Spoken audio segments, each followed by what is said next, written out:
周元年，圣上即位，深化士族意志之策，引发黎武之争。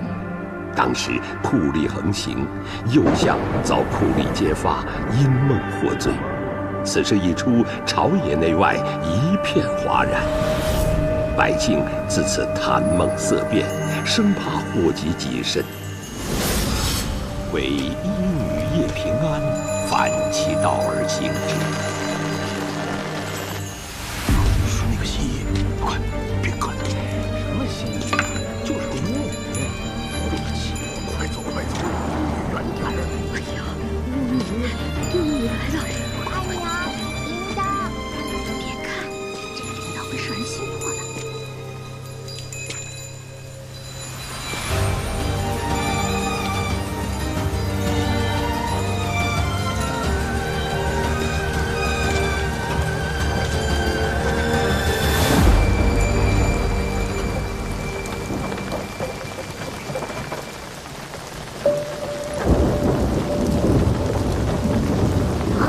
你看那个人怎么了？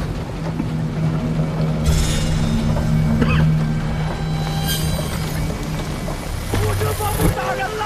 护城堡部打人了！不好了！护城堡部打人了！让开不好了！不好了！护城堡部打人了！别过来！我杀了你们！说，你受何人指派，竟敢当街闹事？我是兵，老子是兵。兵，那就对了。誉王李科起兵犯上，刚被绞杀，此人定是李科的逃匿残兵，将叛贼拿下。是。为兵者，须听令。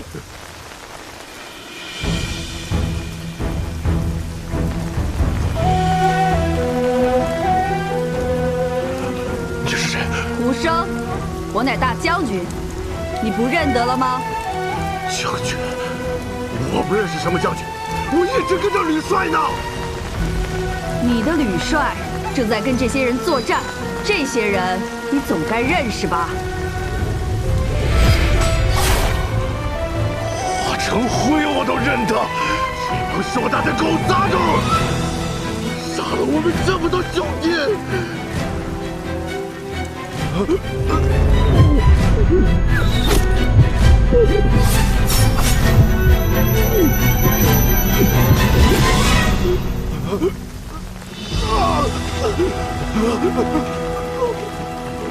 他癔症发作，衍生幻想，但从他言语可以得知，他曾在武将军麾下抵御硕丹，绝非李克叛党。你又是谁？民女新衣叶平安，专医心之隐疾。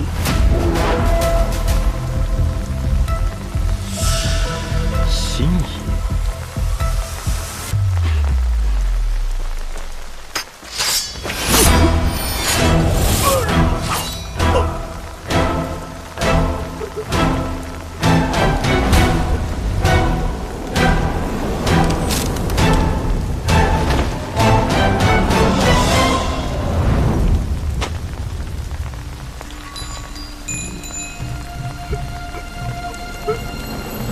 李科叛党已伏诛，回去给你们每人记过。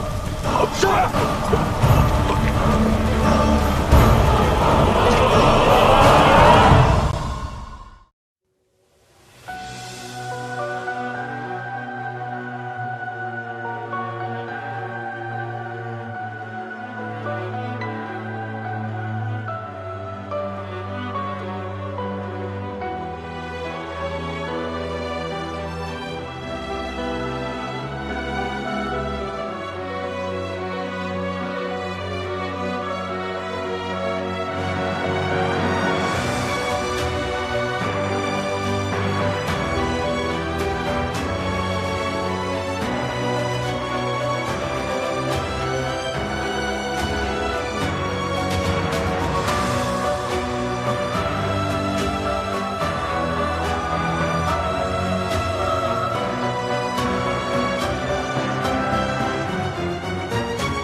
胡生战后神志受损，受惊后嚎叫、抽搐，一生幻想，将周围人视作敌军，有伤人倾向。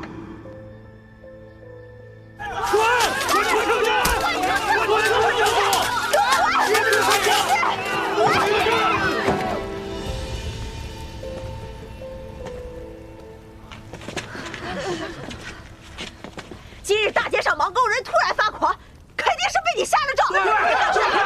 人有生老病死，天有不测风云。按你这么说，是不是走路摔个跟头都要赖我头上？你去！我就问你一句话，你到底搬不搬走？你要是不搬，我就烧了你这衣冠！烧了这衣冠！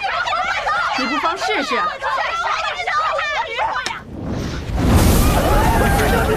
胡说！太吓人了！我倒数3声，你们所做过的噩梦，都会应验在自己的身上。3、2。巫女要下咒了，大家快跑！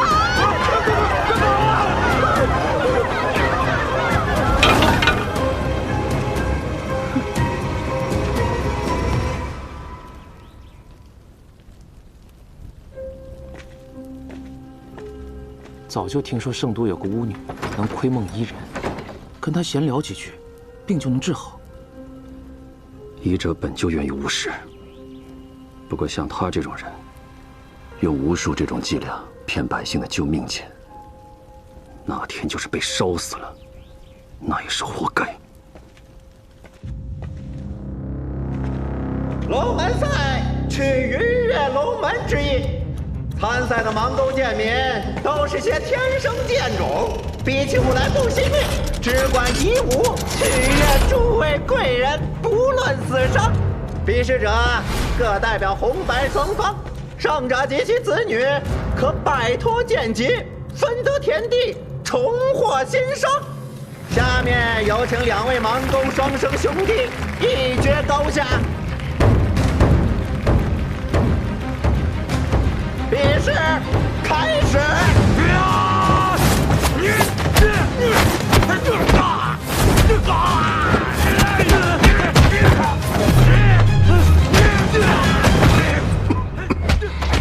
正宫面色不佳，可是那夜不能寐的怪病还没医好。无妨，坊间都在议论，官拜右相的傅生君做了个梦就被赐死，实在亘古未有啊。只因做梦，他梦见的可是叛贼李克登上圣上上朝的战鹿殿。此时做这种梦，是狂中狂，忌中忌。哦，下官明白了，这圣上此举，意在杀鸡儆猴。多谢杜公体贴。圣上下令筹措的库储军饷，征收的如何了？此次军饷共征得85000两，还有不到4日，便可运到圣都。下官报上去8万两。你行事小心些，别留下什么把柄。下官明白。行了，左补学郑远近来身体如何？听说他患了一种夜不能寐的怪病，看了好些医师也未见好转。我压白的，我也压白的。眼下最紧要的还是军饷的事。户部已经将账目上报给朝廷了，都梁差人唤我过去。是到了该摊牌的时候了。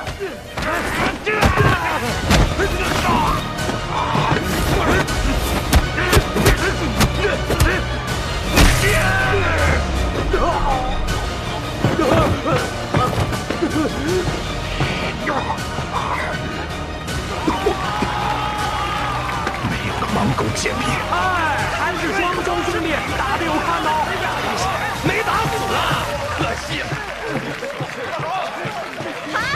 恭喜红方获胜，就此脱离剑劫，分得田地。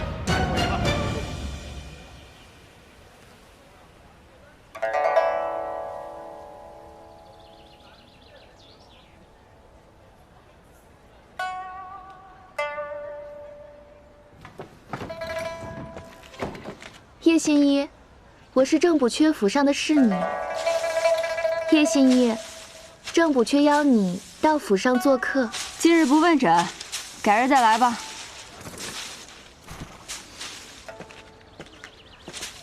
叶新一，正补阙邀你到府上做客。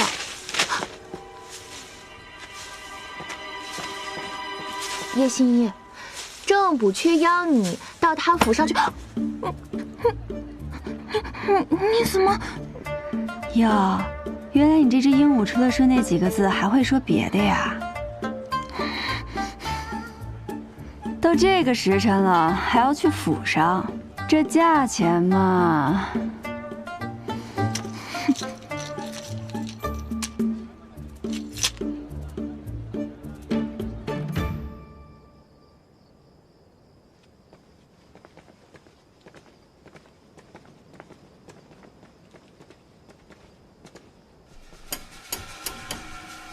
进来。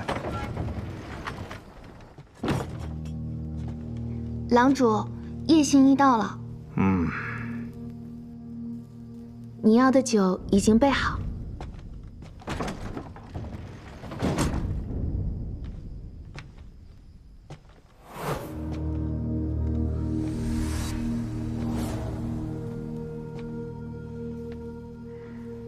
正宫有几日未能入眠了？半月，一闭眼就醒来。为此，我寻遍圣都名医，却都无人能治。听闻你的医术非常特别，如能将我治好，必有重赏。替我把脉吧。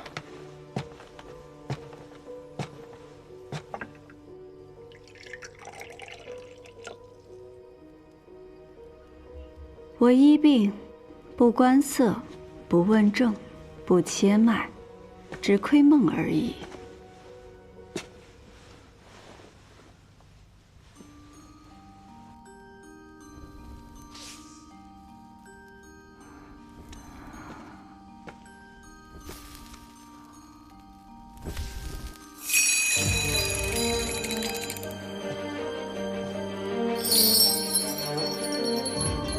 你看着我手中的铃铛，每听到一声响，心中便默念一个空字。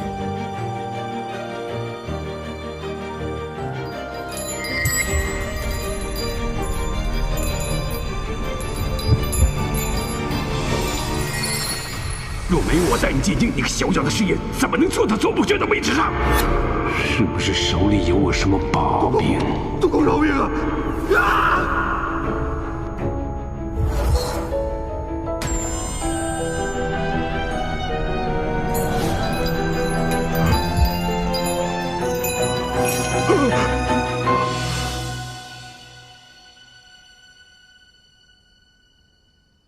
叶心怡，你的医术果然见效，只是你说你能窥梦，不知能否看到我的梦啊？是能看到一些，那梦中有可怖的人影，症结在于恐惧。你在怕什么？你可能看到人影的容貌？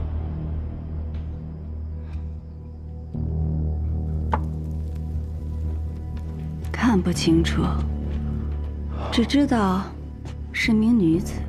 若是你能告诉我跟她相关的事情，或许对于你的病症，快说，你还能看到什么？还能看到一张信纸。信纸写了什么？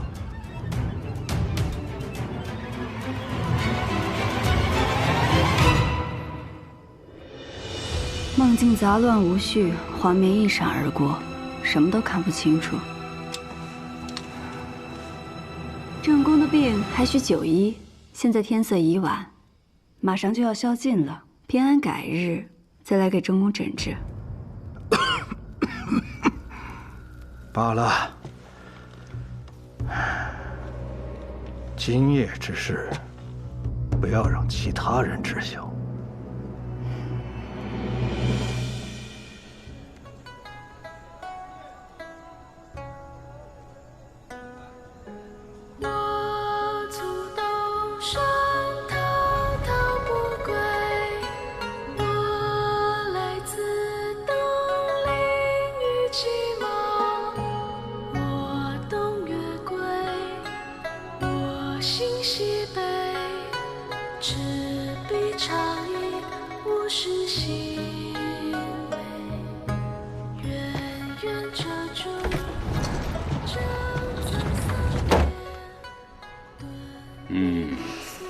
你这万国香不愧是圣都第一酒坊，再满上。都郎中，可否借一步说话？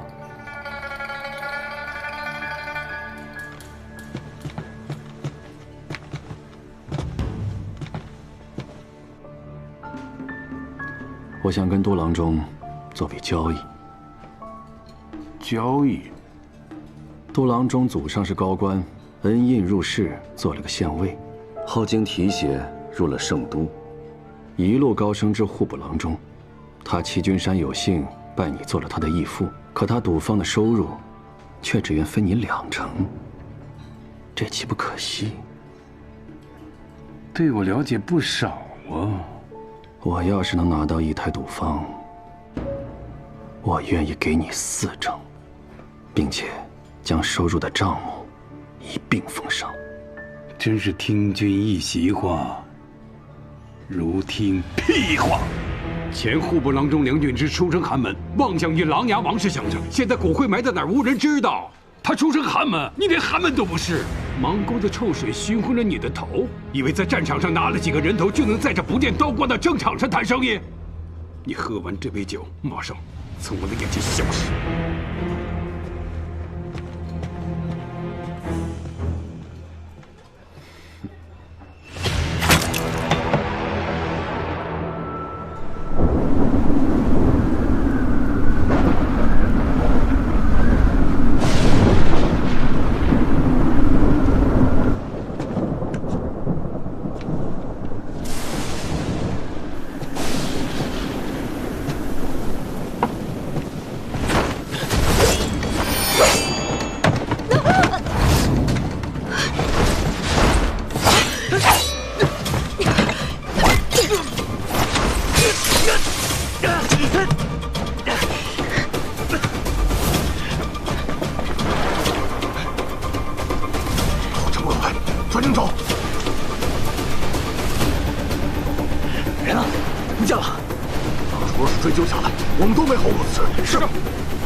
郑公为何派人追杀我？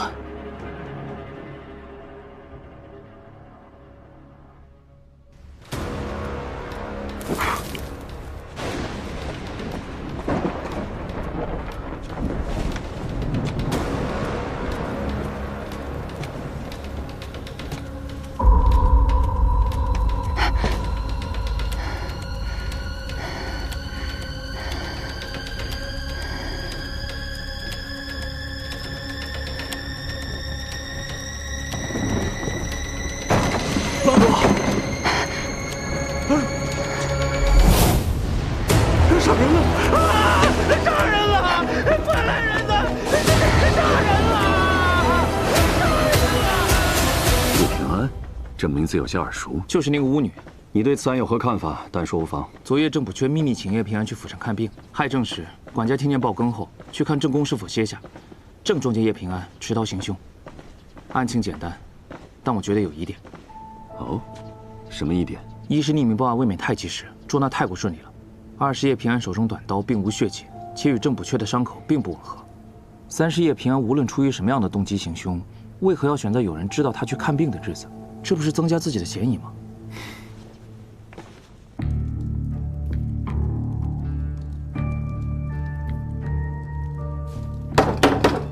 醒醒！哎，醒醒！谁？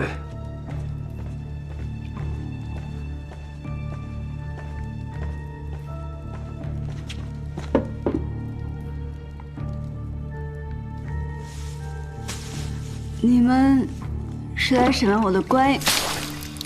犯了死罪还能睡得着，不愧是江湖行骗的庸医。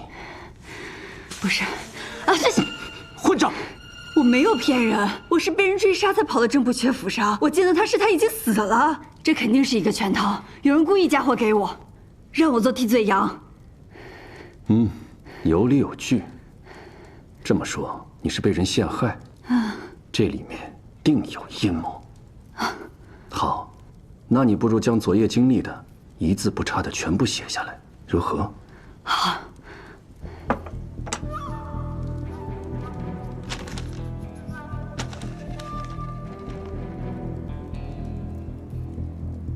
这是认罪书？你刚刚明明说……我说什么了？我不过是顺着你的狡辩，继续往下编了编，别耽误时间了。签了，快签了，别耽误我们办其他案子。等了半天，等来了一个狗官，倒是劳烦你这位大理寺丞兴师动众来这豫州，假惺惺的审问一番啊。你知道我是谁？有人说你袁嗣成独善其身，从不拉帮结派；又有人说你为人残忍，手段狠辣。你出身芒高，本无机会出人头地，可后来却凭借着战功当了个小官，后又拼命争功得到提拔，这才有了现在这副狗官模样。你文宇。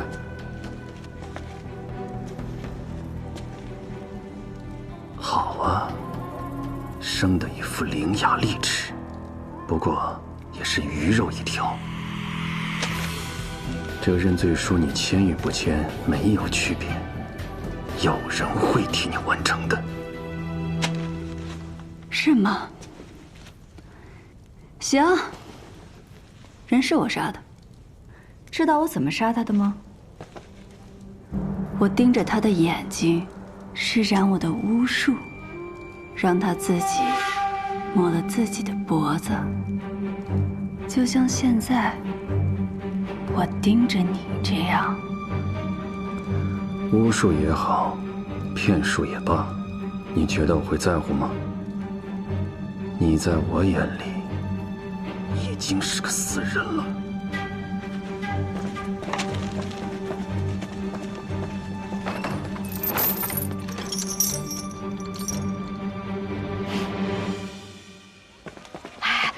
我听说那个杀了朝廷命官的人，就是这个巫女叶平安呐。有说怎么杀的吗？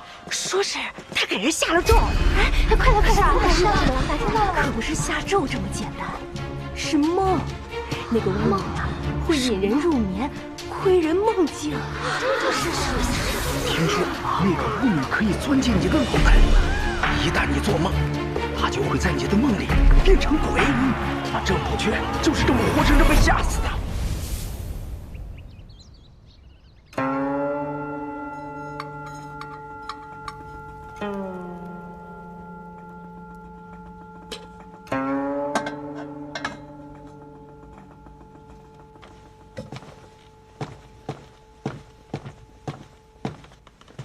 端近些。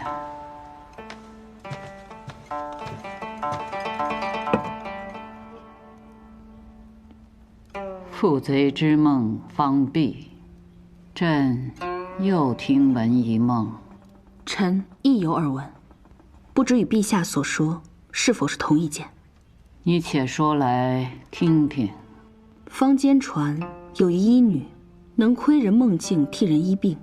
这窥梦究竟是怎么窥的？臣如何也想不明白。说下去。这医女胆大包天，竟敢谋害忠君为国的郑不缺，定有人恨不得将她速速定罪。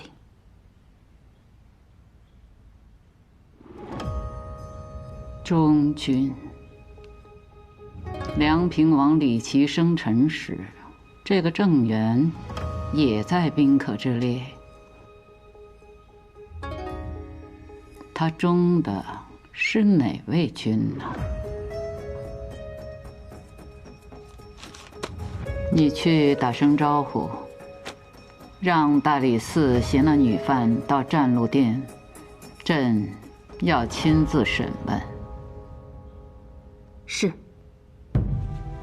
没想到袁思成和我这个死人又见面了。思成小时候有没有被烫出过水泡？疼的时候像火烧一样。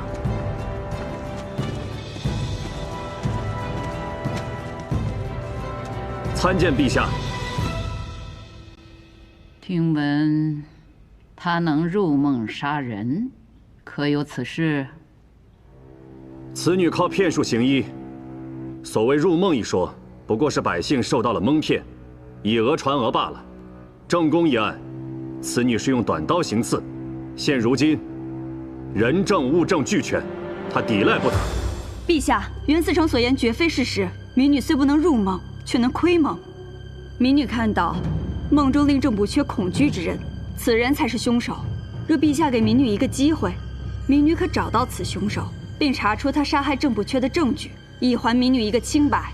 陛下，此女一派胡言，她口中的窥梦，无非是信口雌黄。请陛下准许，借民女最不相信窥梦之术的袁思成一用。元清，你就配合一下。是。陛下，民女每次窥梦时都得来口酒。听闻陛下喜爱美酒，可否斗胆向陛下讨要一杯？赐酒。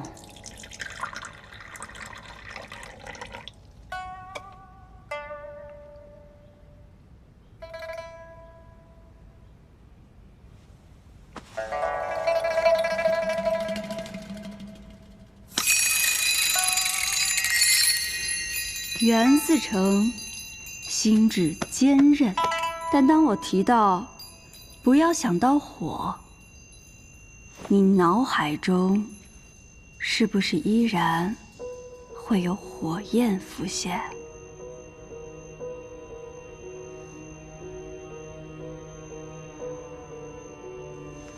袁思成何时最惬意？让我猜猜。回到自己最熟悉的环境，四周寂静，你会独自躺在河道上的一条小船上，头枕双臂，此时你便拥有了片刻的安宁。小心烫！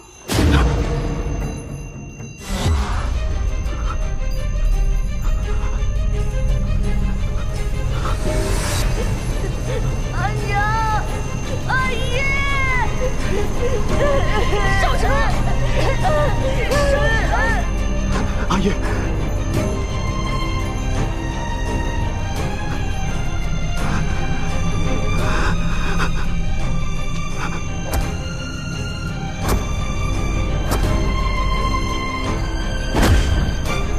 小心！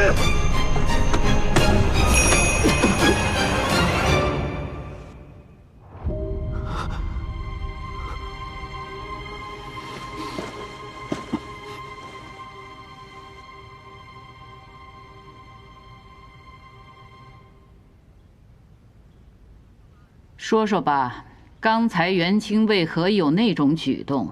你看到了他什么心思？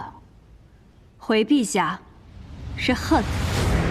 民女看到了浓烈的恨意。对谁的恨？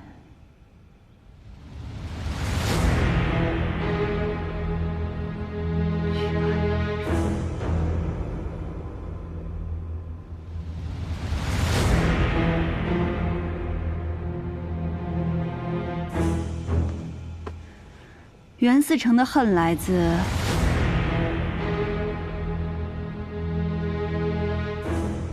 袁思成刚刚伸出手，是看到了记忆中自己心仪的女子。他张开双臂欲抱时，突然冲出2个孩童，口喊阿耶。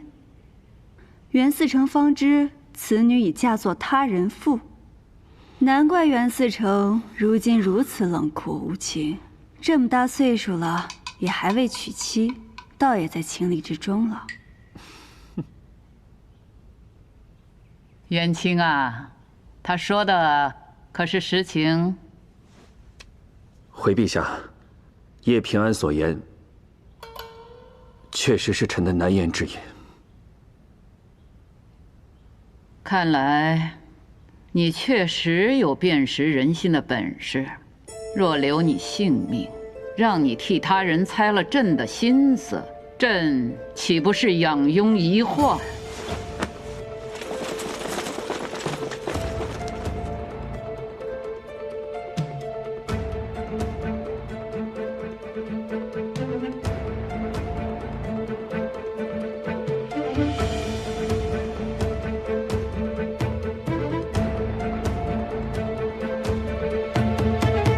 然上苍有好生之德，朕倒要看看你能不能先救得下你自己。朕给你1日，明日宵禁前找出真相，可活；找不出，依旧是死。1日？是，民女一定不负圣恩。退下。是。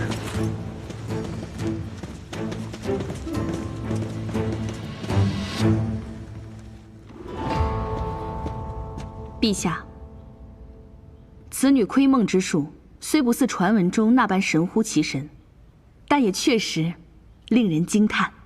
哼，哪有什么窥梦之术呀？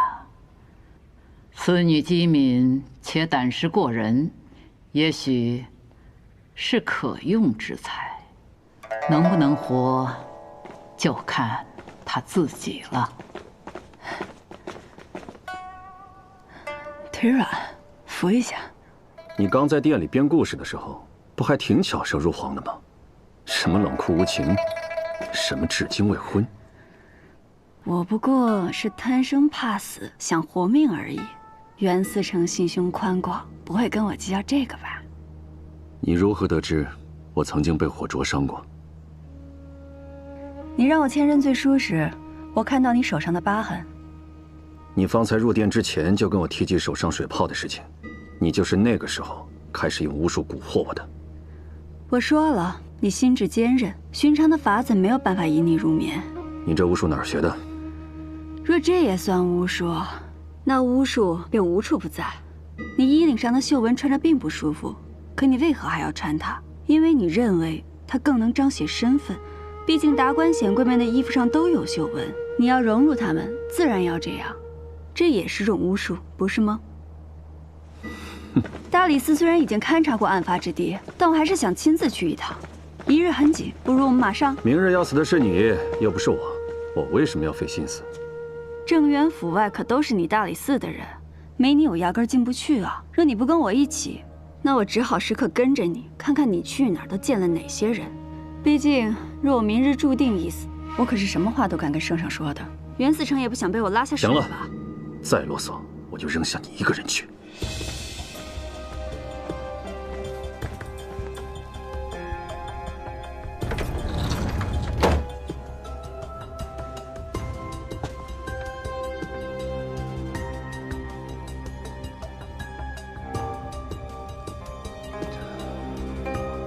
既然仵作已经验过尸体，必然能推算出郑补阙遇害的时辰，而那时我根本不在他府上。巧辩。尸体没有挪动的痕迹，凶手很有可能是突然出现在他身后，趁其不备，一刀割喉。你的话佐证了你行凶之时。敢问袁思成，大理寺都提审过哪些人？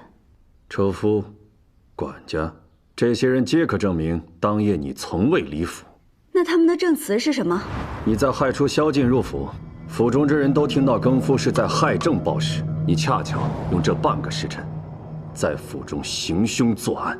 不对，正因为马上要宵禁了，我才匆忙离府归家。回到家后又看了会儿医册，然后被人追杀，又回到了郑补阙府上。怎么算都过了1个时辰，应该是子初才对。说的有模有样啊，因为你根本没走，否则这半个时辰怎么会凭空消失？少了半个时辰，怎么做到的？袁思成可提审过昨夜的更夫？审不审问又何妨？这已改变不了你行凶之时。尊贵的袁思成，你就不能从凶手不是我推一次案吗？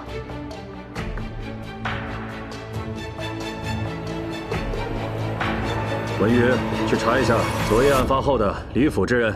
是。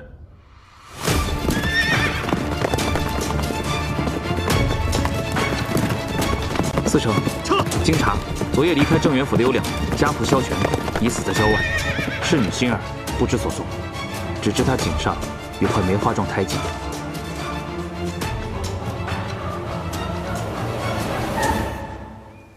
这就是案发后逃离郑元府的家仆萧全。是，上官。这些线索断了。那个侍女心儿，能找到她吗？若是他真的参与了刺杀郑元，估计下场跟这萧全差不多。若是他侥幸活了下来，此刻估计已经逃出了城。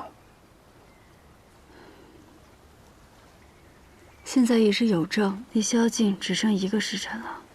文宇，你带着管家去核实一下这萧全还有心儿入府前后的情况。是。你跟我来。不如我们趁最后1个时辰去盘问一下打更人。我看不必了，你就好好想想，你那墓碑上该刻什么字吧。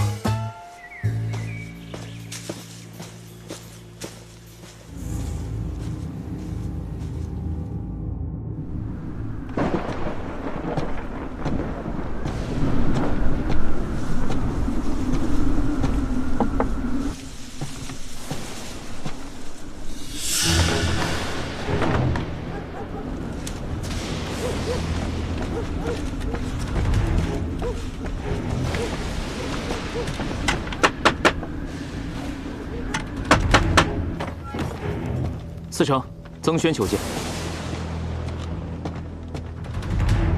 曾公，这么晚前来，所为何事啊？司城，且看。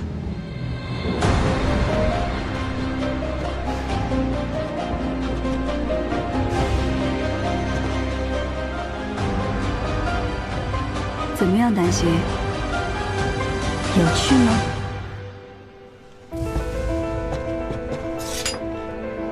很尽兴。我按你的安排，混进郑元府1年多，总算取得他的信任。3年前，我看到郑元收到度量贪墨的密信，便连夜给度量传信，让度量知道郑元拿到了他贪污的罪证，成功离间了郑元，并且特意加重了让郑元失眠的药粉。等你去他的必经之路上引起他的注意后，民女心医夜平安，专医心之隐疾，顺势引导他来找你看病，同时让度量的暗桩发现。郑元被灭口后，如你所料，你成了度量眼中最合适的替罪羊。你可以赎罪了。我按计划变换身份四处散播关于你的谣言，终于引来圣上的召见。圣上宣召！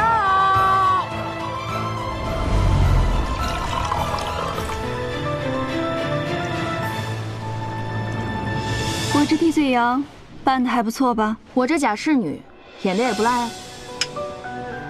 这第1步棋算是下成了，该准备下一步棋了。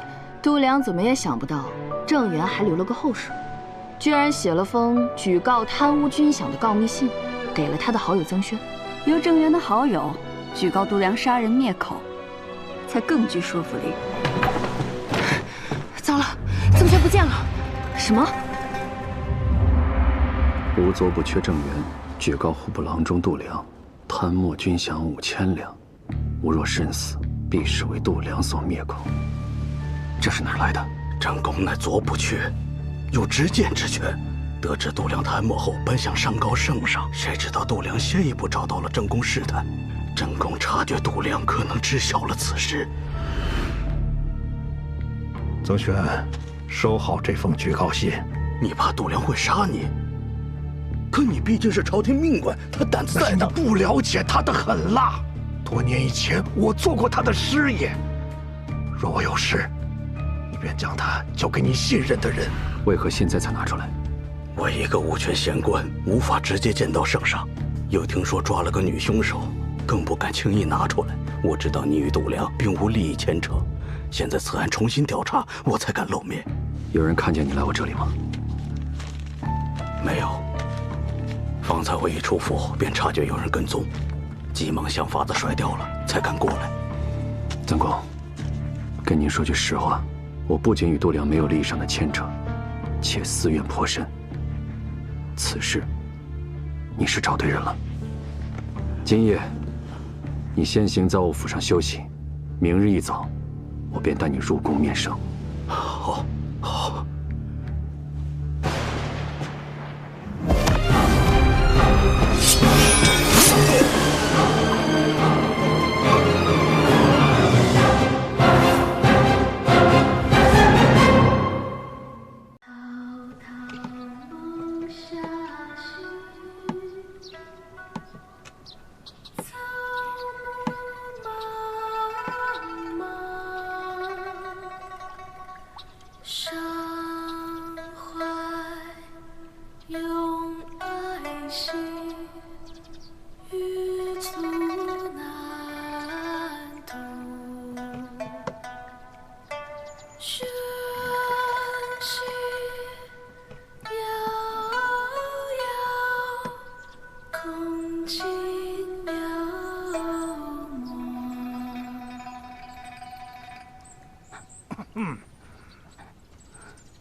我阿娘还在家等我，你不是说我唱完曲就放我回去吗？哎呦，你瞧这小累数，我见犹怜，干嘛要走啊？这多煞风景啊！你就让我走吧，我肯定什么都不会说，什么都不会做的。哦，那你走吧。谢谢观音，谢谢。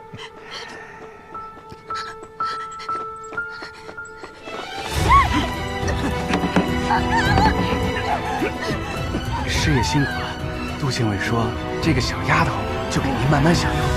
正宫清风俊杰，忠义双全，呼呼爱在。变白衣为黑时，刀上一微霞。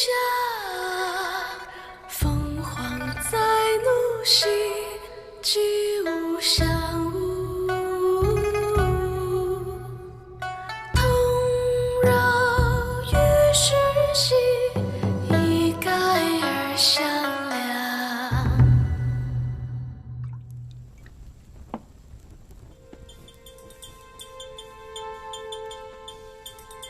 我今夜一路跟着曾轩出府，最后一次见到他是在长乐街，都怪我盯梢时被他发现了，让他把我给甩掉了。别急，长乐街以西是李仆射府邸，他怕度量，不可能去。以南虽是梅相府邸，但他官职低微，很难见到梅相。还有就是袁绍成府邸，时人不知袁嗣成为父党派，度量又一向瞧不起出身卑贱之人。若你是曾轩，你会去哪里？他钻进了袁府，所以我们只要在外面等他出来便好。没错。好了，胎记擦干净了。这下好了，他们到处找，脖子上有胎记的新啊，可只能到梦里找了。对了，圣上对你态度如何呀？你不知道，今日你面圣时啊，我一直在给你卜卦。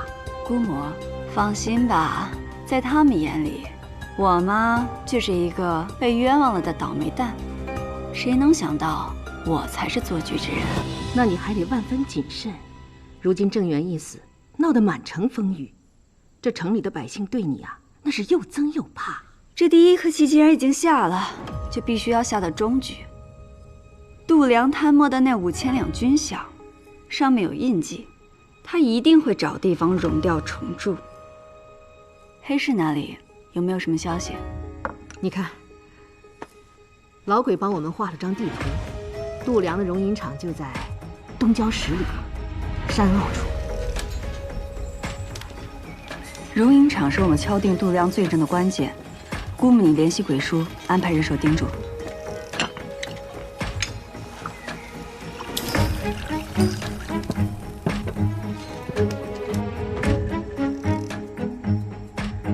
现在什么时辰了？还有3刻，小姐。我余下的时间不多了。丹曦，你身上还有更重要的事，必须赶在宵禁前出城。山林里的机关虽然都已经布好了，但是毕竟要做这么大的事，要不要我陪着丹曦一起去？不用，你今晚就负责在袁府外盯梢，看到曾轩出来，立即告诉我。好。啊，对了，袁绍成这个人危险吗？此人心术不正，身上有股邪乎劲儿。邪乎？再邪乎，还邪乎得过你？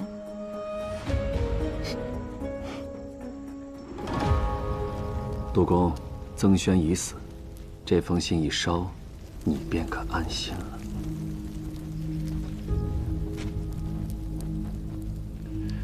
有劳袁子成替我解决了这个麻烦。之前我对你说的那些话，你没有放在心上吧？下了朝，你我都是生意人，生意人心中自然只有生意。袁子成当真爽快，但你所图的，他不止这一间赌坊吧？杜郎中在乎赌坊，肯定也不会是因为齐君山给你的那点分成吧？你在户部身居要职，只要有人想求你办事，便去那赌坊输上一笔银子即可。慎言，那可不是我的赌坊。你还有何所求？一并提出。独木难成林，杜郎中背靠李氏，还望杜郎中日后多多提携。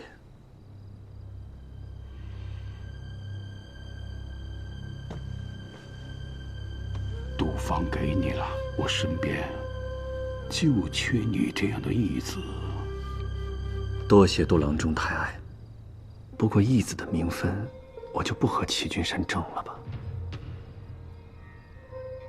不过眼下，郑源的死还是得有个交代。那个元凶叶平安，你怎么看？我虽碍于圣意，不得不与他一起办案，不过也因此行事倒是变得更方便了。他想借更夫去寻找线索，不过被我借故阻止了。此人狡猾，绝不会轻易放弃。依下观看，需斩草除根。少城先行告退。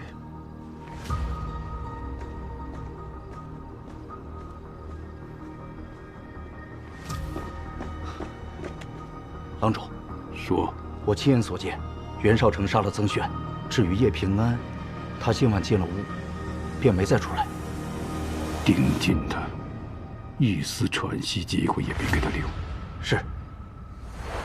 郎主，郑源将巫医叶平安接到了府上看病，我们何不让他登替罪羊？你在他走后边动手，其他的交给我。是。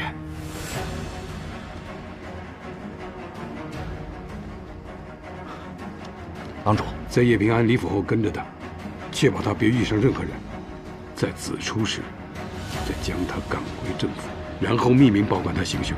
还有，让更夫晚半个时辰交报。报害郑。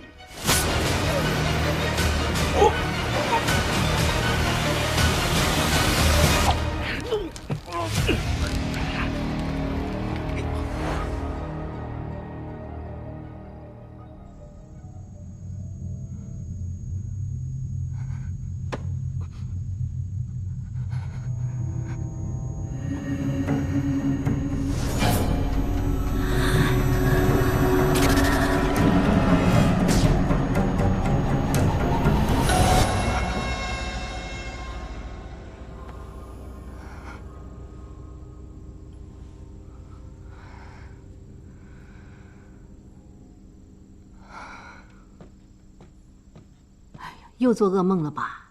凝神香用了这么多年，竟也治不好你做噩梦的毛病。又快没了，我得赶紧给你调些新的。我这致幻药粉面生是用完了，姑母改日出城，再采些草药回来吧。平安，你知不知道为何我放着无香平静的日子不过，却放任你带着担心做这么危险的事呢？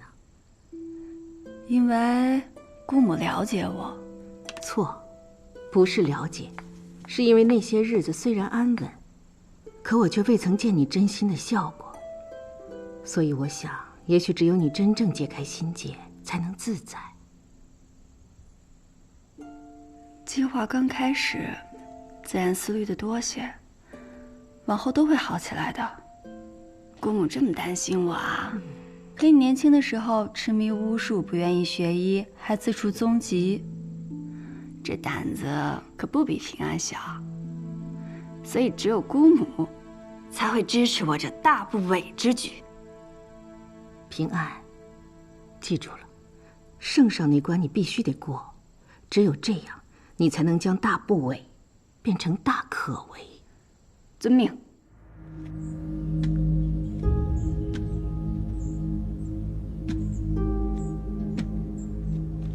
姑母，平安，袁绍成把曾轩给杀了。我整晚都在袁府外蹲守，未曾见到曾轩离开，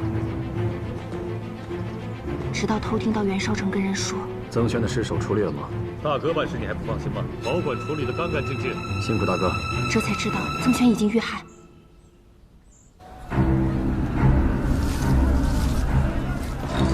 今天就是背，都让他赢了。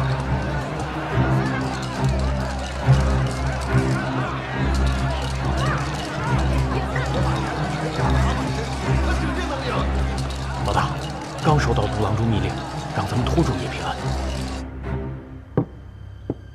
义父，都安排好了。人哪儿找的？有谱吗？信得过。这个锅呀是个旱棉，一点就炸，到时候闹大了，宵禁之前，叶平安入不了宫，就死定了。国义，好样的！公子，诸位，我今天就是要替天行道，惩治凶手啊！就是他，咒死了我看病的外甥。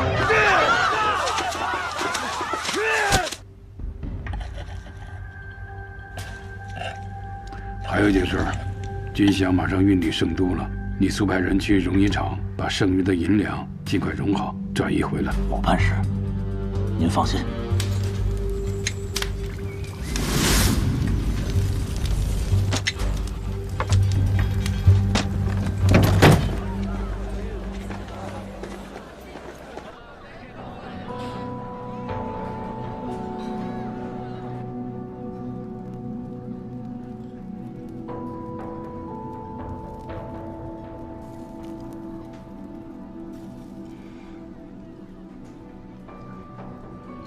你是说，那新一今日有难？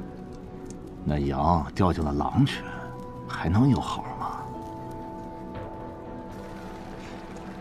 你不是还有事吗？该走了。还有比陪你更重要的事吗？天热的我心烦，没心情。那改天，随时。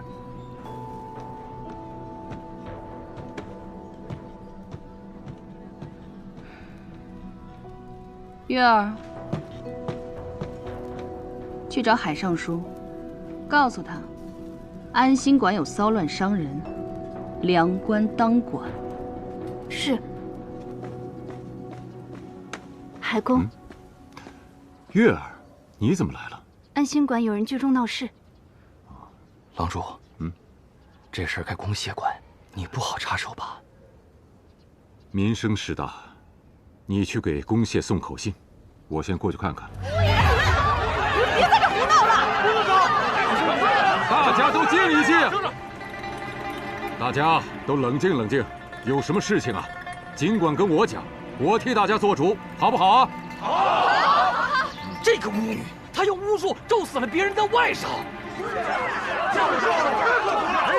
你有人证吗？有啊。哎，人呢？刚刚还站着呢。既然没有人证的话，那大家就都散了吧。啊，都散了吧。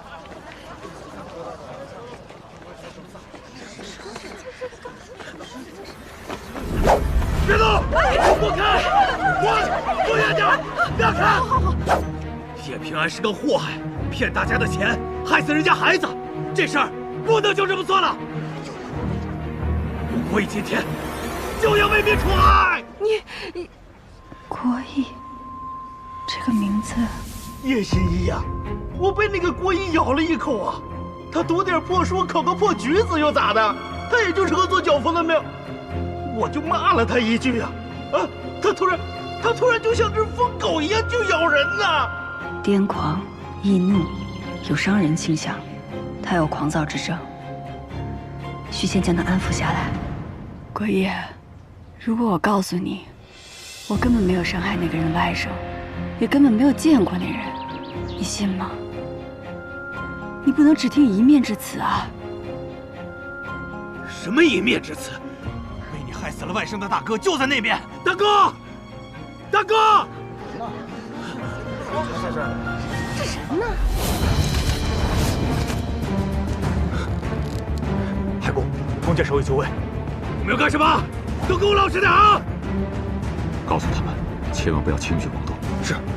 此人读过诗书，却当了小妇，同情弱者，对官员缺乏信任。郭毅。 你是个举子吧？你怎么知道？你怎么知道？你为了考取功名苦熬多年，可如果今日你因失手误伤了我，也会连累自己。你这么多年的努力，不就白费了吗？白费了如何？当了举子又如何？你根本不知道我吃过什么苦。 圣上登基，天下更新。若碰上伯乐，我就有机会入仕。可我太天真了，我没钱，更没门第，想拜访一个小吏都需要入门礼。我做起了脚夫，他们对我喊打喊骂。可我也是读过诗书礼义的，凭什么？ 凭什么？你心中有怒，所以冲动时你会伤人。我是心中有怒，但我郭毅从不伤及无辜，更不后悔。前天夜里，要不是那个人与我争论时辰长短，我根本不会动手跟他打。我不后悔，我不后悔。哎呀，那你现在不就在伤及无辜吗？ 郭毅，孔孟之道，仁义为先，读圣贤书，行君子事。你看看你现在的样子，还像个读书人吗？你本性良善，不要因为面前的困境而误入了歧途。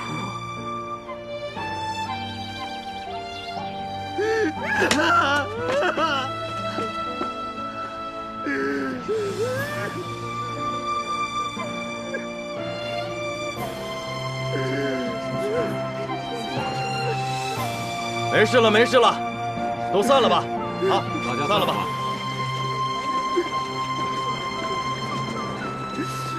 海上书，这郭毅只是心绪不宁，并非故意伤人，还望海上书网开一面。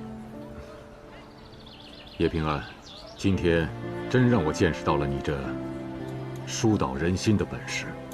日后海公若有用得到平安的地方，平安一定随叫随到。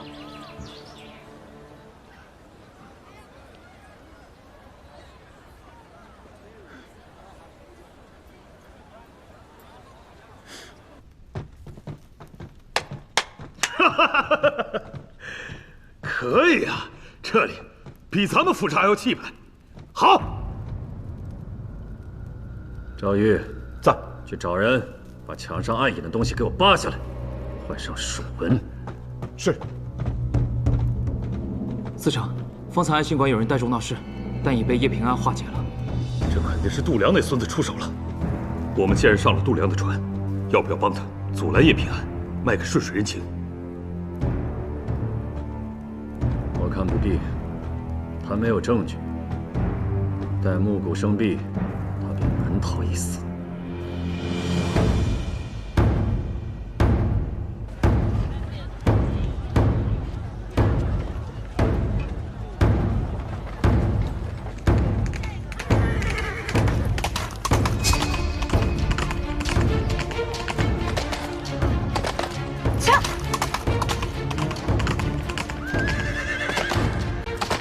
郭毅，你刚刚说前夜跟人争论时辰，是怎么回事？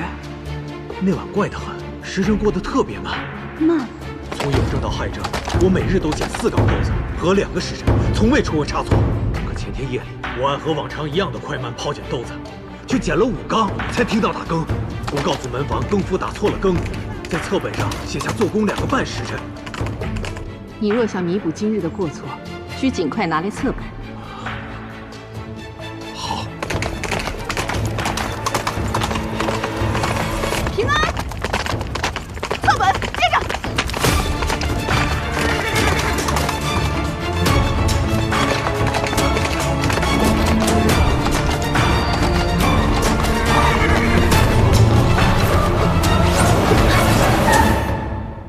我是新一叶平安，我要面圣。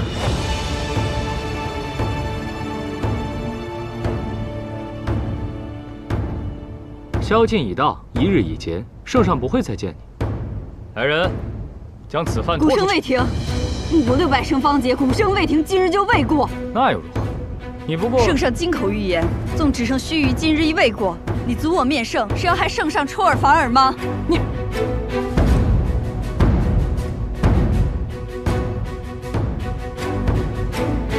随我进殿吧。事情的经过便是如此。郭仪的册本能够佐证，民女在郑补阙府上被捕时，更夫有意延报了半个时辰，实为子出。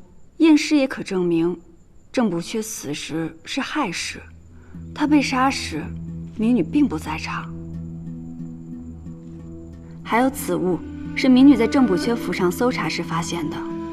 民女猜郑补阙应该是拿到了户部度郎中贪墨饗银的罪证，才招致的杀身之祸。谁能想到棋局初开，你就用假眼换了真眼？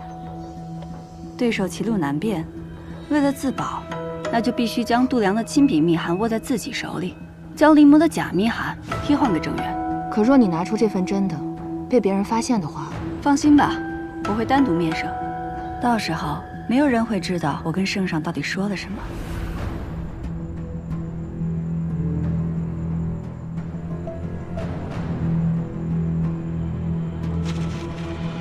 哼，这就是你寻来的证据，不堪一用。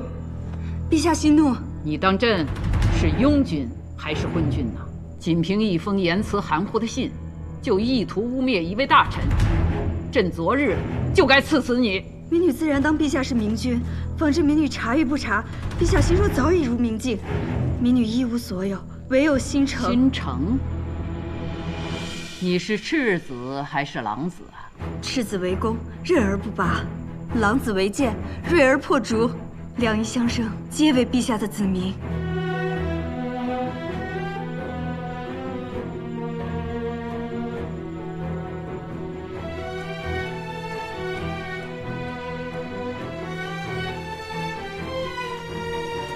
郑源一案非你之过，不过这密函也别再提了。谢陛下。李氏和武氏不和，圣上拿到密函后，很可能会认为是武氏在借机构陷度量，不会轻易下定论。况且，度量在李氏也是根深叶茂，仅凭一封密函，我们还扳不倒他。那怎么办？你这功夫不是白费了吗？不会白费，我自证的清白，生机也是圣上给的，在圣上眼里，他是我的救命恩人，我是一颗只忠于他的棋子。而我们只要设法让刑部得知度量容银厂的所在，再结合这封密函，就能在圣上心中埋下怀疑他的种子，这就够了。你虽懂得一些相面一心之术，但以后别再拿什么窥梦之说来欺君了，明白吗？是。有些病可不止心病这么简单。复古之居，国之顽疾。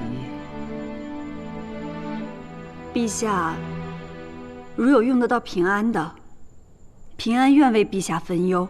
不急，慢慢来吧。谢陛下隆恩。接到密报，东郊10里外有人私容官银。去那儿！跟我走！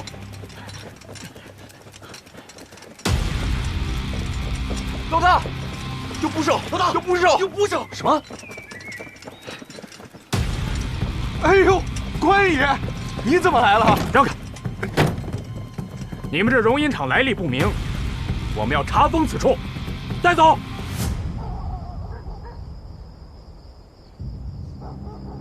没想到海一平竟然横插一刀，帮了叶平安。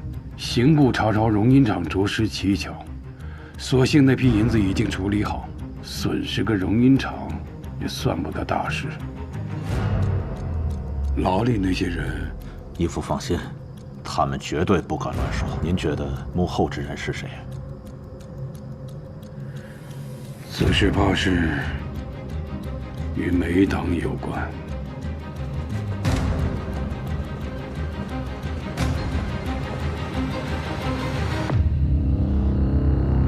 一切都准备好了。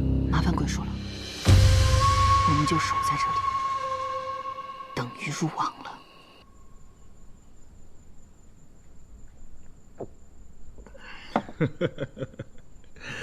这个度量搞了通花里胡哨的把戏，想除掉叶平安，可他还是活下来了。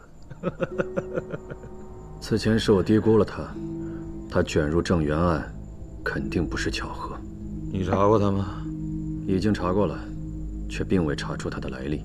更奇怪的是，我也查了他的姑母，此人混迹于下九流，并未入任何宗籍。那就对了，我估计啊，他也就是个被人收养的孤儿，查不出什么来历，正常。近些日子，来历不明的人未免也太多了，一个他，一个郑元府的侍女，肯定不简单。行了，每日思来想去的，你累不累呀？司城，出大事了！本应明日运抵圣都的8万军饷，在官道上失踪了。什么？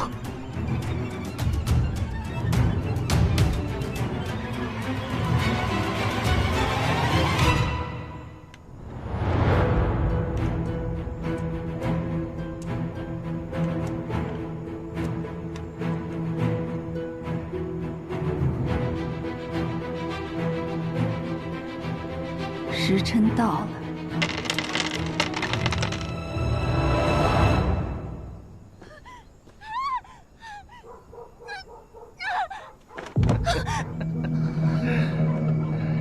小娘子，你别过来！喝一杯。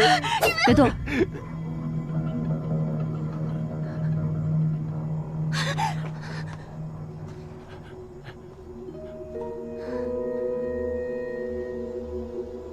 幸亏遇见了娘子，要不然这大晚上的奴家真不知道该怎么办。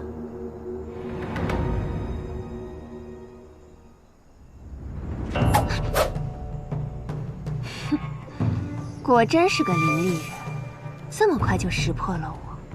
人在恐惧的时候，手会发抖，可你没有。你是度量的人。剑夫子，听听多好笑。他说我是度量的人。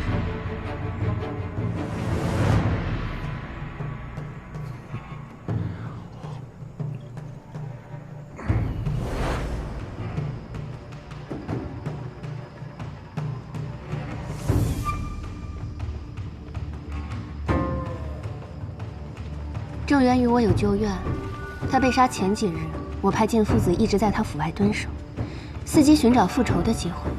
直到他被杀当日，你的身影出现在郑府。随后郑源府上便发生了种种变故，你猜会不会有人认为，这原本就是你布好的局呢？你的猜想很大胆，哪有你以身饲虎大胆？他本应该死在我手上，都被你抢了先。为什么想他死？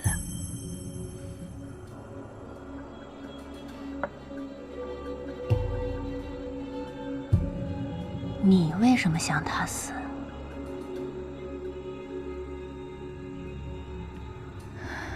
你来找我，无非是想与我合作。既然要与我合作，又何必多番试探？你说的对，所以你还不赶快告诉人家，你这心里都想些什么呢？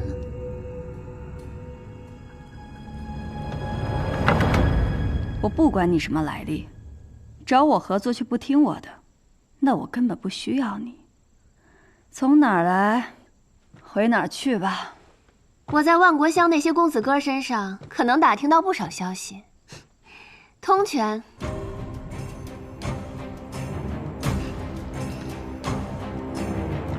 御史案，现在开始，我们可以一起做很多事。那我可要领教一下你的本事了，万莫让我失望。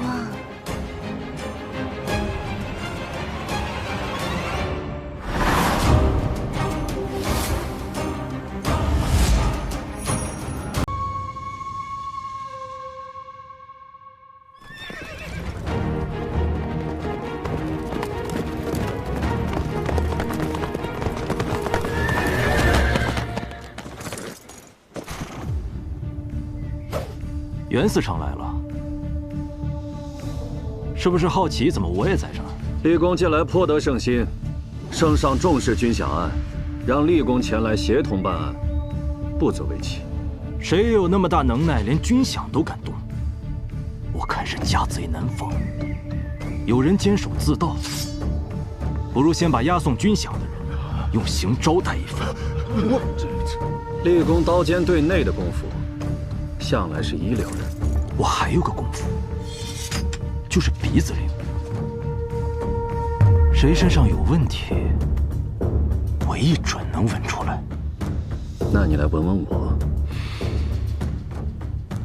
有酒香、檀香、薄荷香，却没有女人香。你就是押运官。是。军饷失踪之前发生过什么可疑的事情没有？一路过来，倒没什么可疑的，只是在途经通泉县时，听到县里的小孩都在传唱一首童谣。什么童谣？月路行，多冤魂，御史遇百鬼，迷雾葬此生，夜问此中客，无人愿点灯。通泉县，这个地方听起来有点耳熟啊。通泉县，此地离圣都并不算远。10几年前，就是在此地发生了惨绝人寰的御史案，主犯正是当年的监察御史于乾。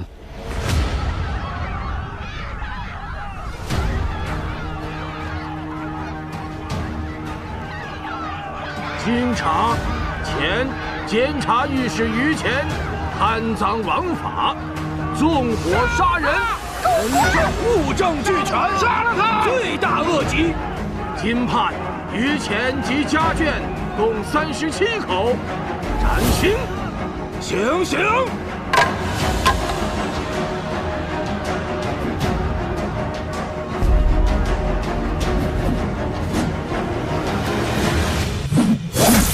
那个于乾可谓是臭名远扬啊！他为了抹除奸淫民女的罪证，杀了不少人灭口。我们也从童谣想到了御史案，就找当地人来问，他们都说，那于谦被满门抄斩后就成了恶鬼，驱使被他烧死的女子冤魂，飘荡在山间害人。巧了，君想途经此处，此处便闹鬼。依我看，怕是有人想借御史案来故弄玄虚。这军饷消失跟鬼怪之说又有什么关系？我们亥时行至此地，山中忽然起了大雾。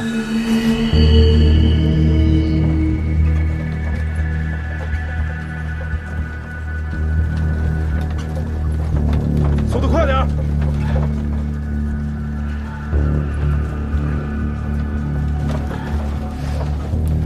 这雾怎么越来越大了？不会真的跟那童谣说的一样吧？不要相信那些无稽之谈，都给我打起精神来，继续走！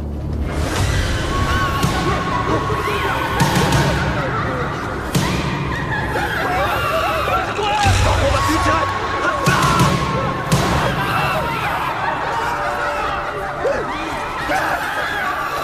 我不知怎么回事就晕倒了。我们醒来的时候，军饷连头押运车都不见了。这还真是鬼啊！再提鬼字，我割了你的舌头！押运队在亥时昏迷，寅时左右醒来，这中间不过几个时辰，所以贼人肯定还来不及抹去痕迹。顺着车辙往前搜。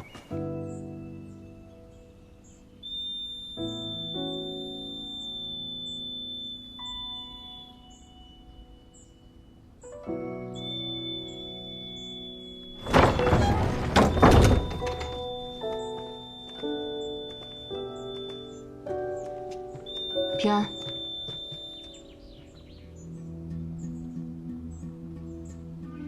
平安，他是谁？是故人，和我们一样。放轻松点儿，你们很快就会熟悉我的。想不到兜兜转转这么多年，还能在圣都遇到御史案的同命人。日后霓裳就是自己人了，他将参与到我们的行动。那你们跟我讲讲，是如何相遇的？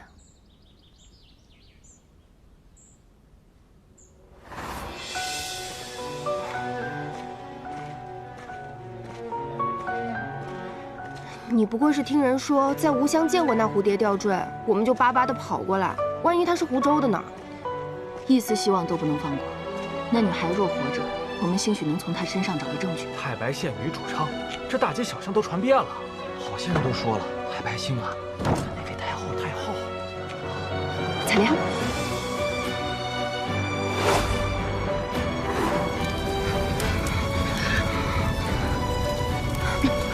从那边。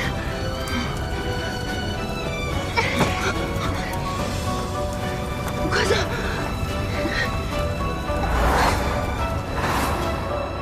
就是那个蝴蝶吊坠。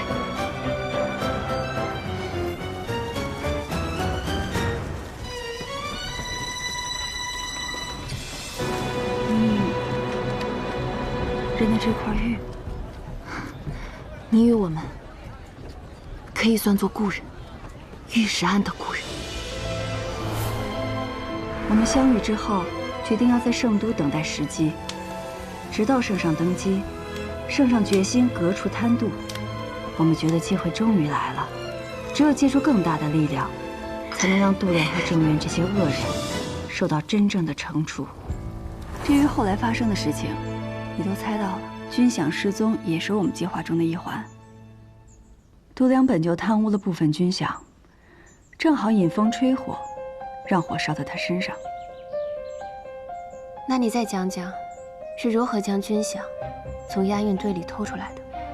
官道离上一个驿站太远，若想今日将所有军饷送到圣都，押运队昨夜就得赶路。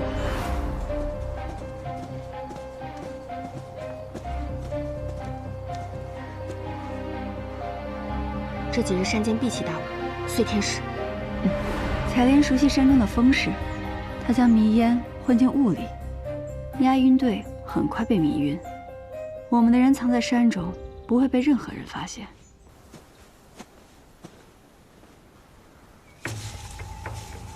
这就是鬼。下三滥的招，点了迷烟混在雾里，这群蠢货还大喊大叫，越是激动，吸入的迷烟就越多。倘若没有童谣，让他们掀乱了心智，他们也不会自乱阵脚。我倒是觉得此招甚妙。还等什么？搜山，任何可疑的地方都不要放过。是。慢着，此处的压痕也不对劲，押运车上满载着军饷，为何这压痕如此之浅？也许他们是分批转走。我只是不想让立功扑一场空。不在山里，还能在哪儿？这么短的时间，如果是我，不运进山里，倒是还有一个更简单的办法。试一试，咱们还往山上追吗？他说的不是没有道理。万一他是对的，这份大功不能被他独抢。跟上，看看他想干什么。是。你们没有把军饷运进山？山路的压痕难以掩盖，带着那么重的军饷也跑不远。况且，来查案的人里，有一个十分棘手。谁？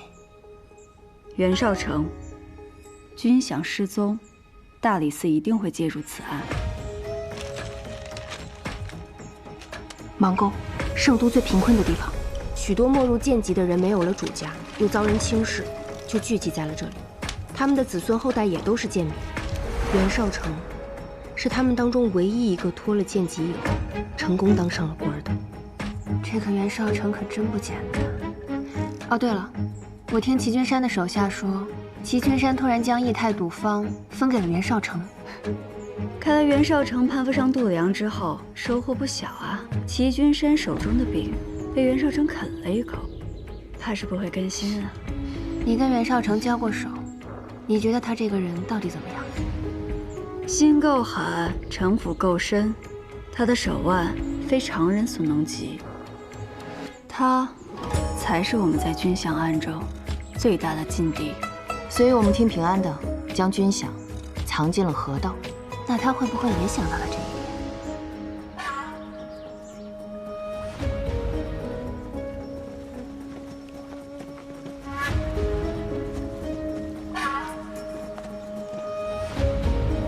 把军饷倒进河里，真亏你想得出来。反其道而行之，将军饷藏在河里，这才是最安全的。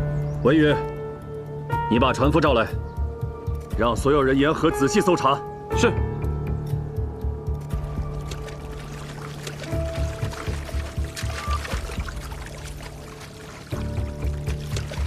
往仔细点，这边还有这边。外人都说你不依附李氏，也不依附武氏，可人就像这水流，变化无常。我很好奇，你如今是姓李，还是姓武啊？是御史变了吗？我是靠圣上提携才有如今的地位，我为圣上披肝沥血，当然只忠于圣上。堂堂副相都因你而死于狱中，你在士族眼中就是一条令人瑟瑟发抖的豺狼。袁嗣成是聪明人，那你觉得，在圣上心中更看重什么？试试。河道里好像有东西，快！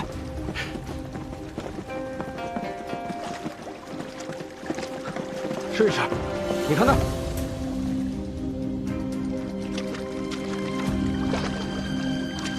你们赶快下去帮忙，随袁嗣成的人一起下去打捞，发现军饷有重赏。是，跟我走。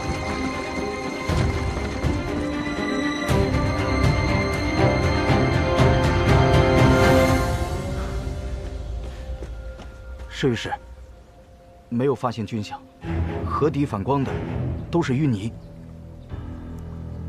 船夫，这河里的淤泥为何会反光？官爷，我们经常在河里跑船，这条河的上游有矿，所以河中有这等景观并不稀奇。哈哈哈哈哈哈！我怎么就信了你的邪？在这里浪费这么长时间，做他们跑得没鸟影了。袁绍成，我现在怀疑你跟他们是一伙的。侍御史慎言，儒学巡洋也不过如此。案子任四成还是站远点，当心水湿了你的鞋。所有人给我进山，别在这里浪费时间。是。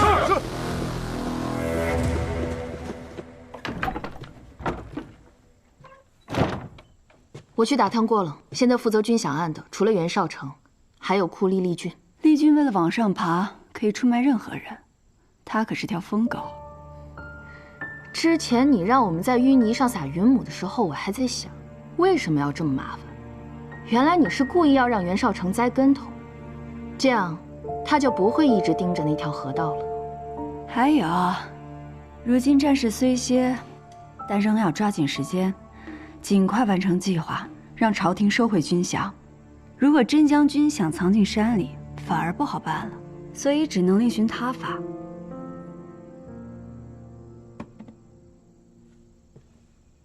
丹仙，你会不会觉得我让霓裳这种我们还不熟悉的人参与计划不够慎重？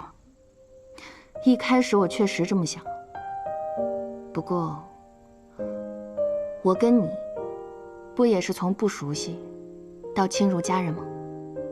这些年我们三人历经风雨，但谁也没想过放弃。平安，你放心，做事若瞻前顾后，不能杀伐决断，事难成。你以身入局，甘冒生死之险，我陆丹心愿做你手中最好用的刀。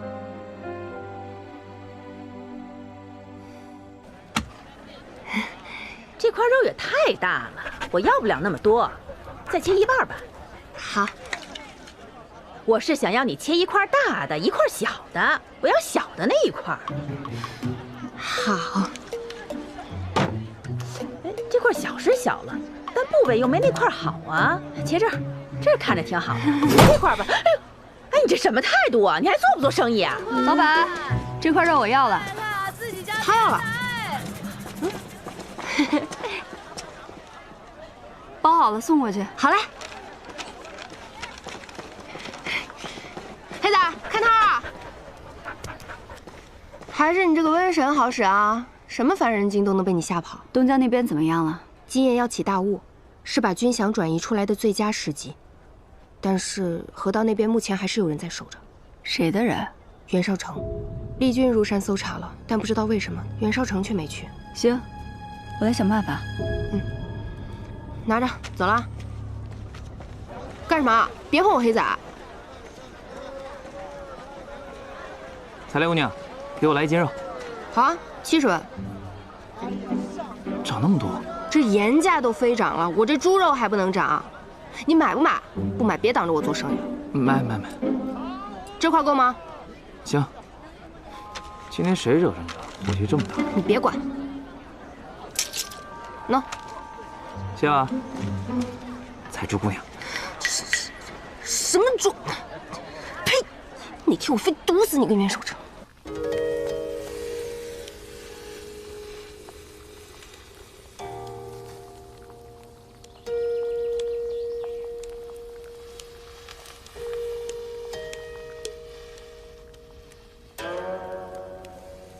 姑母，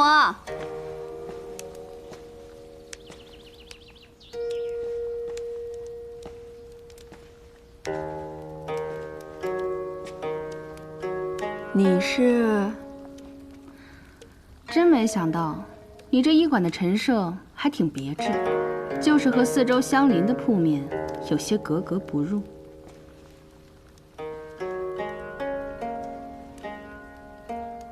久闻叶心怡医术过人，我今日来就是想让你替我也瞧瞧。那你这边请。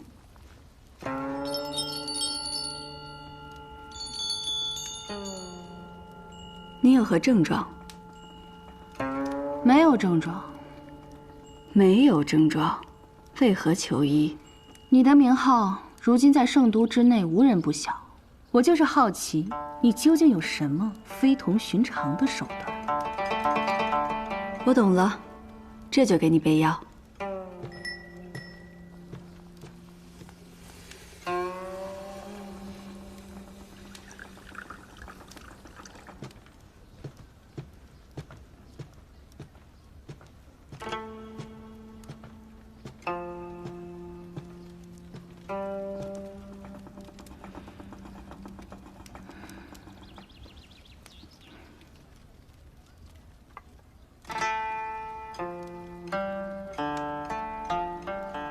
是什么？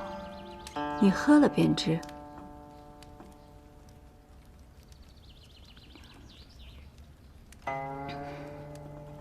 这药酒除了口感粗粝，我没尝出什么特别之处。我这可是对症下药，何以解忧，唯有杜康。好，此方甚妙，深得我心。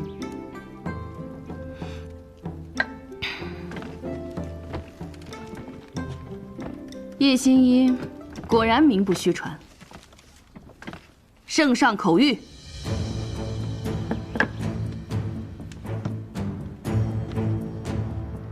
军饷一案迟迟无进展，朕心不悦，今敕封新一叶平安为掌心使，有协从办案、便宜行事之权，以一心之术，多多治病。民女，臣谢主隆恩。起来吧。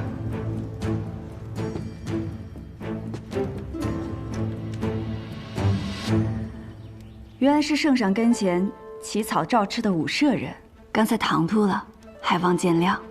你是如何得知我身份的？能为圣上传旨，又如此气度的圣都贵女，唯有一人。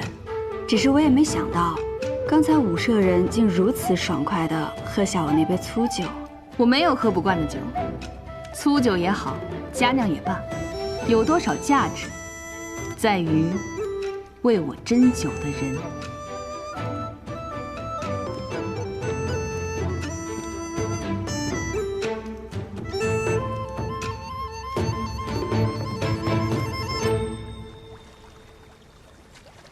好啊，我对你真的是越来越感兴趣了。袁思成还是先对案子上点心吧。侍御史在那边忙着搜山，你却不慌不忙地待在河道边，就不怕功劳旁落他人啊？我倒是想听听这新官上任的长新使有什么见解呀？既然他们将军饷藏进山里，是如果。好，是如果。如果劫军饷的人将他们藏进山里，那随时都有可能被山中的百姓发现。那可是8万军饷，可不是随便就能藏在几片树叶子底下的。既然想藏得隐蔽，那就得事先挖好藏银处，这可不是一个小工程，需要的人手也少不了。我当然是有了线索才来见你袁思成啊。我跑了趟黑市，打探到前段日子有人雇了一批石匠进了你前面那座山，到现在还没出来。什么人雇的石匠？黑市的规矩，只闻银钱声，莫问求是人。不过我打点了黑市的衙人，让他标出了石匠们可能藏匿的地点。石匠们进山这么久，一定会留下线索，我们只要顺藤摸瓜即可。你人还挺好的，有了线索还给我。新官上任，不能负了圣上的隆恩啊！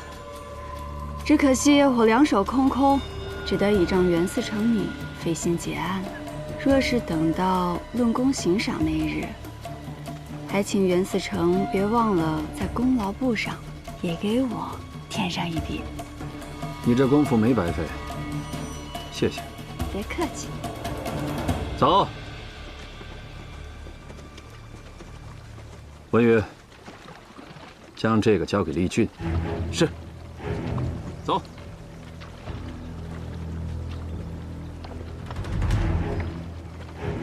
怎么不跟他们一起去啊？搜山这会儿这么累，我还是好好的待在官道边上吧。说不定什么时候人家想通了，把军饷就拉回来了呢。行，那就不耽误你了，祝你好运。嗯。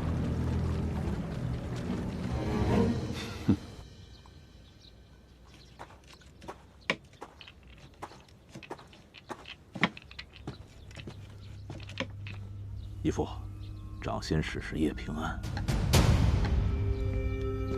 叶平安现在连军饷案都能跟着掺和了，也不知圣上何意，竟会任用这种被人唾弃的微贱小民。近来我诸事不顺，似乎都与叶平安有关。看来我从前是下瞧他了。义父，要不我们来个干脆的，我派几个人除掉他。郑源死了，又是军饷失踪，库里们都盯着，在风口浪尖杀人，容易获胜身。继续盯着，看看他除了查案，还跟哪些人有来往。他的背后恐怕是没党。要饭，要饭！可怜可怜我这个孤苦伶仃的瞎老头吧，大老爷，大老爷，可怜可怜我吧！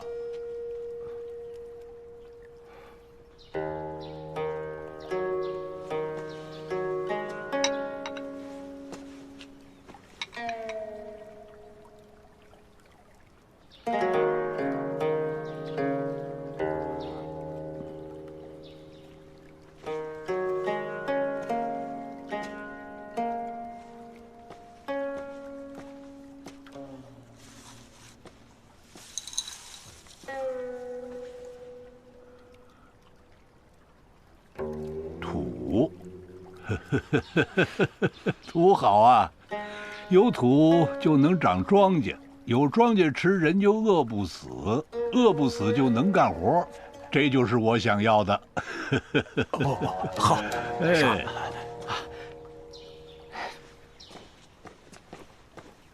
他猜错了，他错了应该怎么办呢？罚他去举水桶，不够2个时辰不许放下。对，愣着干什么？快去！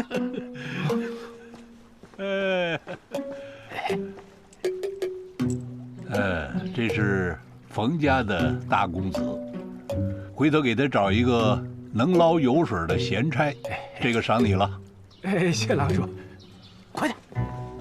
另外一个呢，给他送到县广平那儿去调教。跟着县将军在羽林军可少不得吃苦啊！年轻人吃点苦好，过会易折。是。哎，我听说圣都风风雨雨的传说一个能看见梦的女人。没错，她搅进这浑水里，却凭窥梦之术讨了圣上欢心，躲过一劫。同样是梦，傅生君栽了跟头，她却得道了。你真以为傅生君栽跟头和他得到是因为梦啊？啊！恩师，有事啊？哎呦，恩师啊，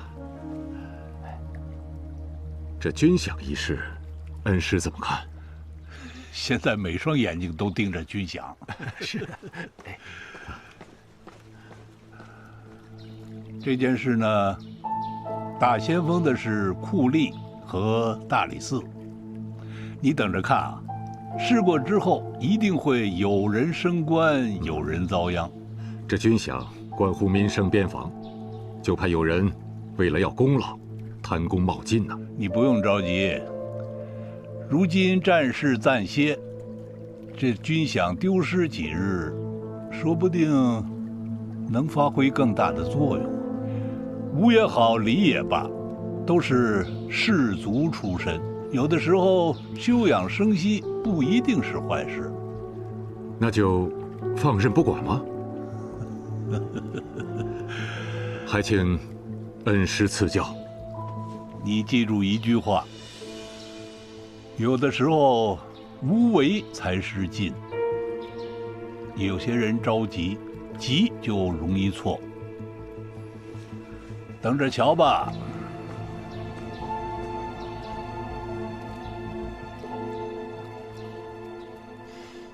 找了半天，军饷有什么新消息？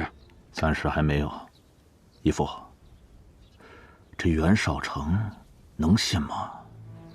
他能把把柄交到我手上，就是图权，有所图的人都好对付。胳膊扭不过大腿这个道理，他还是懂的。那当然。眼下当务之急就是盯紧袁绍成，等他一找到军饷，我就能上报立功。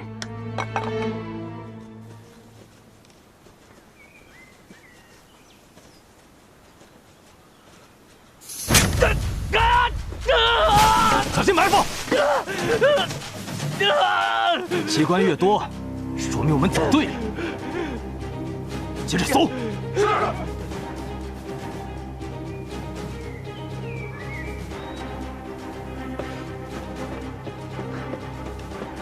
试试，前面押运车的压痕又被分成了3条，咱们走哪条？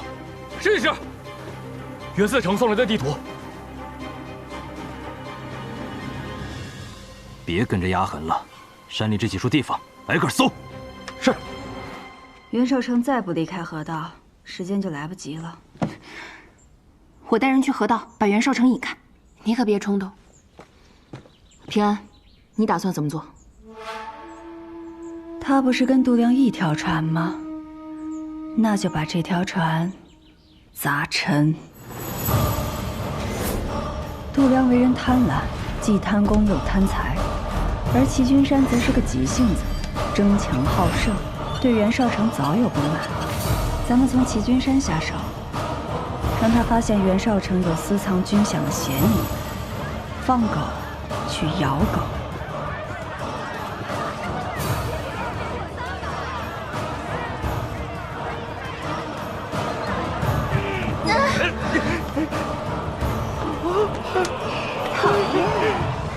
快点啊！大哥，你看这，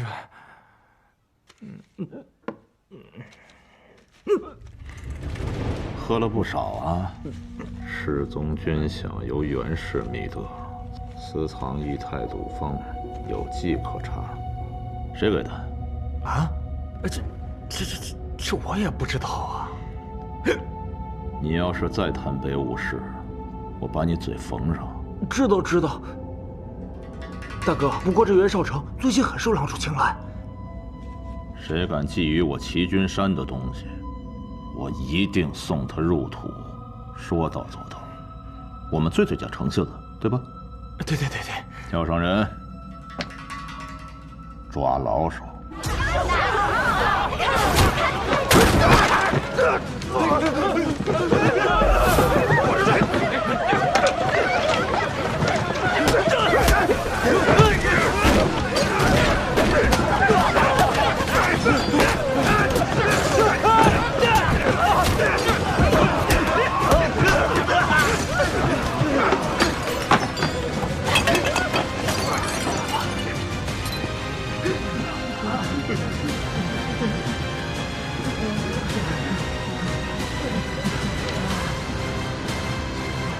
老大，搜到了军饷。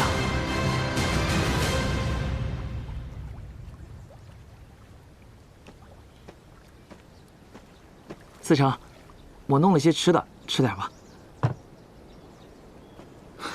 什么事这么好笑啊？没。你从上次打猎回来之后，一个人没事儿就傻乐，是看上哪家姑娘了吧？上次打猎时，我在林中竟然看到一个女子在驯鹰。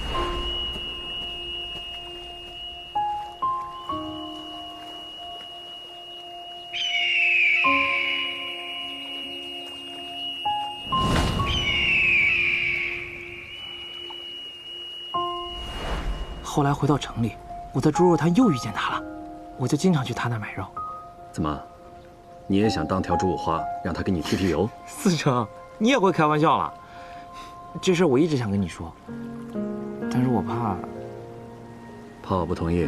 我的命是你救下来的，你说我以后也算袁家人，袁家人不能被人欺负，不能做孬种，不能不齐心。你把我带进大理寺，给了我尊严。如果你不同意，我是不会。尊严不是我给你的，尊严是你给你自己的。你刚刚也说了，我们袁家人不做孬种。既然如此，你去跟那姑娘直接表明心意。她若是愿嫁，这门婚事，日后我做主了。四成，谢四成。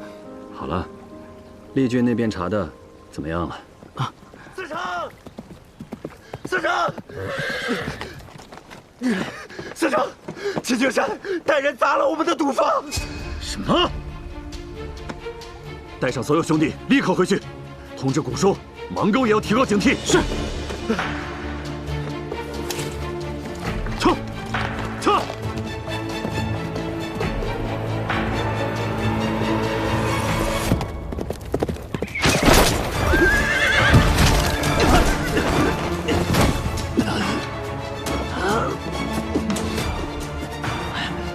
杜郎中，请你训。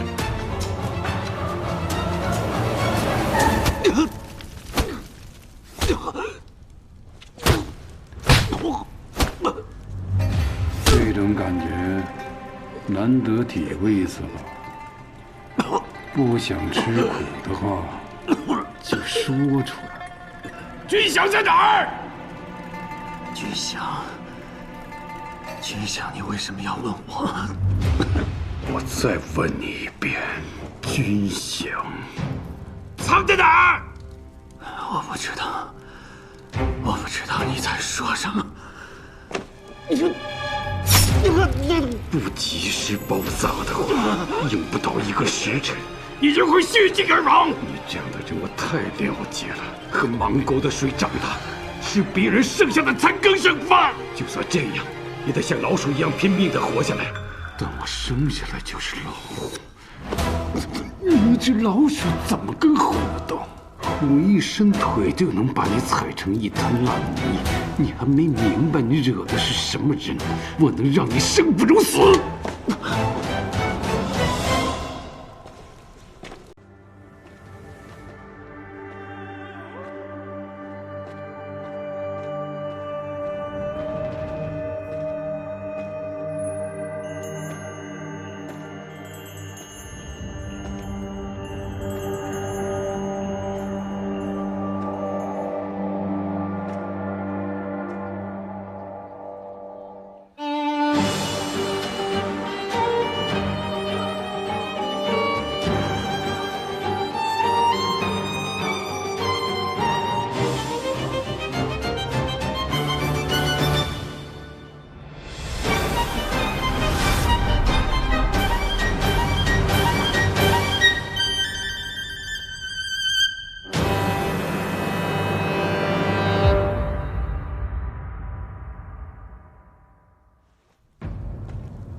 军饷，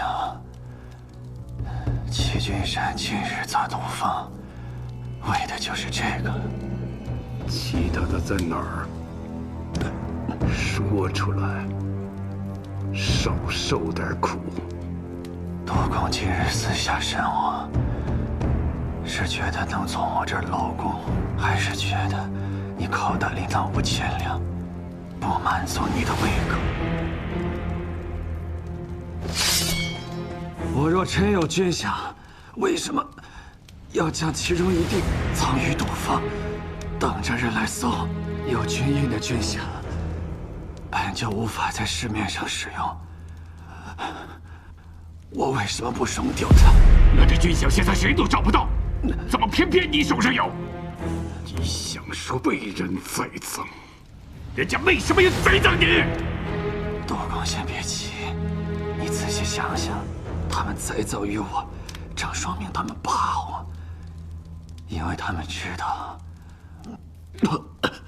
如今只有我才能找到军饷，所以才挑拨我们的关系。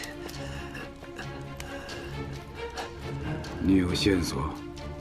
杜公叫我留在此多待一会儿，恐怕什么线索都没有了。那像你说的那样，他们这么看重你呢？我给你几天，5日足矣。今日的教训很深刻，何况我也无路可走，只是希望有朝一日杜公升至侍郎，能少待着我点。算你小子聪明，识物。只是还有一事，还望督公告知。齐君山是怎么知道我土方里就一定会有军饷呢？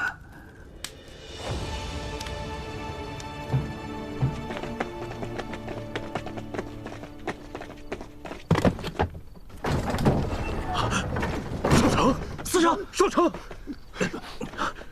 这谁干的？快，搭把手！来了，闪开，闪开，水来了！围这么紧干嘛？还让不让人喘气？闪开！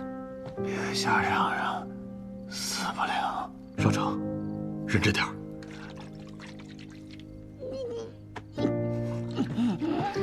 贺生，我来看看他的伤口。大伙儿先出去吧。少成没事，快去吧，走吧。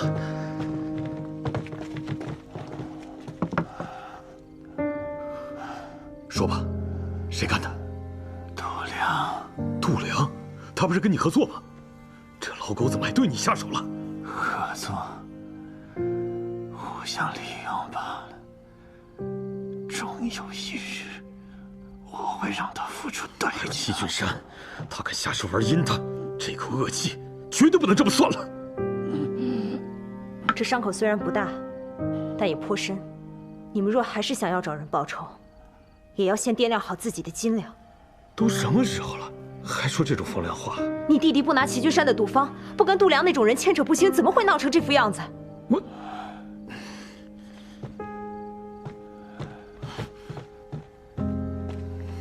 别理他。齐君山那头，你一定不要冲动行事。我们还没到和他撕破脸的时候，快去看看嫂子吧。我没事。文宇，照顾好他。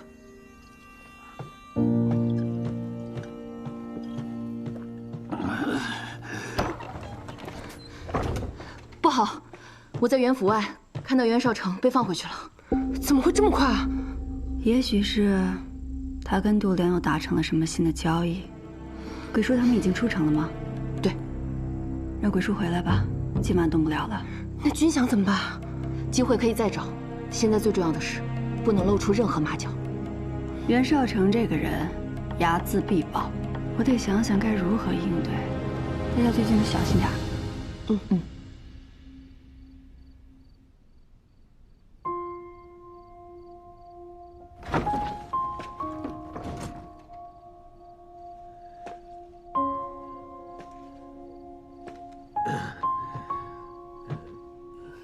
怎么还把喜服拿出来了？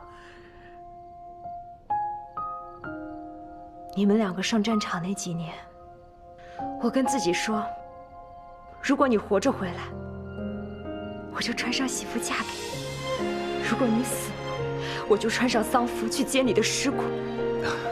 我这不是好好的活着回来了吗？是，你是回来了，回来以后你也变了。你弟弟变得更懂，他以前常说要让芒沟人过上更好的生活，可现在却以贪官为伍，一心想变成权臣。我是他大哥，必须要护着他。我们兄弟间不分你我。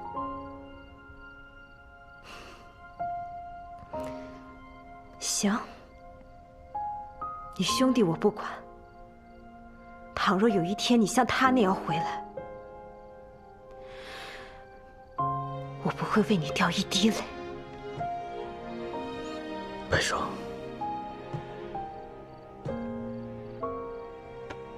相信我。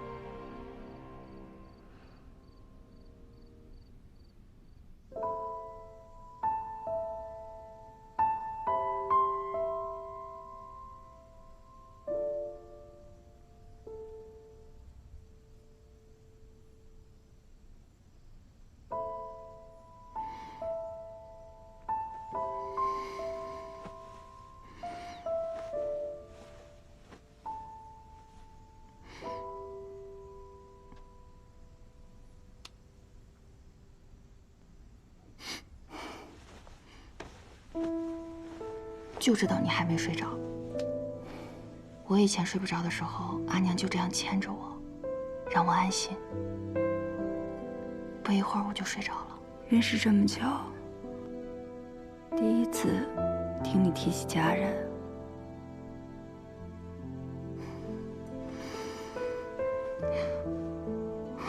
我阿娘年轻的时候从南闯北，有了我才安顿下来。我印象里好像从来没见过阿爹，但是阿娘对我很好，她总说，人一定得明事理，所以她攒了一筐自己都舍不得吃的鸡蛋，去给我换了人家的旧书，我才能读书认字。那时候的生活很简单，但是也很开心。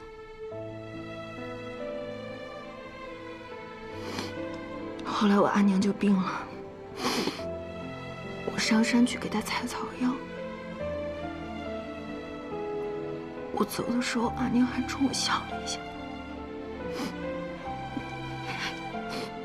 她还冲我笑了一下。我真的不知道那是最后一面。不说了，怎么又提起这些不开心的事了？今晚有我牵着，我保证，平安一定能睡个好觉。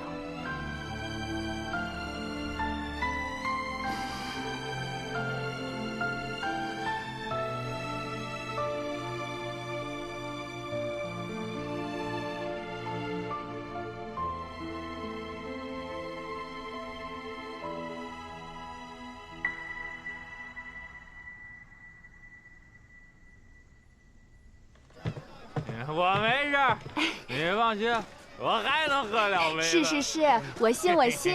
慢点啊！你明天我还来。行，我等你。你回去吧。行，慢点啊，慢点。哎。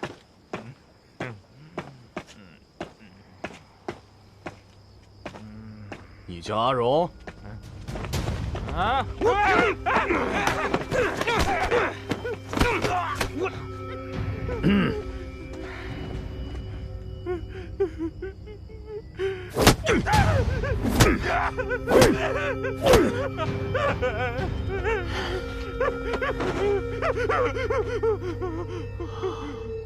疼不疼？看把人打的。说吧，那张纸条从哪儿来的？我不知道，我真的不知道。不然我再帮你回忆一下。饶了我，别打了，别打了。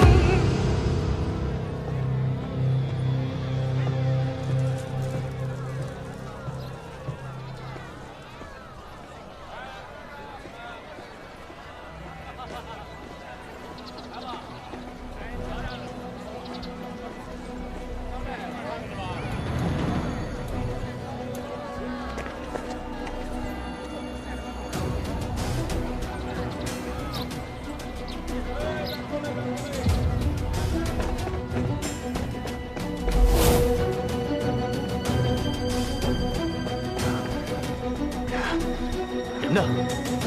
走，这边。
看来，你今日等的病人，恐怕是来不了了。本医馆不致跌打损伤。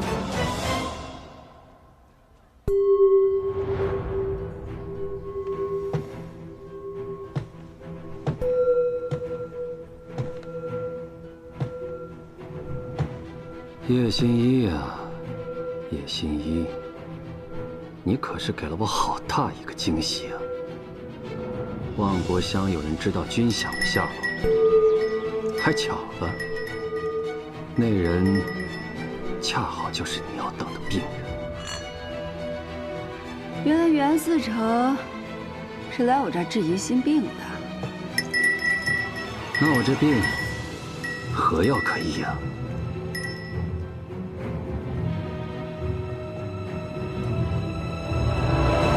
得罪人，你让我少得罪人，那郑源和杜良，谁又得罪过你呀？郑源啊，圣上已有定论。杜良，没见过。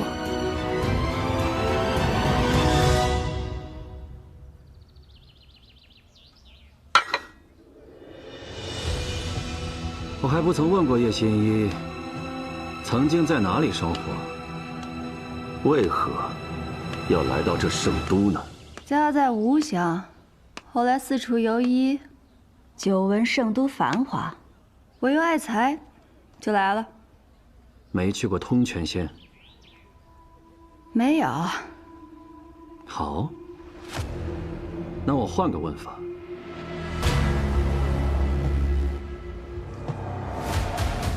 你听没听说过这10多年前的御史案？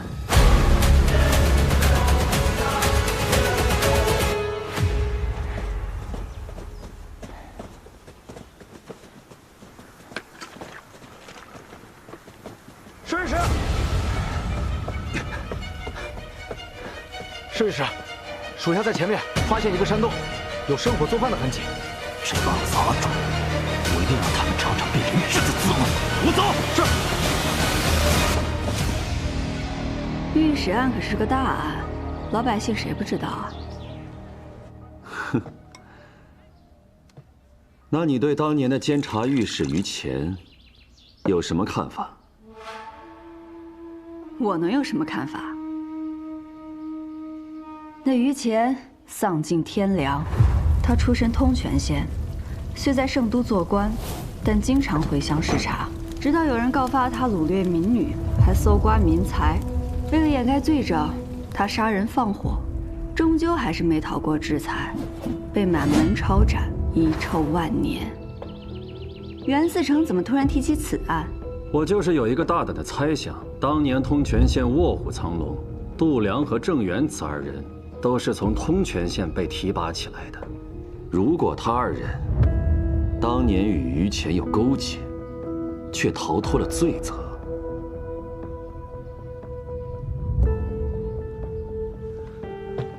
又如果当年御史案的受害者活到了今天，你说他们会想要报复吗？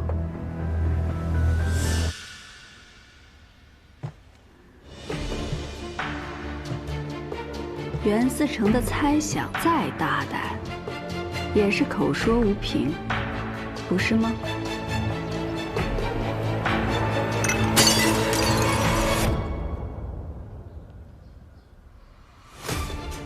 你让人在赌坊栽赃我，而我抓了你的人，你觉得咱俩谁的损失更大？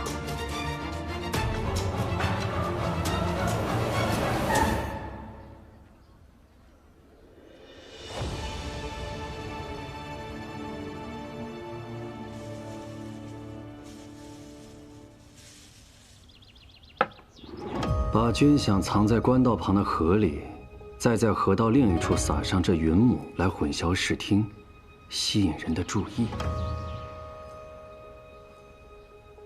妙啊！袁思成能消消气了吧？杜良刁难你，我倒觉得你的机会来了。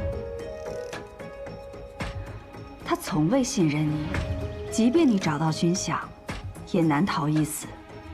和我合作才是你唯一的出路。有点意思。说说，那8万两军饷，你打算怎么花？原本要运去黑市藏起来，现在有了你，就有了更好的地方——芒沟。行啊，谁都想不到，这本应运进圣都的军饷，就一直在圣都。我还以为你会再考虑一下。我不会将这军饷交给杜阳的，况且，丽君很快就要发现他被人给耍了。你，这不也没给我时间考虑吗？此时，有人比我们更着急。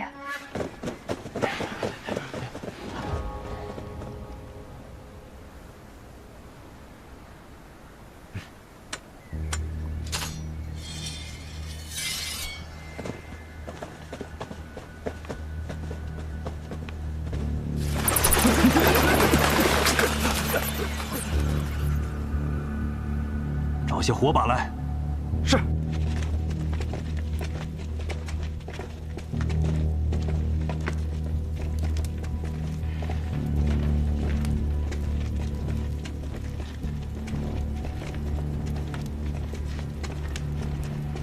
收到了。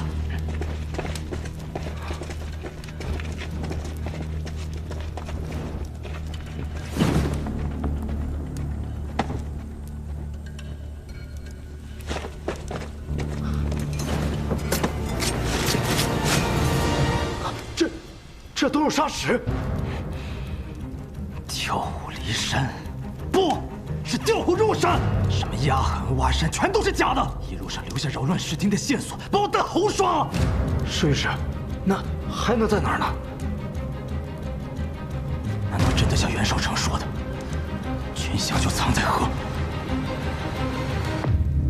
所有人随我一起回河道。是。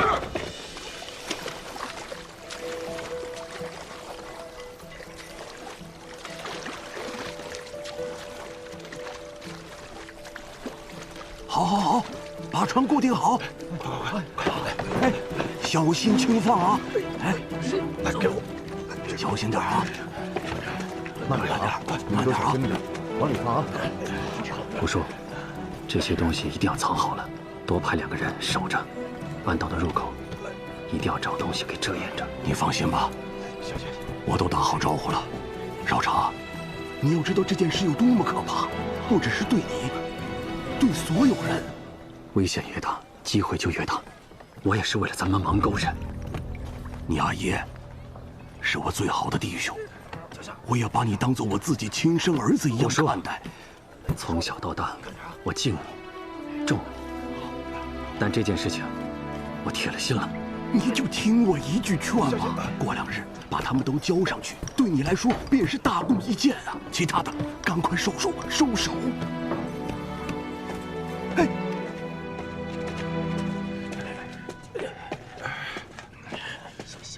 慢点啊！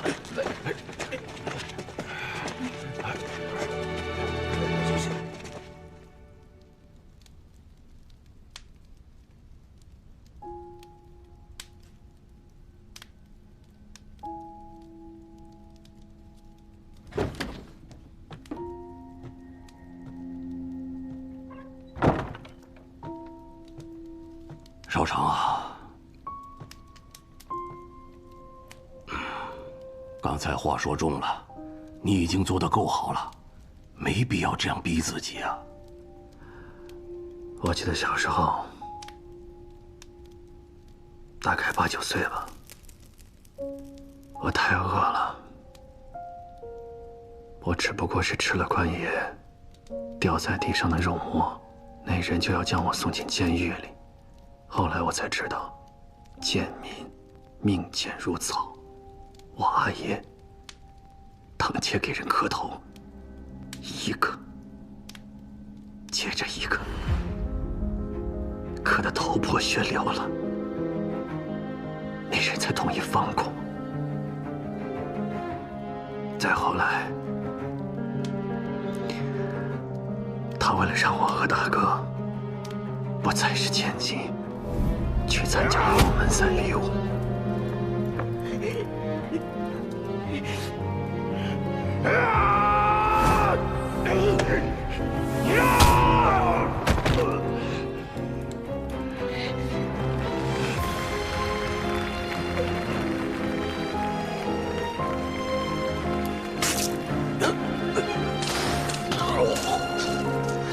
阿娘身体本就不好，阿爷死后她重病一场，也走了。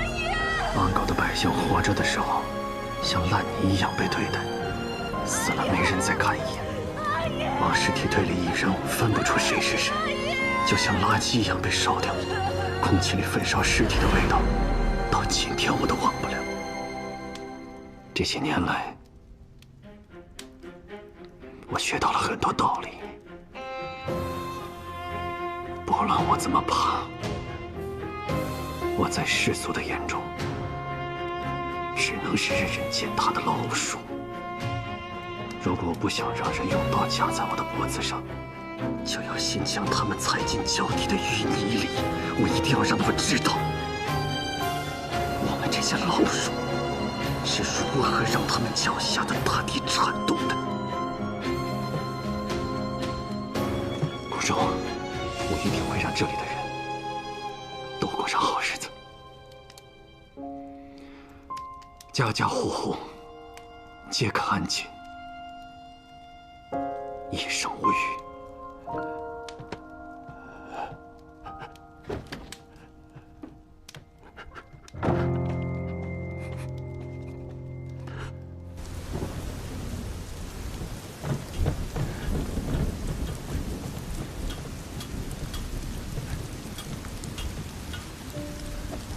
若不是来到这里，根本想不到圣都还有如此破败的地方。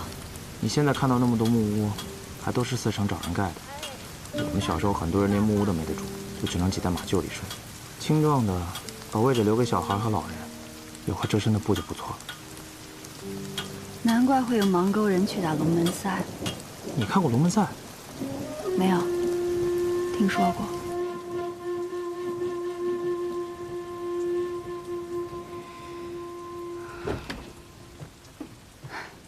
霓裳，看来事情办成了。袁绍成已经上了我们的船。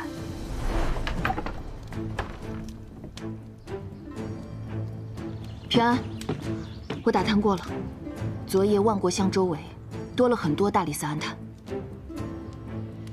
担心，你通知霓裳，让他把袁绍成引过来。你们一锤子砸翻了都梁后的船，还把我砸得浑身是伤，我可不得上你的船吗？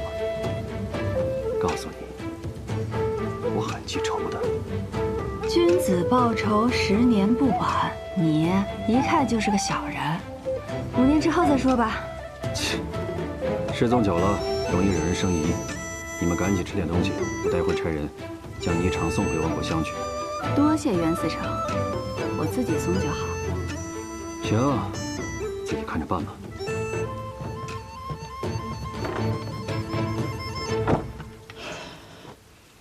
你们两个倒是挺像的，都喜欢与虎谋皮，一个比一个贼。你这是夸我还是损我？可是跟他合作，靠得住吗？反正都在一条船上了。不过度量归顺李氏，我们要想盯死度量，还需要一个人。你想找谁？吴显儿。这个人我在万国乡倒是见过，好像是在与人幽会。谁？齐君善。就喜欢听你唱戏曲。是吗？来，我家里。来，喝酒啊！待会儿给我多喝点啊。请。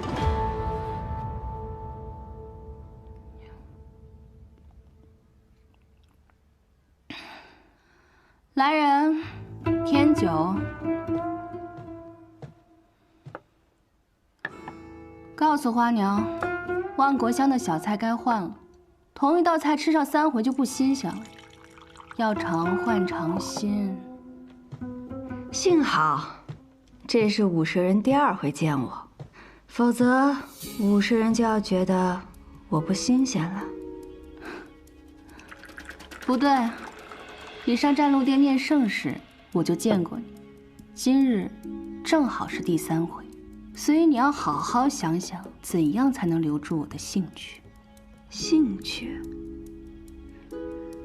我刚刚想了个法子，让齐君山的手下跑来报信。大哥，义父知道我在万国巷，正赶过来找我，我得赶紧回去拦住他。要是让他知道我与你在一起，就糟了。我先走了。武士人别多心，我不过是刚巧碰上了，倒是希望没有扫了武士人的兴。怕度量的是他，我可不怕。唉，我给武士人倒酒，不管是不是佳酿，武士人都肯喝。我以为对于武士人来说，我是那个特别之人，这才巴巴地跑来。看来是我自作多情了。我就喜欢你这厚颜无耻的样子。好了，直说吧，你上我这儿到底是为了什么？我在查郑渊案时，查到了度量私吞的部分军饷，奏禀圣上后，圣上却未示意我下一步该如何做。度量胆子真够大的，军饷都敢私吞。度量见我从郑渊案中抽了身，还有了使职，就将我视作了眼中钉，可把我愁的呀。所以就上这儿请教我来了。我既然姓武，就更得摆正身子，免得让人说武士与李氏不睦。这事儿我帮不了你。我明白了，那今日就当是我来蹭蹭武士人的好酒。虽然我帮不了你，但我可以向你推荐一个人。谁？你去海夷平府上带去我的口信，就说他那珍珠粉我用着不错，让他改日再送我一些。多谢武士人指点。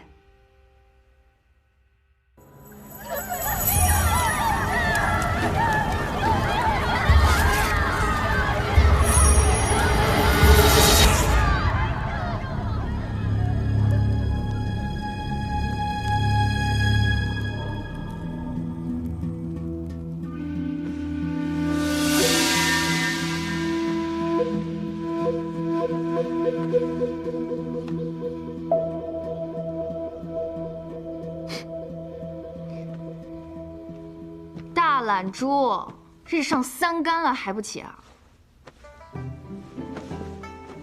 哎，你看看你这药囊都磨旧了，你说吧，喜欢什么图案？我给你做个新的。洛神赋、不辇图、百兽呈祥。我看你像百兽呈祥吧你。我姓叶，那你绣个叶子吧。叶子，叶子好，就算凋落了，也能滋养土地，来年还能长起来，生生不息。那就等着吧。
您是有事来求海上叔帮忙的吧？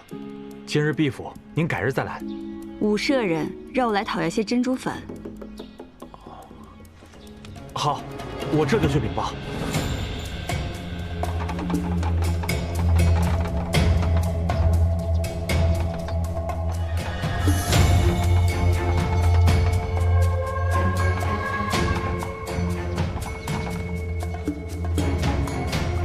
请。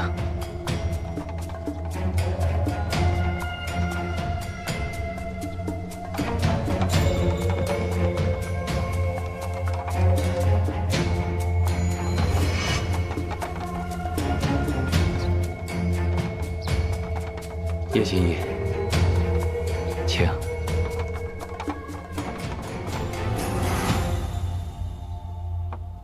请。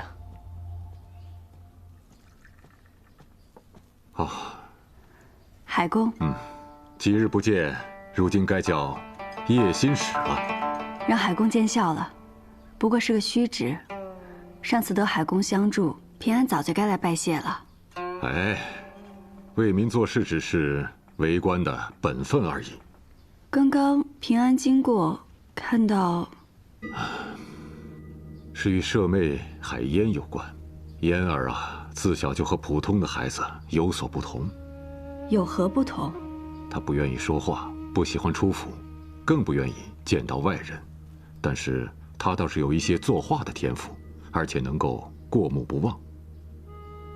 但因为多年前家中意外走水，嫣儿受到惊吓，性格比从前更加怪异。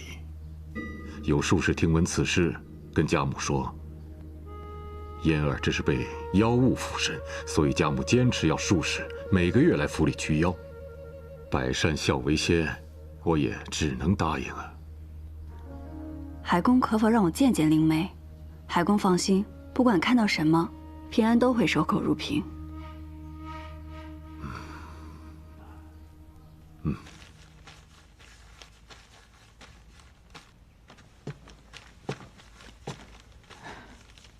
义父，您猜的没错，叶平安去了海府，跟梅党确有交集。梅党与我李氏素来不睦，那封密函定是梅党给我下的套。若真如此，梅党手上既有我的把柄，我已经失了先机。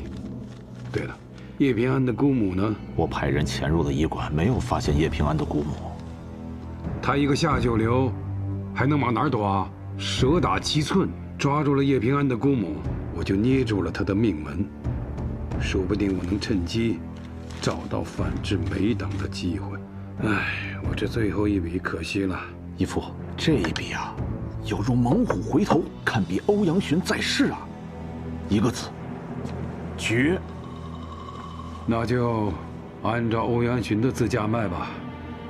谁买了我的墨宝，我就举荐他去仓部主事手下做事。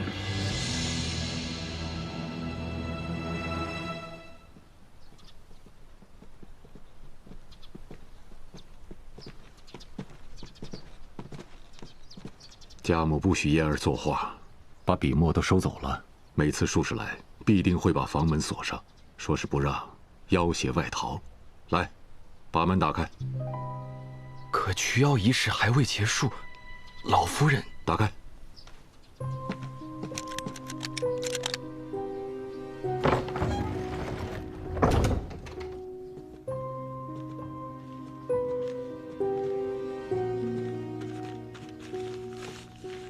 哎呀，家母收走了他的笔墨，没想到他自己还藏了这么多炭。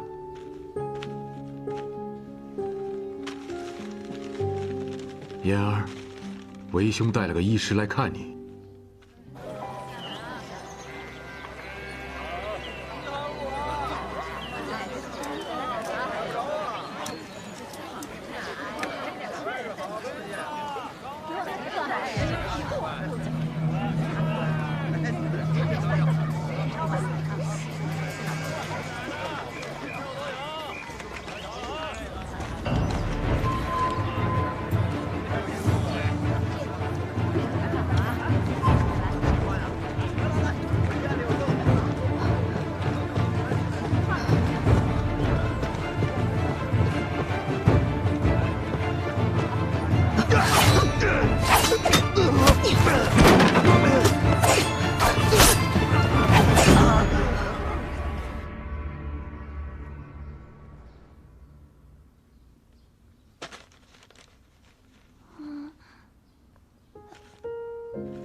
没见过吧？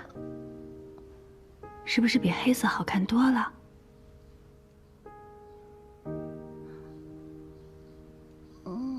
来，我们来画画你阿娘，好不好？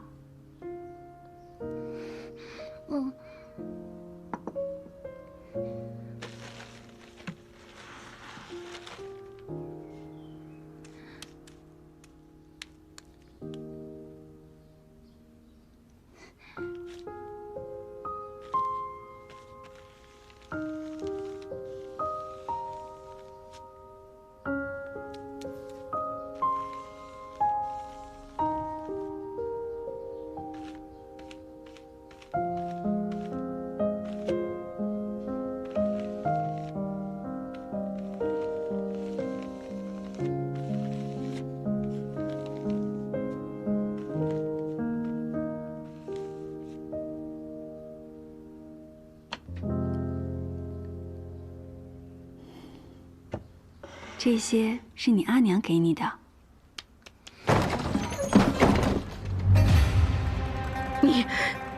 你怎么这么大胆？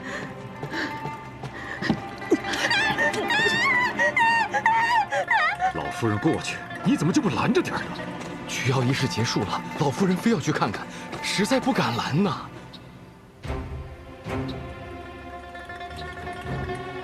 你是何人？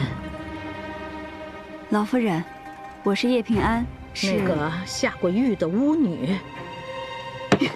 你们怎么能让这种人进来？要是我的嫣儿被他下了巫术，你们谁能担待得起呀？啊！娘，哎呦，娘，你别发火了。那平安就先告辞了，改日再来。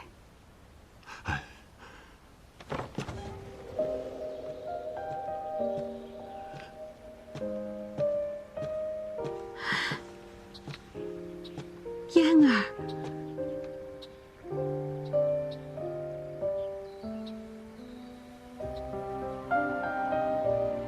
我的，当然是你的，谁给你的？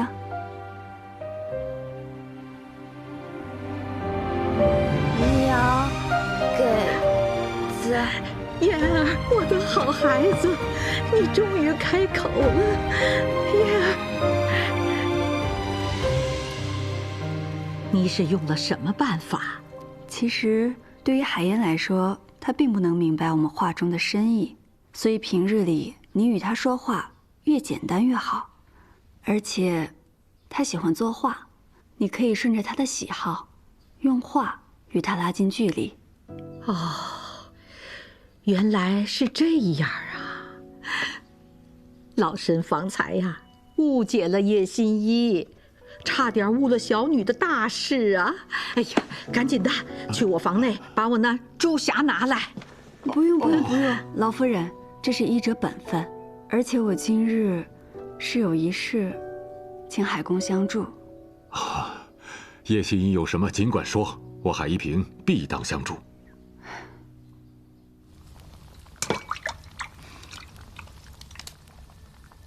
如你所说，这度量贪墨军饷实在可恶，没想到短短几日，你就查出了如此惊人的秘密。平安也不过是侥幸罢了。如今他已经熔掉了贪墨的5000两军饷，销毁了罪证，我该如何帮你？我是虚职，所以不便出面做此事。只要能够为民除害，我海一平义不容辞。那我向你引荐一个人。谁呀？查办军饷案的袁绍成。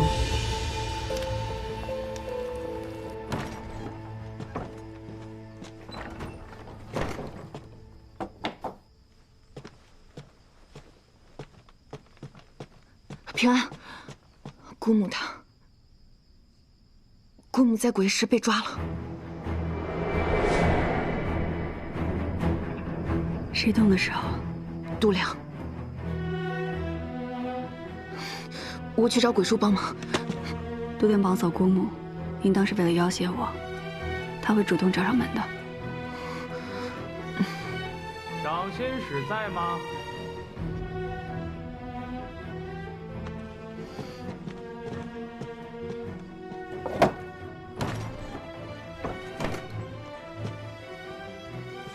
掌心使，杜公想邀请你参加府上的夜宴，不知可否赏光啊？当然，我取件披风就来。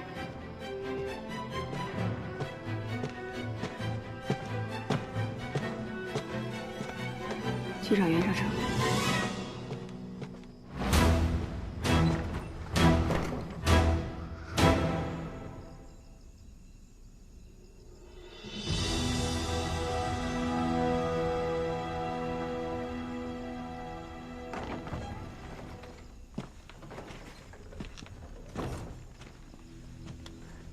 杜公，叶心使，杜某特在府内设宴，恭贺叶心使谋得官职。有劳杜公了，不知我姑母可安好？我自然会好生关照。吃完这顿饭，我就送你和你的姑母回去。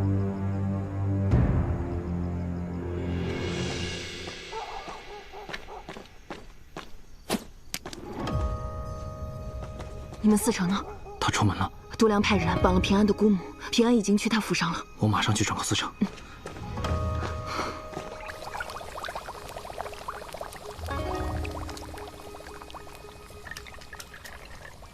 听说杜良分了你一间赌坊，你应该进他的府门才对呀。海公的消息还真是灵通啊！只是我若不假意投靠杜良，又怎能有机会坐在你的面前呢？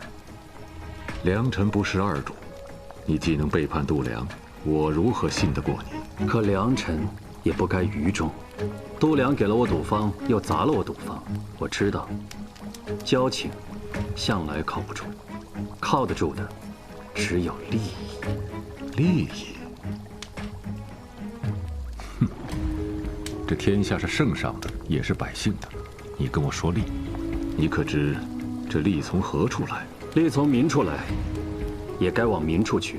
正因我深知这一点，所以才来拜海公门第。你为官20多年，一直都不忘为百姓做事。仅康州元年，你相助的民生之事就有100起，而他杜良私自贪赃枉法之事，又何止100起？我帮每党，你帮我，这就是利民。好口舌。但是想利民，你可先得知道如何做官。你懂得为官之道吗？还望海公赐教。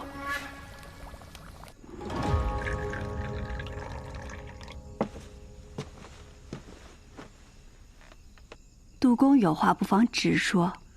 叶心使原本惹上了官司，可很快就出狱，面圣封官。这一步登天的本事，不知背后是得了哪位高人的指点。我的命是圣上救的，官是圣上赐的。若说高人，也只有圣上这位高人。叶心使能夺得圣上欢心，不知可否对我指点一二？杜公啊，圣上的心思，岂是你我能揣测得了的？是杜某唐突了。不敢，不敢。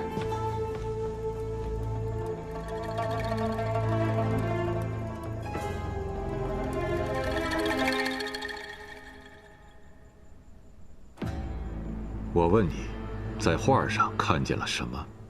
万国来朝的圣像。我却只看见更简单的东西，色彩。赤黑青黄，若无色彩，画儿不足以成画。我再问你，这人心有几种色彩？爱恨贪嗔痴欲，杂色繁多。若把这个玉字放在官场上，又当如何？世人皆喜欢清官，可这玉又是本性，难求人人能将本性抑制，所以什么？所以浊水方可浊青天，清水又岂能荡乾坤？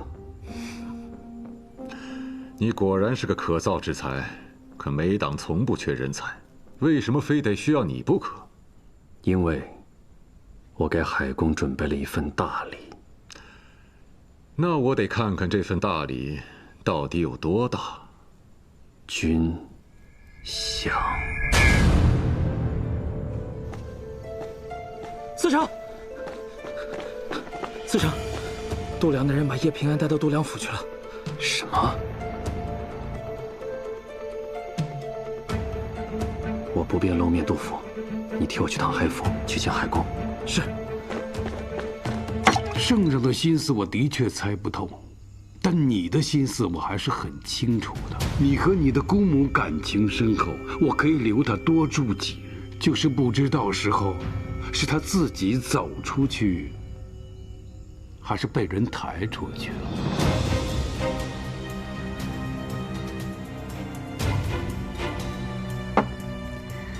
杜公啊，我姑母自幼修行祝由术，你得罪了她，恐怕对自己没有好处。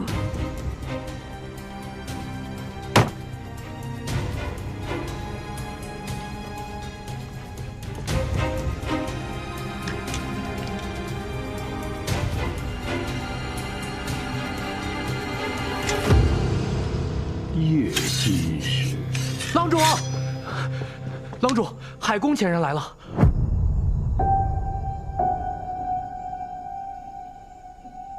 叶心使的心思真是剔透的很。杜郎中，海公约了叶心怡去府上看诊，听闻他在你这做客，特意差我来接。海公的身体抱恙打紧吗？不打紧。叶心使，今天的菜凉了，那我就不留你了。记得下次可得吃快一点，别让菜再凉。一定。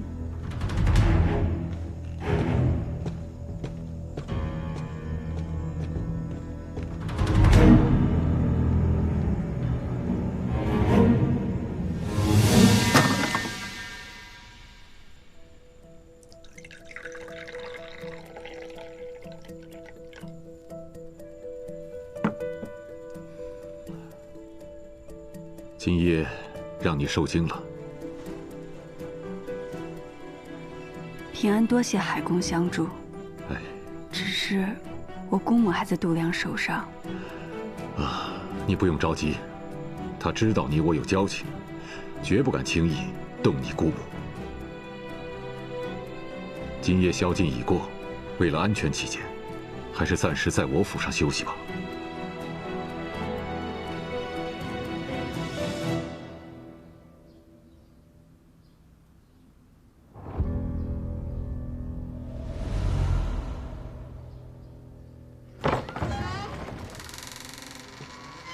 海燕，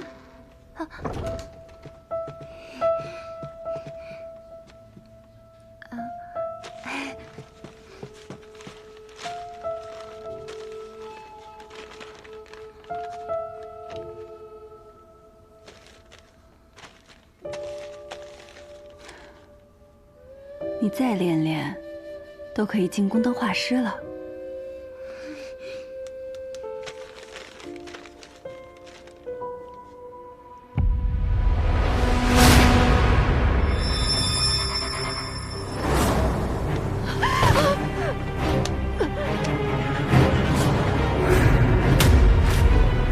这印记，你见过这女子？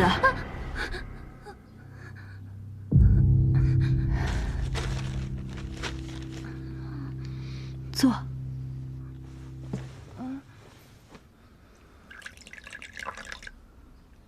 来，你见到这女子的时候，是10几年前吗？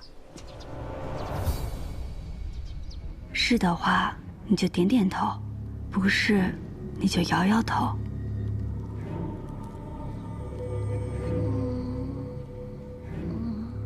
那你见到这个女子的时候，你阿兄在她身边吗？哟，嫣儿也在啊，那就一起用些点心吧。我实在是忧心姑母，就不叨扰了。海公陪燕儿吃吧。哦，好。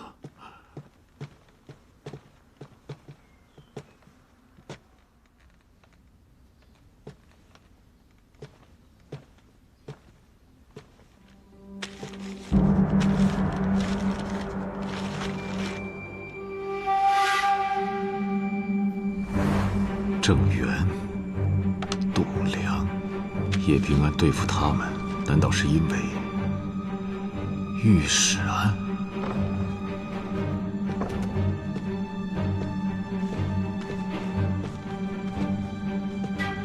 嫣儿，为兄问你个事：上回娘的寿宴上，你见过一名来贺寿的女子，她的手臂上啊有这么个图案，能不能帮为兄把它画出来？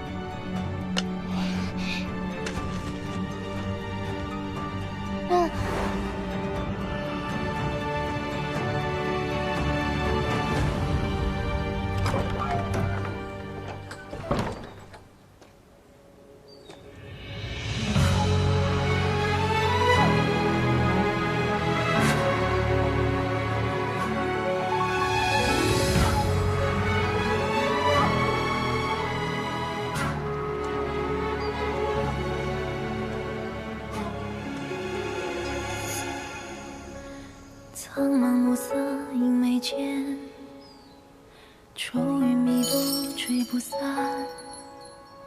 浮生若梦若魇，恍然惊眠。悲伤划过的双眼，凝聚成诀别，将这起初画面寻回。声音好听吗？3、2、1，跟着我走，跟我走。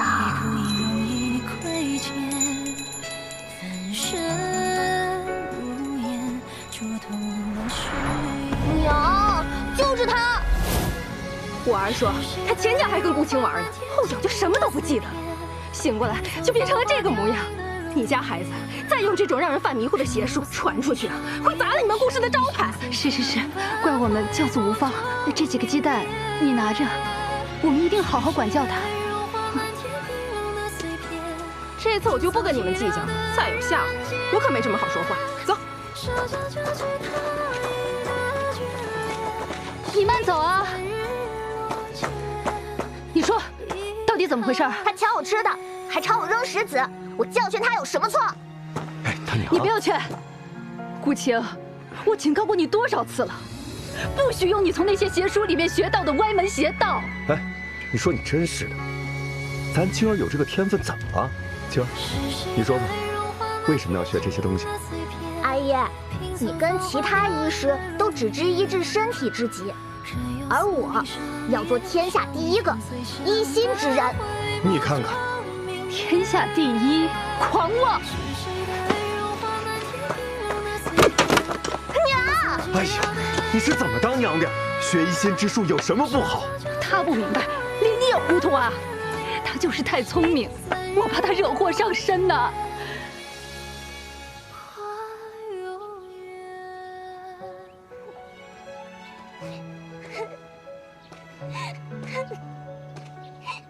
小姑娘，你是叫顾青吗？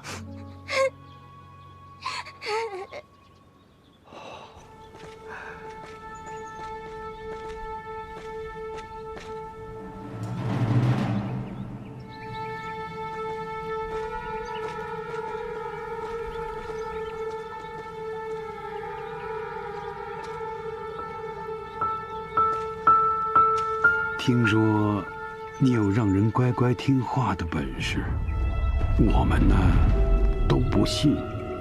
我真会，我可以证明给你们看。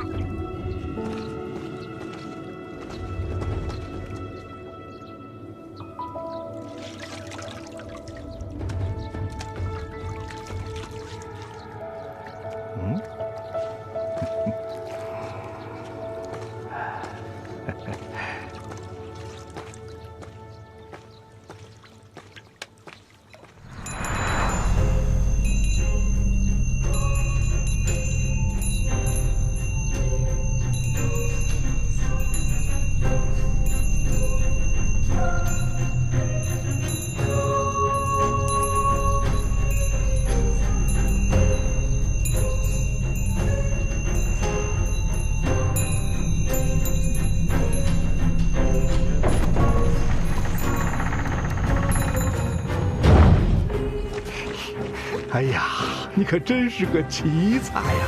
我们这次可真的相信了。喏，这是给你表演技法的赏赐，拿好拿好。哎，他进去宅子，你们也会给他赏赐吗？当然啦，他也参与表演了呀。我们在里面给他准备了好多好吃的呢。你也赶紧拿着钱去买好吃的，等下次我要再看表演的时候再换你来。好，乖。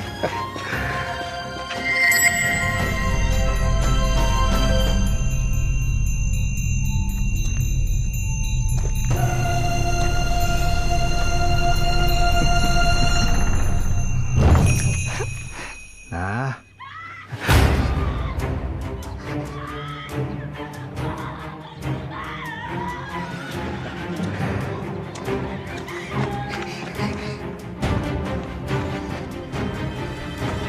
今天给谁看病啊？回来这么晚。够进来，快点！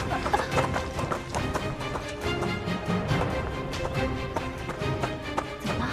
咱们县出大事了。我今天听人说，有个大官被抓了。县里失踪的姑娘根本就不是被什么山妖所捉，而是他让人捉了，关在废宅里。那些姑娘的清白都被糟蹋了，简直是丧尽天良啊！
真是岂有此理！若不是我回乡监察，真不知道这些畜生还要祸害多少人。你放心，我一定会彻查此案，还你们一个公道。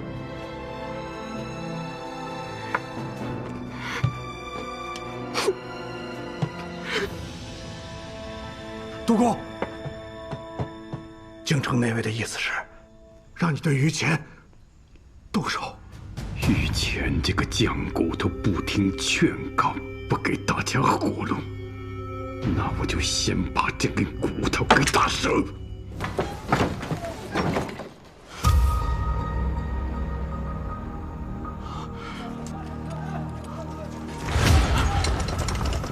你是他的管家？是。说吧。我只认于御史多年来搜刮民财，藏于此宅中，还将我民女以供淫乐。于谦，你身为监察御史，知法犯法，我已上报朝廷，圣上定将治你的罪。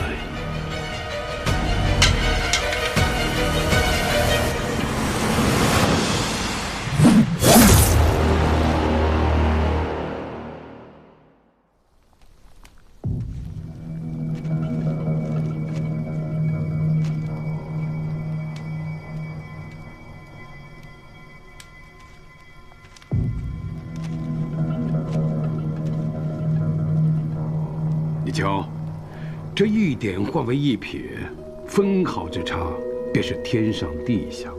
这些年我反复写这2个字，为的就是不让自己沦为后者。杜公的意思，少成明白了。不过“此”字还不够。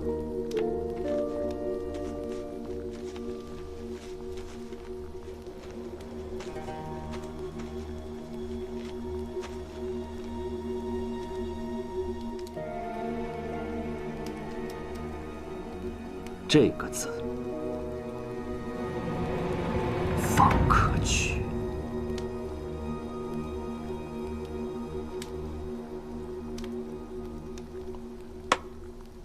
好，说吧，来见我有什么好消息？自然是有，且不止一件。军饷，我已如约找到了。哪儿找到的？就在官道旁的河道里。我赶在丽军到达之前，就已经将其全部运了出来。最危险的地方最安全。这些贼人倒是狡猾得很。不过，我在来你这里之前，先去了趟吏部尚书海夷平，特意将此消息告知了他。你，杜公少安勿躁，请你耐着性子。听我把话讲完。你说，我知道海夷平是你的心病。我告诉他，我想投靠武士，这军饷就是我最大的诚意。海夷平老谋深算得很呐，并不打算私吞掉所有的军饷，而是准备将这其中的一半上交朝廷，至于另一半，则被他运进了别院，占为己有。这便是我带来的第2个好消息。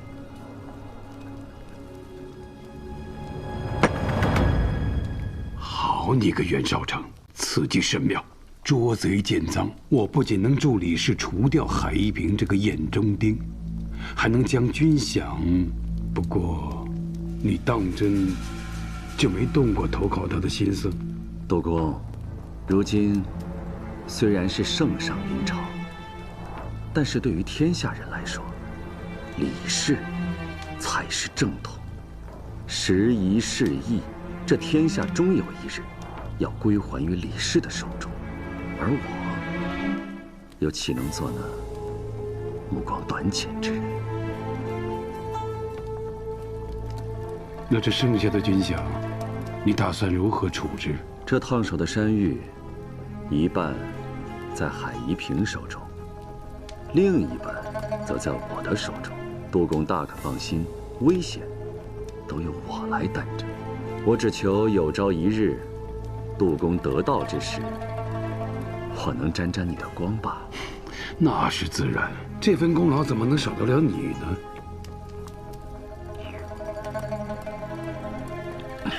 除此以外，我还要齐君山手中一半的赌坊。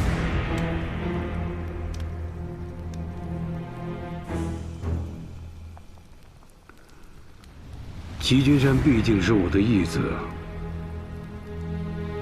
我这贸然要他让出这么多，杜公，你又忘了我手上还有那剩下的4万两军饷，我可以将其全部融好，用我的赌坊送来你的府上。齐君山那里，我会打好招呼。杜公，多谢了。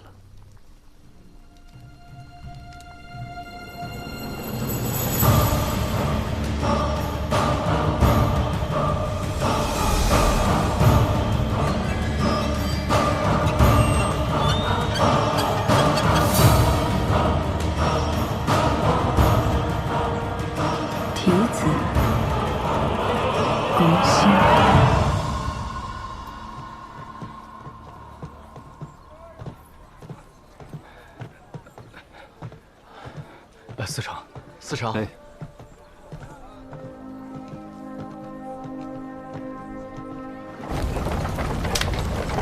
司城，哎，古叔，哎，怎么样了？和生在我这喝了一晚上了，你进去看看吧。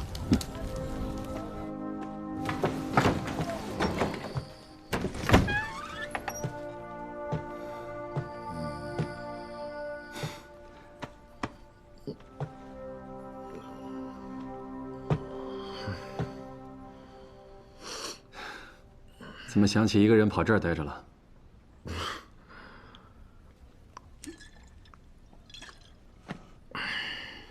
我昨晚梦到阿娘了，她在河边一个人。我跑过去跟她说：“阿娘，你来看我了。”她转过身跟我说：“和生，你是不是又打架了？”她问有没有好好照顾你弟弟。我没回答，我不敢回答。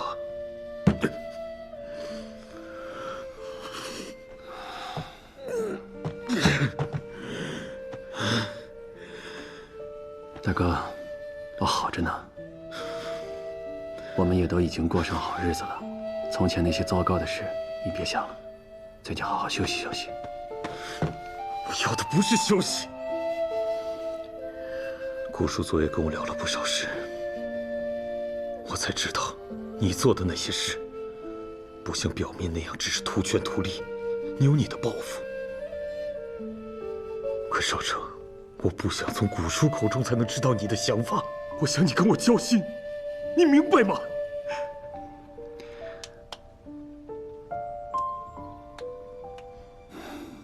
哥，很多事情不是我不跟你讲，而是我害怕将你牵扯其中。可君想这么大的事你都不告诉我，我难道在你那儿一点信任感都没有了吗？难道我这个做大哥的保护不了弟弟，还要让你来保护我是吗？啊？那你知道这君享案的背后，我的军师又是谁吗？你还有军师？谁啊？叶平安。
郎主，确认过了，海夷平那处别院地窖中的确有印有军印的军饷。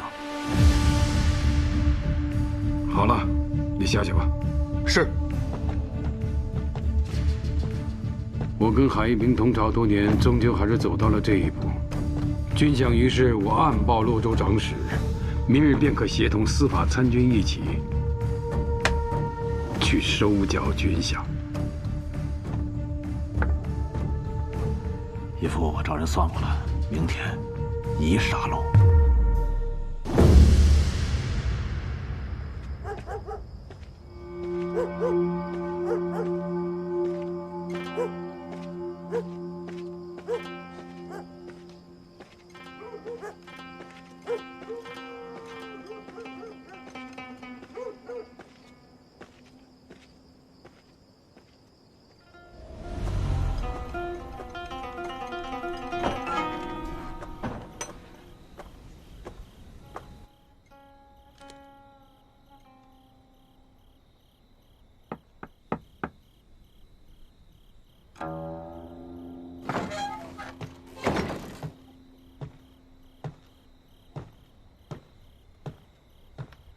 这圣都地价虽贵，可此处已是最便宜的了。看看你租的这个宅子，没想到竟然如此寒酸。地价再便宜，袁四成不也只租得起一间宅院吗？就别50步笑100步了。这是什么？姑母给我调的凝神香，能助我入眠。别太担心你姑母了，我的人明日会将她救出。你的人负责好他们该负责的事就行，姑母的事，我让丹心来办。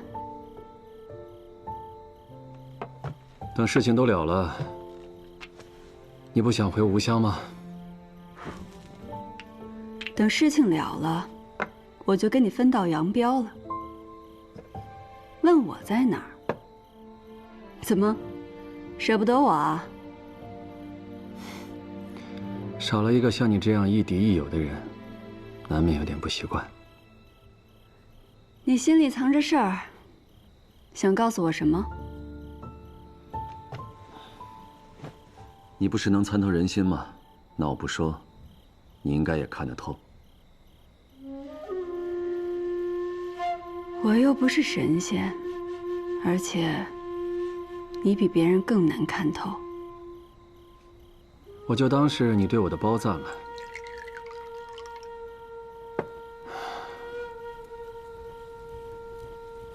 夜路行，多冤魂。东家女头颈，西家火隐身。御史遇百鬼，迷雾葬此生。便问此中客，无人愿点灯。你说过，御史案背后还有其他人。那我想，度量之后你还会继续追查。怎么样，查到了什么人？我们此前只看到度量、郑源、齐君山，其他人都戴着面具，所以明日我要你先别动度量，留他与我独处。我要从他身上套出更多的消息。那万一套出来的人官位比度量还高，你可有想过会付出什么代价吗？在你决定争夺权力的时候，难道没想过要付出什么代价吗？和海公一起扳倒了度量，你便上了美党的船，站在了李氏的对立面。之后，你又要对付谁呢？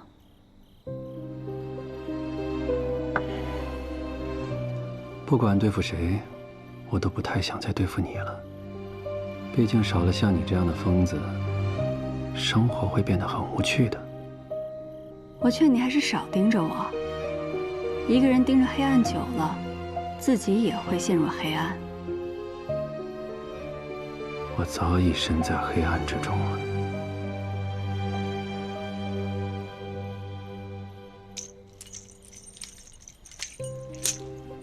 把这个放在枕头旁边，或睡得安稳些。这是什么？这是睡铃。它的铃声入耳后，能让人产生困意。试试就知道了。谢了。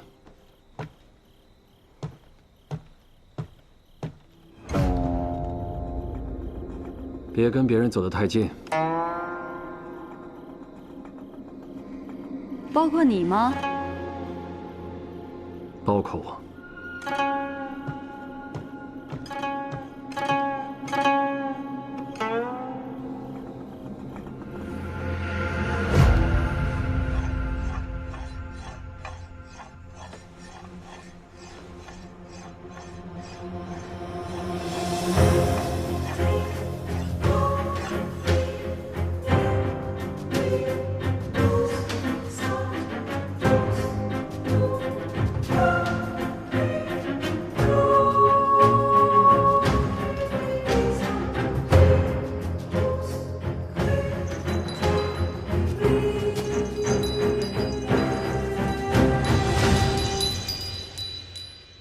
平安，按你说的，我让靳夫子从齐君山赌坊里偷来了账本，上面记录了不少人通过输钱给赌坊的形式，向度量行贿。靳夫子有从齐君山手下那儿套出什么吗？他提到通泉县曾经跟随度量的亲信，入京后都相继得急症去世了，多半是知道的太多，被人灭了口。走了，平安，你们俩，你们都小心点。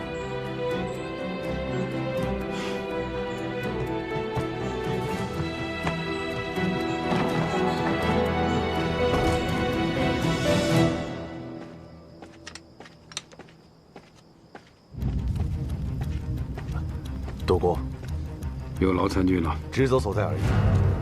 军饷也是户部之责。有人做着为民办事的表面功夫，其实却是贪得无厌的蛀虫，连军饷都敢私吞，这样的官，我度量第一个不饶的。今夜请诸位一同出见。听凭差遣。海公，出事了！哎呀，你怎么还在这喝茶呢？我收到消息，那度量不知为何跟司法参军一起带人正往你那别院去呢。今夜恐怕要出大事啊！需不需要我带人？着什么急呀？快坐，尝尝我新煮的茶。哎呀，你坐嘛。今夜啊，不管是流血还是死人，都与你我无关。你我只需好好品茶即可，懂吗？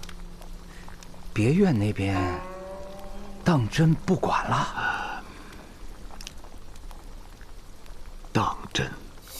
不过，我需要你替我给厉俊递个消息。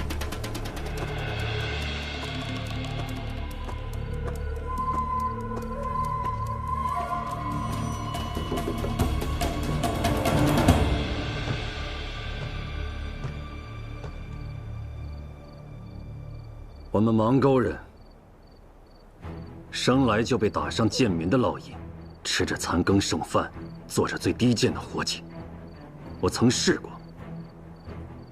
忍辱求全，一再忍让。每当我退一步，总有人步步紧逼，得寸进尺，所以后退无路可走。而且在度量那种人眼里，我们就是阴沟里的臭老鼠，任何人都可以辱骂践踏。今夜，我便让他们睁大眼睛瞧着，老鼠是如何吞掉老虎的。出发！是。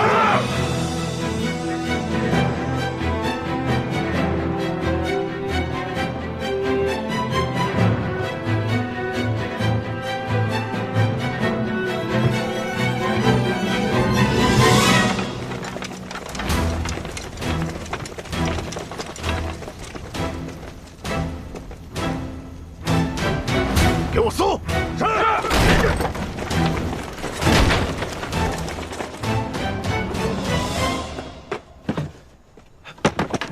和珅哥，后院现在没人，辛苦。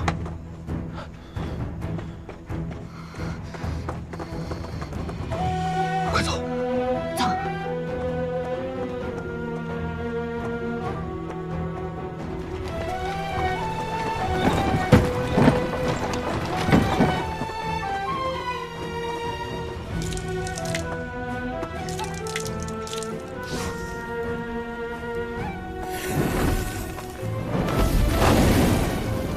撤！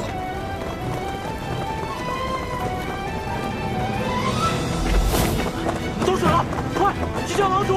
好，来人呐，快进来救火！来人呐！走水了！走水了！走水了！不妨走水了！快去救火！快呀！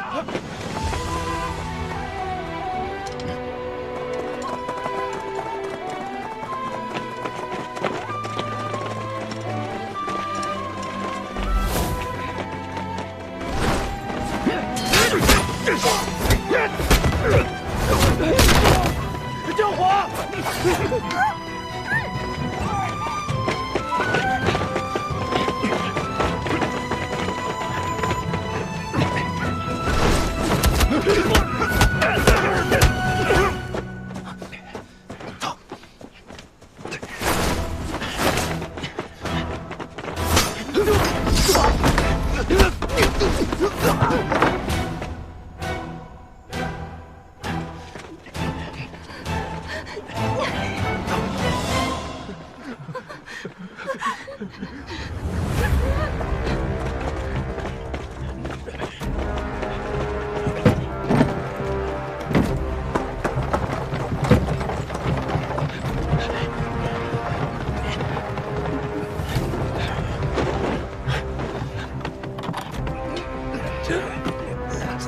轻点。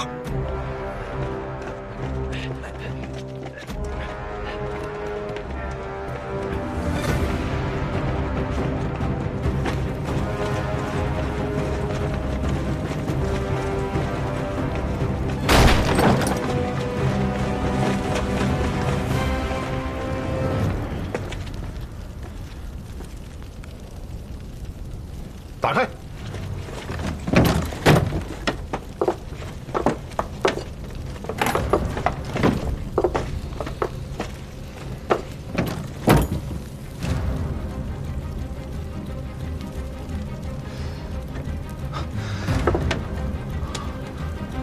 楼主，楼主，楼主，不好了，府上失火了！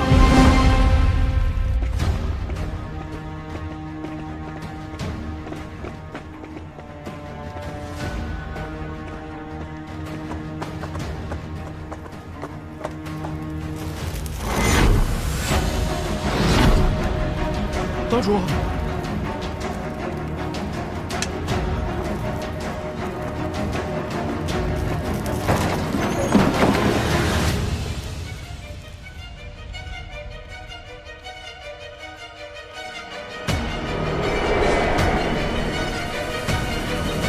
袁绍真。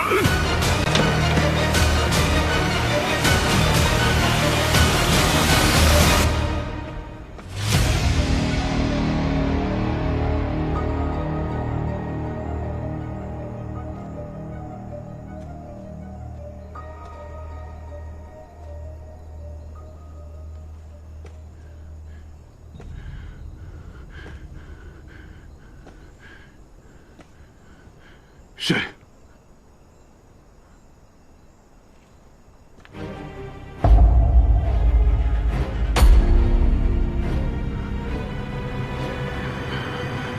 叶平安，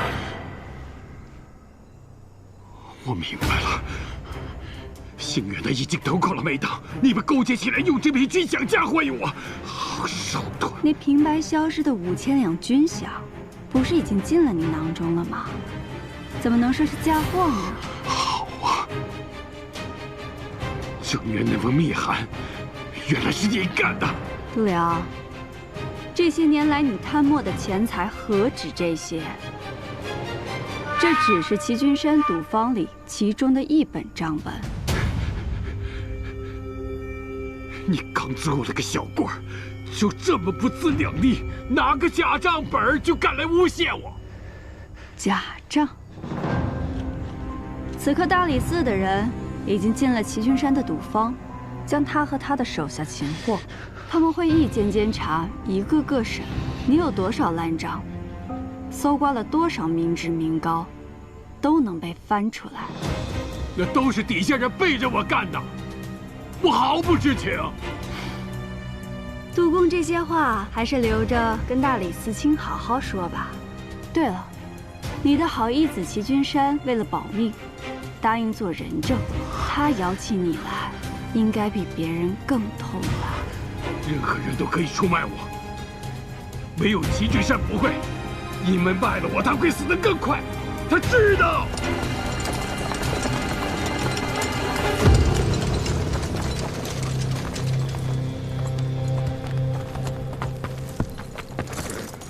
都给我守好了，今夜。 谁都不许出入。是。那杜公知不知道，我为什么这么费心的将军饷放到你的家里？无外乎你觉得这么做就算提正如山？只说对了一半，还有一半。怎么样？赃银在自己家中被发现，这种手法既惊喜又熟悉吧？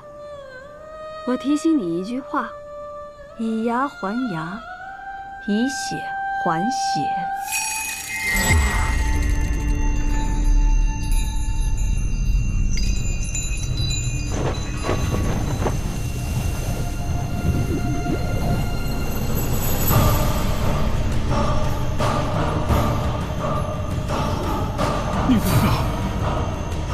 想起来了，这种被人栽赃的滋味很不错吧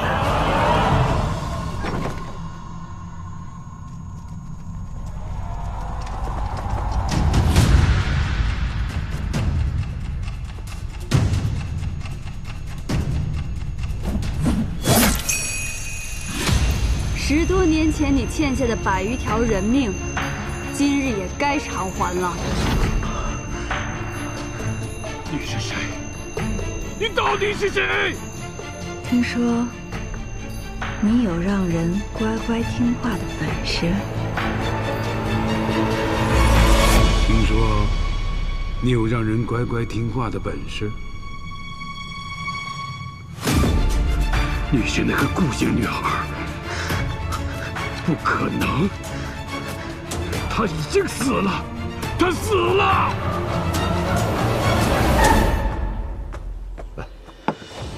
这青儿又野哪儿去了？废宅发生了这种事，县里不太平，可别再让她乱跑。是啊，如今世道这么乱，真让人担心。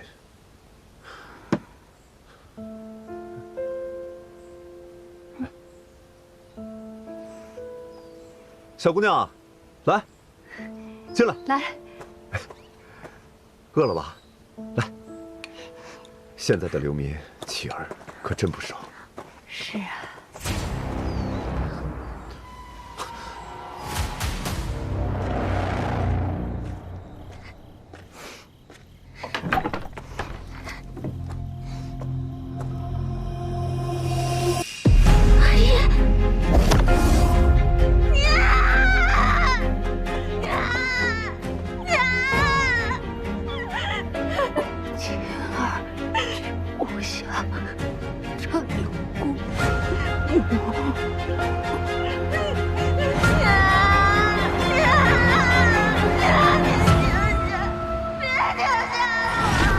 你说的对，顾青死了，永远的死了。现在站在你面前的是叶平安，是一个从阎王殿爬出来的恶鬼。你听，那些冤魂在跟我说话。你别说神都给吓唬我，我不会信的，我不信。他们说要让你好好活着，每晚你入睡就会去梦中找你，早上醒来你就会生一个脓疮，直到你浑身溃烂，遍体流脓，一块好皮都没有。别说了，别说了，你住口！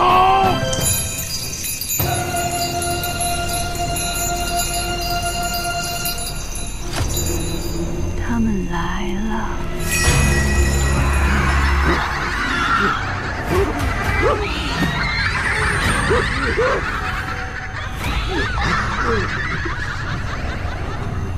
栋梁，你还我一家老小的命来！还来！天神，不能怪我，是你咬着我们不放，是你！栋梁，那些戴着面具的显贵都是谁？栽赃灭口是你自己的主意，还是有人指使？主意不是我出的，是他，是他，是他让我做的。他是谁？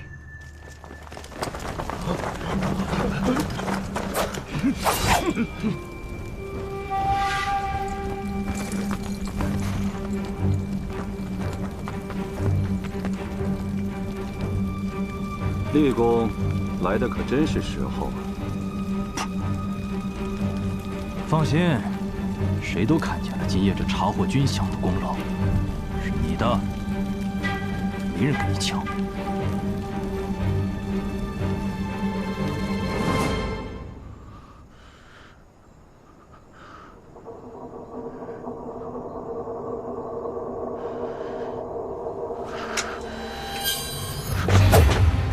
老子不怕！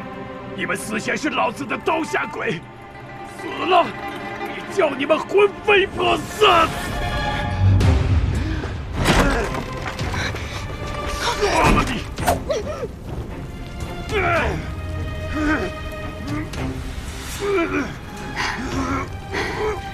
要你说出当年害死他们的凶手还有谁，他们就不会再缠着你。你是罪人，你也要下地狱！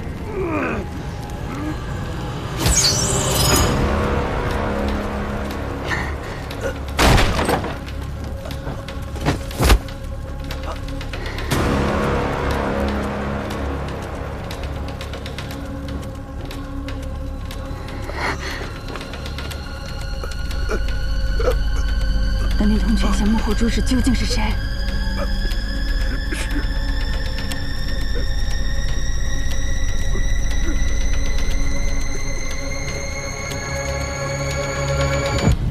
好，我知道了。文宇，跟我来。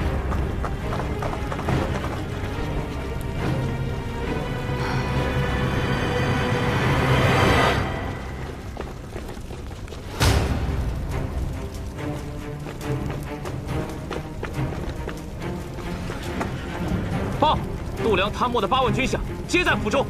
好，度量借户部之权，监守自盗。此案除他之外，还另有人参与。有人举告，此案中叶平安有偷运军饷的嫌疑。来人，将他拿下。是。我自己走。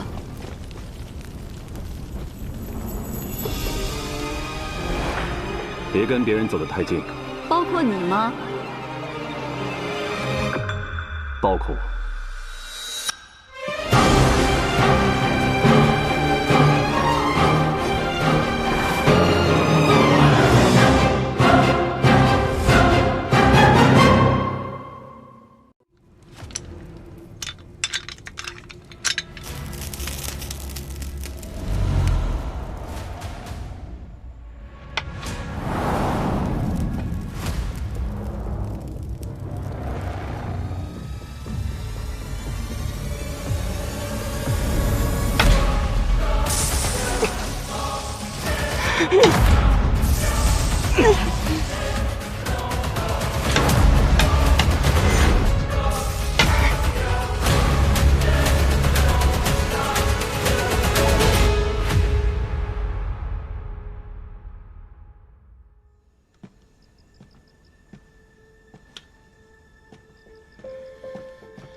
平安被下狱了，说他牵涉军饷案。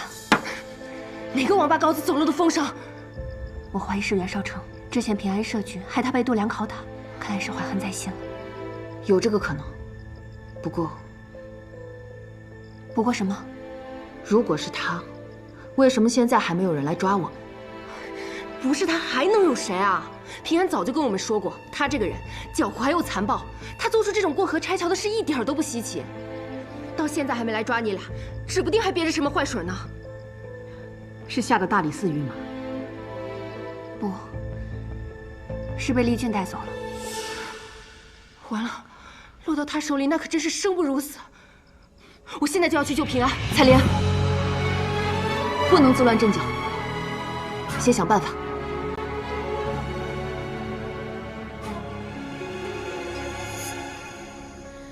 苍茫暮色映眉间，愁云密布吹不散，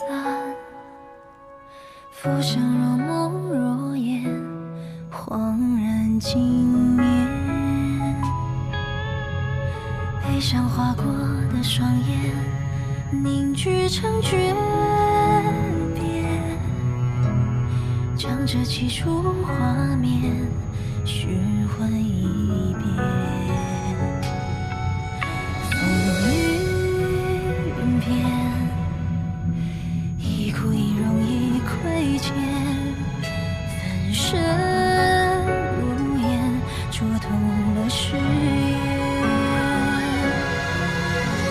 是谁的爱融化漫天冰冷的碎片，拼凑寂寥的人间，手将交织他一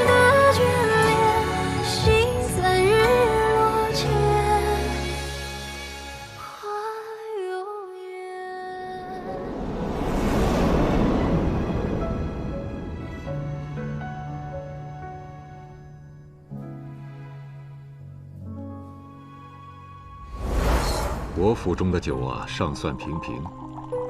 等你升了官，我带你去梅府品鉴更好的酒。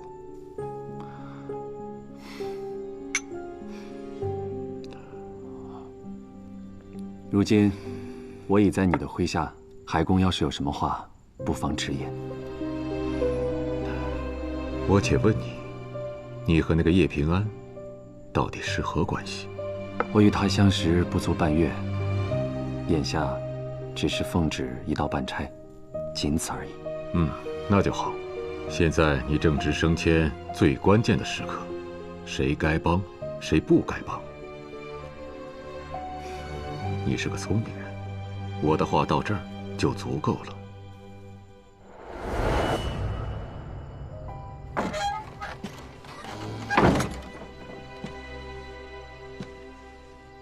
今夜你可是立了功，怎么这副模样？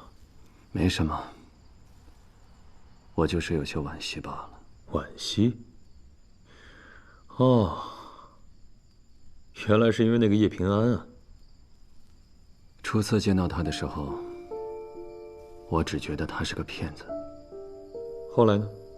后来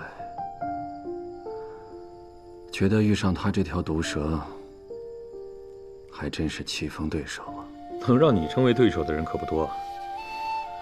究竟是谁要他死？你不说我也知道，是海一平吧？你不用这么看着我，能让你左右权衡的，眼下只剩下这位海尚书了。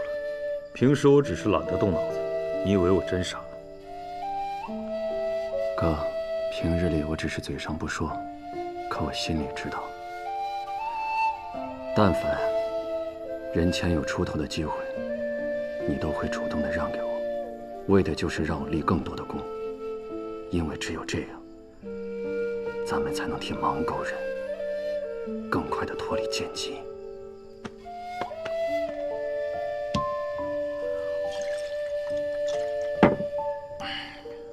我知道你从来不是感情用事的人，但这叶平安，你真不打算救吗？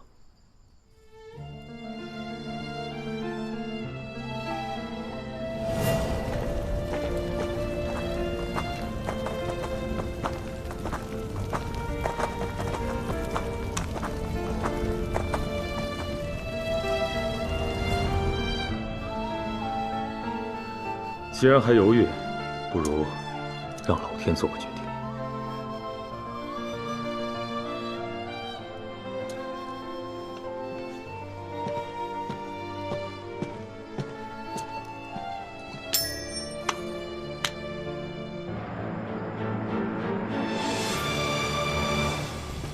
不惧寒风萧墙起，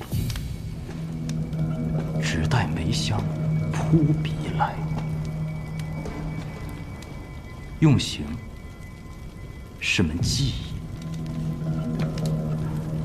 你身上的这些伤，正如朵朵红梅绽放于黑夜。你看，像不像白雪洒落指头，腾出的汗油有体香，正正契合这句诗，连我都佩服我自己。立功深谙，原来这么喜欢玩花帕式。说说吧，军饷莫名失踪，背后究竟是怎么回事？又是谁指使你犯下这弥天大罪？那个幕后主使，今晚不就在那儿吗？你指的是袁嗣？当然是度量。军饷在他府上，我也在他府上。若军饷是我盗的，便是受他指使，他才是主谋。把一切推给一个死人，你觉得我会信吗？他一个五品郎中，敢私吞全部军饷，还都藏于自己府上。就算他敢，也必定有人给足了他胆子。你说呢？这才是你想要的呀！其实你根本不用给我用刑，我全都会照。你让我要谁，我就要谁。将军、尚书、宰相，是不轻不重的小罪，还是灭族大罪，我都签字画押。你听，刚到亥时，你这副模样，多败兴！我可是为你准备了漫漫长夜，我心想出了很多种刑法，都还没有叫人试过。金汤刑、蛇海刑、骨笛刑，没有刑法，公子就出不来。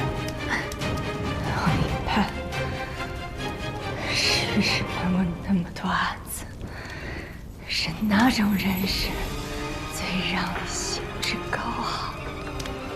我猜是高官贵胄，看着他们从高胆的折进明朝，尊严一天天被你撕碎，这种反差才最让你快活，对吧？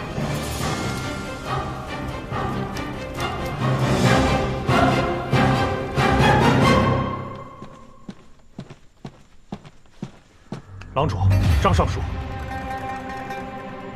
说吧，今夜是何情形？是。今夜袁嗣成带人进入度量府中，搜出了丢失的军饷。度量因贪墨军饷，现已伏诛。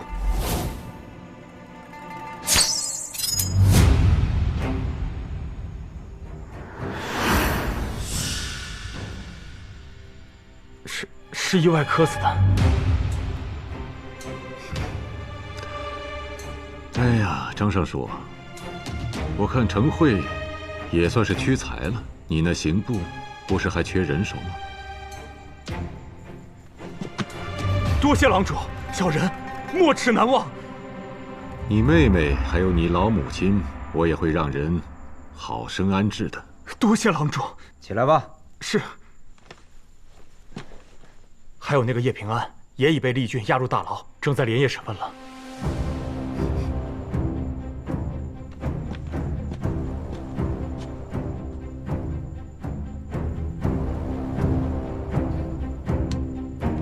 今夜事还得在今夜比。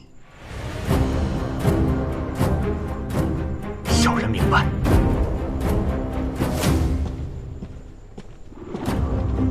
此等大案，刑部需要拟个奏章报进宫里，也得明日了。海尚书，告辞。不送了。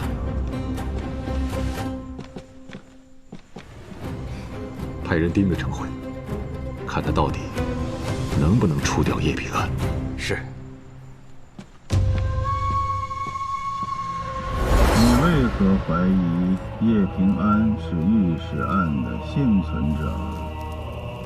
最初发生郑源案，我以为他不过是个替罪羊，可没曾想他利用郑源案竟谋得使职，而且他还清楚度量贪墨一事，找我想用军饷案来对付度量，我便知其心思缜密，绝非泛泛之辈。先前家母寿宴设计御史案的那位前来贺寿，他妾室手臂上的那个7叶昙花烙印，让嫣儿呆呆看了许久。我便引导嫣儿将其画了出来，果然试出了，她就是御史案的受害女子。心思缜密，已深入局。好一个欲掌控人心之人，此人必除之。没想到你竟是我的知己，用刑具剥落他们的身份，这才是最高的技艺。可惜呀。说，指使度量从官道上劫走军饷的人，到底是谁？当然是出身士族的人。说起士族，你出身贫寒，苦熬多年才入仕，可士族却因不屑你的出身，阻挠先帝提拔你。此后，你便恨上他们，哪怕又想傅生进视你为好友，你却仍将他拖入万劫不复之地。好友，复生军高高在上，骨子里只是把我看作玩物。你们所有人都把我视作疯狗，但我这条疯狗，把圣上铲除了多少障碍？我做的不对吗？那你为什么要杀那个发病的百姓？你手上沾染了多少底层人的血？你是想说，你我都同出身底层，本是同根生，相煎何太急？可惜你那巧舌在我这儿不管用了。每次行训时，最让你索然无味的，便是人死的那一刻，不再动弹挣扎。因此，对于我这种体弱的凡人，我倒有一个颇具技艺却又不会重伤的刑罚，可有兴趣？说来听听。龙鳞满床波浪湿，血光点点香而起。取鱼鳞相间，便是龙鳞；再将其挑落，血染斑珠，这便是香而起。来人，马上去给我弄几条鱼来。这也是宵禁，去哪儿养鱼啊？去找去！押回牢房，让他好生歇着，待会儿再好好招呼他。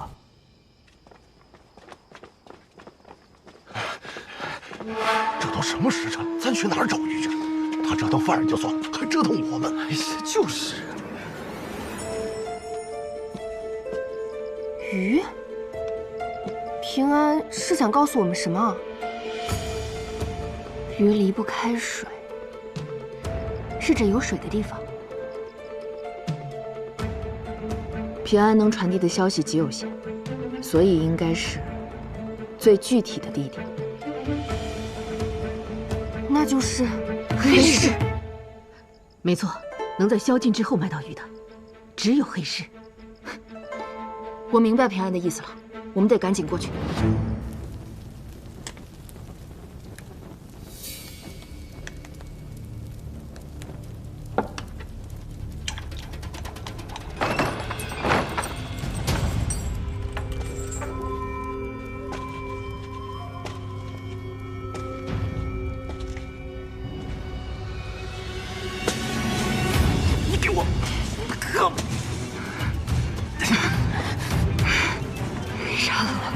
不但不可以离宫，你还会死。你在跟我鬼扯什么啊？度娘死前告诉我一个秘密，你不也看到了吗？这对你背后之人很重要。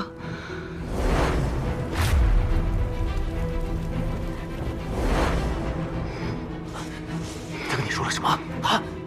度娘行贿了很多人，他想跟那些人的交易记录成册，若出事，这本名册也会公之于众，你背后的人就会倒大霉。可如果你拿到这本名册，就是大功一件。那他在哪儿啊？说。黑市鱼店。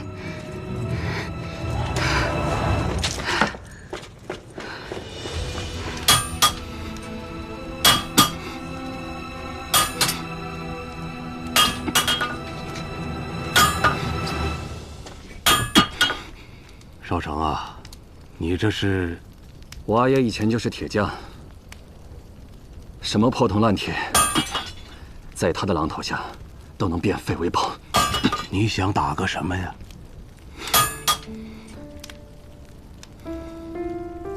给自家人的腰牌。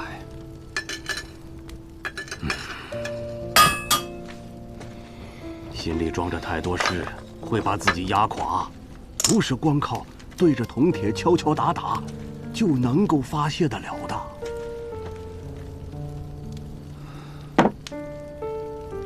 古树，你知道吗？有的时候，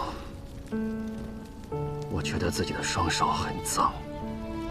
所以我不断的用酒去冲洗，可怎么都洗不掉上面的血腥味。之后我的心就会变得更硬、更冷。其实，你若插手审问军饷案，那叶平安就此刻最重要的是获得美党的倚重。每个人都有自己的路要走，既然选择了，就不应该将希望寄予在别人的身上。我是这样，叶平安也是如此。如果他连自救的本事都没有，那前路刀光剑影那么多，他早晚也是一死。我又何必多此一举？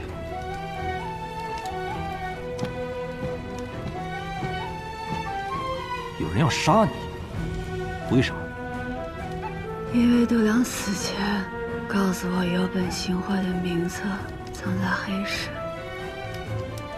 是御史与其为难我这个无足轻重之人，不如顺水推舟，跟着要杀我的人，挖出藏在背后的士族高官，这样你就能获得更大的功劳。你们就站在这里看着他，一步也别动。是。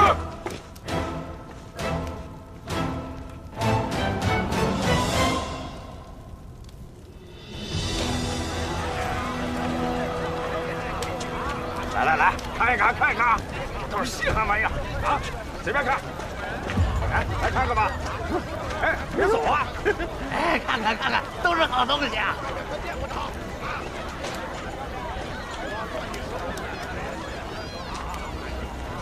买就买，不买就走。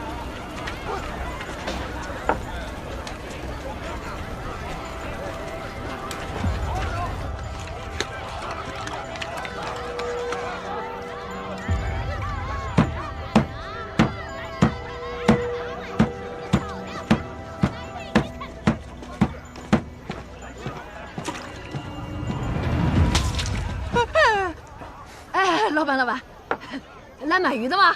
刚杀的。我是杜郎中的人，来取他让你保管的名册。名册？什么名册？我们这是卖鱼的，没有你说的那玩意儿。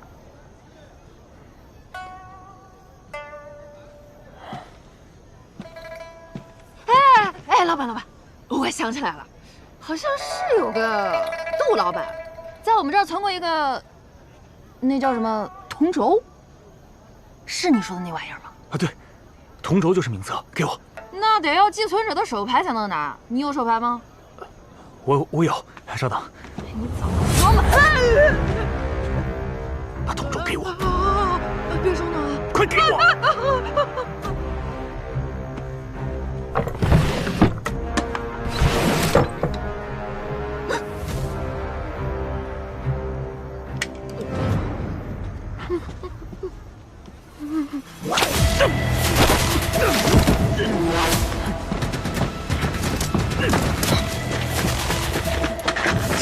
试试，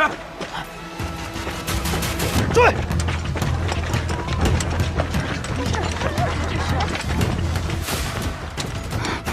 怎么来了2拨人？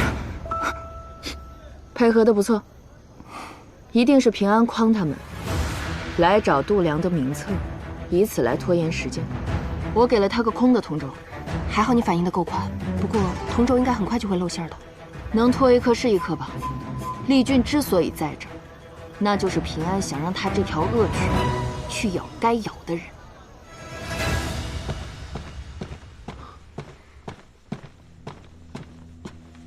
郎主，盯梢陈慧的人汇报，陈慧不知为何突然离开刑部大牢，去了黑市。这么说，叶平安那里，他并未得手啊。那我们该怎么办？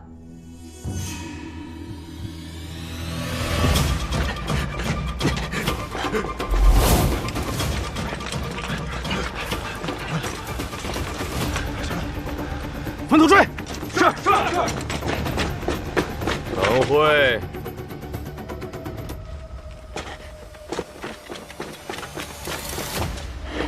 我拿到了。海公会照顾好你的家人，放心吧。在那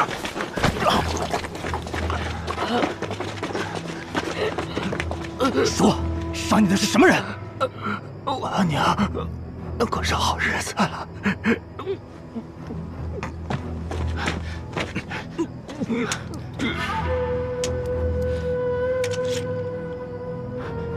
试试，里面是空的。这么短的时间，他们应该来不及拿走名册。难道我们被耍了？竟敢耍我！叶平安，我扒了你的皮！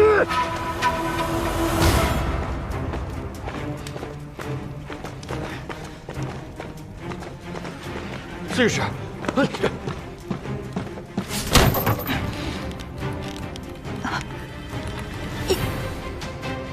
你难道没抓到人？抓个屁！那个叫陈辉的都被灭了口。你说的度量名册根本就是子虚乌有吧？想利用我帮你抓到背后的人，你嫌疑未脱就敢欺骗本官，这牢里的刑，我先让你尝个够！五射人刀！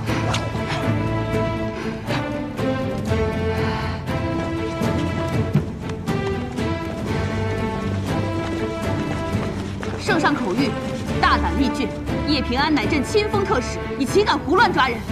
命你即刻将叶平安无罪释放。臣未能体察圣意，臣有罪。臣立功行善要是再这么不知分寸，你的那些刑罚，恐怕只能用在你自己身上了。还不快滚！走。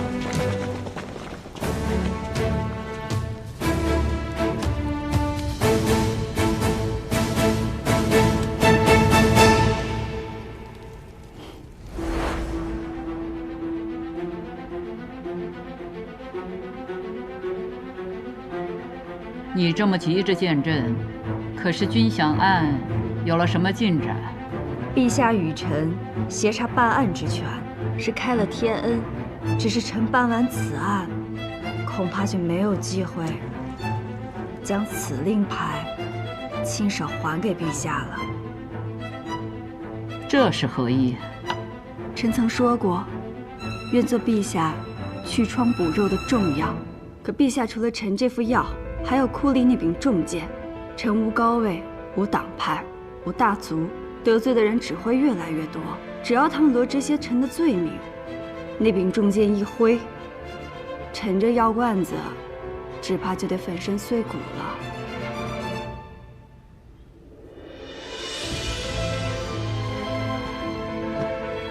你是来求朕这道保命符来了？把你的手牌揣回去。你这颗小脑袋，除了朕，没人摘得了。谢陛下隆恩。丢失的军饷，臣和苑4城已尽数寻回。只是此事还望陛下先秘而不宣，再借臣2日，方能找出这背后的复古之居。云。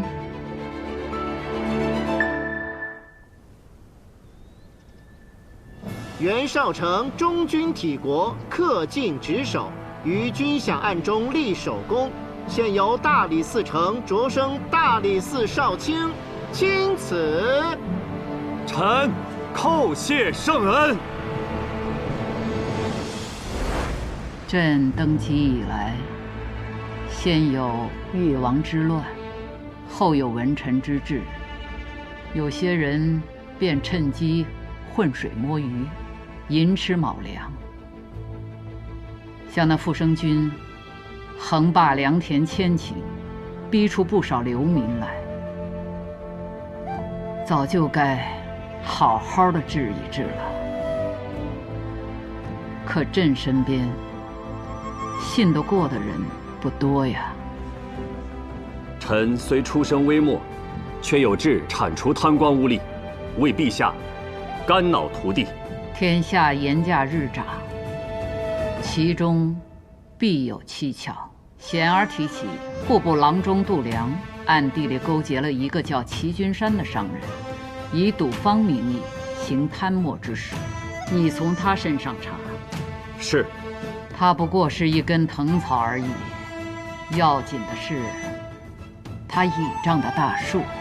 朕之所以不动某些人，是因为还需要照顾士族和前朝老臣。你可明白？臣明白。臣定不会让他们察觉。扰了陛下统御天下之奇举。曾公今夜暂且在我府上歇息。请。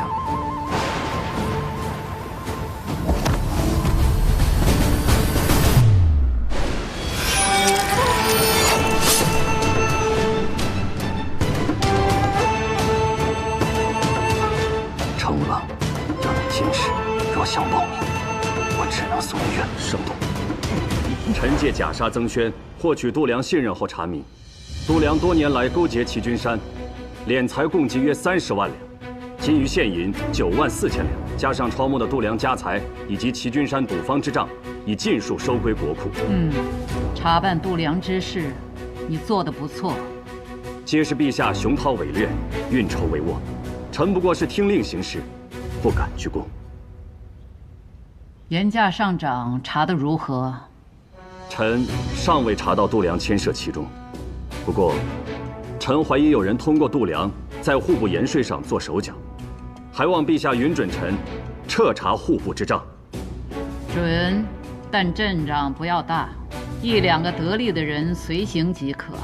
是，陛下，臣心中已有怀疑之人，只是尚无实证，不敢妄言。朕知道，没有证据，就找出来再回话。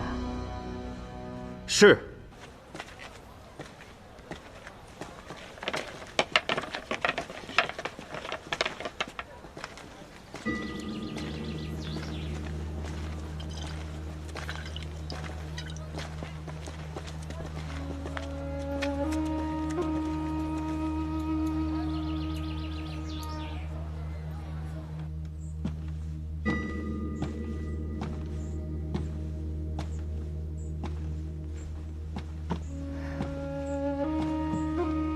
恭喜你啊，官升2品，腰带不错。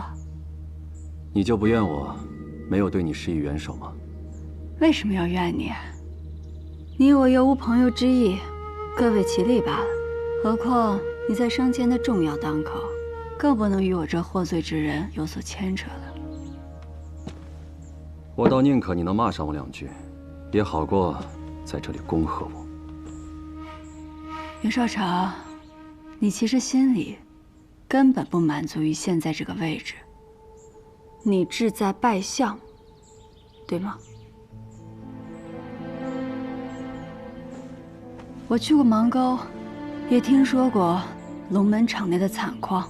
芒沟人过得很苦，他们出身便是贱籍，无法拥有田地，更别提科举入仕了。他们只因出身不正，就世代无法正常生活。明明是正直善良的人，就活得像个罪人。要改变这一切，唯一的希望就是一人之下，万人之上的权利。我不怨你，是因为这条路一招不慎就会满盘皆输。如果我是你，也会跟你做同样的选择。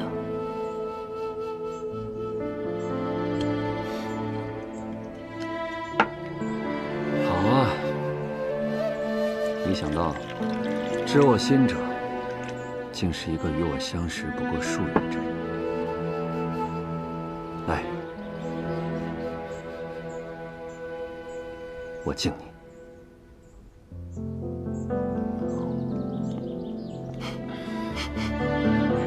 别搞得那么煽情，行不行？而且我既然走了这条路，若不思虑周全，连自救的本事都没有，空等他人施以援手，那不如趁早回家种地算了。我问你，御史案到底是怎么回事？为什么度量在死之前说你也是罪人？告诉你真相又能如何？如果我成了你仕途上的拦路石，难道你会帮我？我啊，是个讲究实际的人，既然你帮不了我，告诉你真相也没有意义。好，不说也罢。木簪掉了，给你个新的。你还是把木簪还我吧。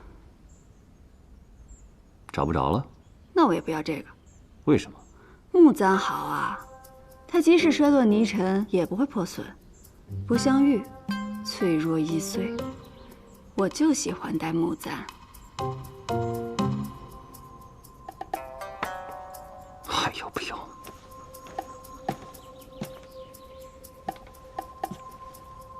你的伤势怎么样了？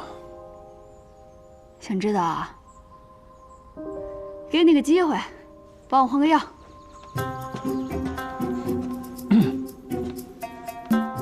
怎么，怂了？你都不嫌害臊，我怕什么？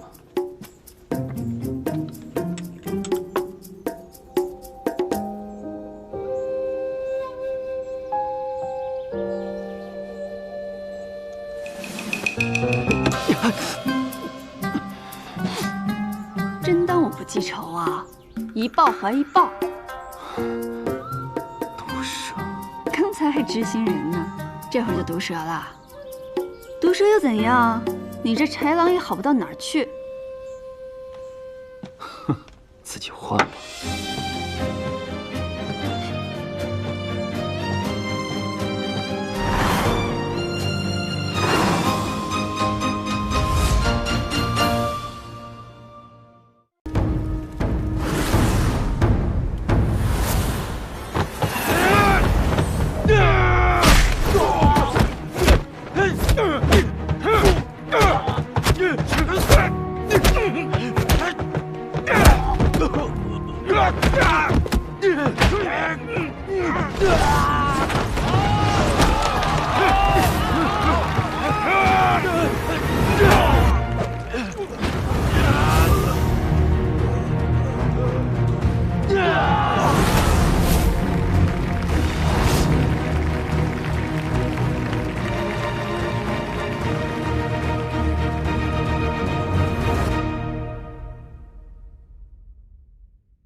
这里面怎么了？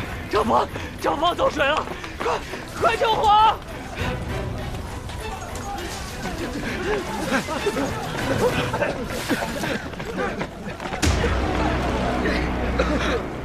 去年扬州大水，后有甘南旱灾，朝廷欲拨赈灾银却不足，说国库因前朝连年战事落下了亏空，为了不增田税，今年这军饷，朕才着人从盐税调去。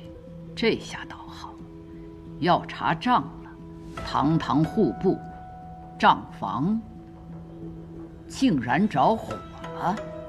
陛下，度量妄占其位，胆大包天，竟敢贪墨军饷。他这刚刚咽气，账房就起了大火，背后还不知道藏了多少见不得人的勾当，还请陛下彻查。这年年最易起火的，一个是库房，一个是账房。此事需严查户部一干人等，朕倒要看看，是谁在这背后肆意妄为？是不是哪天连朕的寝宫也都要烧了？户部尚书这个位置，得换个人做了。万成，陛下，一会儿让贤儿拟旨，将那张贤朗革职查办。是。如此，尚书之位便空缺。陛下此次召臣等前来，可是想议新尚书人选？海清，陛下，你是吏部尚书，你心中可有合适的人选？江州刺史薛仲山为官清廉，治下江州更是3年纳税居首，臣举荐他任户部尚书一职。李老，你呢？海公所说的薛仲山，是有些本事，但要说清廉，怕不见得。据我所知，他自己已养了5房外室了，纳税虽然举手，但今年江州的流民反倒比去年更多了。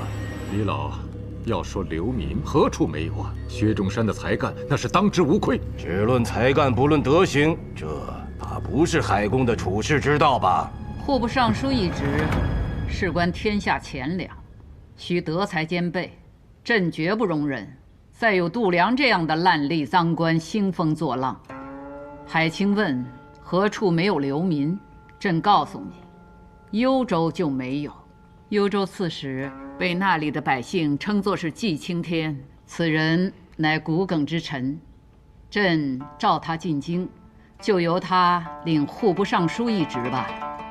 人无完人，薛仲山既然做出了功绩，也不能不赏，就提他做户部侍郎吧。陛下英明。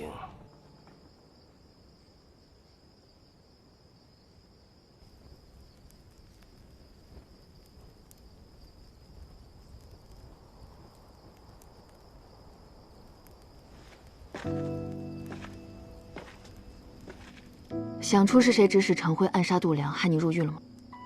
会不会是李氏？毕竟李氏最怕度量供出跟他们有牵扯的人。或许是协助我们布局的海一平。他？为什么是他？陈辉若是李氏的案子，的确会急于除掉度量，可我的身份并没有暴露，李氏为什么要置我于死地？而海一平，我见过他妹妹画的一幅画，画中女子手臂上有什么？和采莲一样的7叶昙花烙印。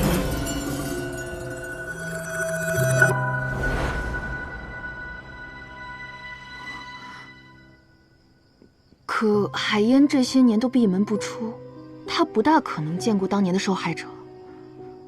那他画中的女子又是谁？所以目前只是怀疑，毕竟御史案牵扯甚广，不能放过一个坏人，但也不能冤枉了好人。不论如何，用这么残忍的手段给女子留下烙印的人，已经离我们很近了。这件事要告诉采莲吗？采莲性子直啊，在没有确认这个凶犯到底是谁之前，先瞒着他，免得他冲动行事。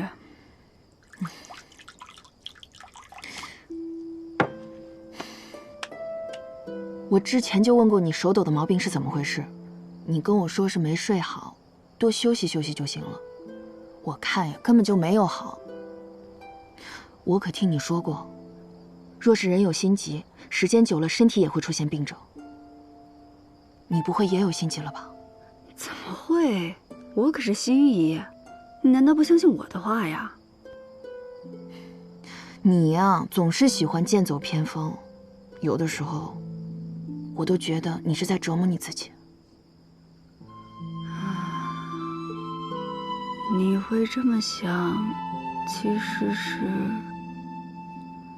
因为我喜欢这样活着，我喜欢冒险。若是敌人一想到我就感到害怕，那才有意思呢，不是吗？这个想法我只告诉你了，你不会觉得我有毛病吧？你呀，现在度量已经死了，这些年朝局动荡，度量当年接触过哪些官员，我们现在根本查不到。从人身上查不出，那就从物件上查。什么物件？大案结案后，卷宗都会封存在案牍库。或许我们能从里面找到些被人忽略的细节。之前没有机会，现在不是有了吗？袁绍成升任大理寺少卿，有权调阅卷宗。你从何时开始就在打卷宗的主意了？这不是心里一直惦记着呢吗？可袁绍成这种以利为先的人，无利可图又危险的事，他会答应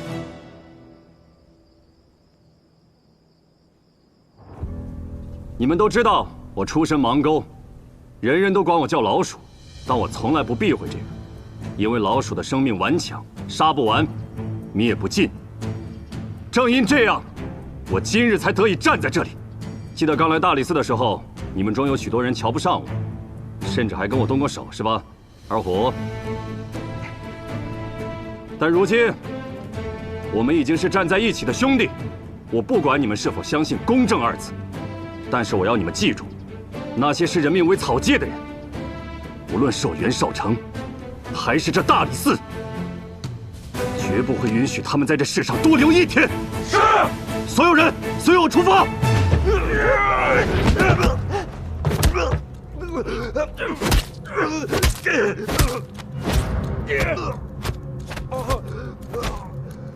爷，你养的这个壮汉真是好凶啊！哎，这建明那条命还值不上一头牛呢，只不过在我手里啊，总算有点用处。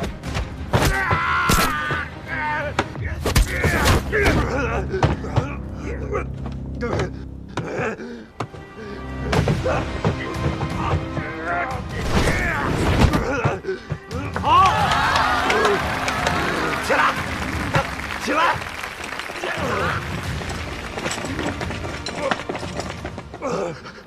快快走！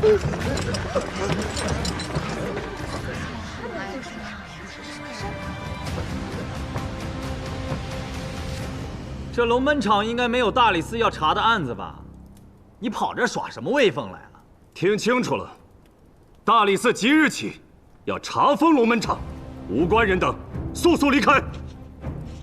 我说姓袁的，你好大的官威啊！怎么，仗着自己刚升官就敢跑到龙门场，来给这些老鼠出头吗？大理寺已查明，齐君山暗中勾结度量，他贪赃枉法，其名下赌坊，包括这龙门场，皆由大理寺查封。我看你是不是缺心眼儿啊？龙门场能跟齐君山那些其他的赌坊相比吗？在谁名下根本不重要，此地乃是文帝时御批所建，你有什么资格在这里叫嚣查封？我依的是国法，是大封律令。你这人放肆！你知道李郎的父亲是谁吗？闭嘴！我告诉你，今日就是皇亲国戚来了，他也得按照大封律法办事。这律法中可曾写道，贱民必须以互相厮杀的方式才能获取脱籍的机会？又可曾写道，这龙门场不能被查封？把所有人请出龙门场。是。且慢。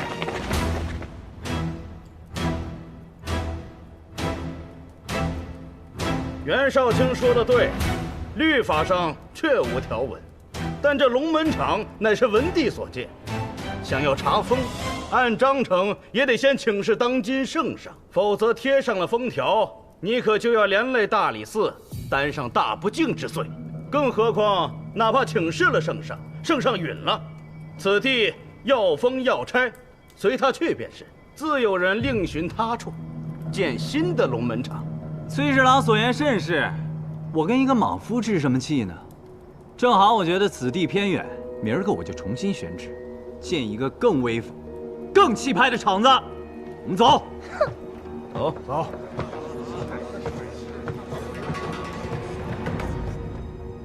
陛下，袁绍卿求见。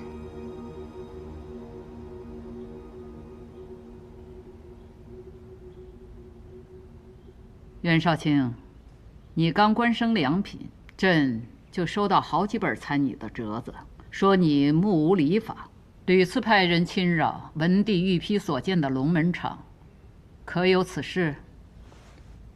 回陛下，臣今日前来，正为此事。臣斗胆包下了明日的龙门场，请陛下前往一睹龙门赛。袁绍卿慎言，那龙门场地处偏远，周边不少阿杂贱民，浊气连天。陛下龙体尊贵，岂能去那种地方？范内侍此言差矣。正因陛下乃95之尊，有仙气护体，所有的浊气遇到陛下，都会退避三舍。你为何坚持让朕去看龙门赛？因为每举办一次龙门赛，都会有人或残或死。哼，袁绍卿，这话严重了。我虽从未去过龙门场，也知晓那龙门赛不过是让贱民点到为止的较量，也就摔摔跤、比比气力、磕破点皮。范内侍既从未去过，又何出此言呢？这，陛下，龙门场乃文帝所建，现如今却沦为草菅人命之所，这着实有辱文帝圣明。是真是假？陛下明日前去一看便知。臣若是有半句虚言，陛下可治臣欺君之罪。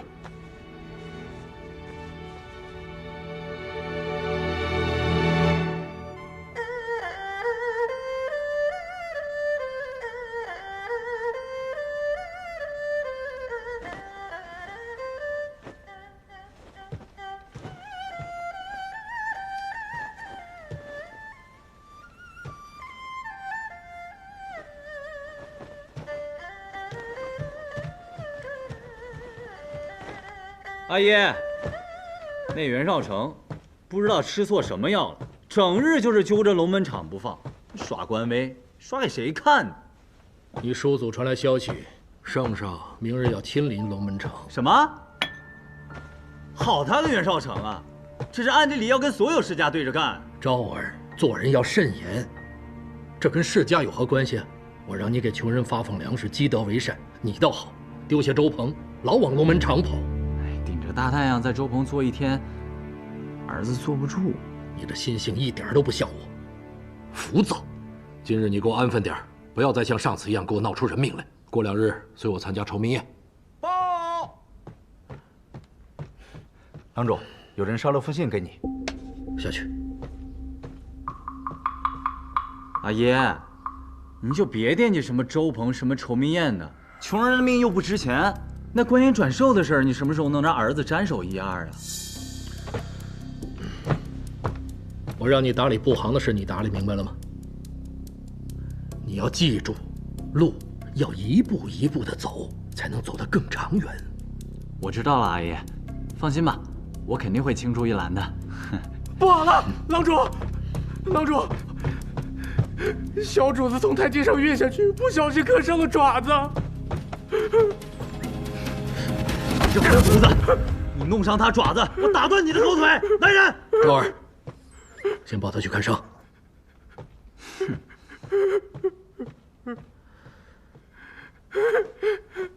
郎主，都是我的错，都是我的错。昭儿说的是气话，但是我对你们下人都是悉心栽培，罚你是为了让你长记性，不再犯错，对不对？郎主说的是小人的福。哎，既然是福，就快快享用吧。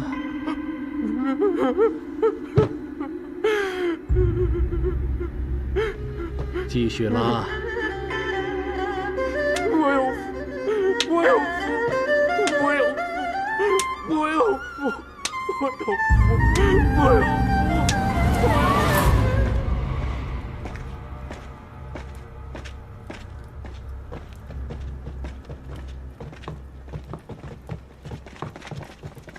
袁绍卿可真厉害，居然能让圣上来看龙门赛，这可是亘古未有啊！圣上要是看高兴了，没准不仅能让上场的人脱离一剑疾，还会给大家赏赐呢。哦，大家伙还是得当心，明日的龙门赛绝不能有任何的差池。明白，明白。怎么了？我在官场上摸爬滚打这些年，见过了太多的阴险手段，那些士卒不想让龙门场被查封，如今这事情却办得如此顺利，我这心里反而不安。为了龙门场，你做的已经够多的了，别绷得那么紧。过了明日，一切都会好起来的。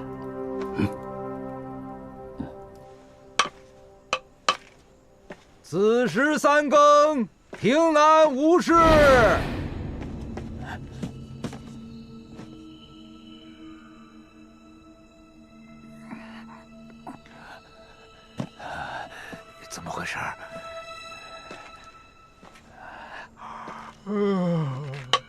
子时3更，平安无事。哎，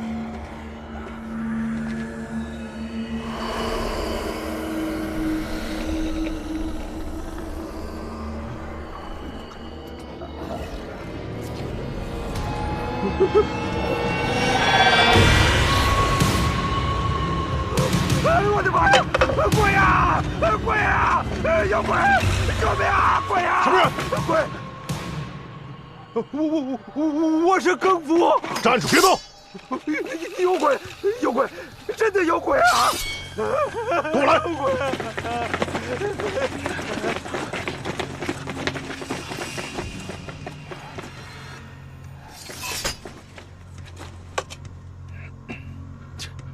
哪里有什么鬼，都是自己吓自己。桌上有鬼啊！时移必有妖，吾等乃天子护卫，不能退，给我撤！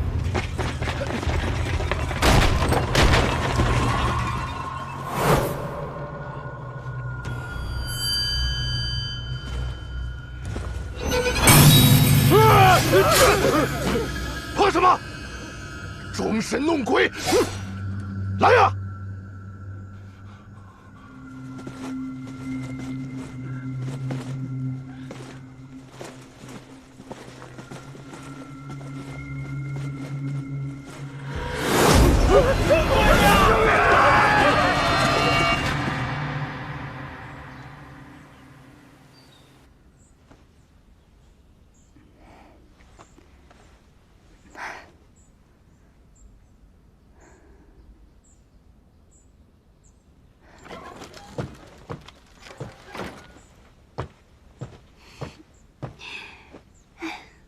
哟，这是遇到什么事儿了？我听了件趣事，外面都说延庆坊闹鬼了，6条巷的宅子里一夜之间就挂满了骷髅头。你说这是谁在搞鬼呢？好事，大好事啊！我猜你就会对这事儿感兴趣。你可真是越来越贴心了。这个热闹，我得去凑凑。哎，你们看，这白骨流血了，延庆坊肯定是受到邪物诅咒了。这诅咒？哎，这骷髅头是从地底钻出来的吧？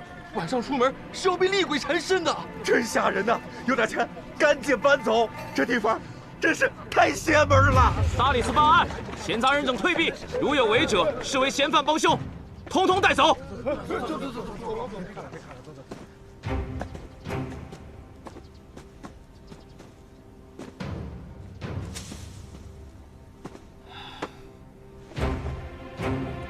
给我查！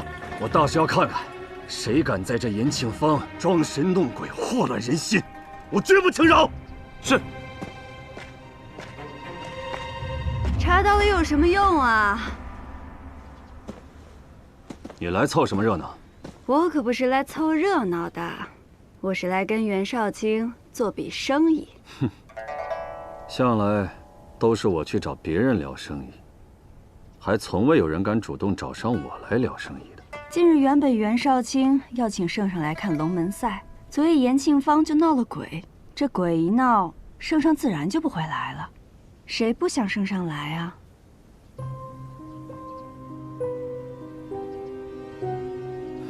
断头鬼现世，延庆坊苦煞不详，这话今日一早便传入了宫中。那帮老顽固们倒是齐心的很啊，一起向圣上禀奏，说是为了圣上安全，圣上绝不能轻易涉足延庆坊。这事儿啊，根本就不用查，因为维护龙门场的不是一人，而是整个氏族。他们可真阴毒。阴毒吗？还好吧。那是啊，比起阴毒，谁也毒不过叶信使。说吧，找我是想跟我聊什么生意啊？我有办法，请圣上再来看龙门赛，但有条件。你必须带我进暗毒库，看御史案卷宗。当然，你要是不愿意也正常，毕竟，要是让人知道你调阅御史案卷宗，恐怕这么件小事你却拿来做交易，行啊。不过按规矩，暗毒库我入得，可你叶心史入不得。你这是答应了？这么爽快可不像你啊！豺狼做久了，偶尔也有点正义感。那我就先谢谢你了，我先撤了。这儿你自己好好想办法。正义感没了。唉，我就说了吧，果然啊，还是得做交易。你胆子也够大的，你坐在这太师椅上，你怎么就知道曾经在这儿坐的不是上面挂着的这些人？因为我见过比这更可怕的场面。既然他们把台子搭好了，那我们就好好的给他们唱出戏。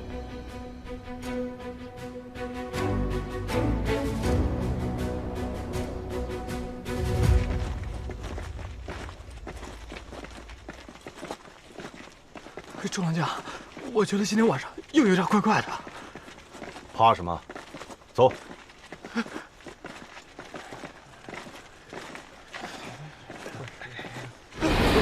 什么东西？快看，又有异象！装神弄鬼，一天到晚有完没完了？我们怎么办？武登乃天子护卫，给我追！是。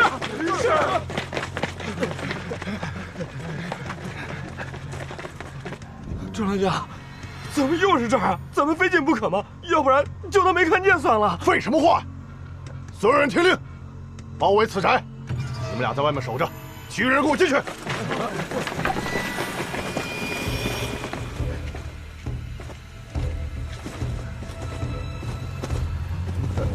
装神弄鬼，出来啊！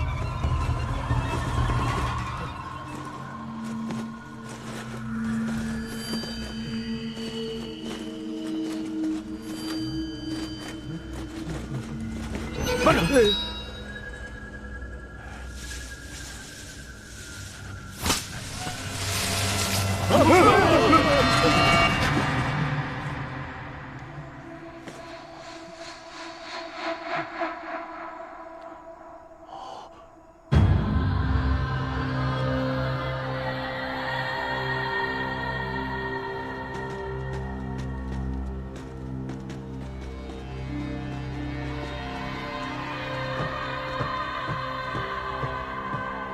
陛下保住了臣的脑袋，臣特来谢恩。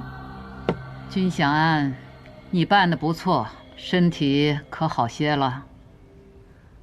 本还有些不爽利，但昨晚做了个梦，醒来后竟然不怎么疼了。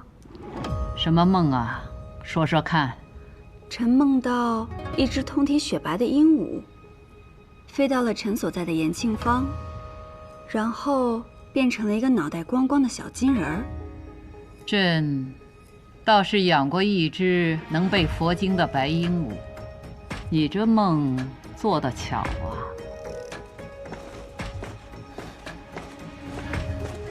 中郎将拜见圣上，呈报祥瑞。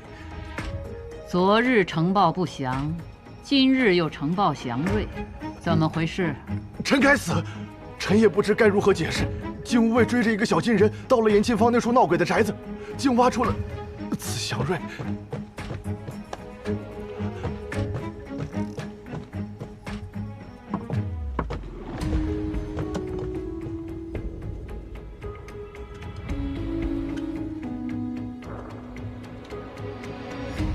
既呈报祥瑞，朕重重有赏。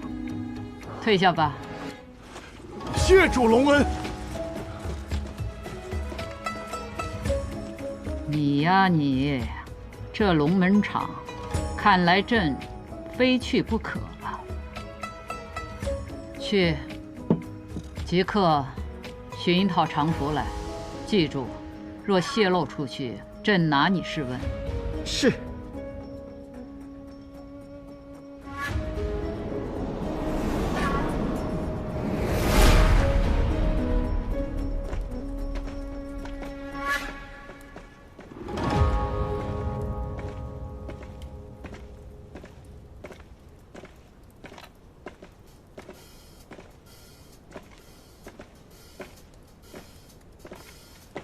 哎，等等，两位体验生啊，第一次来吧？请问是哪门哪市的人呢？这位是圣爷，圣都新贵，住的宅子都是7金的。哟，7金的宅子，圣都也没几座吧？没有人告诉你们，初次看龙门赛得交入场钱吗？没带，钱财都是下人带的，我们身上怎么会有？想要啊，去梅相府上讨吧。你。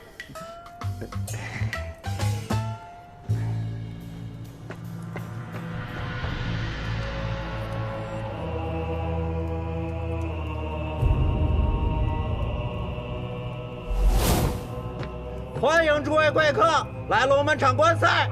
龙门场乃跃龙门之地，今天的2位好汉皆是精挑细选的好手，必定能让诸位一饱眼福。请2位好汉入场。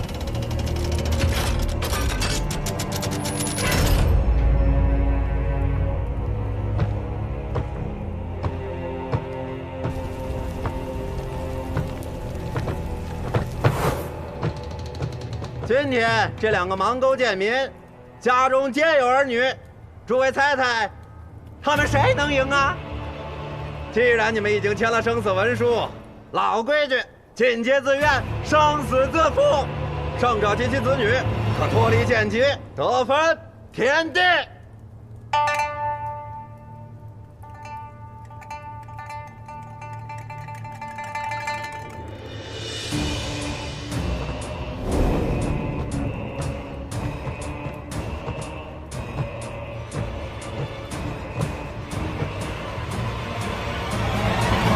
比试开始。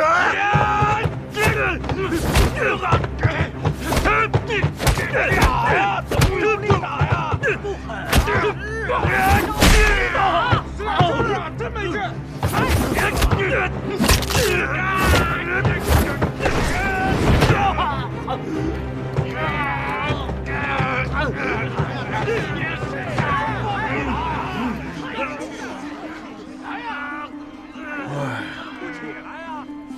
今日的龙门赛真是越发无趣了。沛公，我看咱俩还不如去万国香听曲儿呢。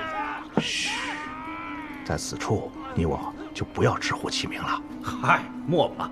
既然闹了鬼，宫里的那位绝不可能踏足这里半步。这倒是。这帮老家伙，就算光看后脑勺，都能认出来。停！停！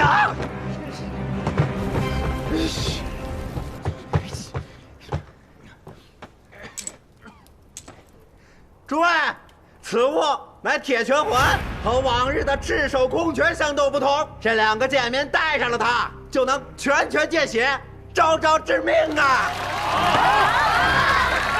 这回有看头了，这倒是个好主意啊！啊，带上。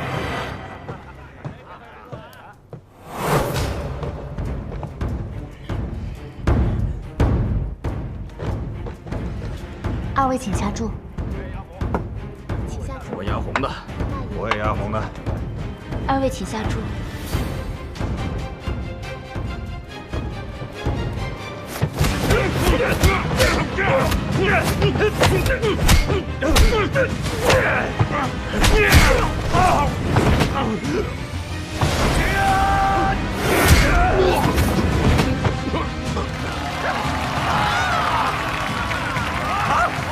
起来！起来！起来！起来！起来！啊！起来！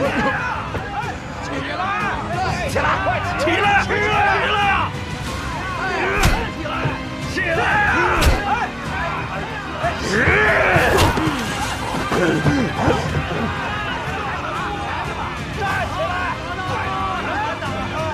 起来呀！起来！继续！ 起来呀！起来！起来！这回要输了吧？继续！快起来！起来！起来！起来！王管事，这袁绍成干什么呢？此前都是赤手空拳，为什么又坏了规矩？别着急，这龙门场上哪来的什么规矩？贵人们花钱寻开心，我就得尽本分让他们开心，这就是唯一的规矩。快叫停比赛！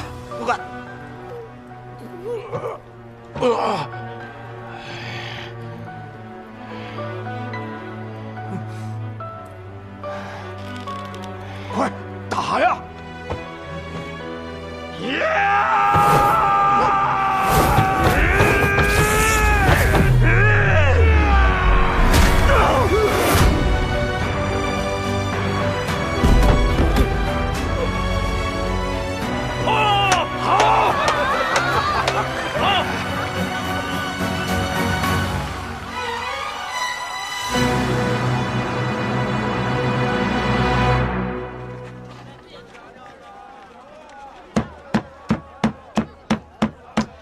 你应该再放点肥肉进去切呀。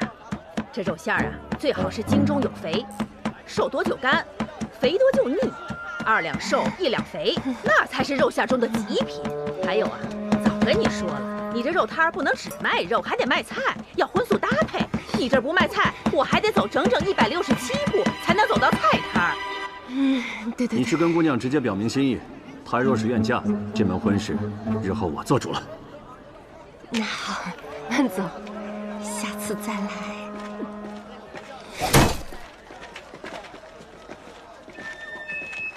收摊了，不卖了。我今天不买肉。不买肉，你来我这干嘛？这什么表情？我紧张。紧张？是不是有人要找你麻烦？我紧张，是因为我遇到了新遗址。新遗址？在哪儿啊？谁啊？你。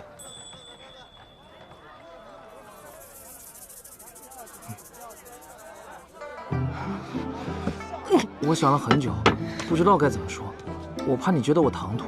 第一次见到你，我就觉得你与别人不一样，所以经常到你这儿买肉。我有好多想要说的，这一说……那你就先别说。这样，今夜戌时，青龙桥上，不管你是愿意还是拒绝，我都一直在那等你。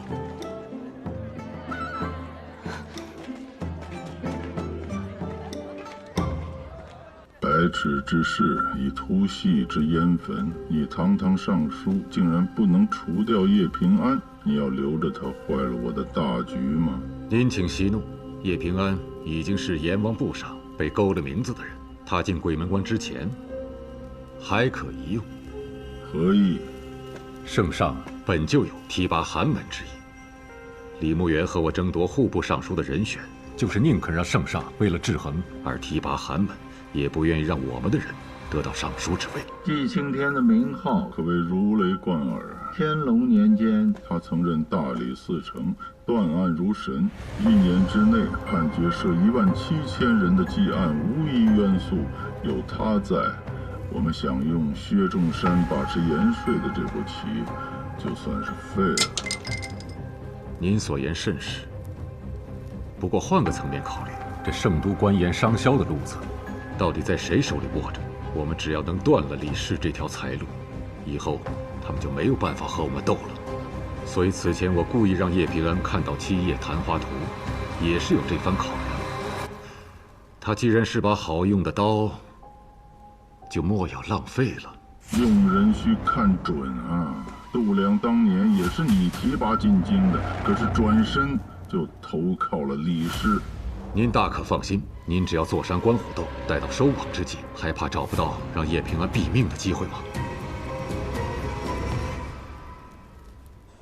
这花灯又多又好看，都没有你做的好看，就喜欢你做的。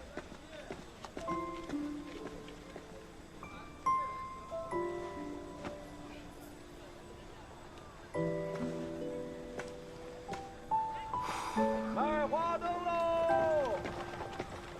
走，卖花灯喽！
走，快走，卷走啊！快！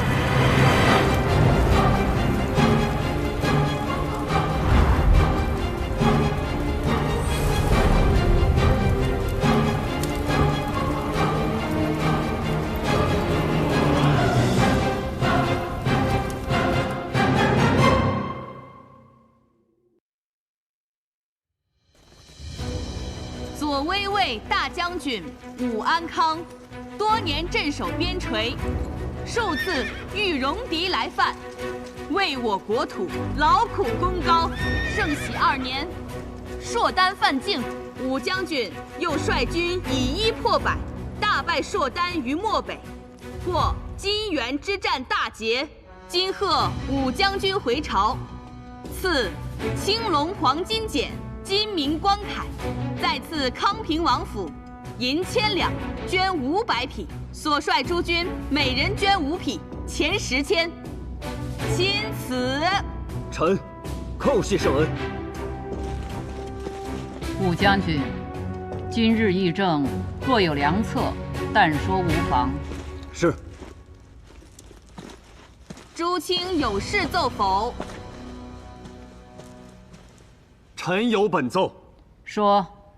龙门赛以贱民互相残杀为乐，为了那一纸贱籍文书，兄弟相残，骨肉分离，无数人因此丧命。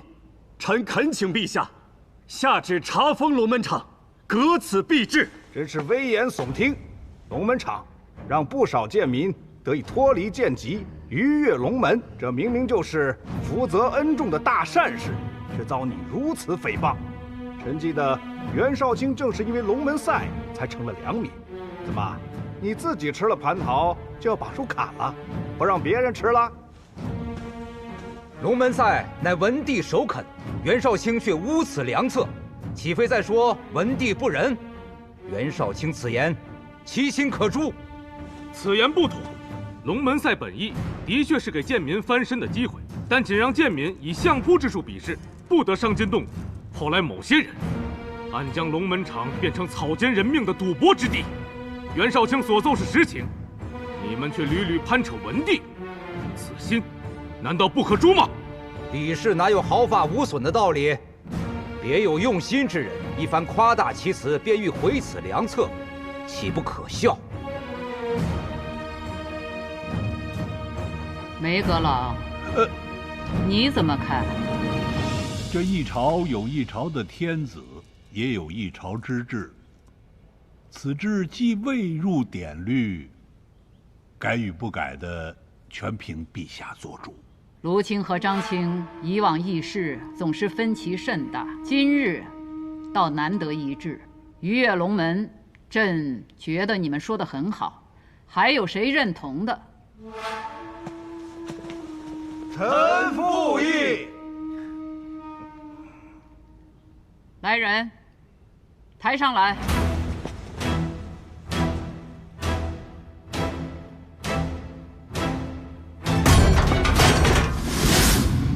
既然此制这么好，朕也打算学学。你们2位就当着群臣的面，在这笼子里面给我打上一架。谁赢了，朕就把右相之位给他，可好？陛下息怒！什么延庆方不祥？这么多人请朕莫去，你们到底怕什么？崔青，昨日龙门赛可好看？当年有人就欺上瞒下，现在还有人敢借文帝诡辩。上苍有好生之德，如此血腥场面，好些王公贵胄却趋之若鹜。这面具底下，到底是人是鬼？陛下息怒！朕即位以来，勒令轻徭薄赋，还礼于民，可还是有些地方有流民逃户，戎狄虎视眈眈。朕调征军饷，却查出国库亏空，桩桩件件哪件不是国事？有些人仗着自己祖上阴德，尸位素餐，不想着如何安民立国，却为维护龙门场这种以人命为乐之所，而资助必教。崔烨，臣在。你身为刑部侍郎，季青还未进京就查出你让门客占人田地，干徇私枉法之事，你可对得起你这身上的官服？臣跪对圣恩，万死难恕。国陛下，不要因臣的罪过伤了龙体。陛下，陛下！传圣谕，自今日起，严禁任何人以逼迫、利诱等手段让贱民相搏，若有违者，杖80，流3000里。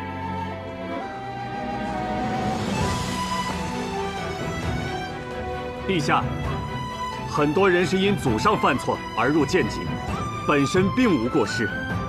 臣恳请陛下，让2代以上的贱民能以文相拼，以笔相视，择优者除去贱籍。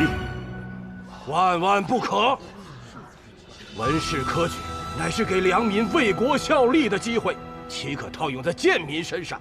若此剑术无分，届时必会宗制崩坏，动摇国本。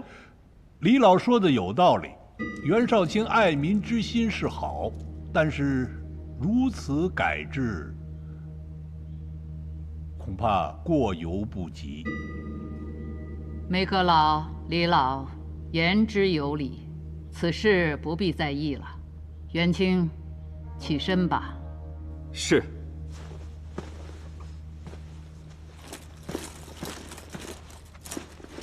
陛下，臣对那龙门场倒有个主意，不知是否可行。你且说来。一把剑是用来害人，亦或救人，皆因持剑者而不同。以贱民之命取乐，乃是罪孽，但龙门场本身却无罪，又是文帝御批所建，如此查封弃用，甚为可惜。臣提议，让有武艺者到龙门场比武，以此卓拔人才。真是常年带兵的良将，你这提议与朕想设立武举的想法不谋而合。既如此，就先用龙门场打个前锋吧。传旨，改龙门场为武士场，设监官2人，凡优者列入武官查考名册，择优而取。陛下圣明。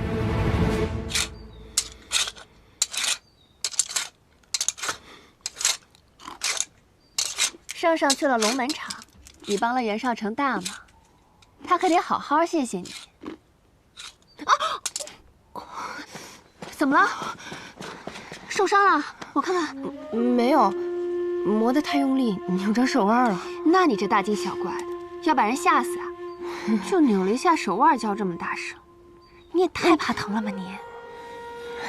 现在想想，也不知道某人在牢里是怎么过来的。换了我呀，早就什么都找了。听到了吗？可别让采连挑大梁，他一上刑啊，就全都招了。说什么呢你？那采莲啊，最近是不是有什么心事啊？哎呀，有什么事就跟我们说。没有。你不说，我就猜了啊。和我们有关？不是，那是跟别的女人有关。那是跟男人有关。男人？哪个臭男人敢欺负你啊？不是欺负，我直接告诉你们吧。袁绍成的那个下属，叫顾文宇，那个喜欢我。这是好事儿啊。那你喜欢他吗？喜不喜欢都是次要的，现在还没让那些恶人付出代价，哪有什么心思想感情？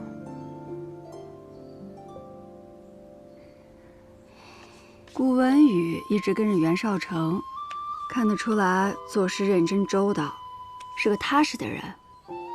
这仇要报呢，但生活也得继续。我们这辈子不能只为复仇而活。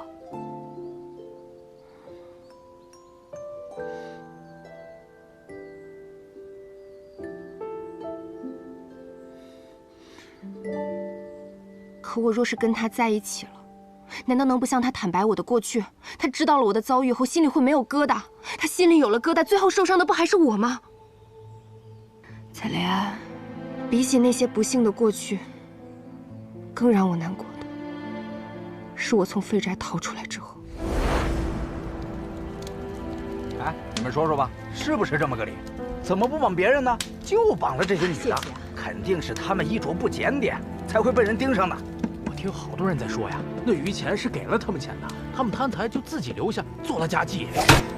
我看呐，他们本就是青楼出身，见钱眼开去伺候人，没想到被于钱那老贼给烧死了。所以我说呀，这女人就得守妇道，哎，规规矩矩的，是不是？对。我经常会想，活下来又怎么样呢？我们永远背负着这些污名，承受着巨大的压力，不敢跟家人团聚。我再也不想要冒任何的险了。平安，你怎么了？平安？没什么，伤口有点痛。爱就是爱，恨就是恨，何必要将两者掺和在一起呢？欺辱我们的是恶人，诽谤我们的是愚人，到头来我们还要自己折磨自己。亲者痛，仇者快，岂不是一样愚昧？可我能怎么办呢？从前朝到大封，虽都民风开放，可只要提到一个女人失去了贞洁，狗屁！贞洁什么的，只是束缚女人的枷锁。自古以来，你见过男人提什么贞洁？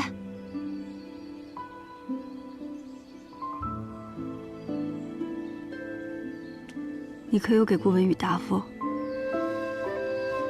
去见他一面吧。要说些什么，是接受还是拒绝，选择都在你。但至少，你不能逃避，要敢于直面自己的内心。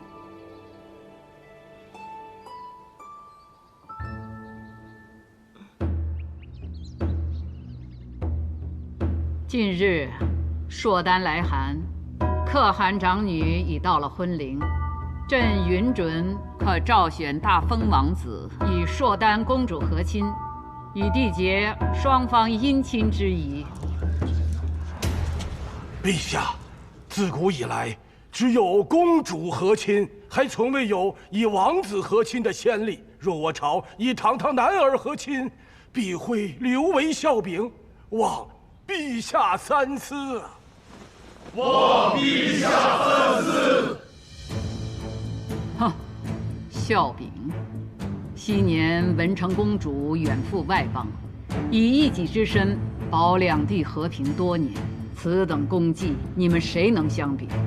从无先例。朕登基来，早就听倦了。朕能坐上此位，便是先例；朝场女官，便是先例；让王子和亲，亦可是先例。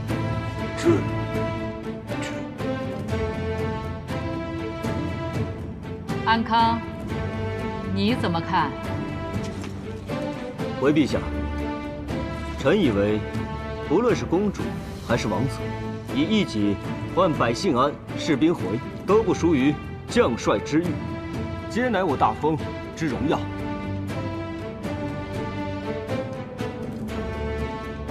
是臣浅陋，武将军所言甚是。和亲王子当属我大封表率。再有几日，朔丹使臣就要进圣都了。朔丹既有示好之意，要惜和字，也要扬我大封之威。陛下英明。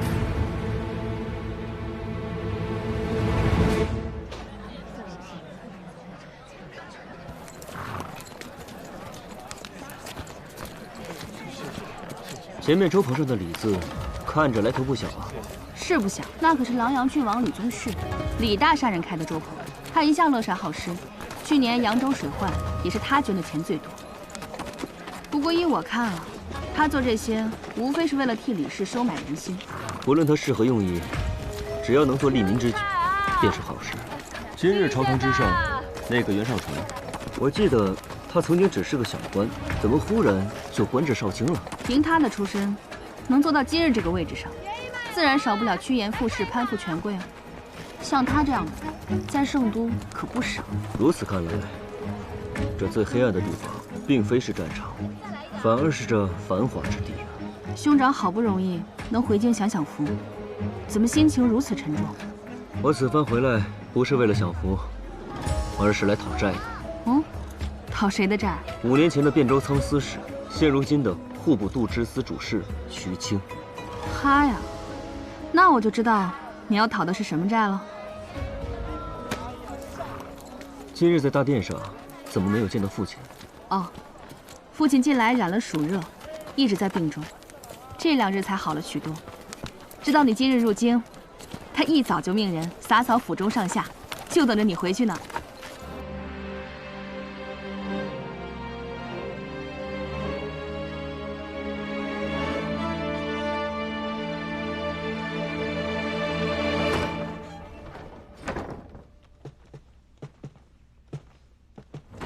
父亲，你看，这是儿子亲手为你刻的常青树，用的是父亲最喜欢的紫檀木。这不是子承父业了吗？你看你瘦了多好，人也显得高。也许不是你高了，是为父老了。父亲正值壮年，春秋鼎盛，跟着老子一点都不沾边儿。木雕需要耐性，就是要克服掉这从小爱动的毛病，还不错，这手艺大有长进。我打小就看着父亲刻木雕，耳濡目染之下，也学习到了一些皮毛。贤儿，你兄长送你什么好东西了？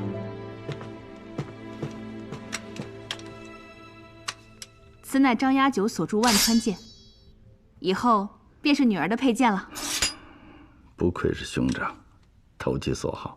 说单求亲一事，圣上秘而不宣，非要等你进京之后才公之于众。你们可知是何用意啊？圣上欲以武士结亲，是为了彰显皇权正统，此其一也。其二，制衡之道，犹如木桶取水，李氏与武士的木板不能一头长一头短，长短一致，这桶中的水方能平稳。此番圣上之举，是想要收回我的兵权。既然你悟到了，那就交还兵权，回圣都好好谋份差事。父亲，儿子带兵习惯了，不适合圣都，也干不好这儿的差事啊。你知道为父为何好木吗？树死木生，人生60亿轮回，周而复始，犹如木之年轮。缘乃天道，亦是人道。你呀，圆融这二字还是没有参透。这阵子你就在圣都好好转转，也许能改变看法。贤儿，为父备了冰糖糕，你今日上山，给你母亲送去。女儿还有事，冰糖糕我差下人去送。父亲大病初愈，我跟兄长就不多打扰了。行。哎，一个是圣上跟前的红人，一个是威风八面的将军，这翅膀一硬啊，都不听话了。走吧。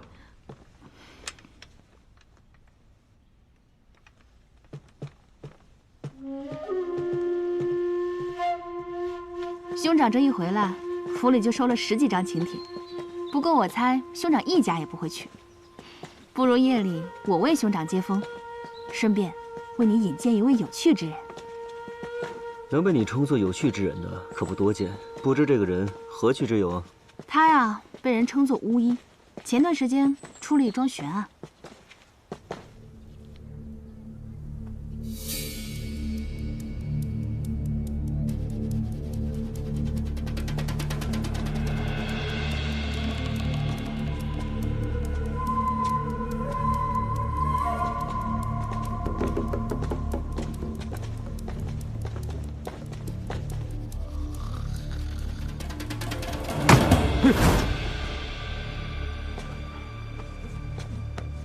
你们是？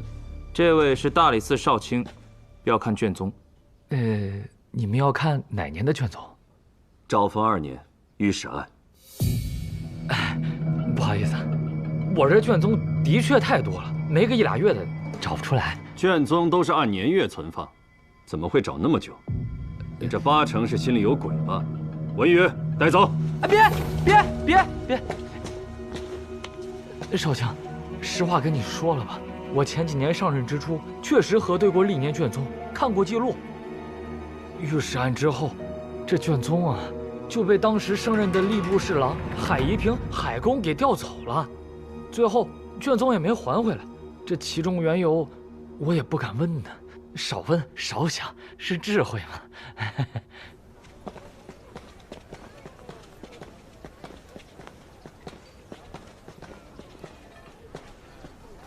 你怎么来了？怎么样，拿到了吗？那书里看库没几年，卷宗没找到，也没有查到任何调阅的记录。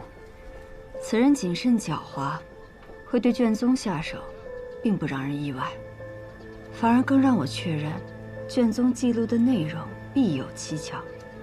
对了，龙门场的事情，谢谢了。撤了。少卿，你为什么不告诉他是海尚书拿走了卷宗？是不想让他对付海公，和你站在对立面吗？不是因为这个，是时候还不到。我要利用美党，抗衡李氏一派。扰乱严家之事尚未查明，不能让他乱了我的布局。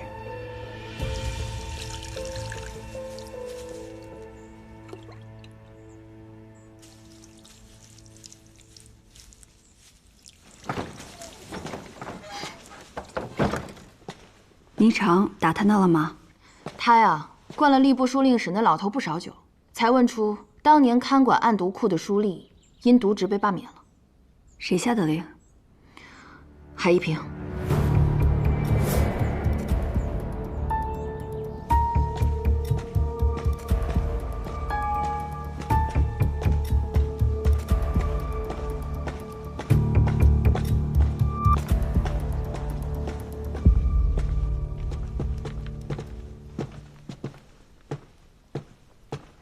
海公。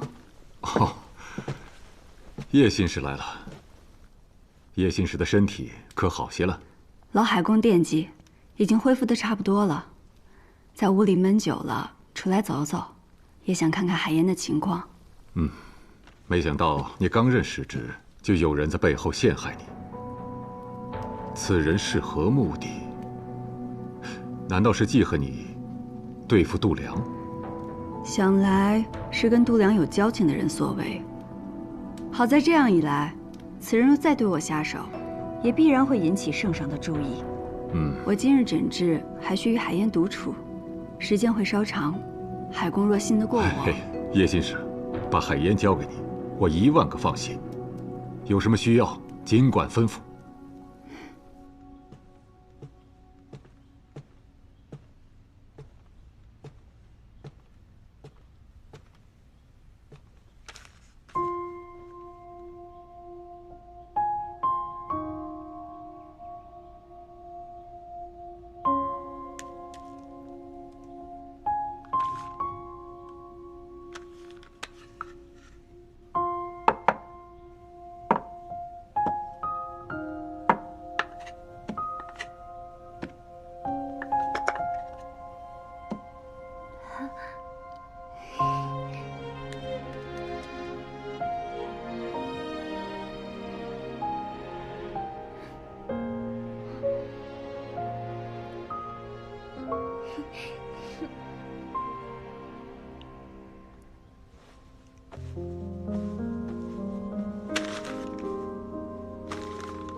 还记得这个图案吗？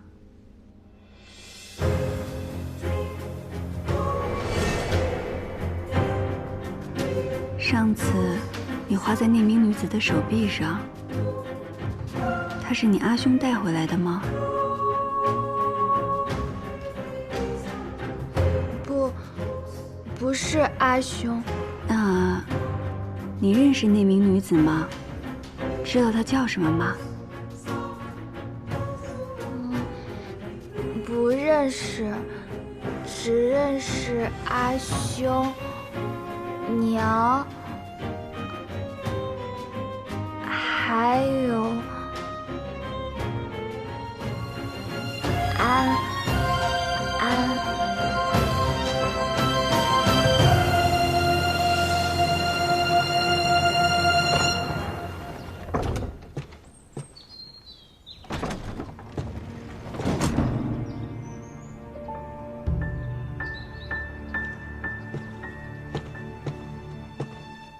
小贪吃鬼呀，快来，快再吃点啊！吃饱了是吧？娘。哎，叶信一来了。哦，人在哪儿呢？还不赶快请进来？他往后院去了。那老身去看看他。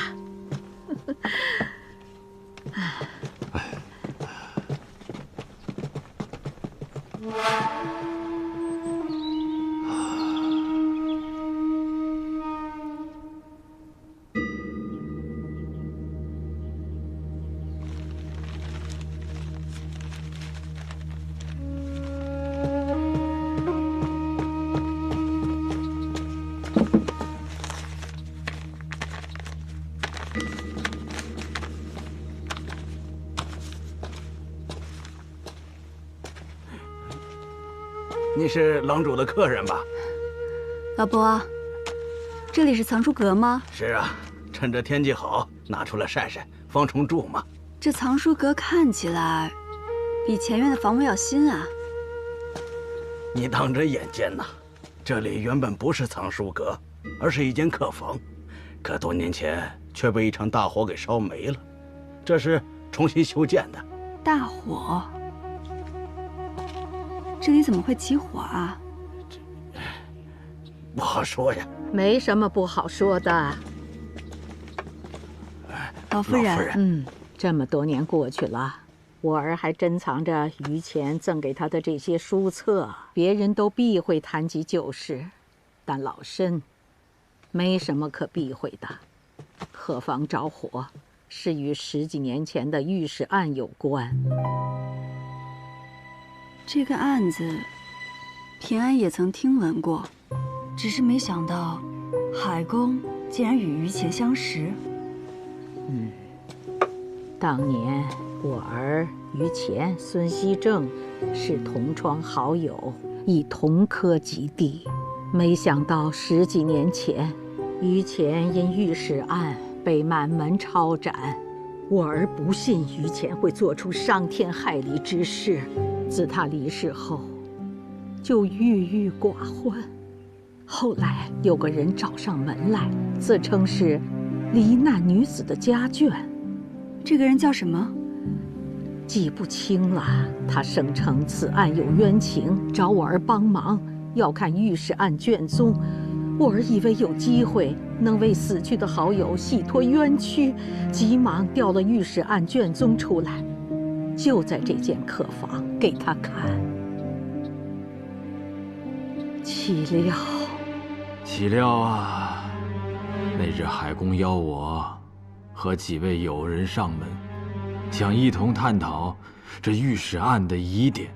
海公告诉我们说，有位受害女子的家眷找上了门，正在看卷宗。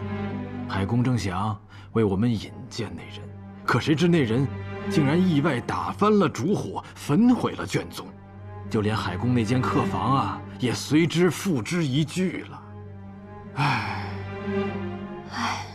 想不到御史案的卷宗早已化成灰烬了。海公差点因此无法交差呀，无奈我们只好一起找到了海公的恩师，就是如今的梅相说情，才帮他在案牍库那边解决了此事。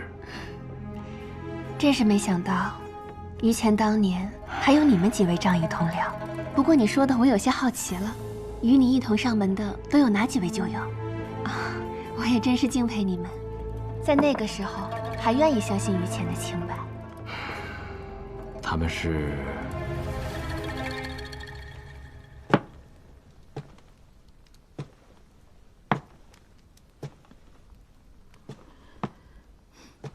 哦，娘，您怎么来了？叶心怡走了。哦，来，坐会儿吧，娘。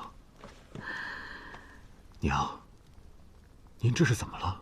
方才在后院，我看到当年于谦送你的书册，睹物思人，每每想起他，为娘这心里就堵得慌。当年你将升迁侍郎，于谦蒙冤狱中，写信托人带给你。当时你不在府中，我就先收下了那封信。我就知道他是被冤枉的，儿啊，于谦已将他全家的性命和清白都寄托于你了，你务必想办法救他呀！娘，您放心吧，于谦与儿是挚友，我一定想尽办法相救。可怜呐，他是那么的刚正不阿，是个清正廉洁的好官呐，终究还是含恨而终。娘，往事已过，您也莫要再因此伤怀了。身体重要，儿送您回去歇着吧。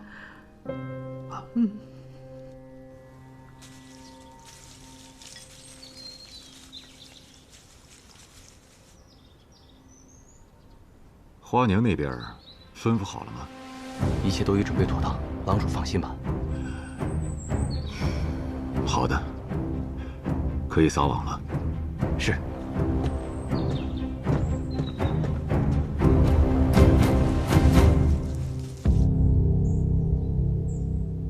除了孙熙正以外，其他目睹卷宗被烧的人，他们所说也都一致。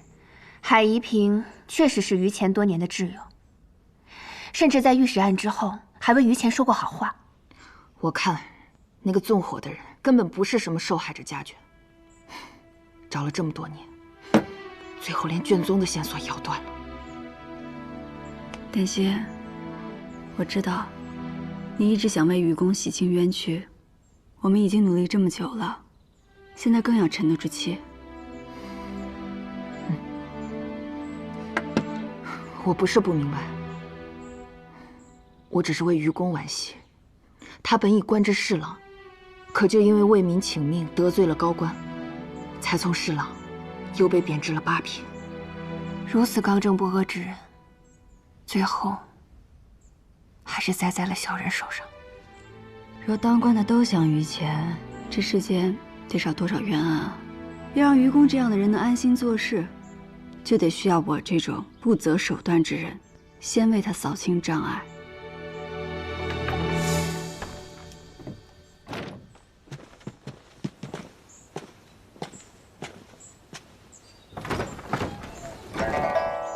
武舍人，看样子伤好的差不多了，别老闷在屋子里。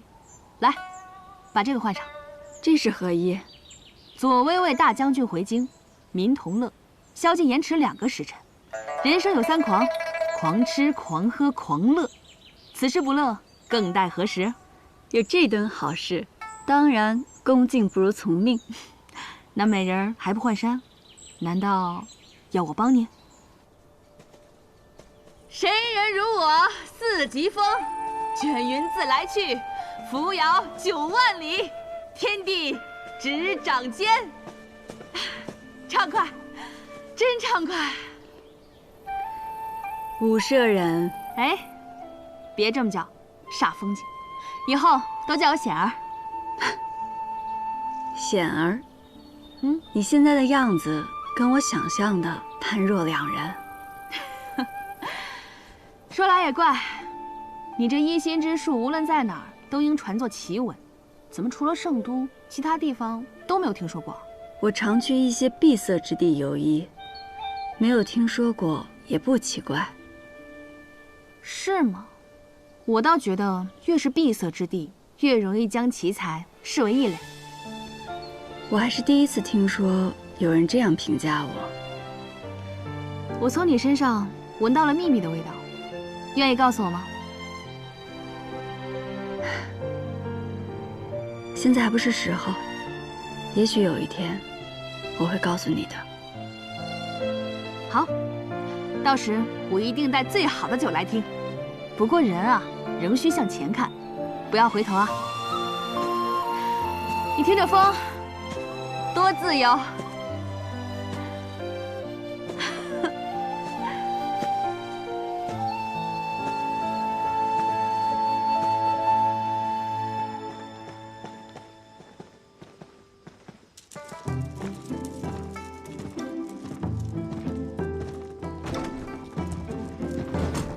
怎么样，这万国香，今日我全包了。不愧是武舍人，出手就是阔气。这是还有客人？他一会儿就到。花娘，来了来了，快点啊！哎呀，让武舍人久等了。这啊，是我们万国香最善琵琶的歌姬，名唤霓裳。美人如玉，真叫人挪不开眼啊！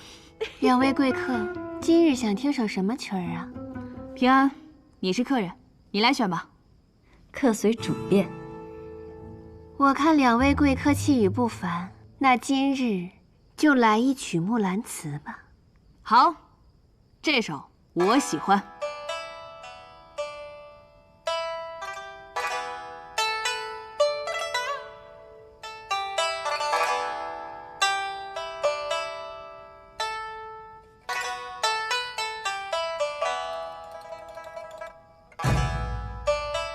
昨夜见军帖，可汗大点兵。军书12卷，卷卷有爷名。阿爷无大儿，木兰无长兄。愿为市鞍马，从此替爷征。东市买骏马，西市买鞍鞯，南市买辔头，北市买长鞭。但辞爷娘去，暮宿黄河边。不闻爷娘唤女声，但闻黄河流水云间间。好，平安。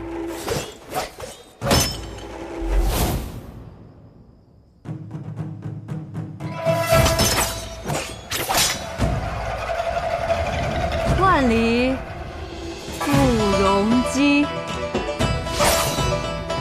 关山度若飞。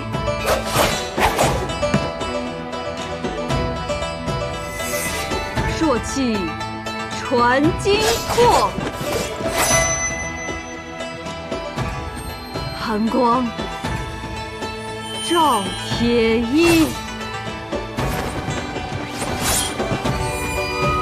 将军百战死，壮士10年归。归来见天子，天子坐明堂。好。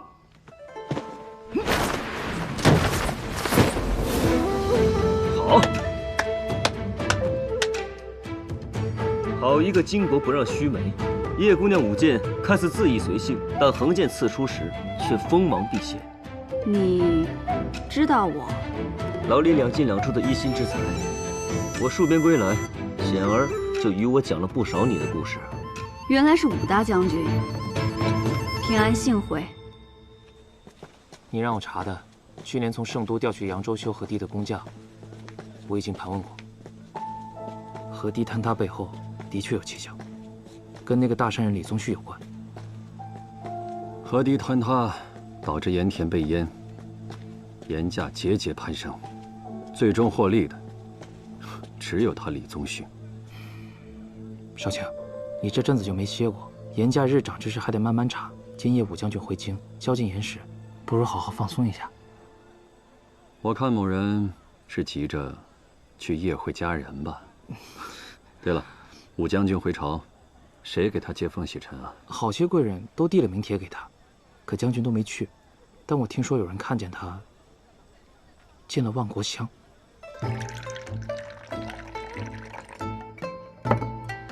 兄长乃常胜将军，守卫边境，保我家国平安。难得回京，今夜这酒可得喝个痛快。不如叶姑娘一起吧。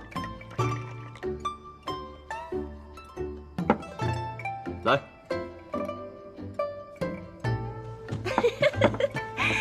三位贵客，我万国乡近日新来了一名武姬，舞姿卓绝，连武舍人也未曾见过。今日既然为大将军接风，不如把他换来一舞，可好？没见过的，那倒是新鲜。我现在就去把他换来。为武将军接风洗尘，这热闹怎少得了我呀？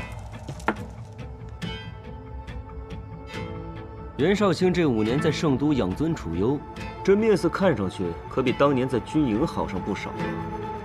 没想到兄长与袁绍卿竟是旧相识。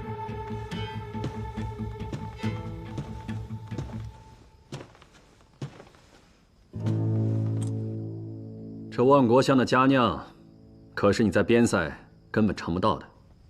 来。这些年，万国乡的酒，怕是把袁绍卿的骨头都给泡软。也是，酒不喝，官路不亨通啊。说到这官路亨通，在下自然不及叶新使。长新使能与2位结交，这攀高枝的本事，自然了得。我知道，袁绍卿看我最不顺眼，但也没必要挤兑我啊。今夜我好歹是客，你可是不请自来啊！各位贵客久等了，快点！来，给诸位贵客介绍一下自己。妾身名唤离歌，善胡舞、长袖舞、绿腰舞、这支舞，不知诸位贵客想看什么？百军旗鼓狼城破，犹记军前这支舞。就来这支舞吧。这支舞好，这支舞好啊！诸位呀，可要好好欣赏。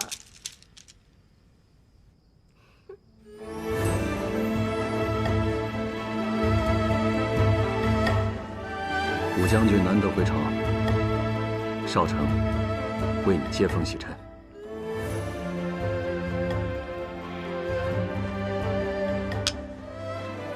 这万国乡的酒也没那么好喝。明日武士场，你我再会上一会。好，你既有邀，我怎能不去？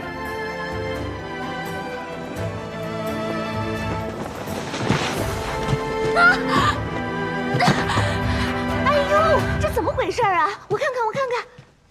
哎，不中用的东西，万国乡的脸都被你丢尽了，还不赶紧起来！起来呀！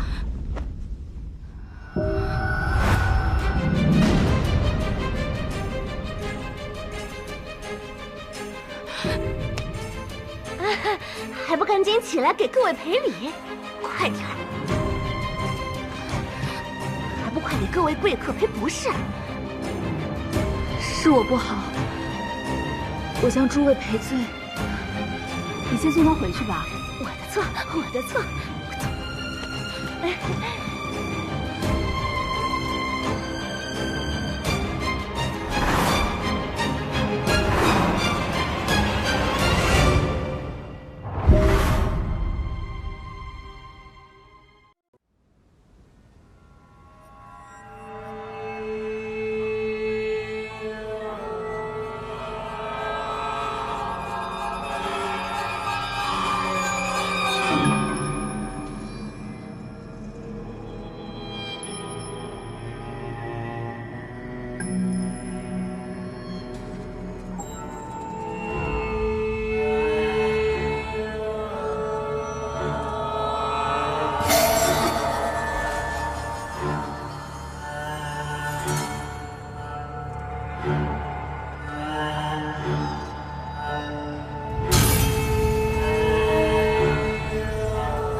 你是说离哥手臂上有和彩莲手臂上一样的昙花烙印？没错。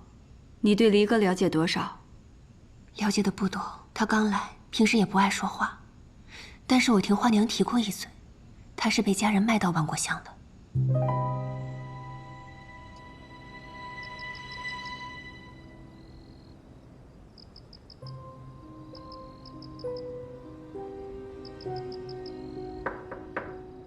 离哥姑娘，我进来了。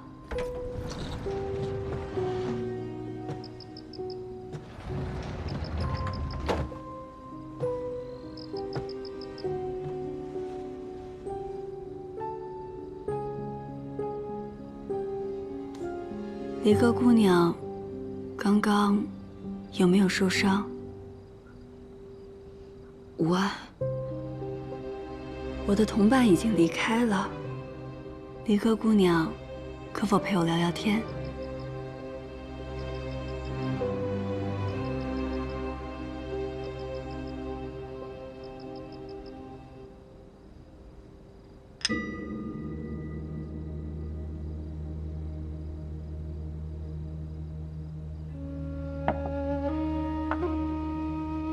光喝酒多无趣啊！不如我们玩个游戏。什么游戏？猜心。我猜中你的心事，你就喝一杯酒；我猜错了，就自罚一杯。你我不过刚刚相识，这样也算公平吧？这听来好像对你不太公平。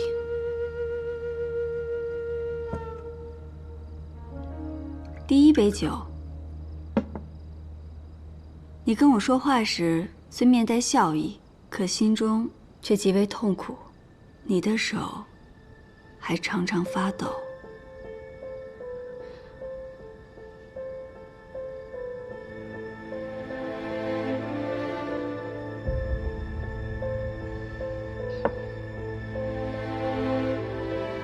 第二杯酒，正因苦闷难解，你会割伤自己，借以发泄。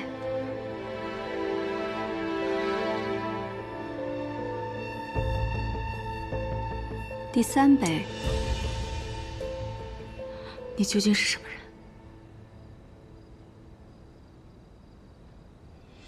人？第三杯酒，你感到痛苦，是因为有人打碎了你对人世间美好的期望，甚至将你抛弃，你很难再对别人敞开心扉。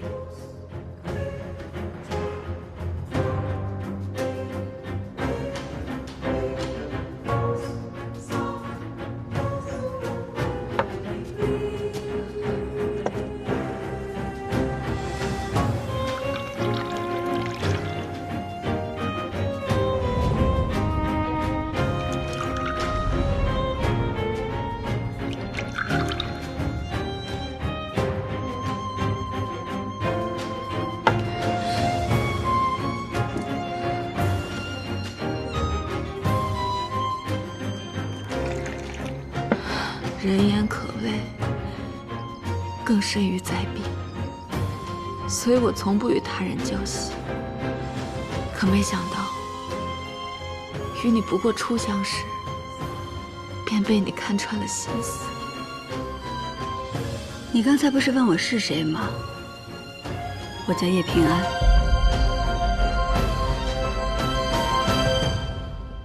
你是那个那个心意，难怪。刚才那些，请你千万不要告诉他人。倘若让他人知道，他们一定会认为我是怪物的。我答应你，可你能否告诉我，给你烙下这昙花烙印的人是谁？我不想说，我也不能说。他身份显赫。倘若你执意要问的话，我只能谢客了。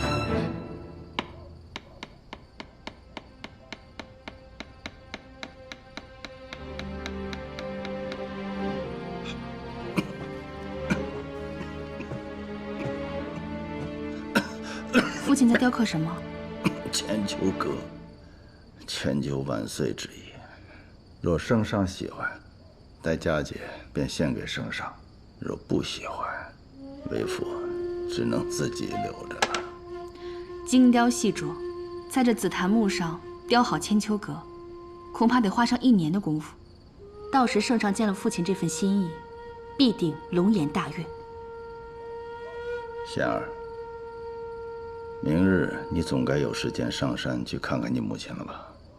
女儿还有些公家之事未了，明日亦不得闲。你年幼之时，你母亲便进山修道，委屈冷落了你。你心里若有怨，就怨为父吧。父亲说笑了，若不是当年父亲赏识女儿的策论，带我觐见圣上，女儿又怎会有今日呢？父亲身体还未好全，早些休息吧。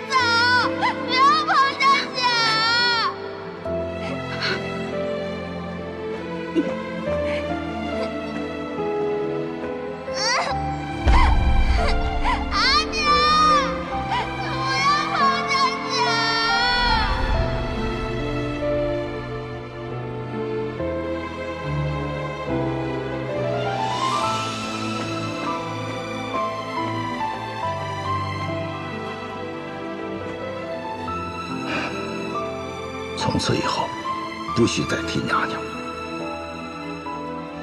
起来，起来，随你。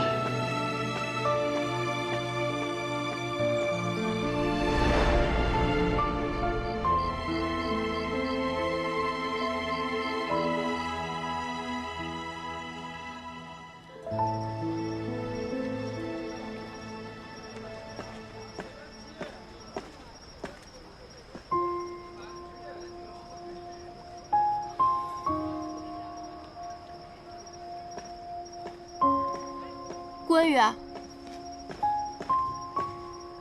你这个花灯倒是挺别致的啊。昨夜等你的时候买了一个，后来我觉得还是自己亲手做比较有意义。但我这手笨，就给做成这样了。送你的。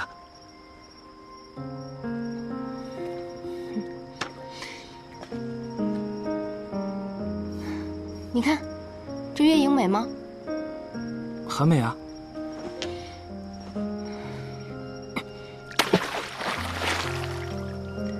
那现在呢？其实很多你觉得美好的东西，全部都是假象。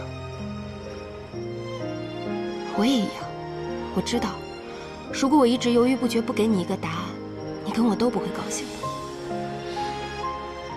顾文宇，从今往后，我的肉铺谁都可以来，但你不行。我不会跟你在一起的。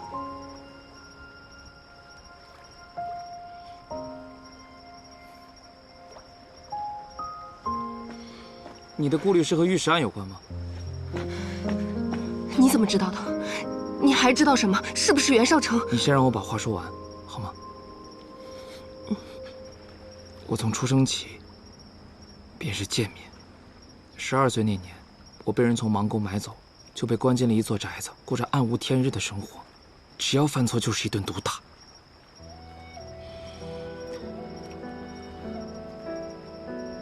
我阿娘担心我呀，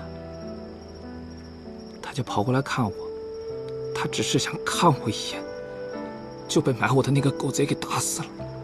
我冲上去跟他拼命，若不是少卿救了我，我真不知道我现在会是什么样子。所以假象也好，真相也罢，过去的经历都是我们的一部分，不用逃避。我从来就没有逃避过。这些年我一直想要回家，想要跟我阿爷相认，但是我不敢，我也不能，我只能每天带着阿爷送我的吊坠，假装他还在我身边一样。顾恩宇，我跟你都生活在痛苦之中，你帮不了我，就像我也帮不了你一样。我尊重你的选择，但我对你不仅有喜欢，还有敬意，所以你以后不论做出什么样的决定，我都希望一直陪着你。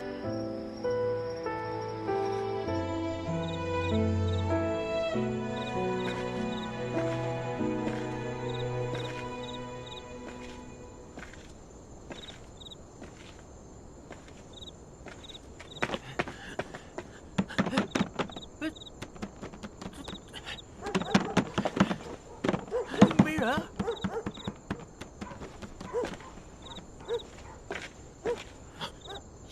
叶喜，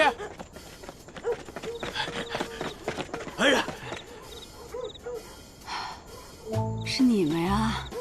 这大晚上的干什么呀？是我拉他来的。这2天他又发病了。我什么时候发病了？没病，你今天晚上跟人家起哄，想去闹来着。你瞎说什么？发生什么事儿了？都别动！你们再往前一步，就是逼死人了！蔡元，我们辛辛苦苦干了那么久，临了了你1分钱都不给，你当我们这些短工都是好欺负的是吧？给钱！我说不给了吗？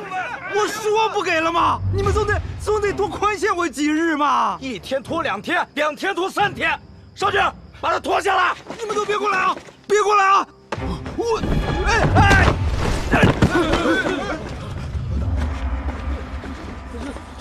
他怎么不动了？让一让，我再看看。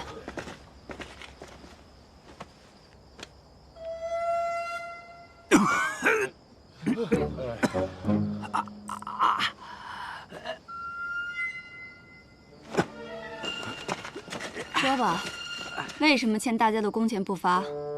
我带钱去赌方输了。继续编。真的，我没骗你。听说过安心馆的叶平安吗？你是那个吴？我说，这不是我花了半辈子的积蓄，开了这么一间布坊，我琢磨着，我蔡云也搏一搏富贵命，可谁成想，前脚圣都大布坊派人来收什么入室钱，后脚南市署的小丽又说我这布不合格，我这上上下下这通打点呢，你别说给他们的工钱，我连饭钱都没有了，我。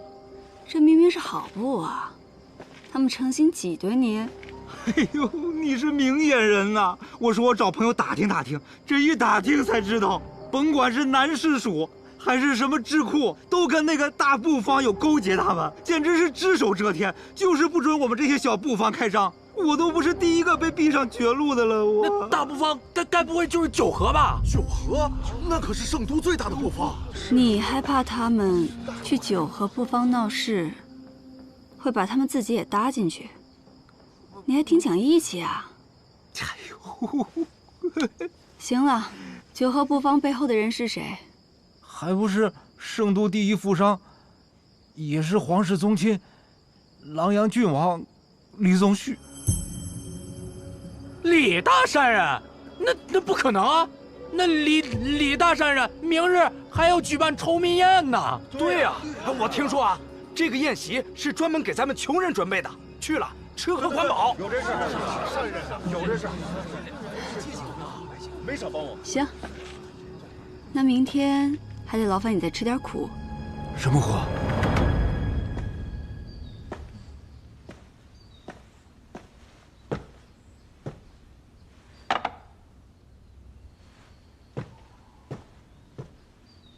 和生，你要当爹了。真的吗？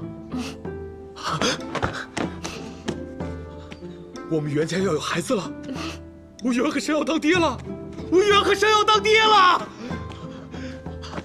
白生，日后家里的苦活累活都我来做啊。还有，从今往后，我滴酒不沾。这可是你说的。我说的。和生，现在我们有了孩子，我我们去安静的乡间过日子，好不好？可少长怎么办？他经常冒险行事，我在，他还能有所顾忌。我若走了，他只会更加肆无忌惮，早晚会惹祸上身。我不能抛下他不管。贺生，我知道你对他放心不下，可你总不能一辈子都守着他。不管怎么样，你都要让他知道我们的想法，好不好？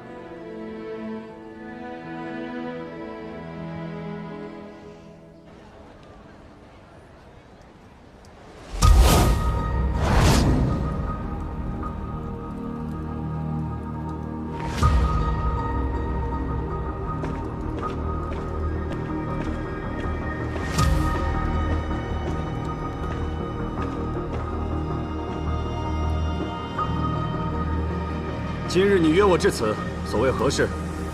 我想看看你的拳脚，是否如同你的为人一样废了。今天，你必须与我一战。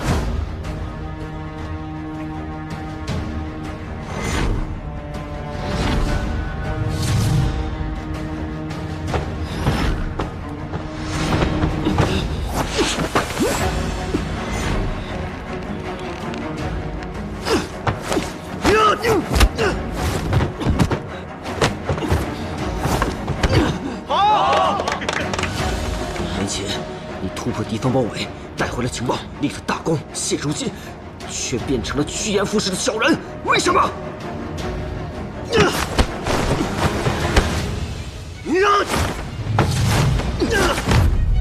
小人如何？趋炎附势又如何？是怕我终有一天会对你构成威胁吗？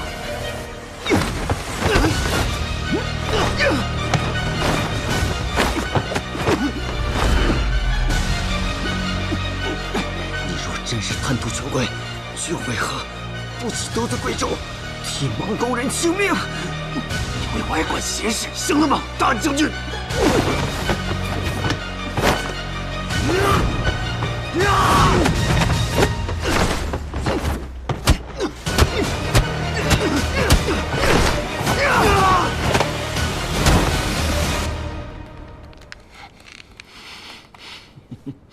你还是你。你也一样。好，太好了！此次回来什么目的？我以为凭我们的关系，我不说你也能猜出来。我明白了，下次请你喝酒。好啊，我可要喝最好的酒。管够。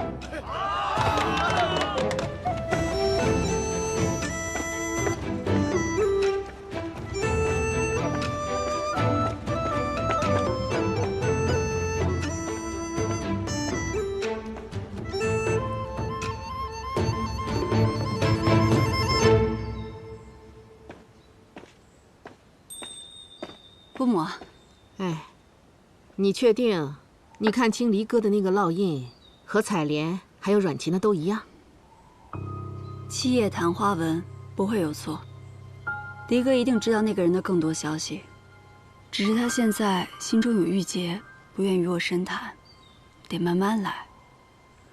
不过什么？我有种说不上来的感觉，之前多番查探都没有线索。现在却突然撞上了，似乎有些过于巧合。要我说，这就是老天爷冥冥之中在保佑你。对了，晚上回来吃饭吗？不知道呢，我得盯着郭毅他们讨工钱。你说你好好的一个新医，怎么还帮人要上债了？医心在于医人，眼下这些工友皆是被生活所迫，讨债是为了解他们的心结。我走了，哎，平安，自己多加小心。嗯。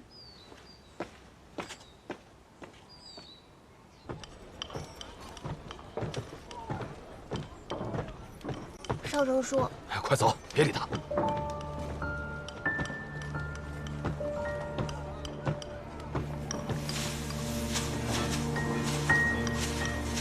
虎叔，哎呀，少成来了，又给你拎了2周。你看，上次拿的酒我还没喝完呢。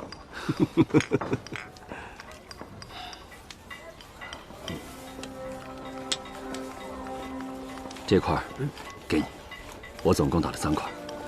我和和生啊，一人也有1块，我们一家人该有件属于我们自己的东西了。好啊，好。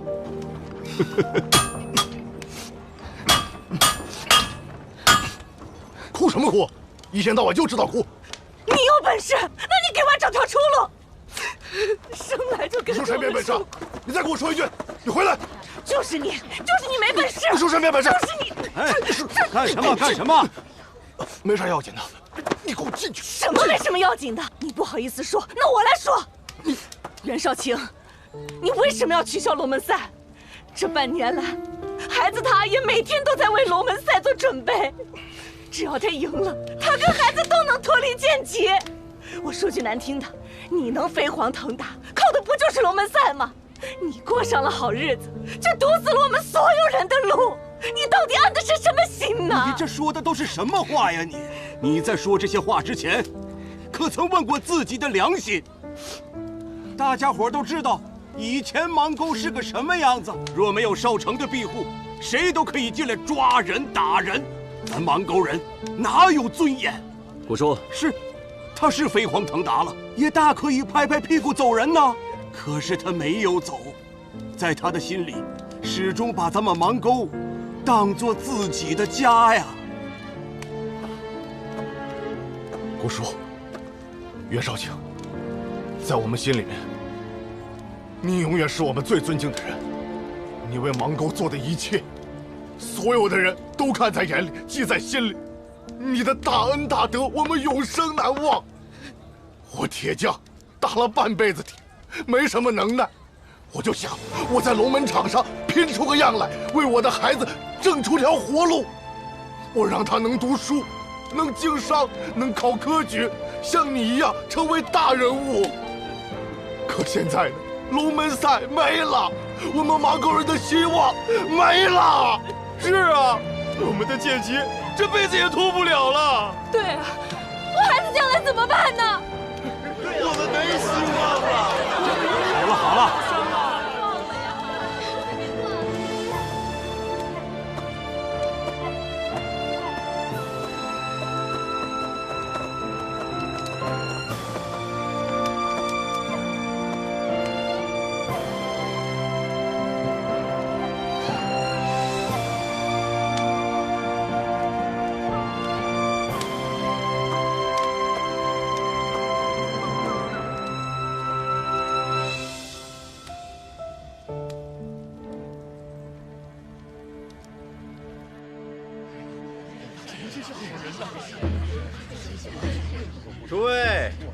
诸位，去年扬州决堤，淹没了大量盐田，是李大善人解了圣都的盐业之危啊！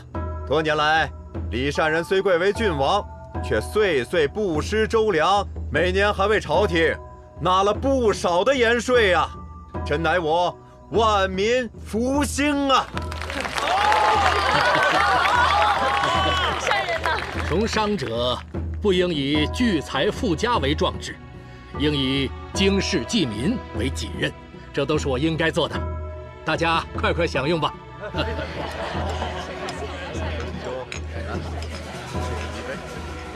将军，这许清看来和李宗旭经常有往来啊。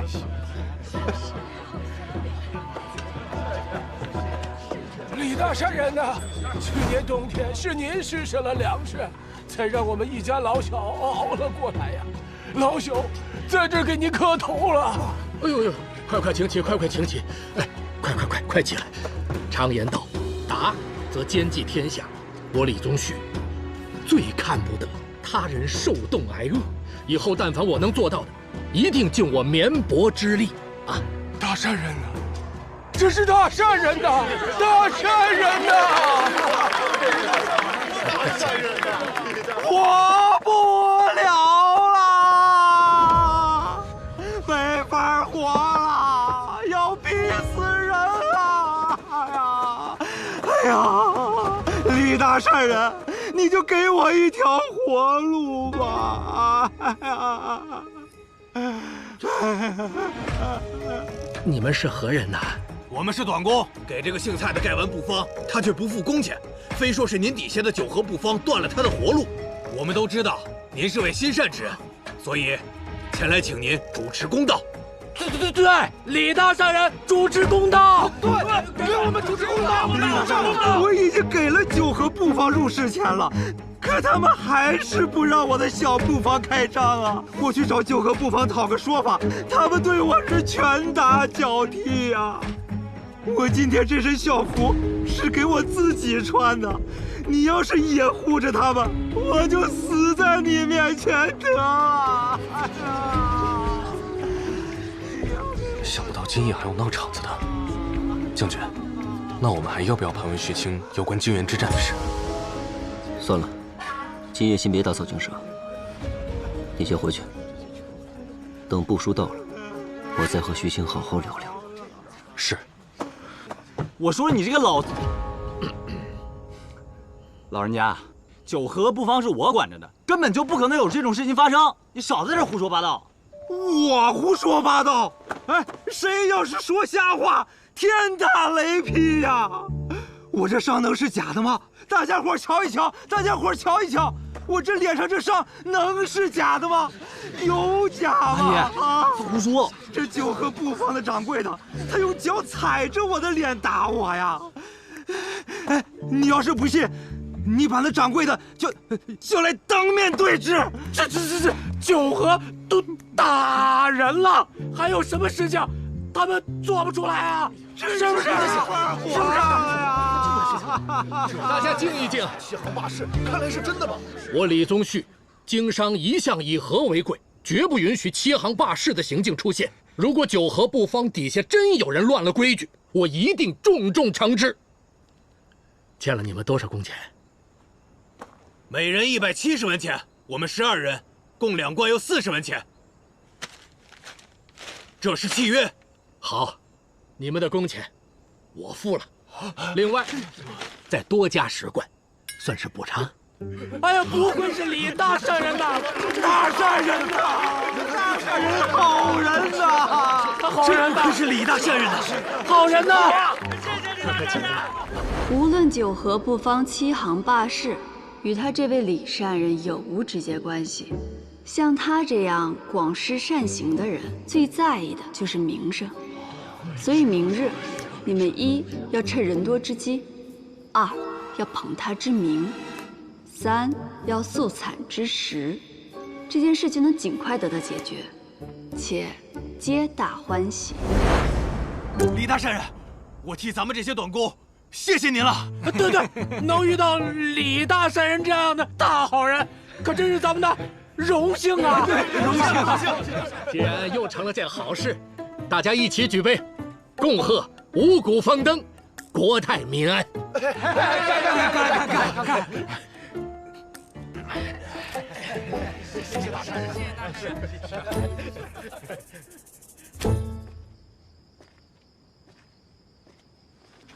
若是没猜错的话，今夜的这出好戏是你替短工安排的吧？武将军，你怎么会在这儿？我就是闲逛至此，刚好看到你替短工讨薪，没想到你还挺仗义的。老有所得，天经地义。他们心安则意平，心静则无疾。我听显儿说，武将军也常在所住营地接济流民，还带头开荒种地。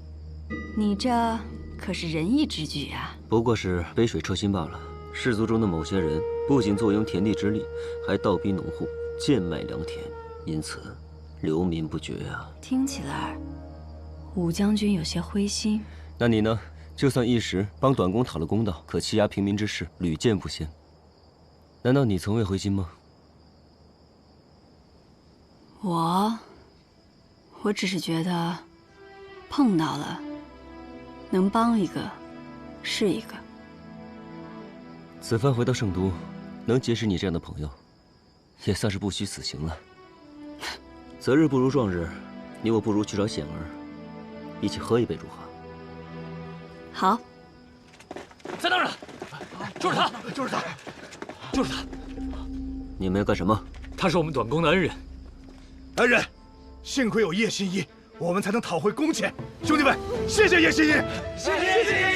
谢谢叶新一！兄弟们，日后我们绝不许有人再说那安心馆的坏话。对，不许再说！不许再说！不许再说！不许再说！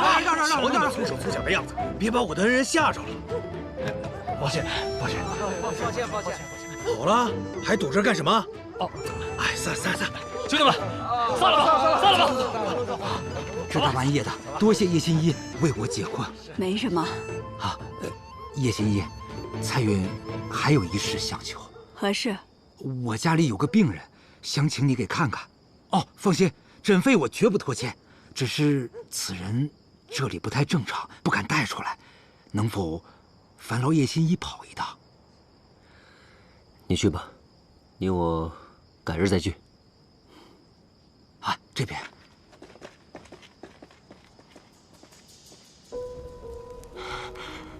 几年前我在大街上看见他被几个地痞欺负，打得浑身是伤，我看着实在可怜，就带回来了。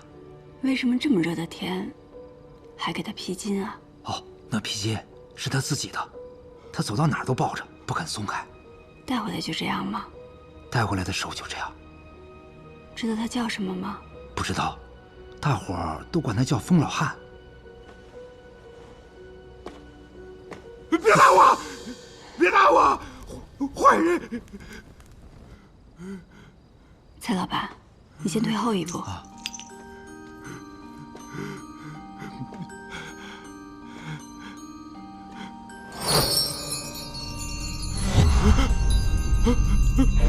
你的披巾很好看，是你自己织的吗？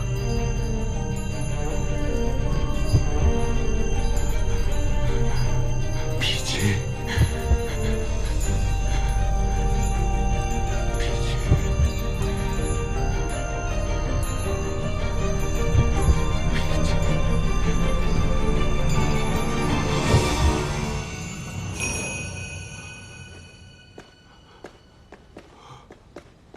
他现在神志不清，这种情况只能一点点来。我会定期来给他诊治的，但有一点，不能让他再受刺激。哦，那他能治好吗？我只能尽力而为。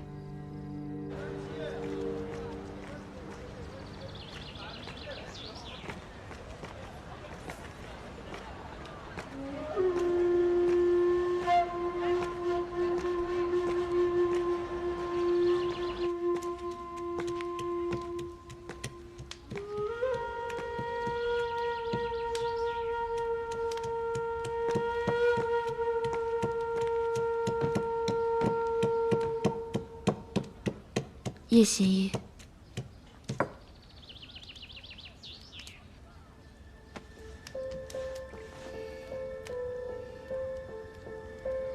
你终于肯来找我啦！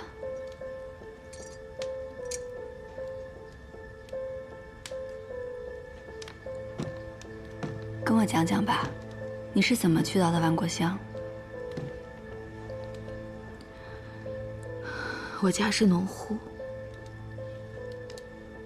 户部的小吏总是用各种名目增加粮税，如果交不上，就只能贱卖田地。为了给家里减轻负担，我选择委身于一个男人。可那个男人日复一日的折磨我，我很害怕。我好不容易逃回家，可是万国乡的花娘却找上了阿爷，说要用一袋盐来换我。阿爷见言金贵，他便由我去换了那袋盐。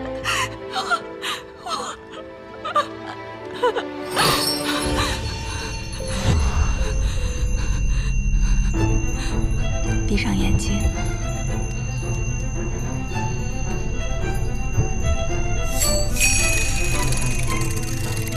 从这一刻起，我们去一个安全的地方，只有你和我。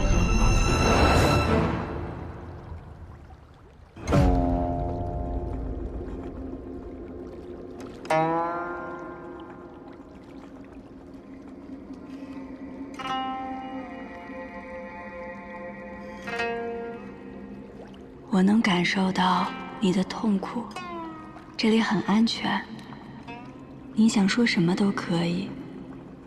我觉得这个世界上已经没有人需要我了。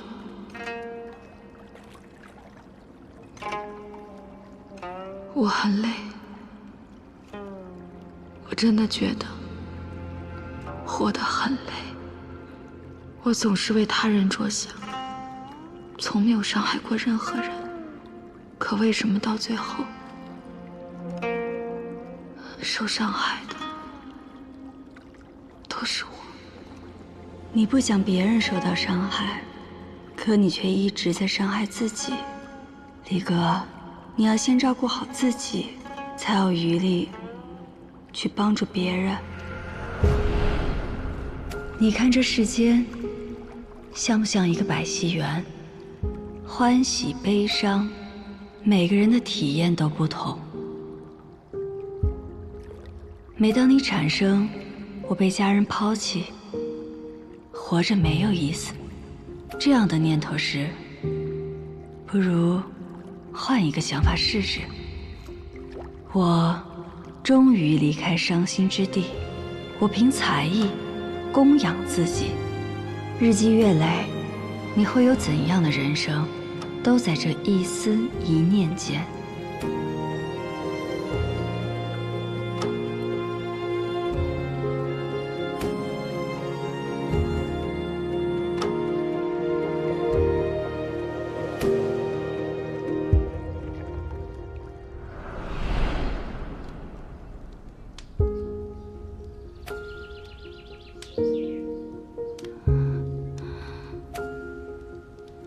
你感觉好些了吗？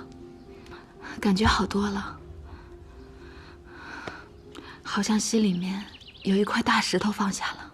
往后你要照顾好自己，若心绪再有反复，随时来医馆找我。对了，叶心怡，你之前看到我手上的烙印，为什么想知道那个人是谁啊？因为受到伤害的不止你一个。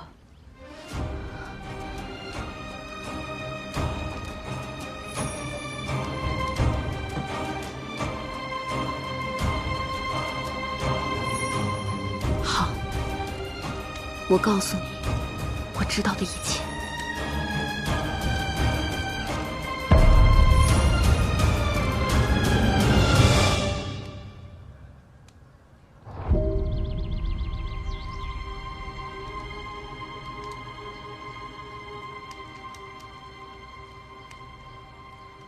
半年前，我委身的那个男人，就是琅琊郡王李宗旭。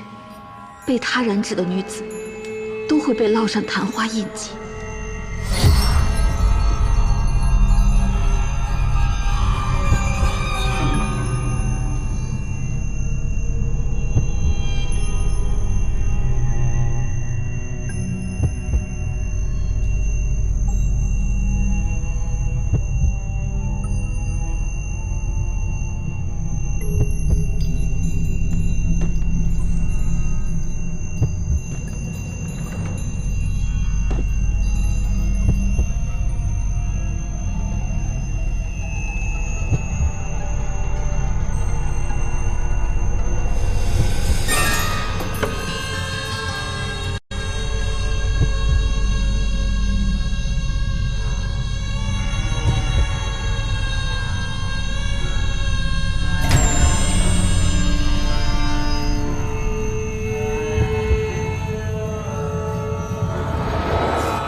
肯定犯了七出之条。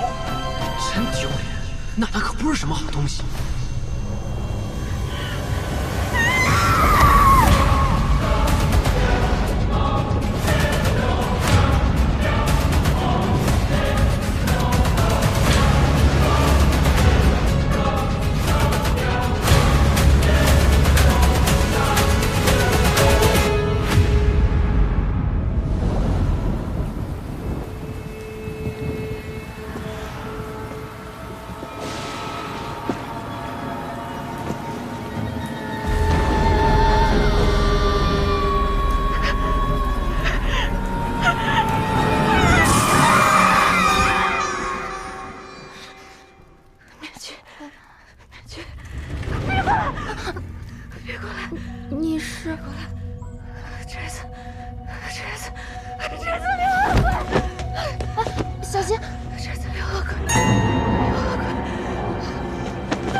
我那可怜的孙女儿啊，被歹人骗进宅子，坏了名声，婆家也不要她了。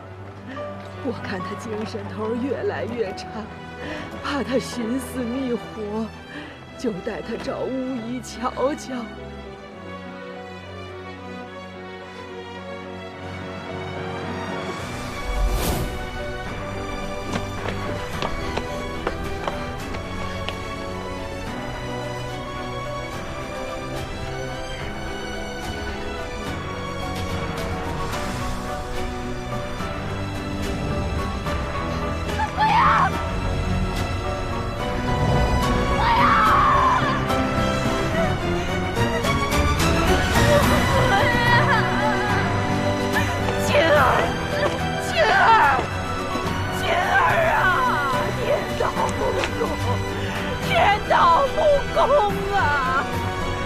害死我孙女儿的人，我诅咒你们！你们不得其死，不得往生，不得其死，不得往生！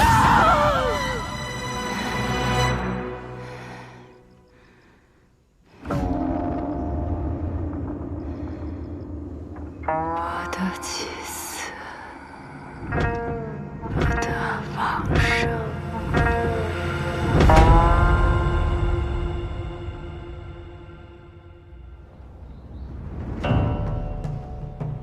登高望远呐！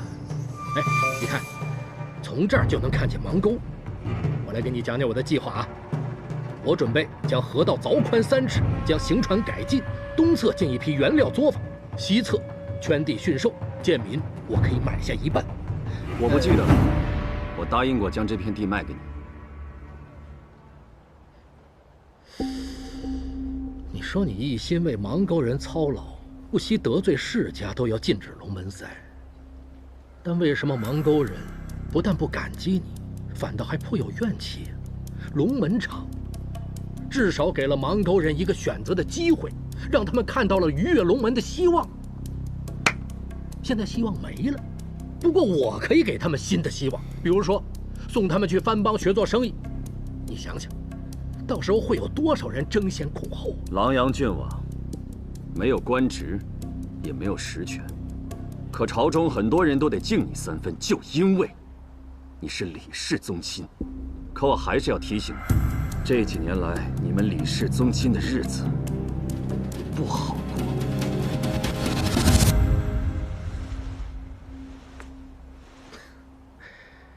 到底是从邙沟爬出来的人，根本不懂什么是真正的父子。父子头上是屋顶，底下是田地，中间是人丁。圣都1亩地就要2万文，所以，就算你当了官儿，延庆坊那套宅子也是租来的。我呢，哎，从出生起就有别人拼一辈子也得不到的东西。就是因为这个“李”字，你真的明白你我之间的差距吗？你根本不了解邙沟。以为蒙古人可以轻易被利用？我告诉你，没有我点头，不会有人跟你做生意。谁说我要跟他们做生意了？哦，你以为趁着芒沟地价低廉时，你拿到契约，河道就真属于你了？芒沟永远是官家的，我可以让市属令重新拍卖，到时候以你的财力，能跟我争吗？勾结美党，弹压李氏，就算扳倒度良又如何？你只不过是美党的一枚棋子。以你的出身，谁会拿你当自己人？你的位子来之不易，小心呐，袁绍卿。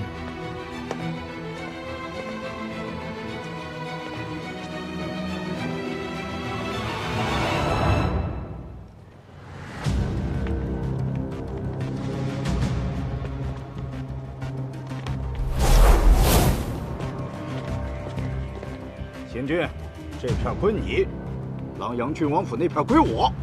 谁不知道这边都是穷人，狼阳郡王府那块都是有钱人。少废话，谁赢了，郡王府那块归谁。好。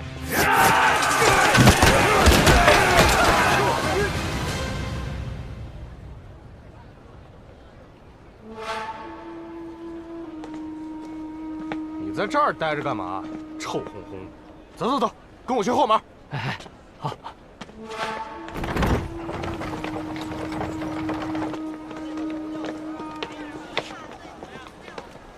哥，少成，我跟你说，什么事进去说。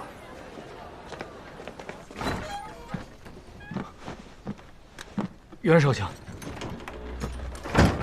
你就是新郡？啊，少卿，他是从小和我在芒沟光屁股长大的兄弟。听温宇说，你做清剿头做到了富庶方，为争地盘，没少打架吧？这富人的货养料足，价格就高，大伙儿想多挣点，这抢起地盘来，磕碰是常有的事儿。一个月能赚多少？这以前在延庆坊顶多挣180万，这到了富庶坊，可以挣960万，足足翻了5番啊！哼，他倒挺会算账。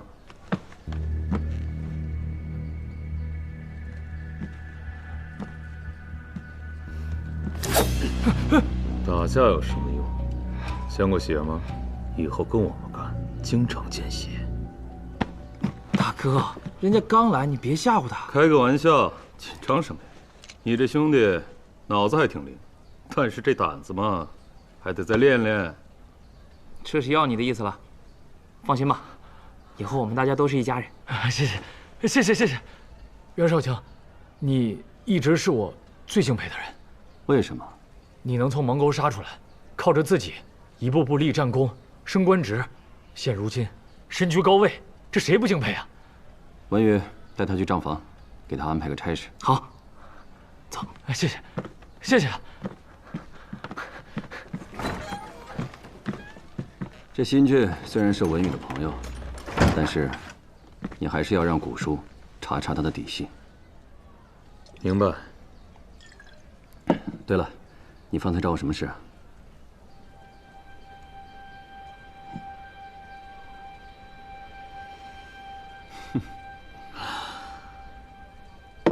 我戒酒了。戒酒？为什么？你要当叔父了？你是说嫂子她有孩子了？行啊，和尚，你要当爹了啊？改天办个喜宴，好好庆祝庆祝。怎么了？这眼看就要当父亲了，不高兴啊？少成，我们以前见过太多太多死人了，太多了。从金元回来后，白生总说我过得浑浑噩噩，直到有了孩子那一刻，我突然感觉我自己又活了过来。但我怕自己做不好一个父亲。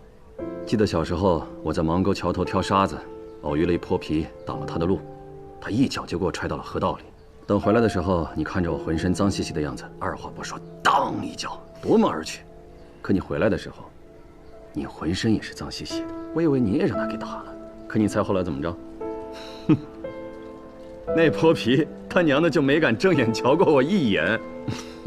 你从来没有和我说过，可我知道，我身后有一个好大哥一直护着我，你也一定会是个好父亲。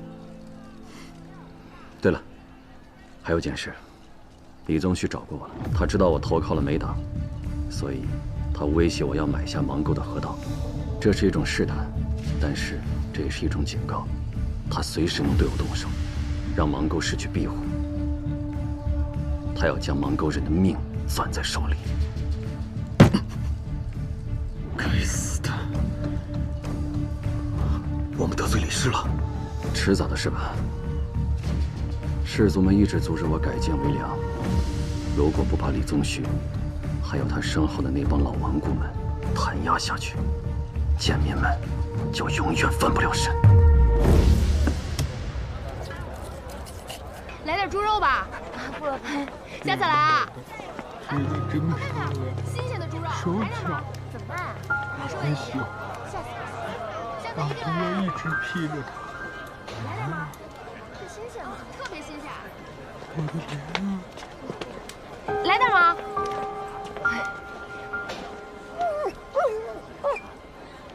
哎，你怎么跑这儿来了？你害我好找啊你！走走走，回家。咋了，黑仔？别叫了，别吓着我客人。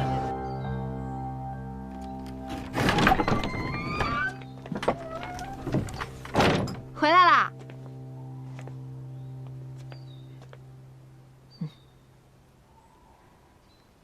有件事要告诉你们，采莲，我希望你听到后要冷静。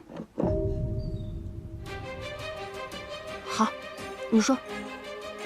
给你烙下七叶昙花烙印的人找到了，是琅琊郡王李宗旭。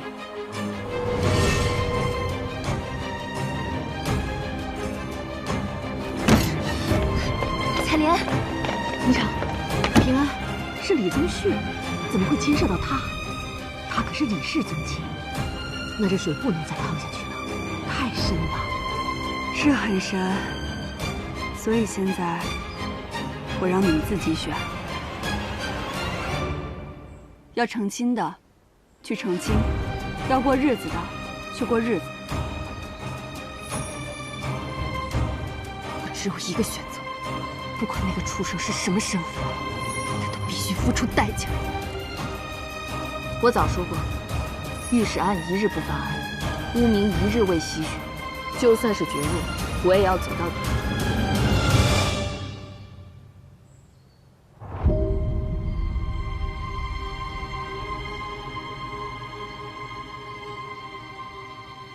我同意。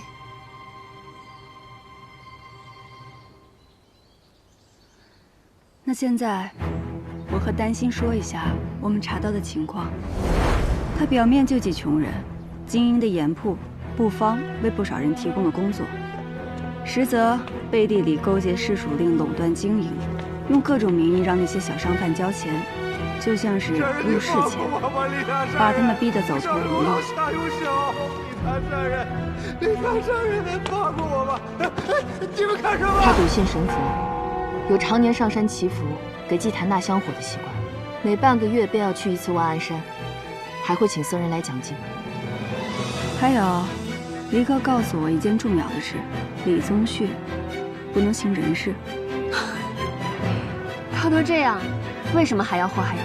正因为不能行人事，故施暴虐行径发泄。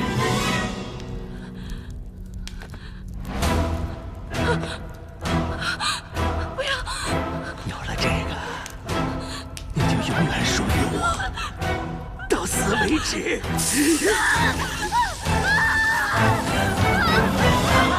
此人如此残暴，疑心又重，想要靠近他，会很危险。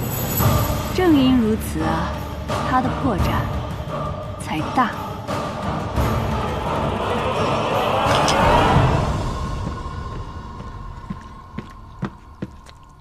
郎主，一切顺利，叶平安已经准备对李宗旭动手了。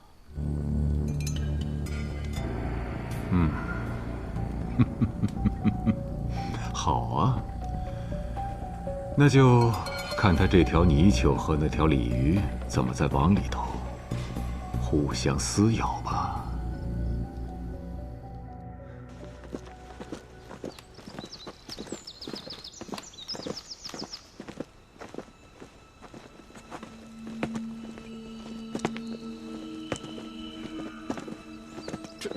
这人怎么这么怪啊？什么人？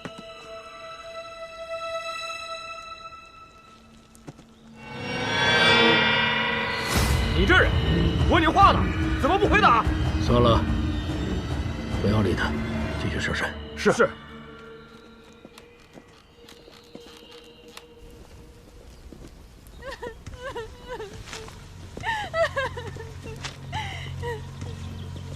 你说贾爷这个爱欠刀的，死就死了，干嘛非穿着我们曾经时的大红喜袍啊？大红喜袍？他该不会来找我吧？阿紫，大红喜袍。都说景都已经死的蹊跷，这到底招惹了谁啊？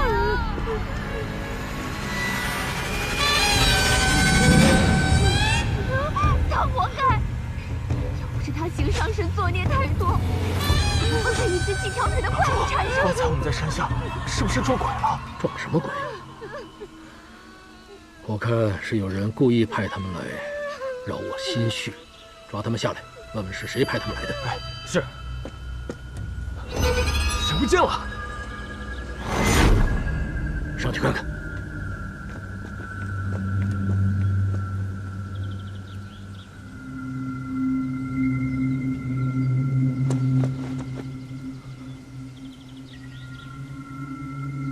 没有人，郎主。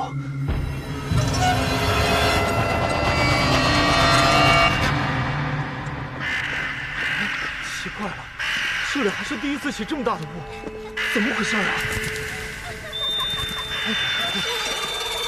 哎呀，有妖物！有妖物！是他行伤时作孽太多，怎么会被一只几条腿的怪物缠上？安山有菩萨庇佑，出现这等异象，会不会？不会。我月月香火不断，心地虔诚，多行善事。去，马上找一个当地山民将他带来。是。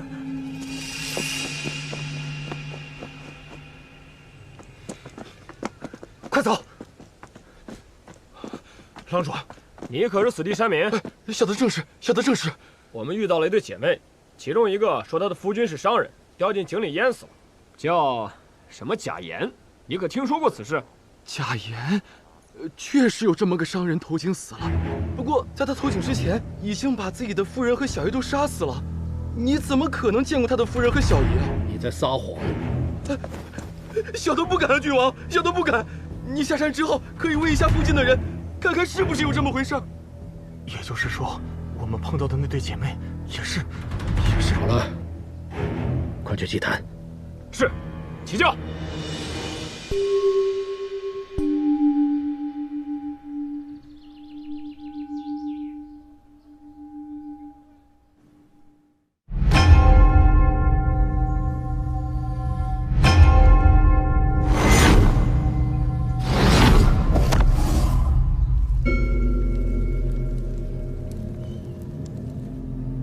菩萨在上，我李宗旭的供奉是否有什么不够恭谨之处，才对我降下警告？我一定以金漆重塑真身，日日祷告焚香，盼得您的宽恕。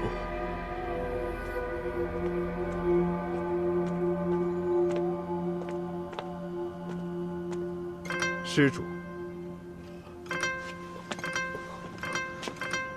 施主心意赤诚，想必我佛一定会听见你的诚心。不知师父如何称呼啊？我是普玄法师的弟子，法号了净。了净师父。师父，我今日上山，遇见一些怪事。师父既然是普玄法师的弟子，想必道行一定非凡，可否为我解惑呀？施主，舒心坦言即可。了敬师傅，我是不是撞见了什么妖物啊？依贫僧所见，也许是施主劳神而生幻想罢了。若施主不放心，我便用恩师所传之法器为施主一看。那就有劳了敬师傅了。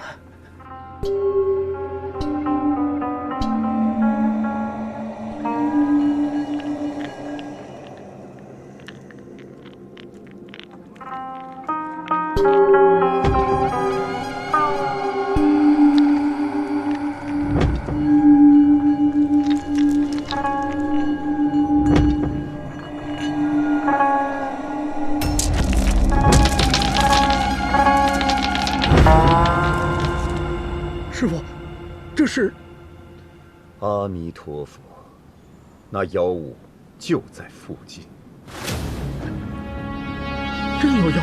那妖物跟随施主已久，只因此处为祭坛圣地，他才没跟上来。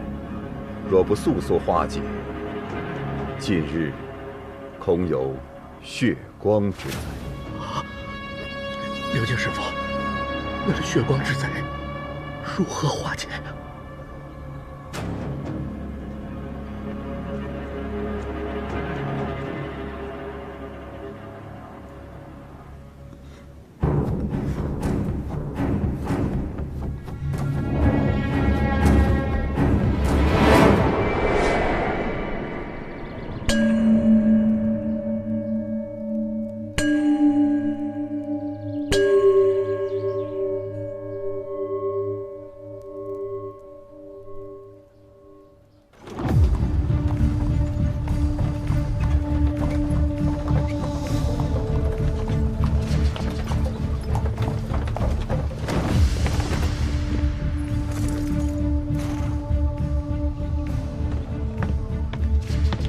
叶心怡，请随我来。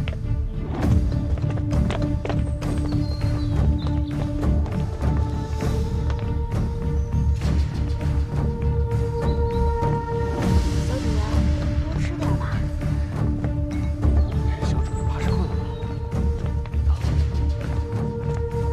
叶心怡，这边请。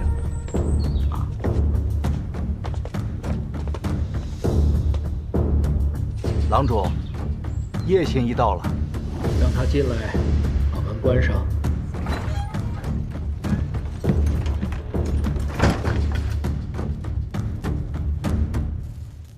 平安见过琅琊郡王。我对叶心怡早有所耳闻，叶心怡既能得圣上看重，必定有些非凡的本事吧？我不过是会些术法，才得了圣上的赏识。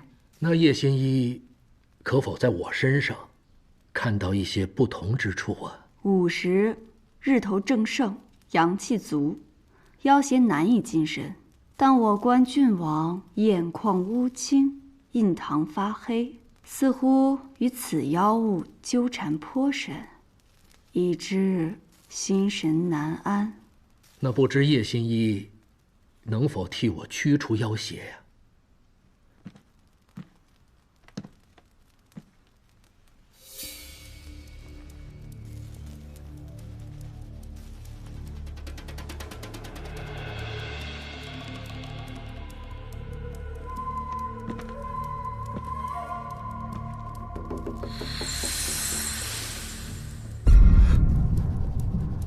正是此妖物。叶心怡，可否为我驱除妖邪？我必当以重金相谢。此妖物道行极高，想要灭掉它，得费些功夫。我今日先帮郡王安定心神，让他这几日都不得近身。好，有劳叶心怡。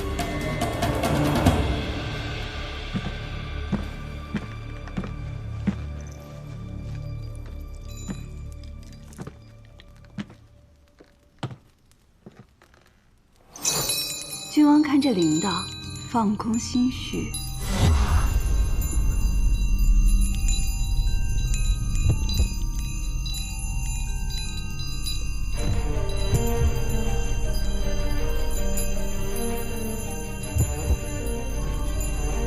七叶昙花，一夜昙花。为什么用这个图案？因为祠堂，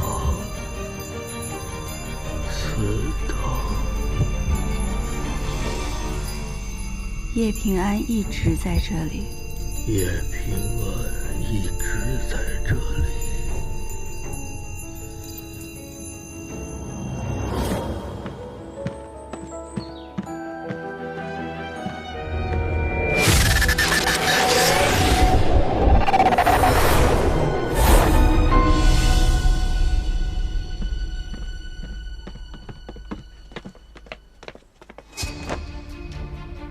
我和霓裳已经演练好了，放心吧，一切都是按照你说的，肯定没问题。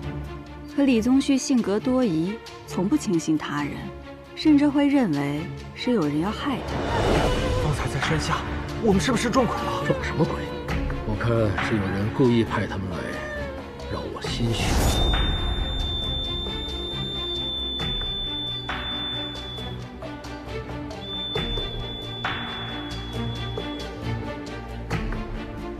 北坡风势下沉，易燃烟雾，我会御手而出。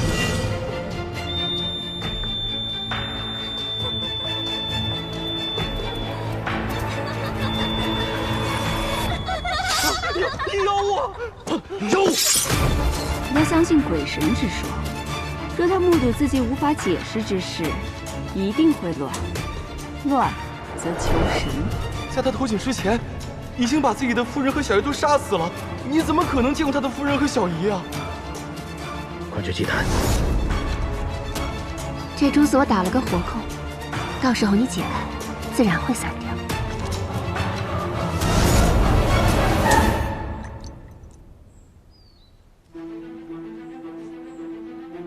平安，我给你变个戏法，你可要看好了。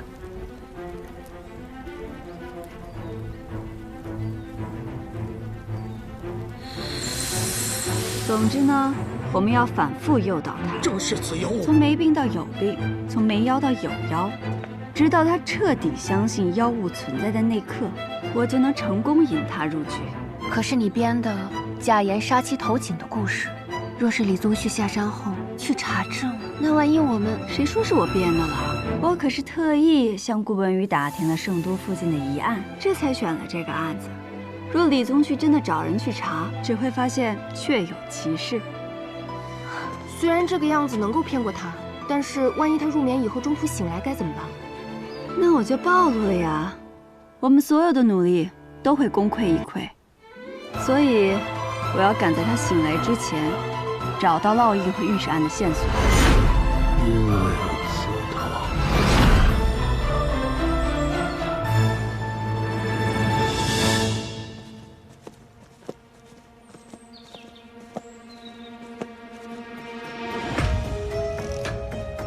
每队间隔15拍。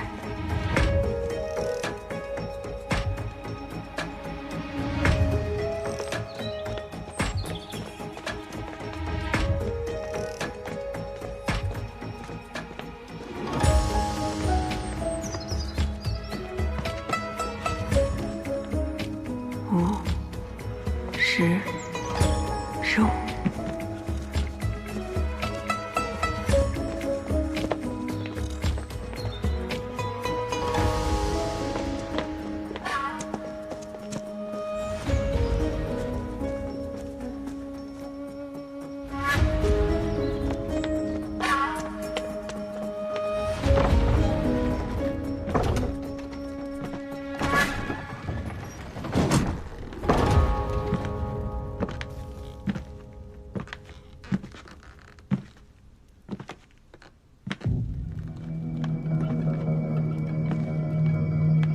奇怪，怎么没有李宗旭母亲的灵位？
这可能是出去的机关。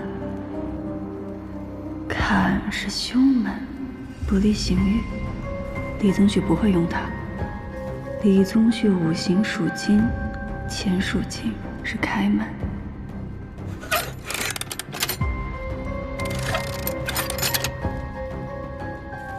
不对，他既然如此避讳母亲的灵位，甚至将其藏于密室之中，那这机关一定与他母亲有关。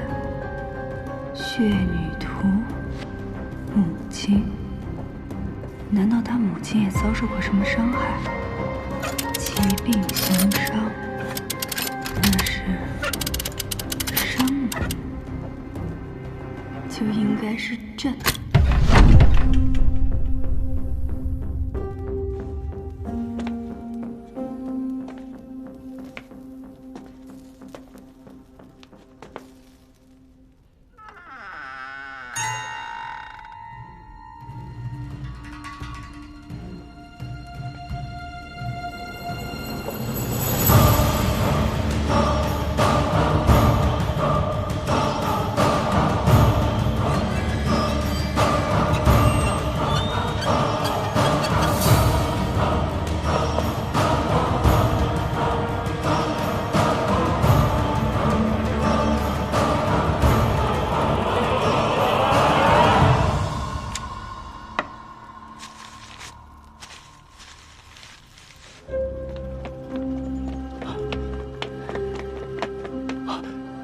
李仆爷，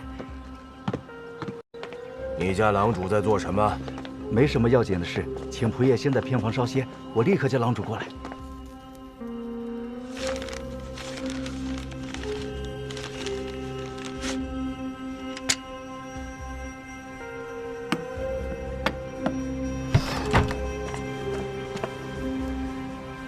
荆门，以蛊惑乱众，设以伏兵。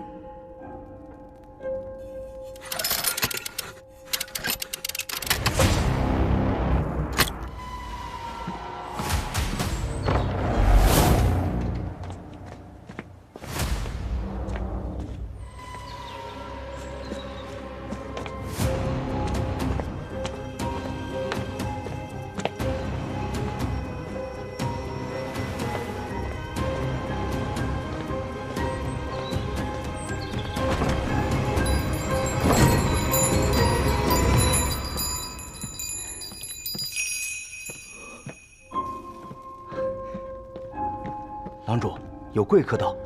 知道了。郡王还有事，那平安就先告辞了。带我回去准备准备，过几日再来驱邪。多谢叶心意，希望叶心意早日为我驱邪。送客。是，叶心意，请。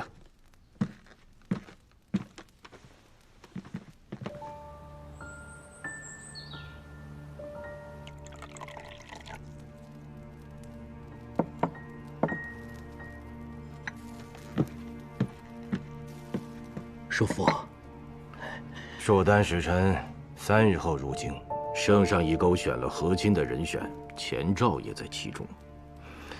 你意下如何呀？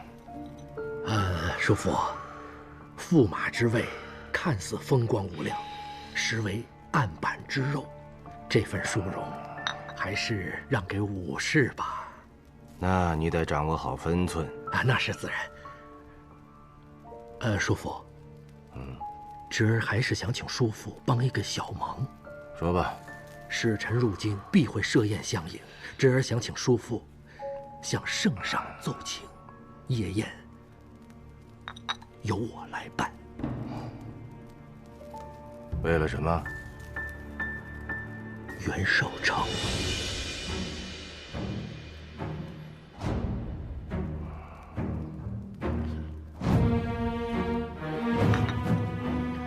这只野耗子不简单呐，端了龙门场，愣是给众士族来了个下马威。是啊，叔父，度量一倒，我们才互不失利，都是袁绍成在推波助澜。现在他跟海一平走得近，又死盯咱们沿路生意不放，这背后肯定是武士在受益。月月，排的，所以才要借这个机会把袁绍成拉下水。武士若保他，必会受牵连；若不保，就逼他反咬武士。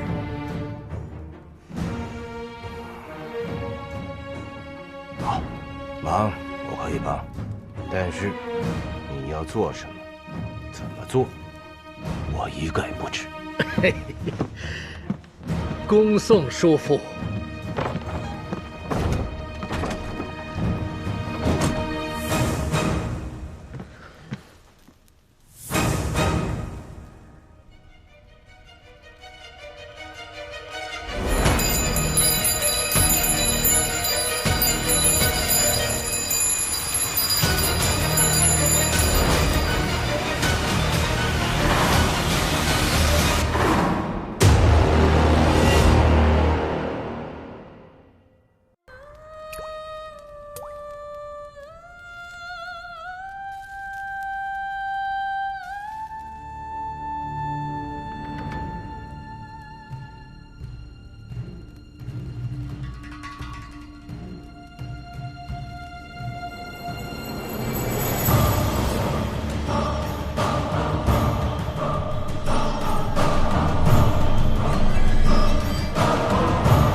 这鲤鱼肉刺多，不容易吃啊。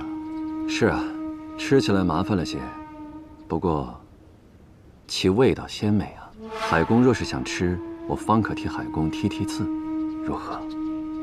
哼哼，条件呢？我若扳倒了他，我要他手上的官盐转销之权。官盐不是你能染指的。说说你真正的条件吧。大理寺少卿的后面，我想加上同平张氏4字。这鱼肉不能着急吃，刺要是没剔干净就往下咽，容易被卡住。我若是为美党，剔除李宗旭这根大刺，这肉我是不是就能吃了？若是不成，也定不会牵连为大。你这不是为了为大，是为了那些吃不上盐的百姓。我给你个忠告，李宗旭的身份非同寻常，你应该去找一把现成可用的刀。谁？探子回报，叶平安已入了琅琊郡王府，他便是一把可用的刀。但是这把刀用毕后，还得处理干净。少城知道。来吧，尝尝我府中厨子的手艺。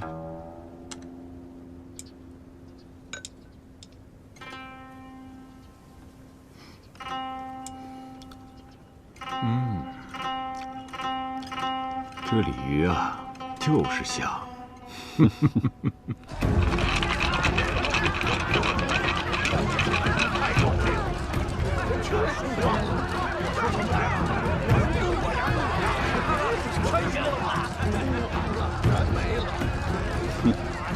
你来压压看，他下局是输还是赢？输。他运势当头，连赢这么多把，为什么让他输？这回呀，我压把小的。因为光头是你们的人，该让他输了。小！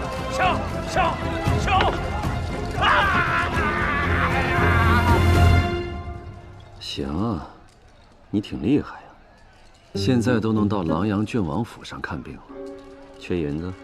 谁会嫌银子多啊？光是看着白花花的银子，我心情就好。说实话吧，他是不是你们的下一个目标？你不是很会猜吗？自己猜呗。哼，我就直说了吧，他，我也盯上了。不如我们再合作一次。我已进入敌人老巢，你在哪儿呢？我为什么要跟你合作？相信我不说，你也知道，但凡你要接近他李宗旭，暗处就会有无数双眼睛盯着你。再说了，你在野，我在朝，对付李宗旭可没你想的那么简单。不就是个商人吗？能有多厉害？我不信。我告诉你，他李宗旭出身于……你套话。我从来不会轻敌，要不是发现此人奸诈不好对付，也不会收到消息就跑到你这赌坊来。不过，与其说是合作，不如坦诚点，是互相利用。是不是发现有被人利用的价值是件好事？能被我利用，是不是觉得很庆幸？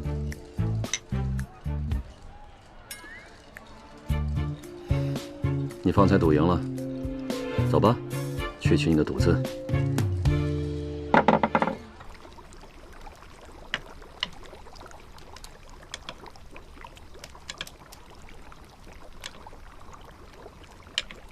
这袋官盐便是你赢的赌资。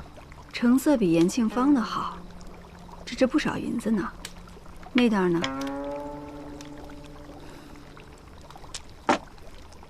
这袋是毒盐。南市有个脚夫因买不起官盐，索性就去黑市购入了这种毒盐来使用，吃了一段日子就中毒死了。若不是官盐太贵，他又怎会被逼得去买毒盐呢？前些日子我还看到一个阿婆在茅房里刮消泻，吃那种东西，人很容易生病。有人说，李宗旭是兼济天下的大善人，也有人说，他是为富不仁的盐商，你怎么看？或许，对于被他施粮救过的人来说，他是个善人；可对于我来说，他是个该死之人。我知道了，他与御史案有关。既然目标一致，我就不跟你绕弯子了。你知道这圣都盐价为何逐年攀升吗？我查过，李宗旭屯盐不是1、2日了，官盐转授，由户部监管。我想度量跟李宗旭一定有所勾结。不仅如此，去年扬州突然决堤，洪水淹没了大片盐田，李宗旭趁着盐价高涨之时大赚了一笔。据我所查，这决堤的洪水绝非天灾，而是人祸。你是说，扬州决堤也与李宗旭有关？他李宗旭布施的粮的确救了一些人，但这救济百姓的阳谋本就出在羊身上，他李宗旭可比度量那好人要恶毒100倍。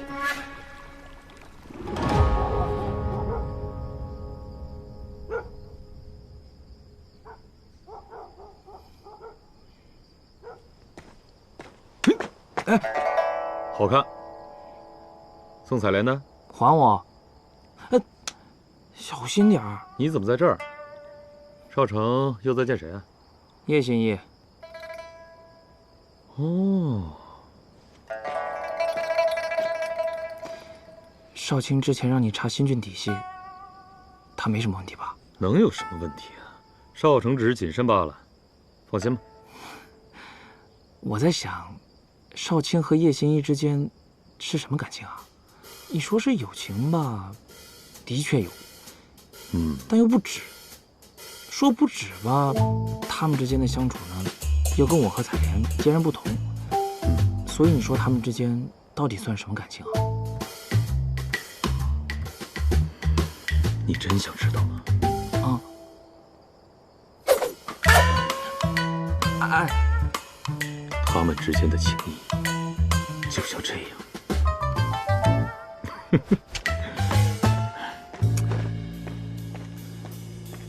一点大哥样都没有。你突然暗查李宗旭，是因为梅党想对付他，还是你背后另有人授意？他想要拿下芒沟河道旁的地，用来开布坊。另外，他还要逐走在那里住了一辈子的芒沟人。芒沟开布坊，这不是他最终的目的。这也正是我想要查明的。另外，他操控圣都盐价，大理寺本就有责任盘查他。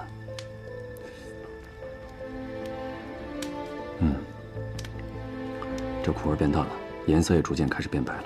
要我说，法子虽简陋，不过，若将这方法传出去，它应该能减缓百姓误食都盐的伤身之患。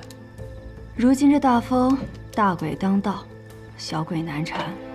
从官到商，从权臣到蓄力，这些蛀虫垄断官商，对百姓敲骨吸髓。这样一来，患心疾的人只会越来越多。人要医，但不能只医人。这顽疾可不好医治。当朝尚书仆射是他琅琊郡王的叔父，圣上册封的昭阳公主是他的堂姐，所以对付他，还得你我2个疯子来做。只是希望，若有一日你站在那高寒之位，眼里还能有着万民疾苦。若是不走到路的尽头，没有人知道这尽头会是什么样的。今日你跟我说了这么多李宗旭的事，那我也告诉你一个线索：我在琅琊郡王府看到刻有鹰头的竹筒，竹筒里的信件是说丹文写的。那你为什么没有偷出来？我不能打草惊蛇啊。他府上有最肮脏的秘密，也许我们能趁机将他所犯的罪行一并揭开。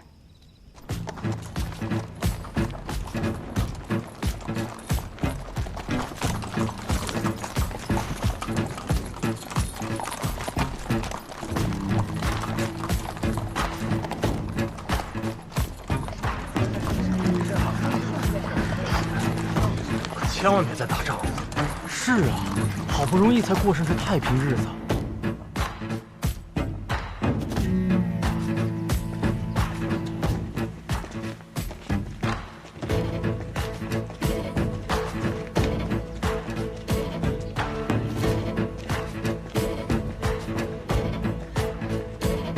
千里远道，一路辛苦，所需用度已为各位备好。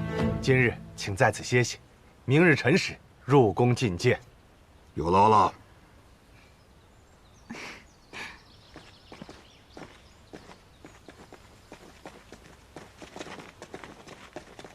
纯阳王知晓公主今日入京，提早备了些薄礼献给公主，有双凤玉瓷碗、百花琉璃尊、玉竹酒龟莲等，请公主笑纳。纯阳王有心了。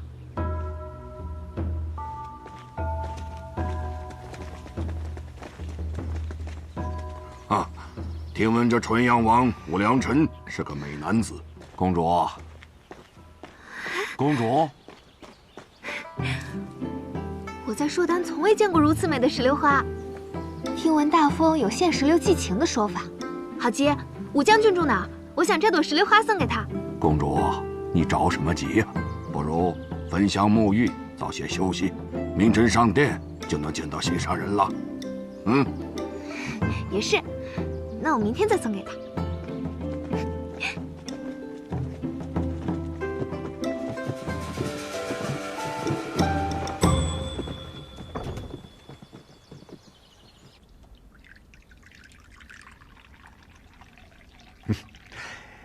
胡将军肯屈尊约我来此共饮，有什么话直说便是。好啊，你不会忘记圣禧2年，你任汴州嘉怀仓仓司使，拒掉颜良以解金元之困的事吧？唉，吴将军有所不知啊，当时关内大旱。本就要调拨颜良救灾，拒掉是因为颜良不足。这不只是我嘉怀仓难呐。既然难，你又何以在调令前半个月私调1000担盐，却未报户部？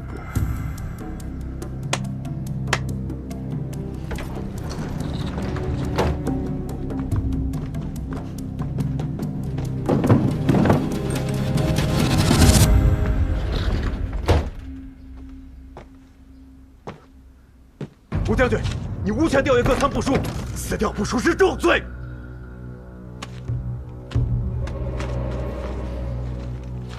徐主事，自己来念吧。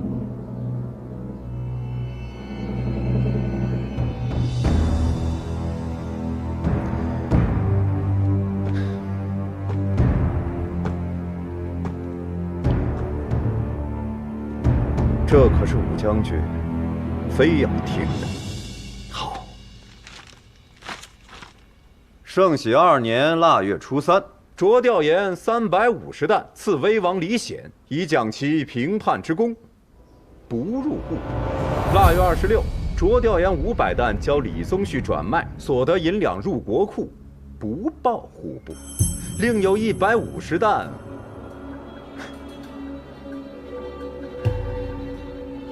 吴将军，这后面的就不用念了吧？这上面写的清清楚楚，皆是上意。我明白了，前朝时你们将这些烂账和公理绑在一起，这样一来，谁都查不了了。这不是你一个小小的主事便敢想便敢做的。吴将军可否体恤小官的难处啊？当时不是我不想调，是嘉怀仓无盐可调。若说征用军需，比我汴州有盐的大有人在。当时李宗旭的手中囤了多少官盐？下官不知。武将军若想知道，不妨亲自去问。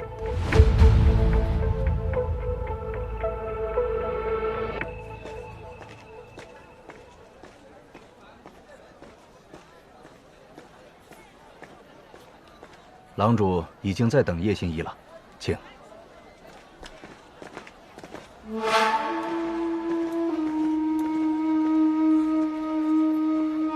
将军，我们还进吗？不去了，走。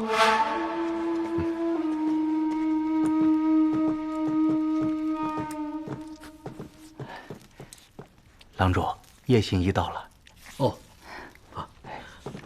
郡王，叶心怡，自从你上次来过之后，我的确没有再见过那个妖物。我算过了，今夜是除掉此妖物的最佳时机。我需要在府上布阵。今夜，若错过了今夜，起码还要再等2个月。郡王也不想夜长梦多吧？好，那就按叶新一说的办。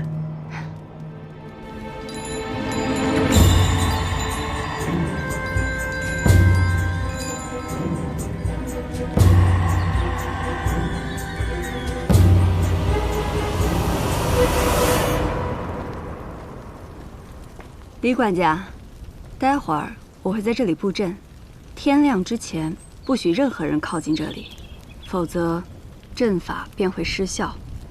明白，我这就去吩咐府中的下人。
给你的信一直都没有回复，现在请我来，诚意有点迟了吧？你对圣都还是不够了解，这儿处处是眼线，自落入他人之手便是铁证，只有面对面交谈才是最稳妥的。那你是愿意与我们合作，将盐低于市价30%卖给我们喽？盐的事好说，就是驸马这个事，你大可开出条件。你是想让我们选李氏为驸马？恰恰相反，在圣上心里，我们李氏宗亲记挂前朝，犹如悬头之石。李氏成为驸马，若战事再起，你们能牵制于他吗？圣皇的心思，还得你们自己人来猜呀。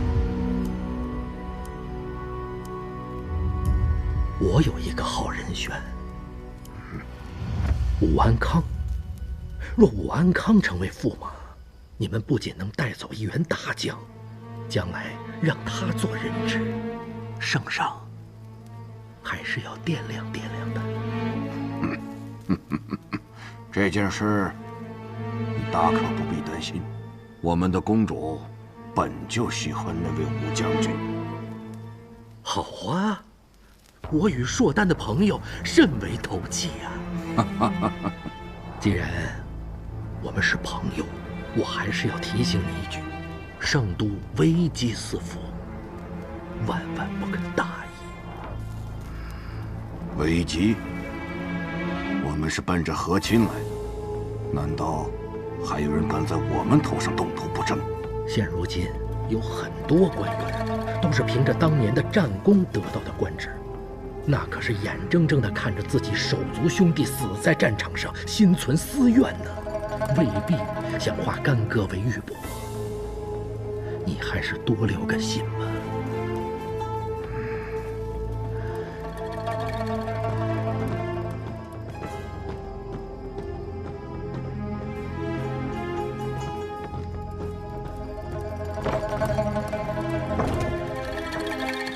郎主，找几个死士扮成芒沟人，再找个准头好的弓箭手，在宴请使臣的夜宴上择机送。可要是使臣真有个好歹，那郎主和他们的生意也……只要这一箭能射出去，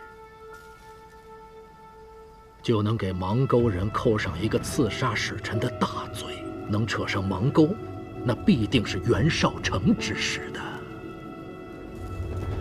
可袁绍成……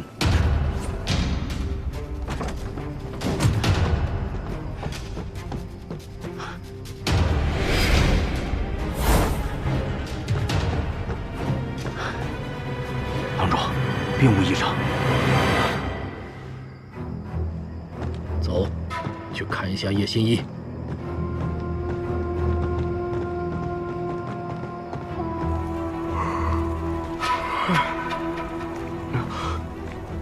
郎主，按照您的吩咐，今夜一直盯着叶新一，一直在做法，没有离开过。好好看守。是。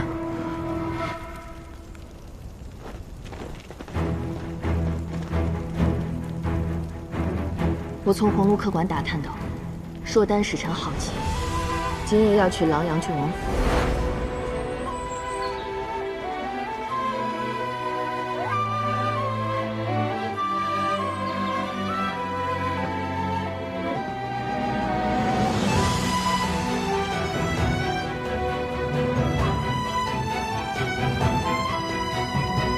找几个死士扮成芒沟人，再找个准头好的弓箭手，在宴请使臣的夜宴上择机。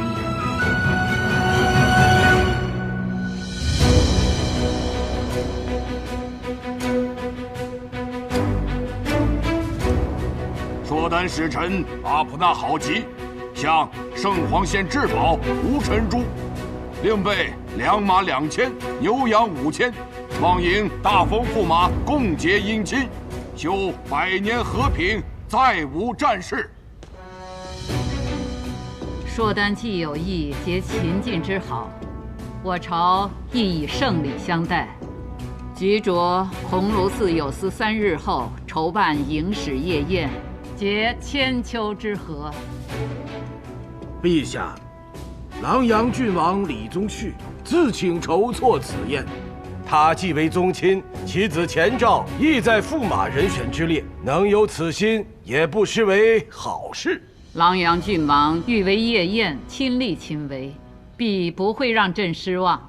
准奏。谢陛下。再奏圣皇，请允准武安康将军为驸马，前往硕丹和亲。武安康乃大封将军，常年镇守边陲，怎么可以做驸马呢？大封既然真心与硕丹修好，边陲又何须再留旧将镇守？使臣说笑了，将领镇守边陲乃兵策，无关姻亲。请问，如果结亲之后，硕丹驻守边境的将军能将人马退到莽山以北吗？不能吧。早闻大封人才济济，即便是兵策，难道没了一位将军，大封便无人可用了吗？使臣此言差矣。大封能文善武者多如林木，连嘉悦公主还未得见他们，使臣便钦点驸马。难道硕丹是要效仿不遵礼制的蛮夷吗？你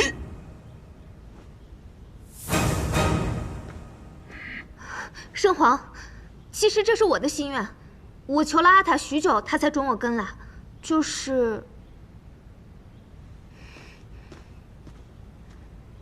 想来看看你。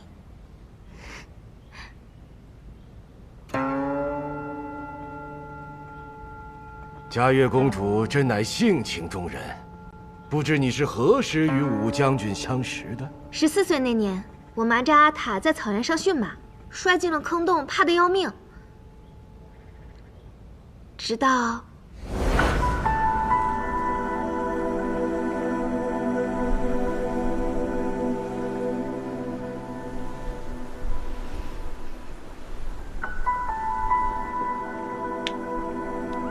后来我才知道，他是大封的将军。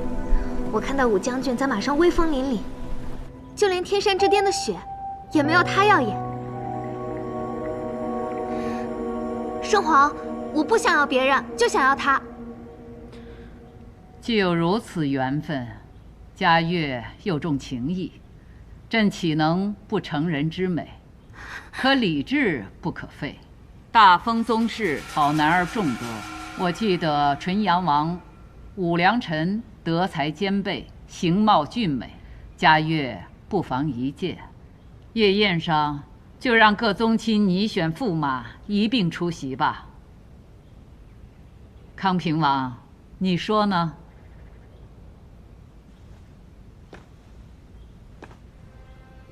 琅琊郡王尚且能替国为上，犬子理当如是。愿为陛下及大封尽绵薄之力。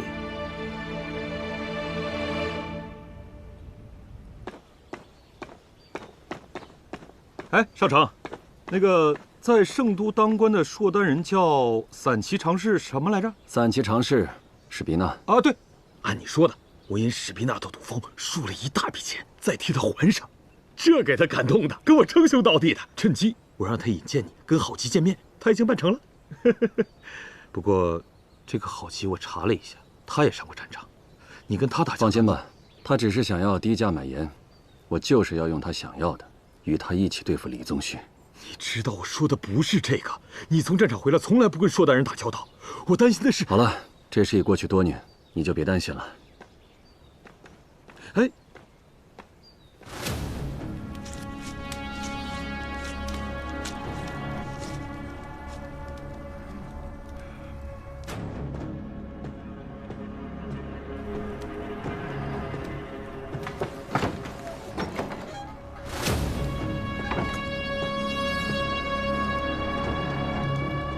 就是散骑常侍史必纳向我引荐的大风勇士。我看他在圣都待了几年，这眼睛都变瞎了。何出此言？你上过战场？好眼力。战场我也上过，上过战场杀过人的。身上的味道不一样。你手上沾过硕丹人的血，还靠这个做了官，对吗？中原有句话，叫“昨日种种，譬如昨日死；今日种种，譬如今日生”。在下已经将昨日的所有，全部都留在了战场上。今日我来，就是想交个朋友，聊笔生意。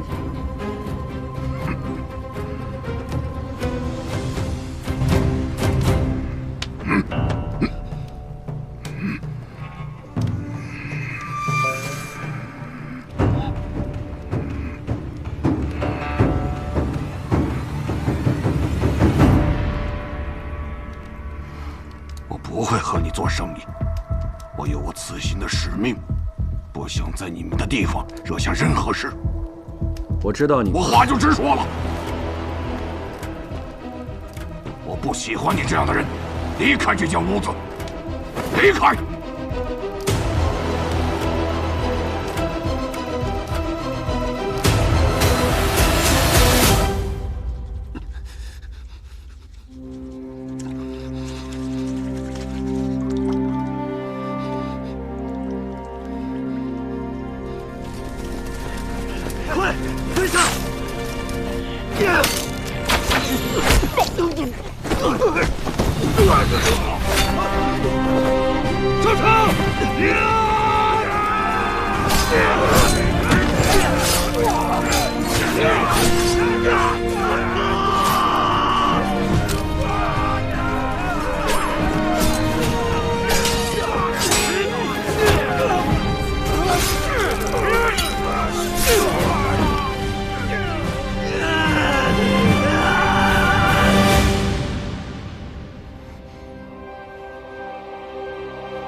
接近一下好奇，从他身上找到突破李宗旭的入口。可是此人戒备心很重，他对我有恨，我看到他也会想起战场上的厮杀，我很难忍住不对他动手。来，我帮你平复一下。没事，我歇会儿就好了。没那么简单。你有没有意识到，自从战场上回来，你就患上了心疾？相信我，我能缓解你的痛苦。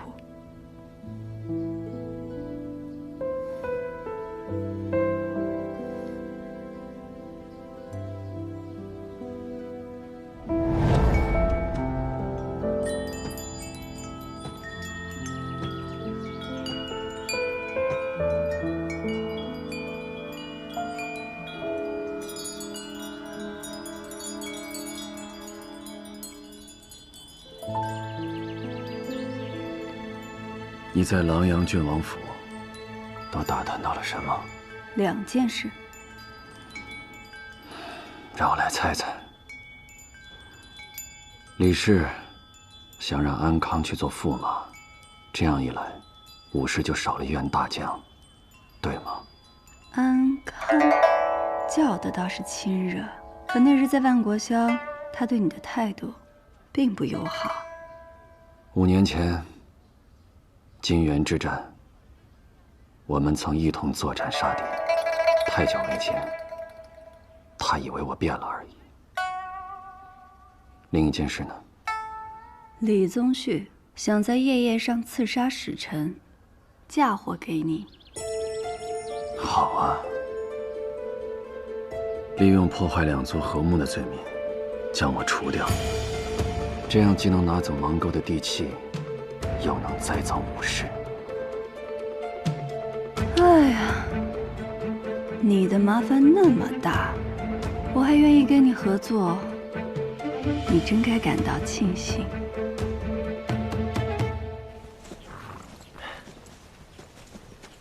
李兄，你这爱犬皮毛纯正又油亮，怕是名贵的很呐。这每日光是吃食，就得给它备上12盘菜，日日不重样，那可不是白吃的。像是他最爱吃的那个萧灵志，我都让下人变着法儿的给他做。那萧灵志可得取雀舌，和羊羔的新鲜肉一同烹制。李兄，不愧是家世显赫呀！是呀，李兄，你这爱犬在五方训练已久，况且啊，我朝大宴一向重寿宴，这象戏马戏皆是一绝。若是李兄能在此次夜宴之上展示这犬戏的话，定能大放异彩呀！是啊。哎呀，但我这狗啊，连平日都令我头疼得很，让它安静它就叫唤，让它往西它就往东，更别谈配合什么犬戏。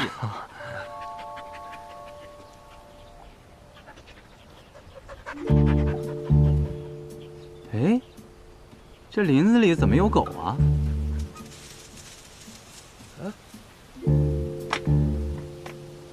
走，上去看看。走。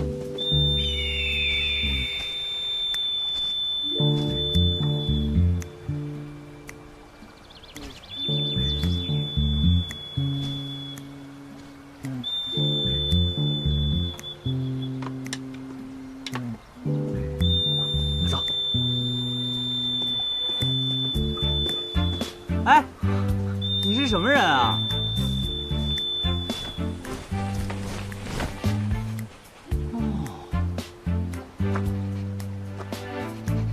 自然是驯兽之人。驯兽之人，我看你即便有些驯兽的本领，怕是也抵不过五方的那些驯兽师吧？就是啊。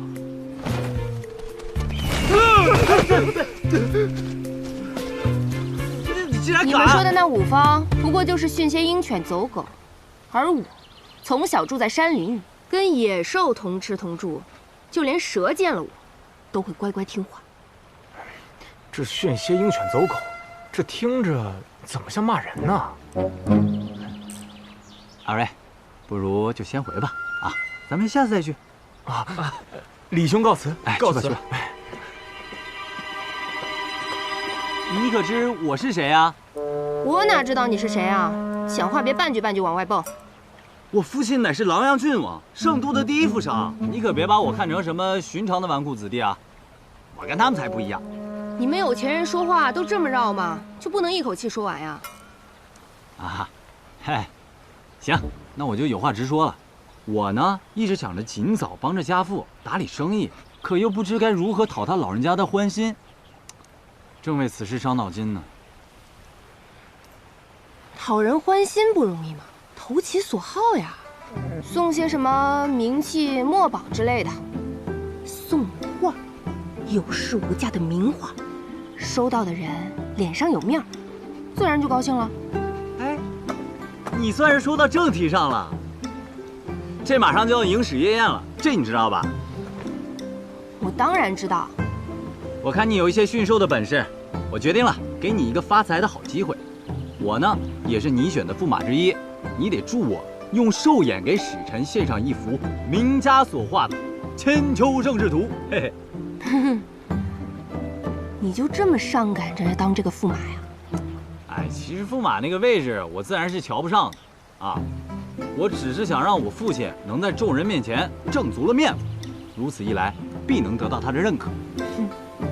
若是如此，鹰戏犬戏就太俗套了，何不给他更大的惊喜，来一出凤凰献瑞？凤凰献瑞，哪里来的凤凰们？白弦你听说过吗？白弦通体雪白，尾长似凤凰。到时候你把画放在锦盒里，我让白弦衔盒而上，向使臣进献降物。白弦，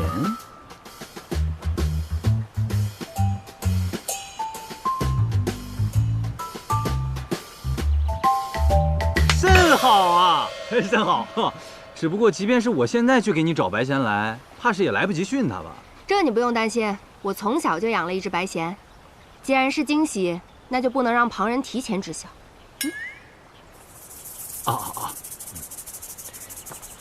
寿宴一事切记保密，连你父亲都不要说。我明白。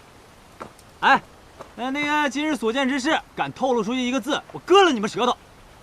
是。走吧，带你去我养白弦的地方，让你见识见识。行。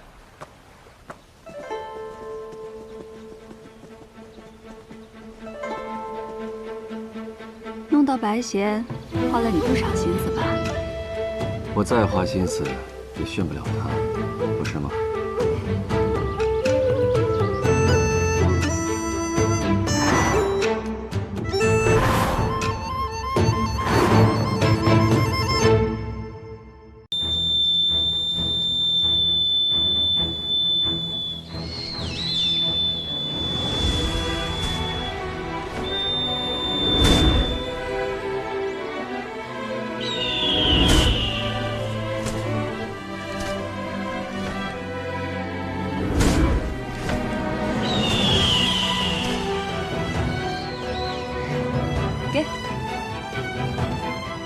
至少他现在肯吃你手上的食物了。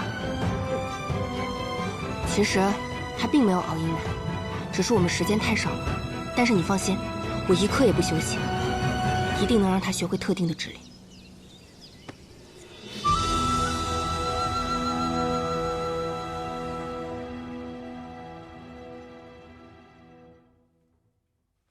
你怎么就不能像别人家的狗一样，那么听话呢？嗯。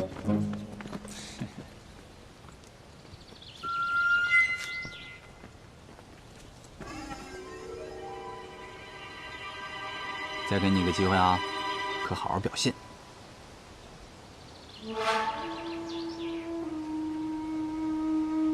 去。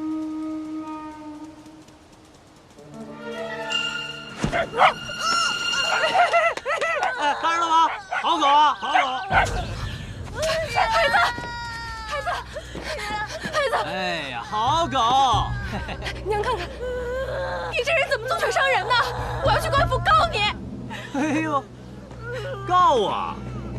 哎，自己斗狗而致伤者，狗无责，我亦无责嘛。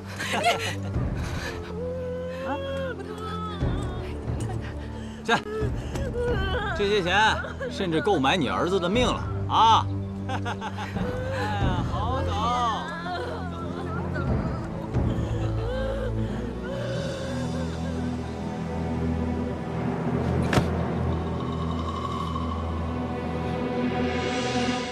什么样的爹养什么样的种。我今日看到李前兆上狗咬小孩，我恨不得拿刀给他剁成肉酱。他咬了别人，我就让黑仔咬他。有了，我让黑仔现在就扮成蜘蛛妖，我吓死他！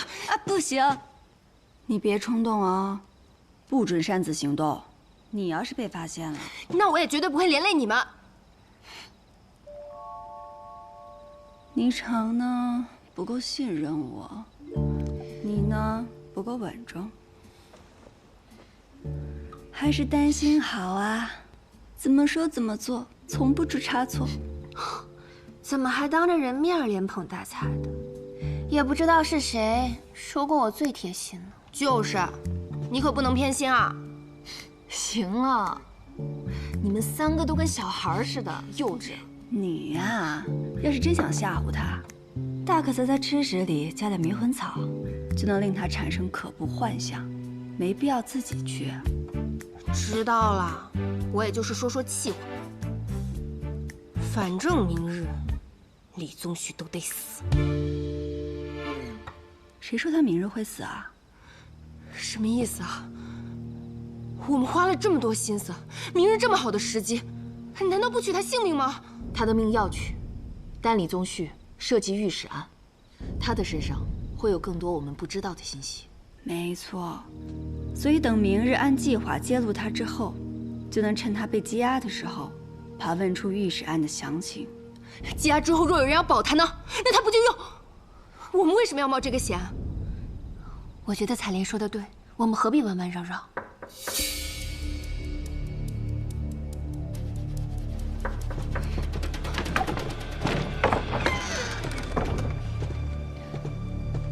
哟，跟谁喝酒呢？还能有谁啊？我姑母呗。她这人酒量不行，喝了就睡。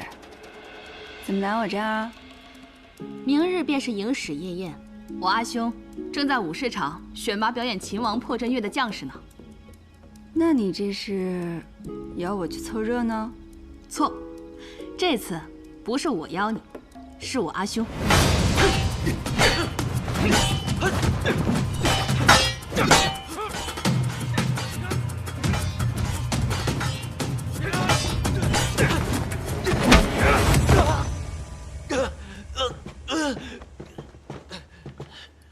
县将军，如果有一天，在圣都安逸度日的羽林军也被征调沙场，你觉得凭他们现在这样，能活着回来吗？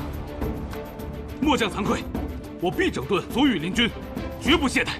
贤儿，你别仗着县将军从前是我的旧部就欺负人家，比试嘛，有输有赢很正常。不，武舍人的教训醍醐灌顶，在圣都待久了，我操练部下的确有所松懈，该万分警醒。下一场，和我练练。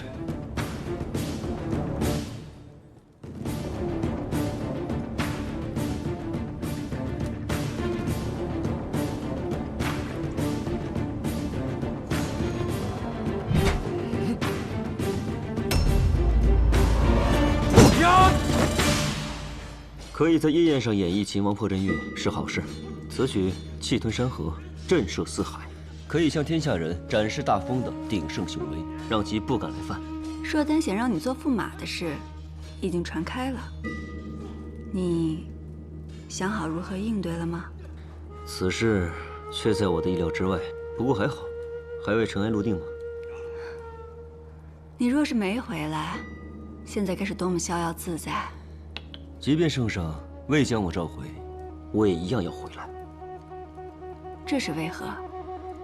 你可曾听过金元之战？5年前，硕丹起兵犯境，你率军出击，以1敌100，大获全胜。全胜？不，那一仗惨烈无比，犹如噩梦一般，差一点我们就满盘皆输。你知道这是为何吗？因为缺盐，盐是极重要的军需，仗还没打完，盐却先没了。后方的补给又一直不到。人若长时间不吃盐，便会全身乏力，这在战场上是致命的。我们节节败退，只能退成苦手。谁曾想这一手就是数月之久。2年已尽，城内恶殍遍野。我已将战马杀死了，分给大家，可最终也只是杯水车薪。这样的困局，你们是如何获胜的？我一直在谋划对硕丹的奇袭，可派出去勘察敌军营帐所在的小队却迟迟未归。直到有一天，袁绍成他一个人浑身是血的回来了。他那时虽只是个旅帅，但是沉着睿智，带回了硕丹军营的情报。我们筹谋后，利用火攻，最终仅以5000人杀退了敌军8万主力。我还记得当时在边境听到外邦有句古谚语：官僚挑起战争，富人提供武器，平民送去孩子。可当战争结束后，平民们却只能去寻找孩子的尸骨。男儿保卫家国，战死疆场，无怨无悔。可是因为颜良未至，客死他乡，实在不甘。我这次回来，就是要替我死去的兄弟和百姓讨一个说法。当年负责颜良调运的仓司使，你应该都一一查过了吧？没错，毕竟有正仓和地场的县，掰着手指头就能数得过来。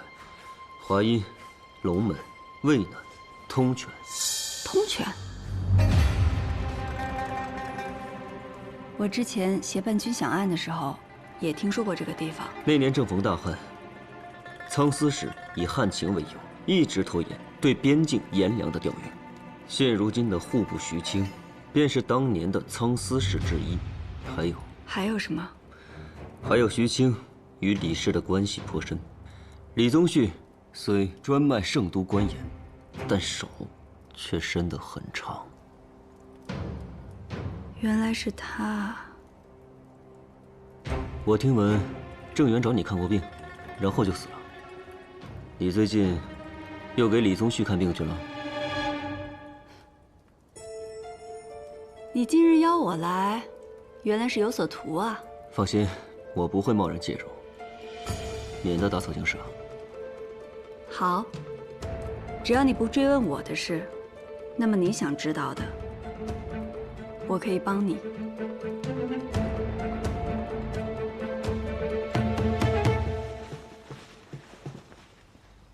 阿爷，这是儿子请国手所绘的千秋盛世图。哎，你看这儿，儿子还让人以金粉金片嵌入这楼宇之中，更显得我朝盛世气派。不愧是国手之作呀！哎，我想在夜宴上将此画献与硕丹使臣，这样一来也好杀杀他们武士的气焰。好，把此画好好收起来。那阿爷这是准了？准了。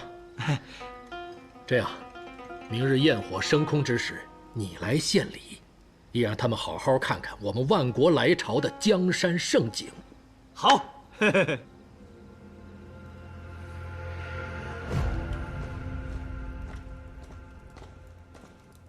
吴舍人，吴将军被列入驸马人选一事，是不是李氏的人搞的鬼？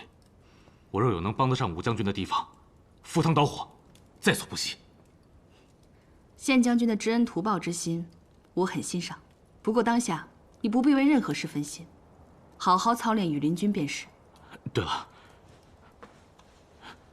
你时常写字，我看你也练剑，手上略有薄茧。这是我学千金一方中以防风、白芷、朱脂等料所配，有润肤之效。武舍人若是不嫌弃，一想到县将军这握剑的手，替我细细熬煮这些，就觉得有趣的很。县将军年岁也不小了，前阵子礼部侍郎有意将女儿许配于你，你却迟迟没有答应，这大好年华，岂不可惜？若你让我娶妻，我便娶。你遵循自己的心意就好，不必问我。之前你帮我找的那个炼丹师不合我意，重新找一个吧。是。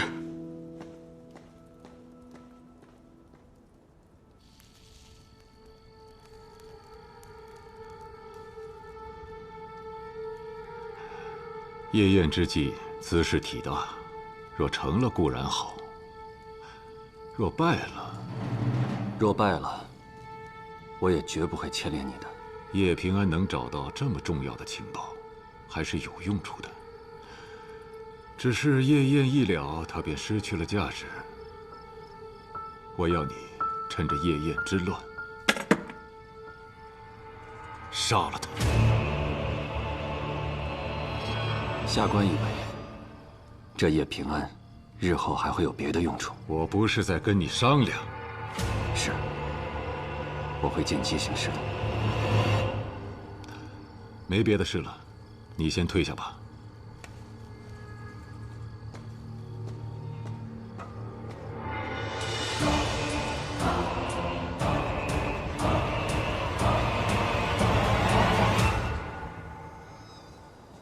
你带我来这儿，还是想跟我聊夜宴之事吧？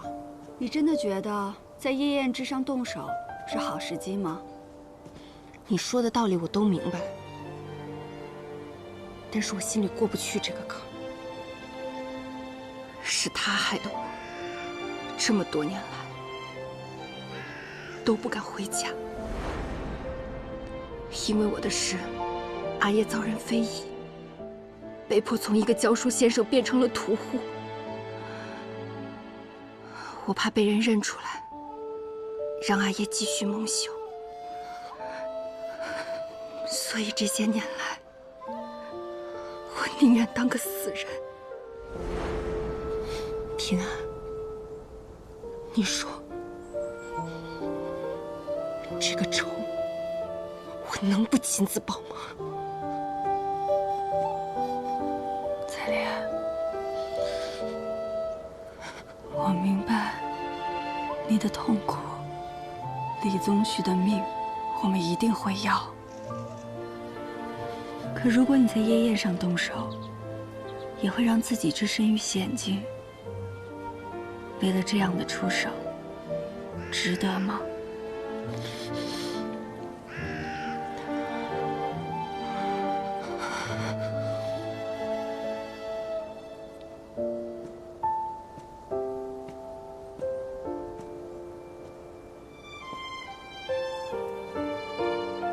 彩莲，你看看，这身边的一切，你现在有我们这些家人，还有黑仔，以后还会有更多美好的事在等着你。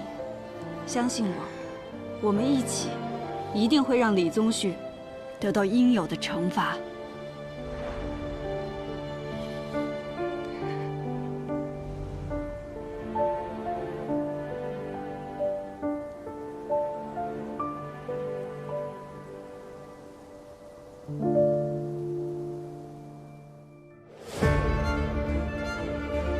今夜之宴规格颇高，琅琊郡王府及刑部皆调派了人手来保卫安全。贺生，文宇，你二人就在这宜华街附近放火，将人引开。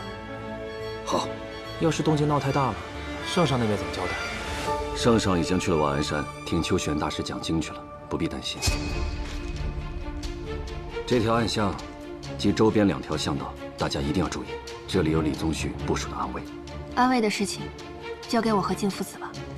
夜宴先有秦王破阵乐，后有舞姬献舞，最后是我和李前兆的灵鸟献化。献化前，要将御史案的正午血女图与千秋盛世图对调，让儿子亲自奉上老子的罪证，也不知道心里是何滋味。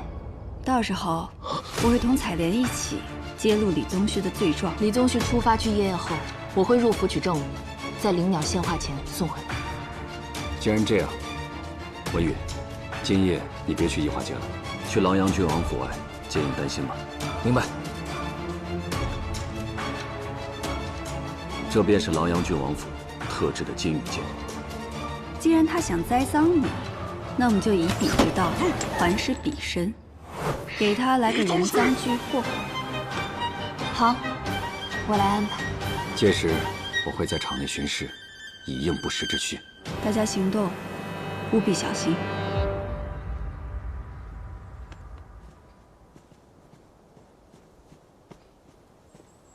顾恩宇，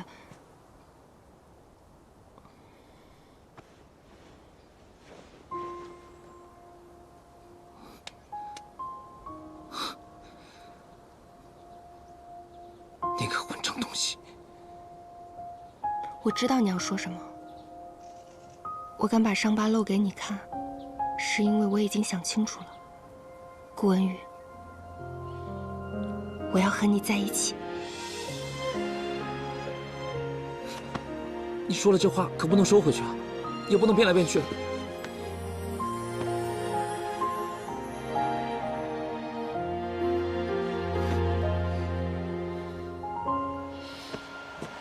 从今以后，你可不能光对我一个人好，还得对黑仔好。什么都先惦记着你的黑仔，不如以后他睡他，我睡地上。说什么呢你？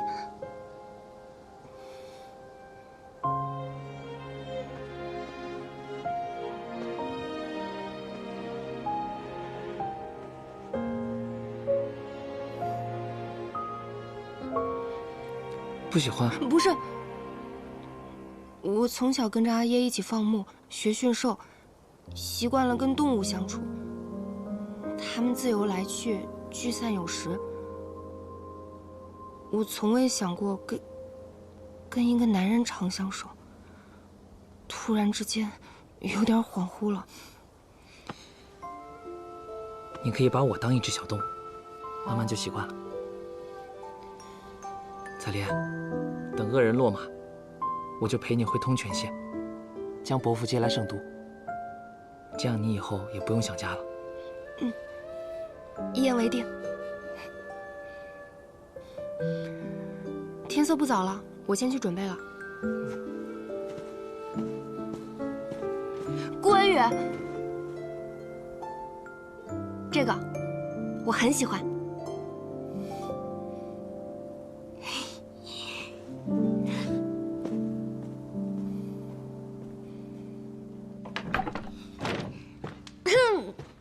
得过来一下。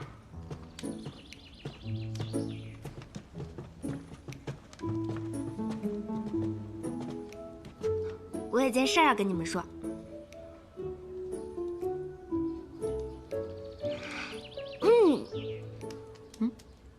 顾文宇，看来我们彩莲要和心上人终成眷属了。我也听平安说了，顾文宇这家伙不错，性子又好，我真为你高兴。恭喜，谢了。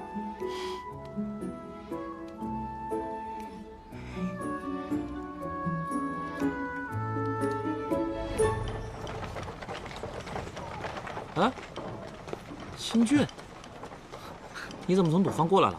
哥，这账目啊，我有一些没弄明白，赵玉他又不在，就过来问问你。账目的事不着急。今天啊，别忙了，去喝顿好酒。嚯，这什么喜事啊？也算不上喜事，我们要做件惩恶的大事，去揭下一个伪善之人的面具。哎，我以为，虽然我是个清教头出身，但我什么都会的。你不是说咱们都是一家人了吗？有什么脏活累活，我可以干呢。这样吧，今晚有个点火的活，倒是一起去。行。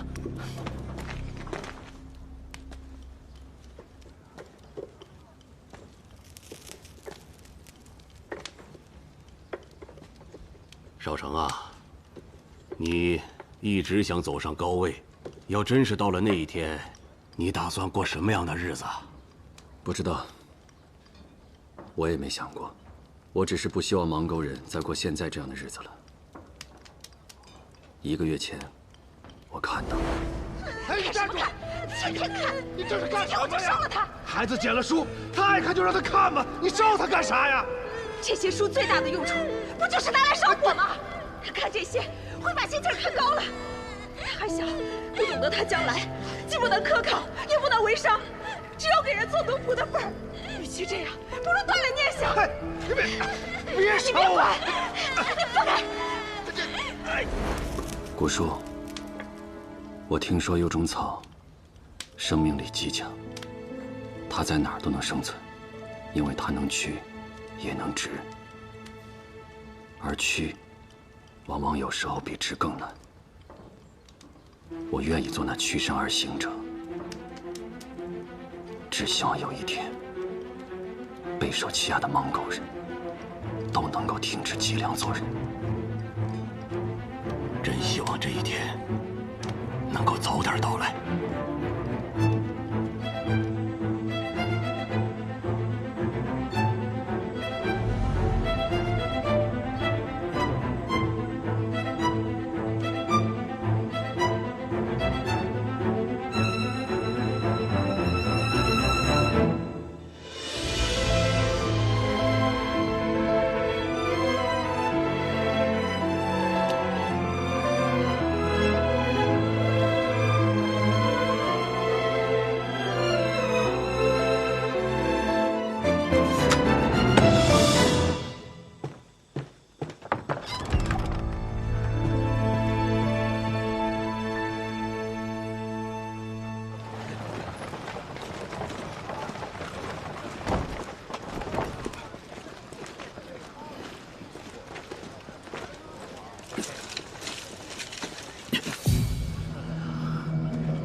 我们在这儿放火，那夜宴上会发生什么呀？送礼送序，一份大礼。等会儿你去那边，记着，放完以后马上跑。行，去吧。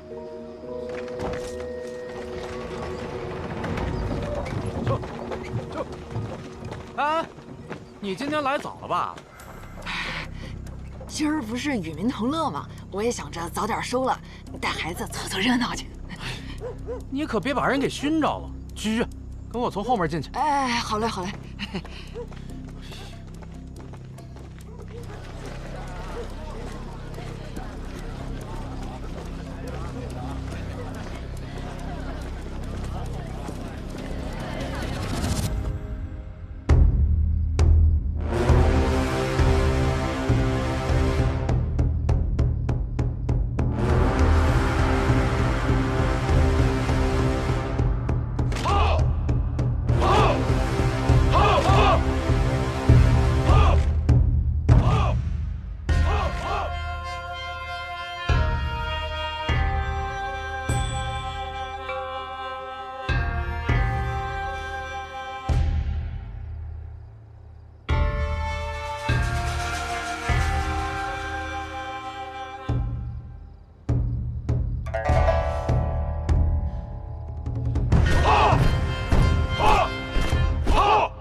久闻破阵乐之名，今日一见，果然是不同凡响啊！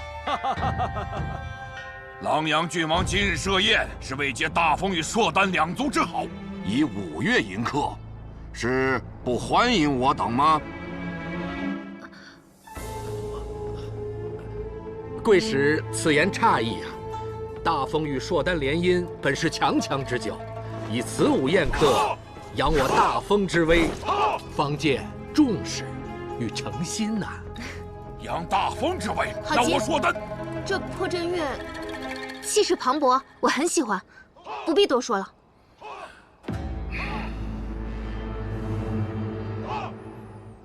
叶心使此刻的心思，当不在欣赏这破阵乐上了。袁少卿不也一样吗？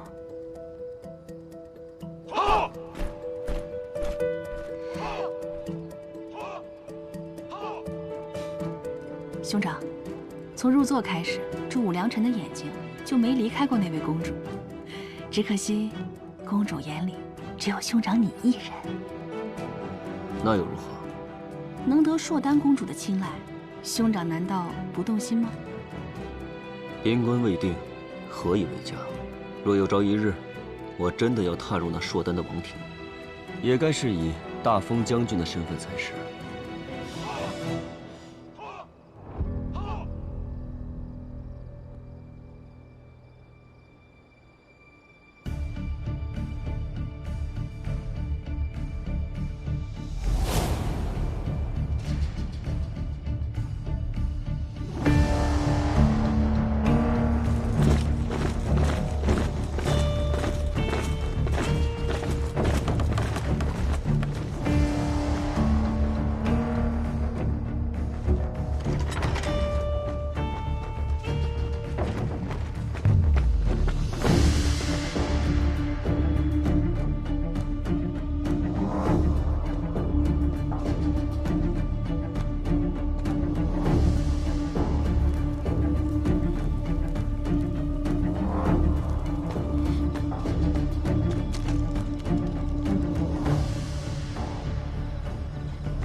是最后一件包册。哎呀，行了，就那儿，你自己去吧啊。谢谢啊。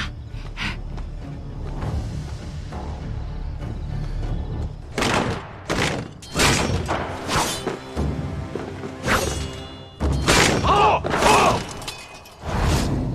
好。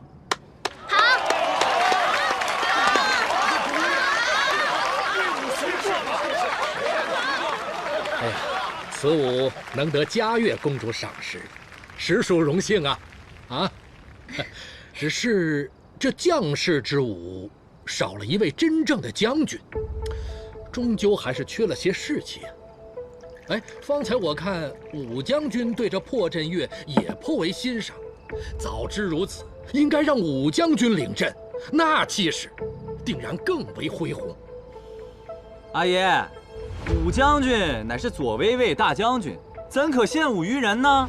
嗯，李兄此言差矣。今日这宴上主宾乃是嘉月公主，武将军又是驸马人选，登台一展身手，方为对嘉月公主的重视呀。是啊，是啊。我兄长乃常胜将军，威名远扬，在朔丹亦是人尽皆知。倒是李郎君，无实职亦无功绩，今日登台的机会，该给你才是。狼阳郡王真是大公无私啊！你怎知我没有准备？武舍人这话说到点子上了。圣上特允我今日设宴，除却为使团接风洗尘之外，也是为了在座诸位大封才俊，能得一在嘉月公主面前露脸的机会。方才我见嘉月公主对武将军颇有好感，哎，不如就从武将军开始，如何呀？狼阳郡王言重了，今日在座的各位多有文武双全之才，我无意争锋。听这话，武将军好像未曾准备，那岂不是辜负了圣上的美意吗？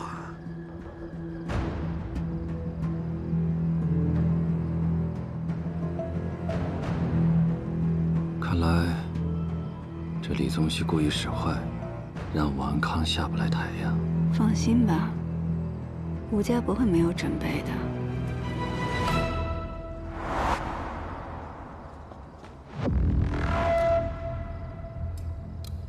那是李宗旭的暗卫，从后面绕过去。明白。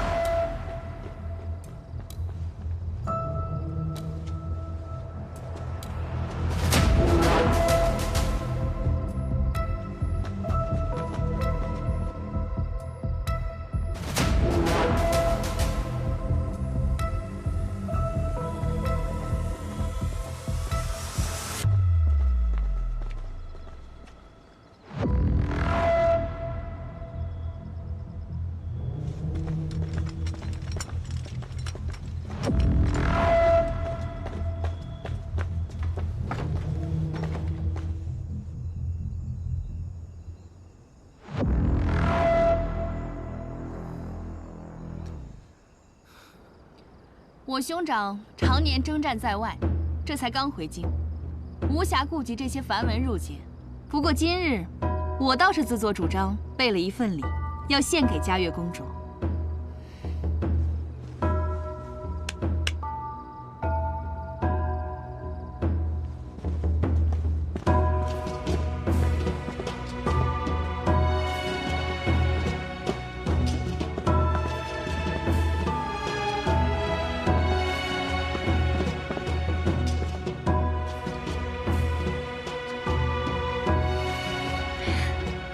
好美的玉雕啊！久闻嘉月公主是朔丹最明亮的星星，而我兄长也常被人称为太阳，星和日皆为闪耀之象，因此这玉雕以夜明珠为星，以金丝玉为日，还望公主喜欢。武舍人真是出手不凡呐，但是好像这星日二者并不同辉。嘉月公主为星，那唯有月可相伴相守。武舍人这里送的怕是不太合时宜吧？今日场上的驸马人选可不止我一个。琅琊郡王如此的照拂我与我武家，怕才真是有违圣上的本意吧？武将军言之有理，方才有位郎君说他也准备了贺礼，不如也请上来，让我们一观吧。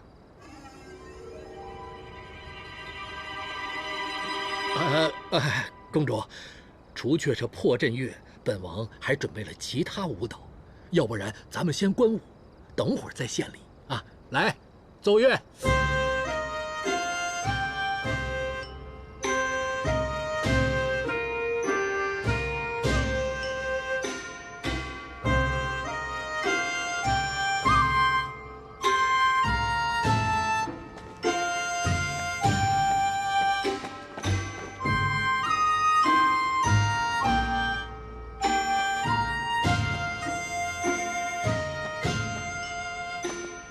这支舞蹈结束之后，李前兆便要开始献礼。我们时间紧迫，我去外围接应一下文宇，然后再将话拿去偏殿交给采莲。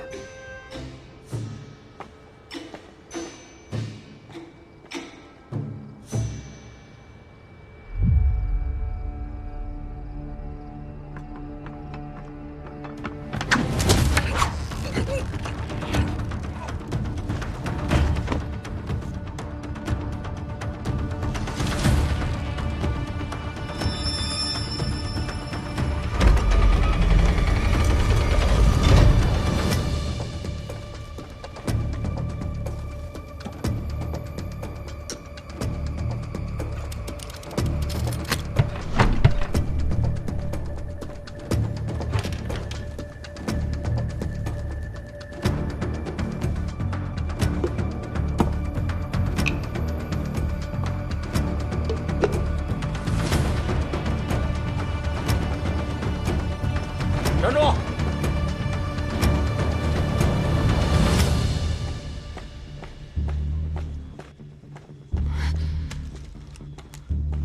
他怎么提前来了？血女图还没到。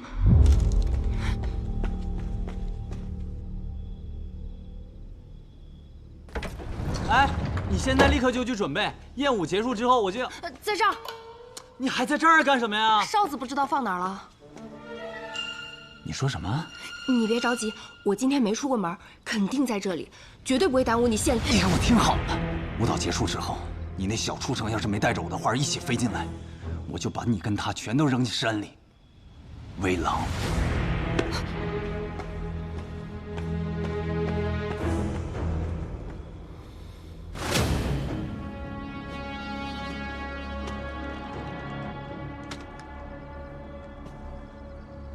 你一个青角头，怎么会无缘无故的跑到内院来？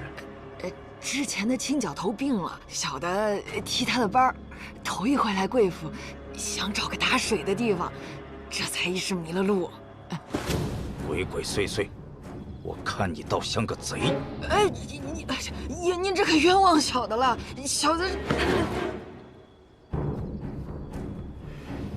啊。爷，小的干活的，别脏了您的手。倒是个干粗活的。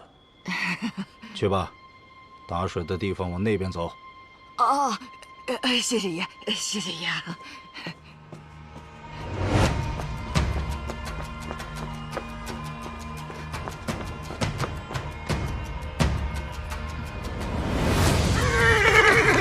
撤！撤！撤！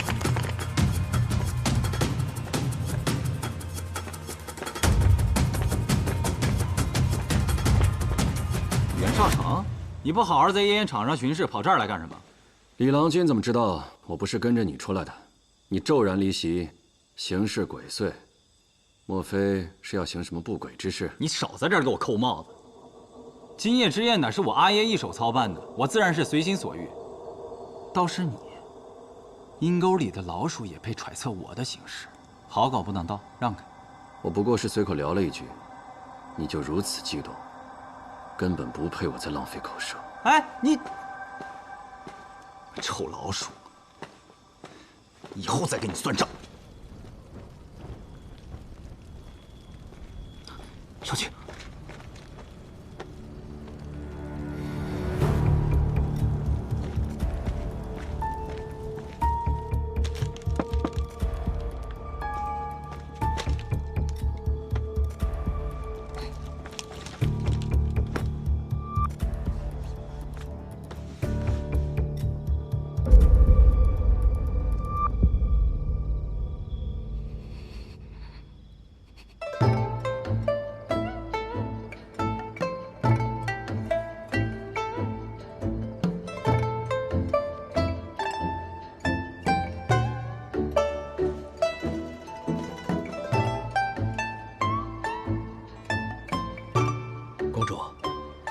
有些小事，本王去处理一下。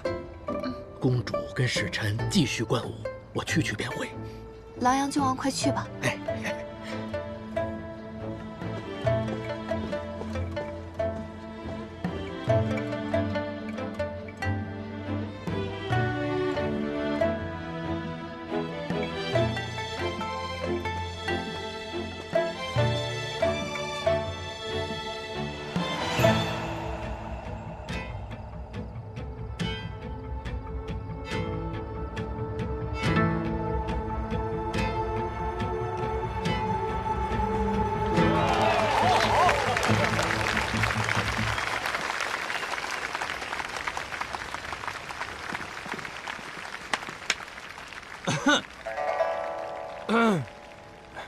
此舞蹈与破阵乐相比，可谓是一刚一柔，各有风采。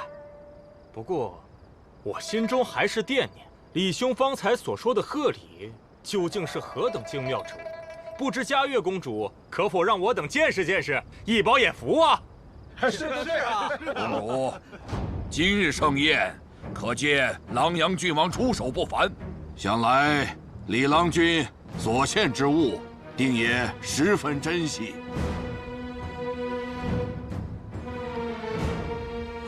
那便看看吧。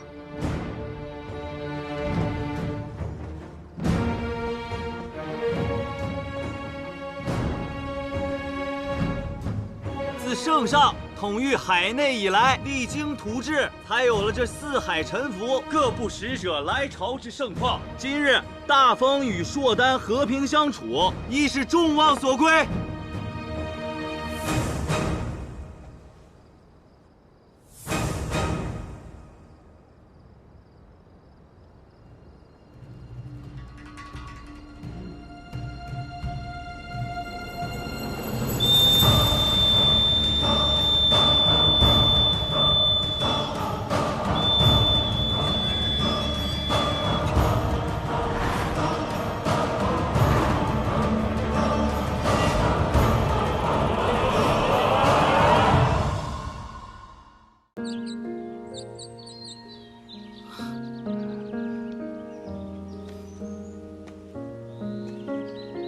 我说你在这傻乐呵什么呢？上好的于田玉，哪儿来的？很早就在玉石店相中了，现在终于攒够钱，买下来了。好东西就赶紧给人家，大老爷们儿的有什么可害羞的？我告诉你啊，你的聘礼我可帮你备好了，别让我失望啊！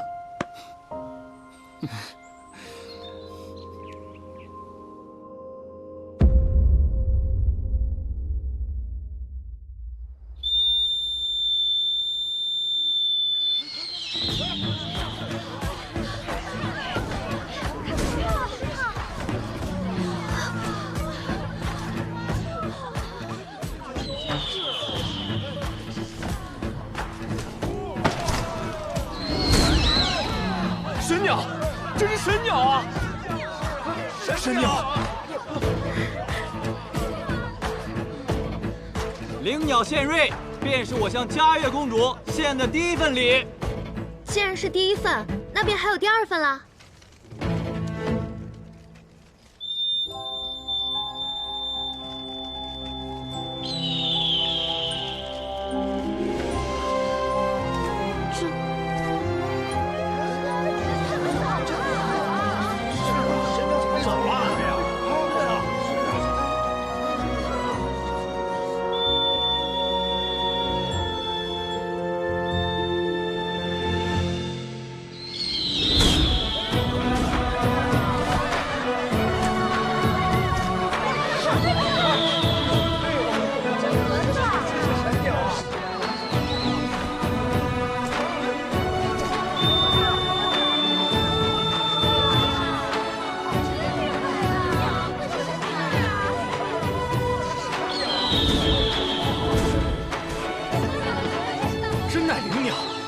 幸，太神奇了！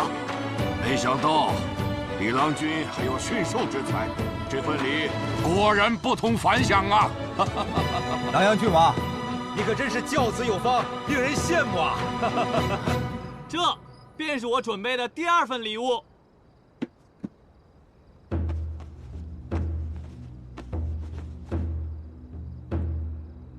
这长河之中，乃是我大封名家所绘的千秋盛世图。今日献与公主，以贺大封与硕丹欲结秦晋之盟，也愿我朝千秋盛世。好。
竟有乱臣贼子刺杀使臣，要挑起我大封与硕丹的战事。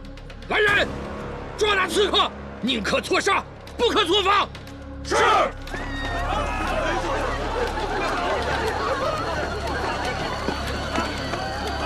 走，阿爷。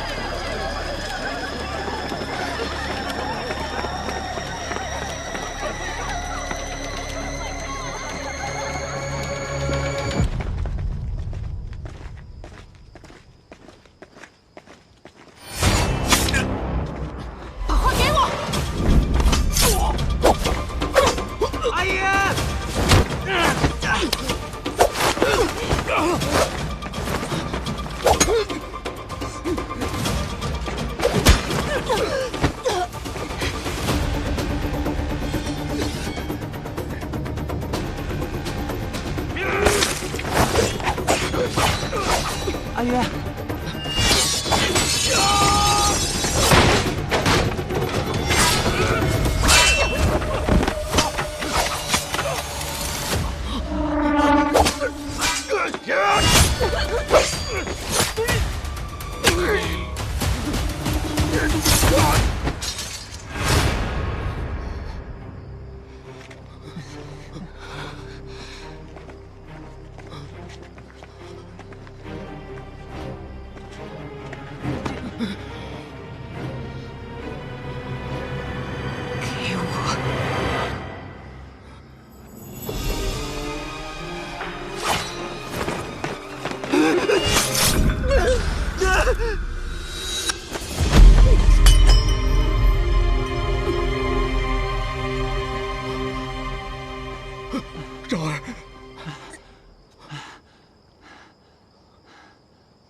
留活口。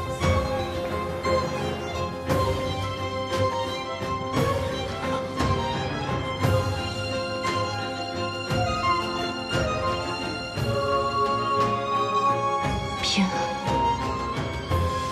彩莲不能跟你们一起走下去了。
出什么事了？其他人呢？不知道为什么，我们的计划被李宗旭识破了，我带的人都中了埋伏。你干什么去？我要找彩莲。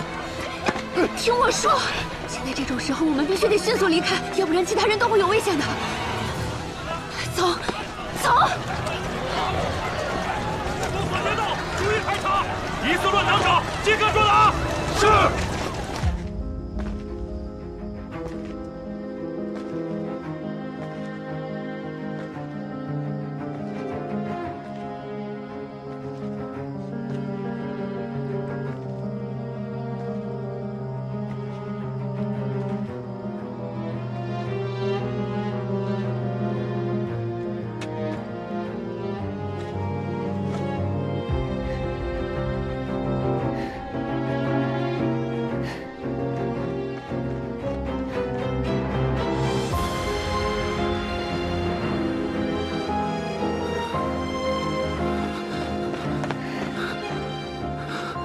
我到时候再找你。怎么样，找到彩莲了吗？怎么了？彩莲，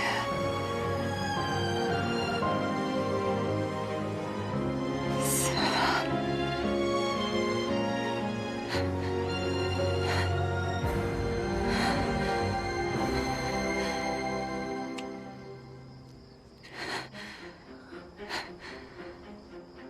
李宗旭这混蛋，他怎么知道我们的计划？他还会有下一步。他还能用什么方式诬陷我？芒狗，将刺客说成是芒狗的人，我就有了最大的嫌疑。届时他会按住大理寺的人和罗州长史，为将芒狗逼我把罪认下。你去救援，我去芒狗。 帮你推延时间，小心！等等，李宗旭的掩藏在哪儿？你知道吗？知道，不过那里把守森严，而且有李宗旭的暗卫守着。想个办法，放把火。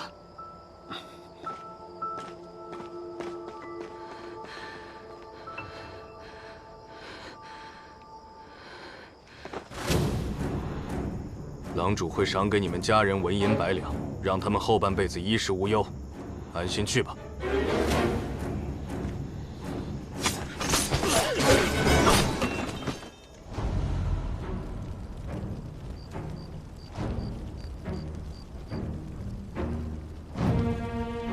郎主，乱贼共8人，他们眼见无法逃脱，皆畏罪自杀，无活口。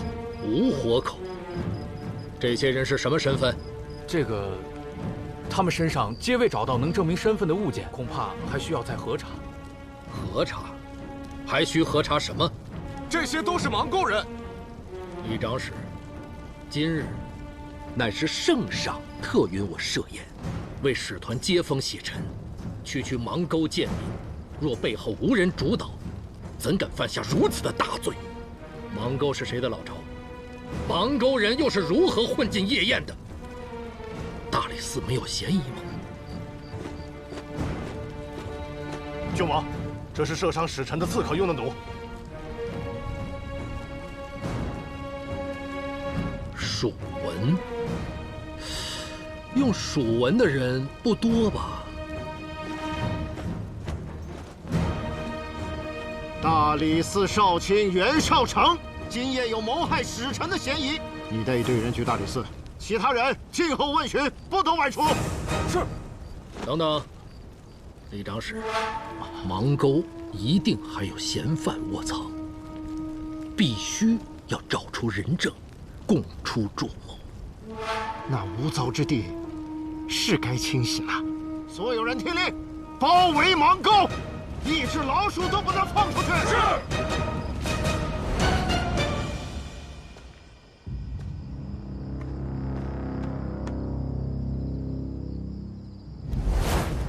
我知道他们拿的是什么东西，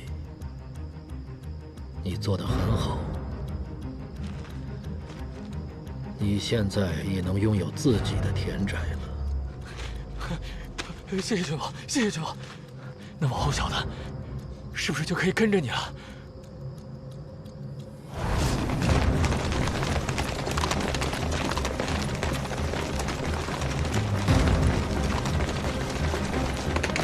撤！撤！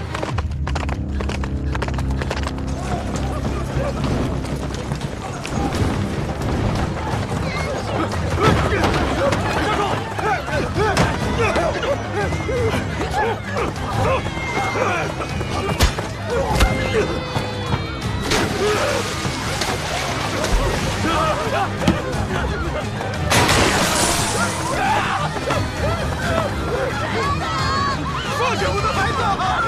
救我孩子！干什么？你不该到我府上来的。我不需要海上说亲自出面，我只希望你能。夜宴死了人，里面有叶平安吗？事发突然，我还未来得及动手，就已经发生了变故。何为重啊？袁绍卿还得好好再学学，现在还有机会。把事办了，我自会出面。不过是个叶平安，我会杀他，还望海尚书先替我解盲沟之围。袁绍卿，时辰不等人，把事情办了以后，再来找我。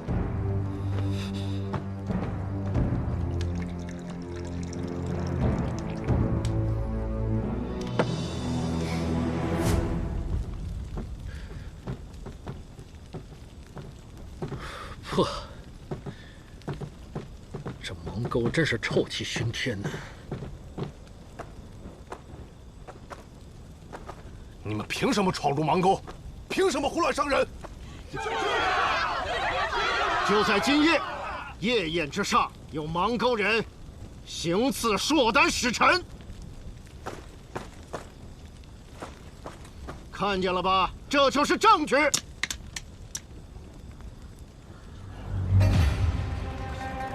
蜀文，认得就好，这就是刺客用的剑。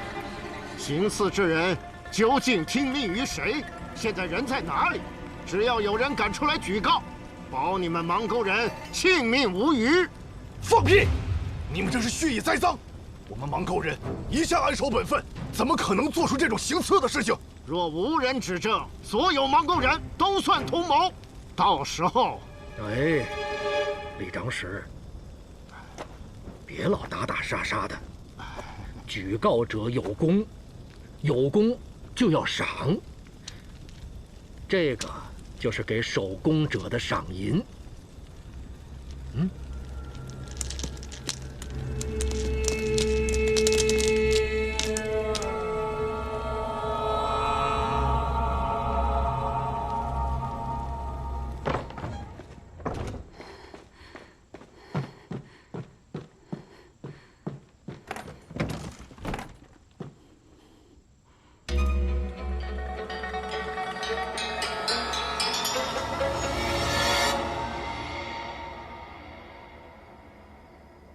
我这么一个老人家，要为你个年轻人晚睡，为什么呀？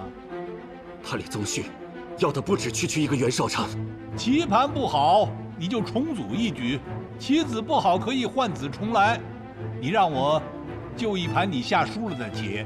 我说这句话，不是认输，是为了给妻子留口气。少成心系芒沟百姓，恳请梅相救救芒沟百姓。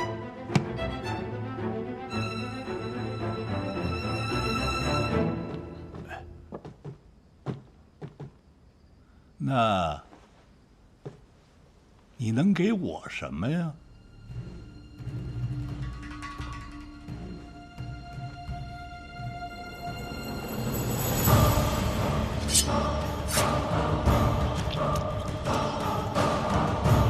我袁绍成的命，日后就是你的。若有违背，此生众叛亲离，不得善终。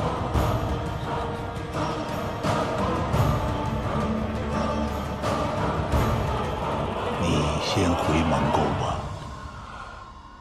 我会到的。谢梅相。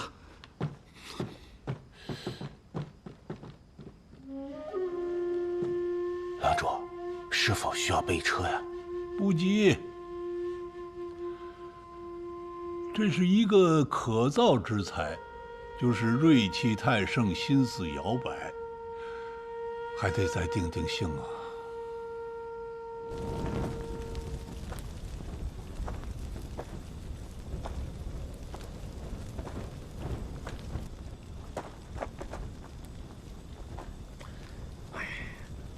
你们啊，别老为自己着想，应该多为你们的家人，还有孩子着想啊！等一下李长史真急了，我是拦不住的呀！我呸！卑鄙无耻！谁稀罕你们的臭银子？我们芒沟人是穷，命是贱，但是我们也是有骨气的人。对，我们还分得清是非对错，不是我们做的事，我们绝对不认。对，绝对不认！你们这是蓄意栽赃，故意陷害。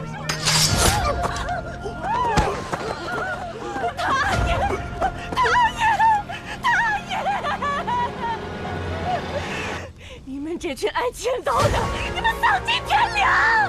你们丧尽天良！凭什么乱杀人？都给我听着！从现在开始，如若再无人举告，你3声之后，我就杀一个人。来人！干什么？放开我！你们干什么？放开我！你们干什么？3、2、1。我知道你们要找谁。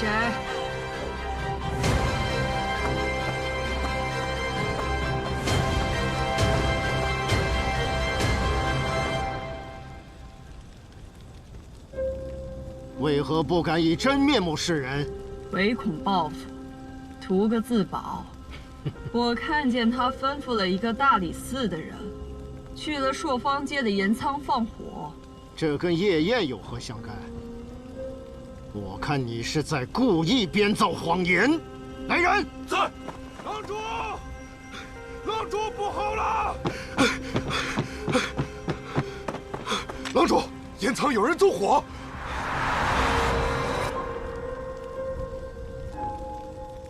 李长史，马上派一队人去增援。你们几个随他，速速赶往盐仓。是，走。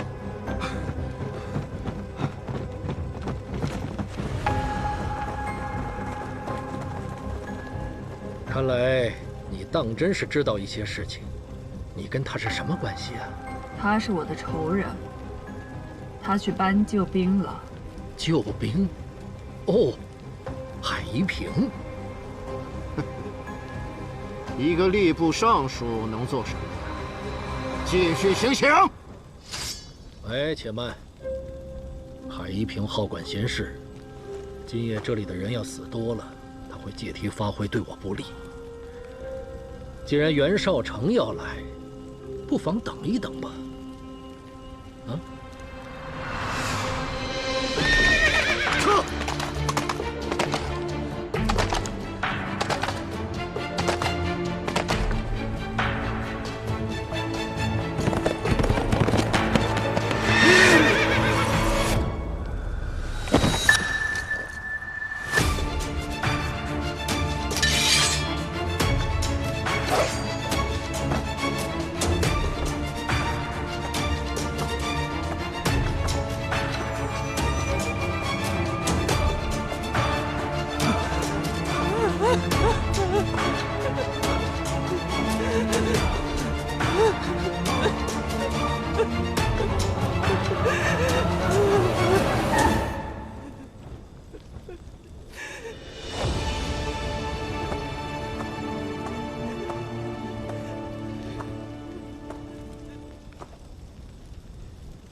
袁少卿，你终于来了。你的救兵呢？他根本就没带来救兵。他们2个人是一伙的。你凭什么在邙沟肆意杀人？凭什么？邙沟人刺杀使臣，罪同谋逆，这里的人都脱不了干系，包括你袁绍成。嫌犯在此，当即拿下！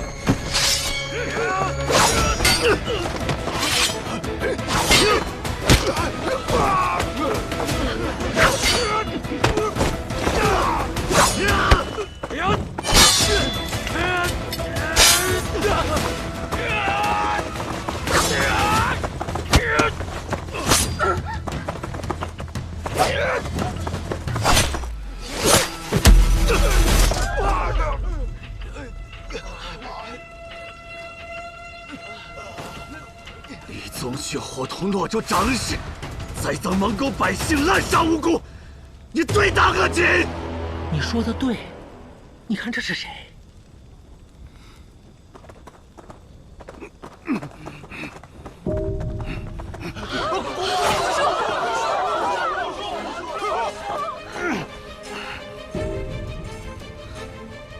李宗旭，你！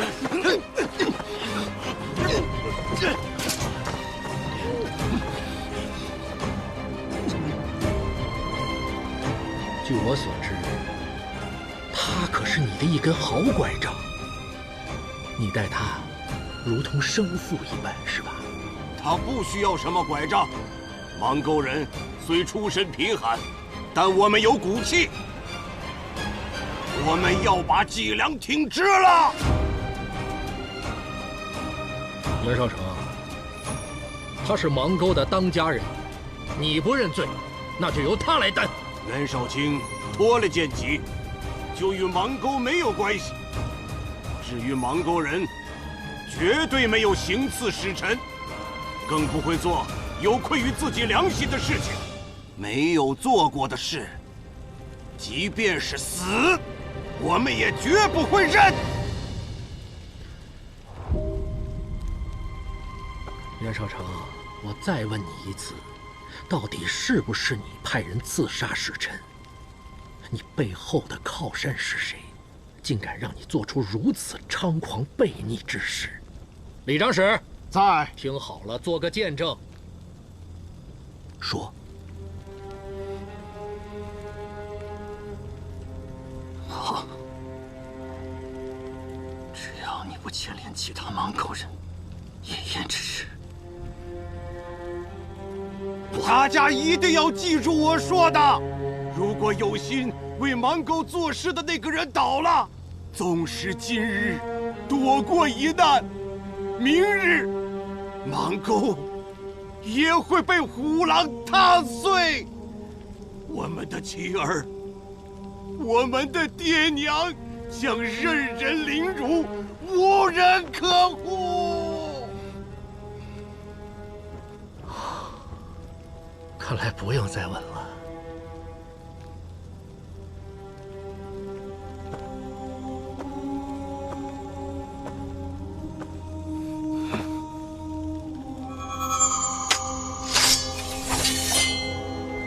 李宗旭，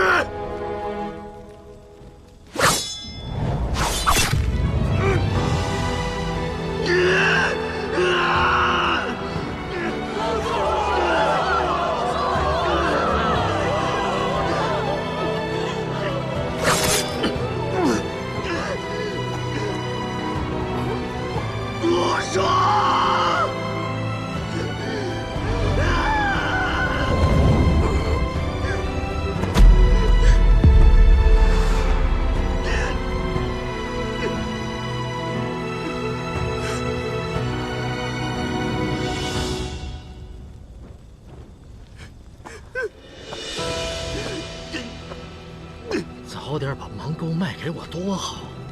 你想清楚了，如果你再不承认，今天晚上这里所有人的死都是因为你。李长史在，你来处理吧。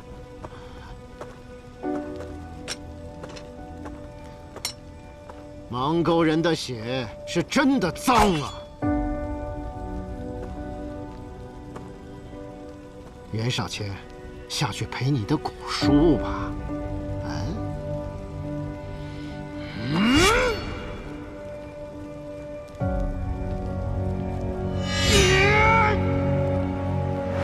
刀下留人！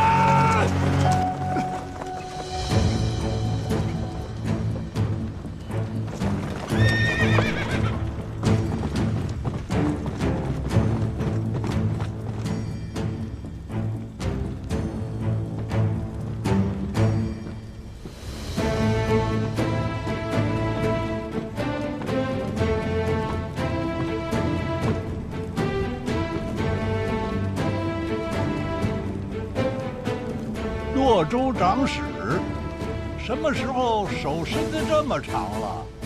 敢踩着大理寺行事？违相严重了，蒙沟人行刺使臣，袁绍卿与这里关系密切，我押的是疑犯。疑犯？我看不见得吧。若是刺杀使臣之事涉及到袁绍卿，那就需奏请圣上定夺。说不定还得三思推事，怎么能滥用私刑，落得个屈打成招的口实啊？为官这么多年，这点事儿都拎不清啊！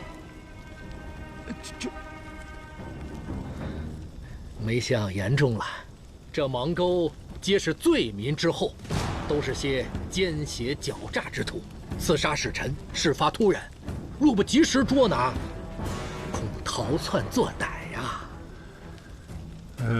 还是姓李好啊！姓了李，一个无官职的郡王也敢指点江山了。岂敢岂敢！只不过本王是圣上授意承办夜宴，不是越俎代庖就好。袁绍成，是非曲直，明天到朝上去分辨。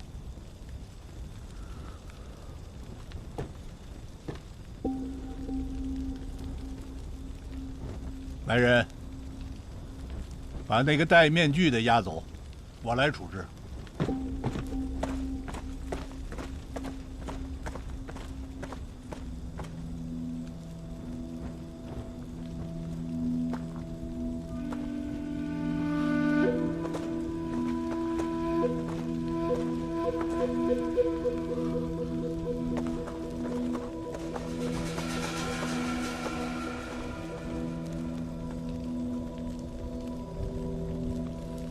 郡王，这……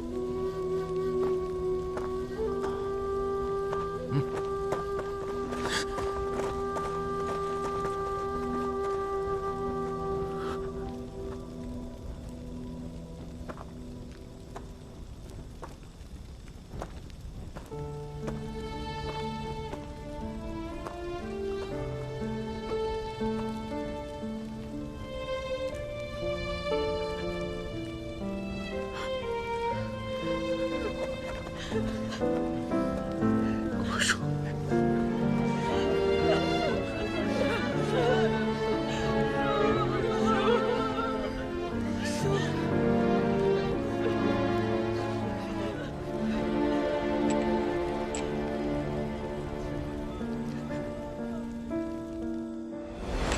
这块给你，我和和尚那儿一人也有一块，我们一家人该有件属于我们自己的东西了。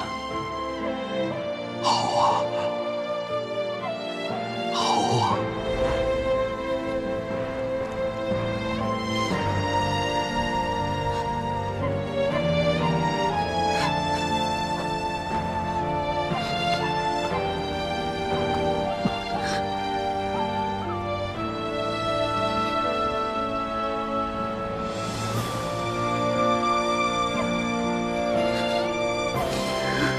多少？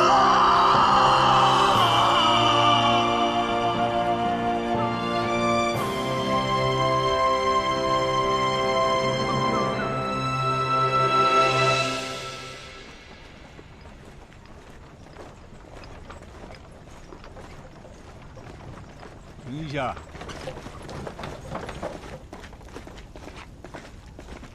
放开他吧。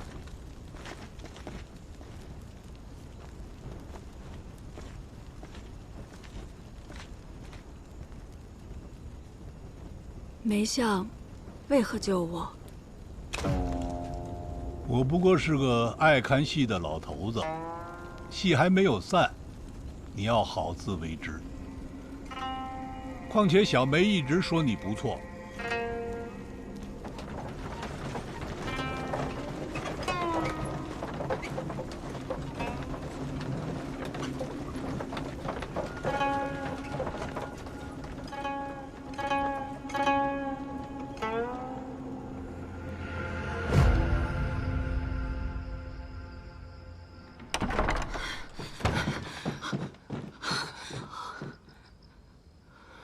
今夜到底怎么回事？你怎么受伤了？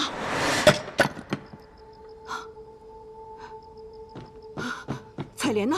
啊，彩莲怎么没跟你一起回来呀？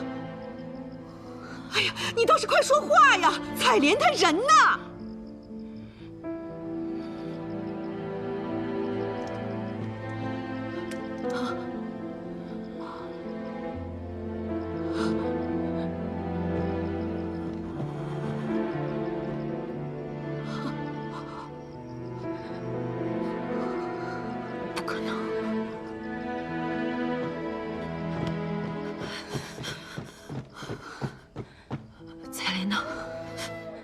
彩莲她怎么了？请问到底发生了什么？不是说好了有情况就撤退吗？平安，平安，你说话呀！李宗旭知道了我们的计划，彩莲追出去，想拿回正午。可李宗旭的安危太多了。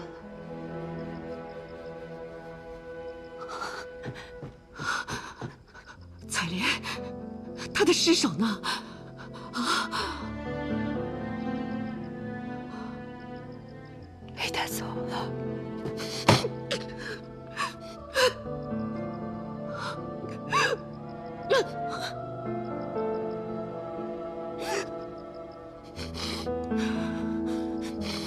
我要给他报仇，你说下一步怎么做？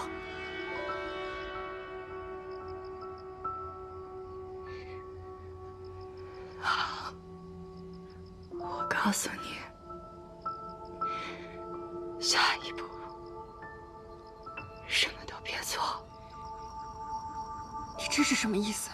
你是怕我和担心再出意外，所以要抛下我们一个人去报仇吗？我说了。什么都别做，能明白我的意思吗？可是这样都听平安的话。这个时候万万不能去找李宗旭复仇，你们不能再有事了。可是如果……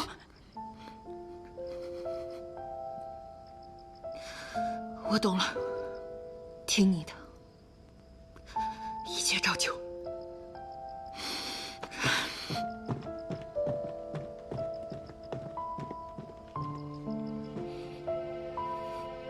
平安，我想一个人静静。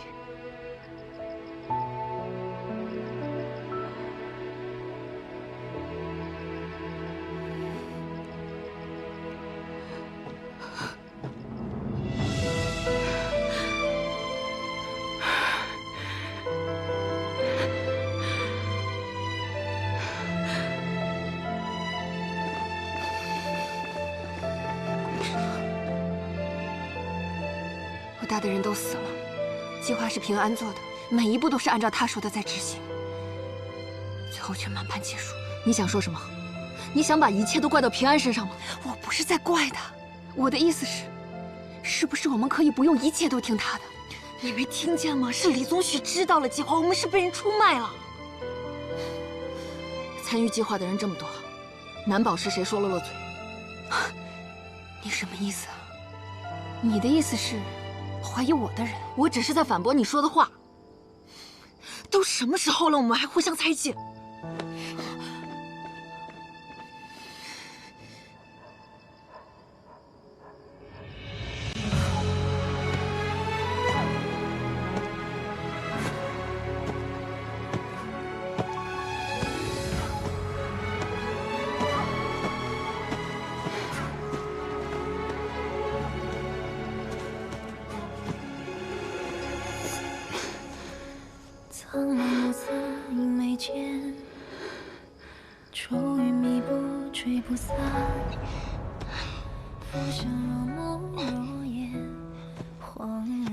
挖什么呢？2年前咱们刚来的时候，我就在这棵树下埋了一坛好酒。我记得是在这儿啊，怎么不见了？不是我啊，谁说是你了？平安，我想通了。想通什么了？那天霓裳的话让我想了很久，凭什么只有女子才顾虑自己的清白？我绝不该为此自轻，也不想再怕这怕那的了。我要珍惜眼前。等今夜揭露了李宗旭的罪行后，我就和顾文宇结为夫妻。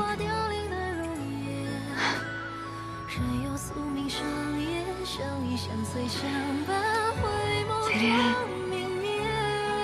能听你说出这样的话，我真为你感到开心。不熬了，等晚上回来，叫上姑母他们，我们在一起大醉一场。好。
我阿爷呢？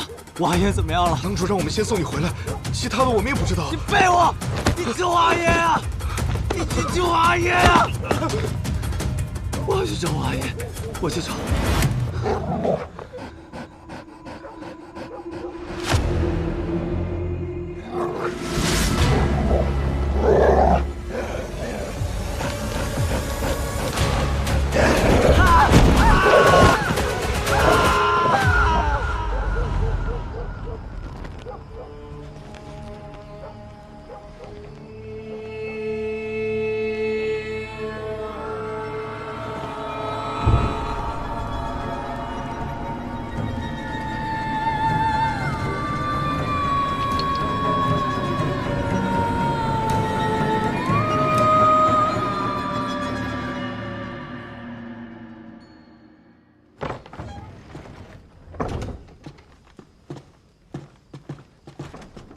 靖王，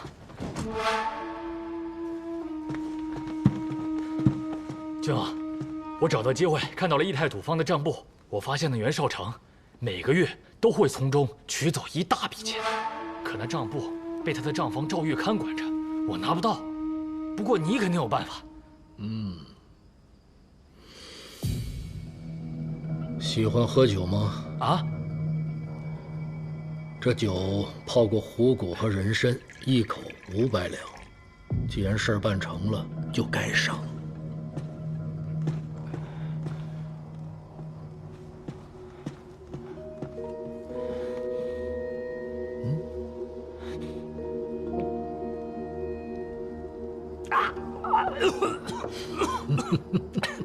靖王，那边我是待不下去了，我求你了，让我跟着你吧。你跟着我对我有何用啊？你要继续留在袁绍成身边，找他的马脚，这才是你唯一的用处。可我也想不到，你能把古叔给杀了呀！这要是让袁绍成知道了，他不会放过我的。我不想干了。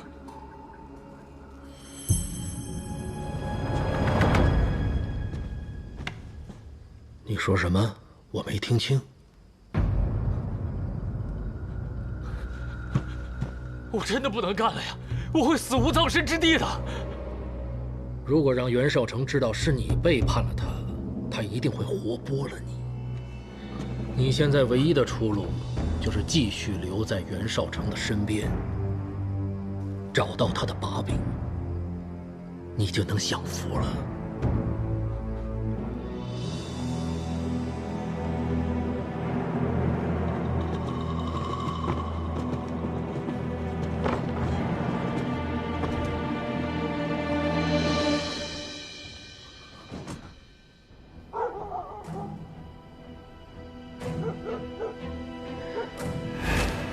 戴面具者究竟是何人？郎主，我们的暗桩送来了急报，说探听到了极为要紧的消息。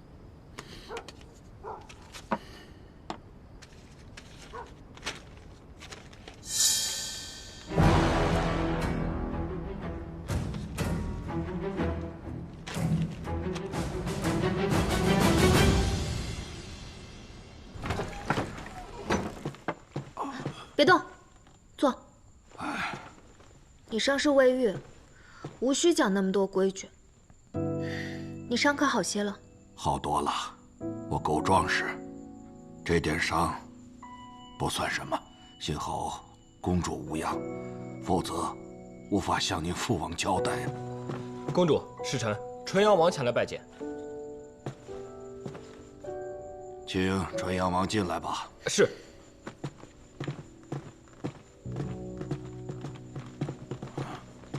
纯阳王，唐突来访，给使臣带了些鹿茸膏，对身上的伤有益处。公主在夜宴上受惊了，我给公主也准备了一些补气安神之物。我又不是娇弱女子，没那么容易受惊。是我不会说话，望公主海涵。哎，我实话跟你说了吧，纯阳王面如冠玉，有竹之清韵，圣都好女子众多，觅得良配也容易，为何非要抢着做这驸马呢？被心悦之人认可才是良人。若他眼中无我，我不过就是寻常男子罢了。况且，我远不如公主想的那般风光，他人看到我，只会以为我徒有其表，而无真才实学。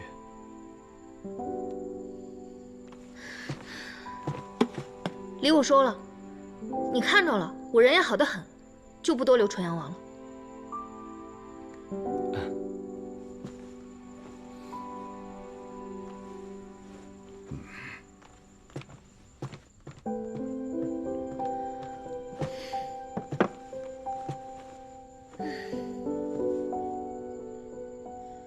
这夜宴过后，来探视的人也不少，可为何武将军从未捎来只言片语？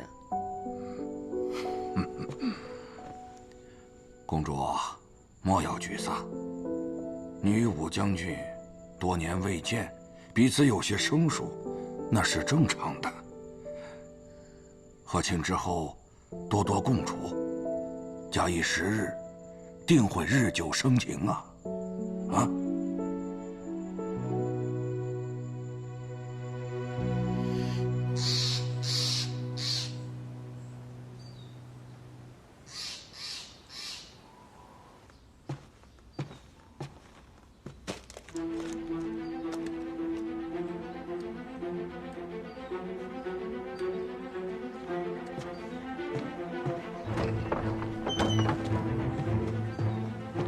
要去哪儿？采莲的尸首不能留在李宗旭那儿，我要带他回家。我跟你一起去。夜宴过后，李宗旭的防备之心只会更重，你们稍有行动就会被他发现，所以我先去打探一下。我出去的事你知道就好，别告诉公母。那我怎么确定你是安全的？如果1个时辰后没有回来，那就是遇到了危险，到时候我会想办法留下线索，切忌莽撞行事。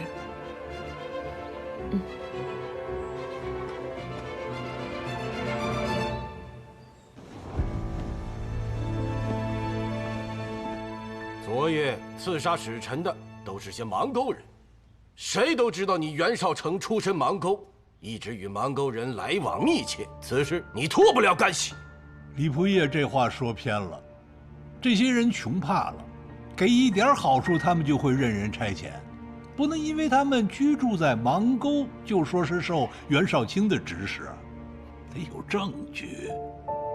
我说梅阁老，你是真没看出来吗？若他们只是被钱收买，何至于宁死不从？况且，在缴获刺客所用的弩上，还刻有蜀文，还是没有证据啊！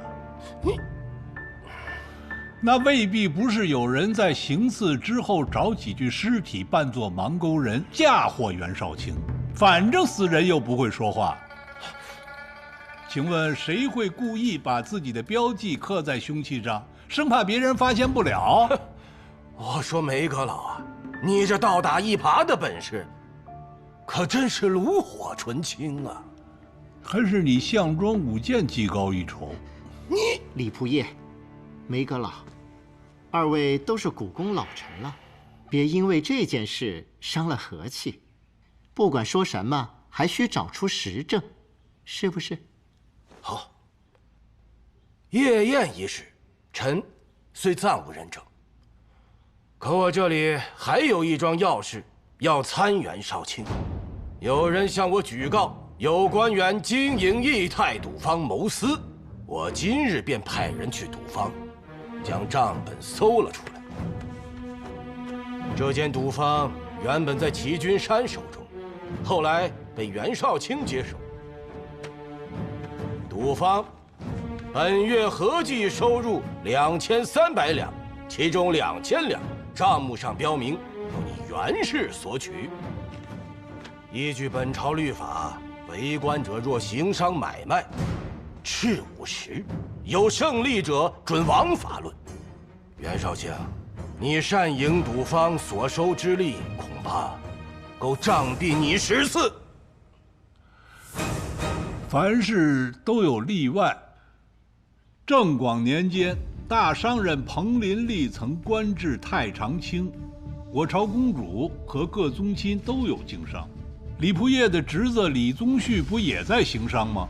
陛下，不能因为袁绍卿出身低微，这律法就为他一人而定。哼，梅阁老不是也说了吗？袁绍卿出身低微，怎么能与你说的那些人相比啊？依臣愚见，袁绍卿敢擅营赌坊，恐怕所敛之财不只是为了自己。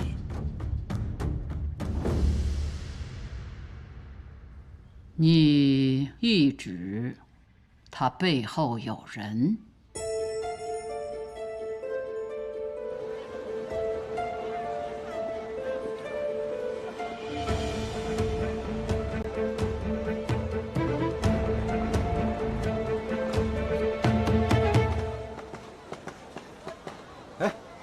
叶行医来了。昨夜发生那样的变故，我担心郡王病情反复，所以特意来看看。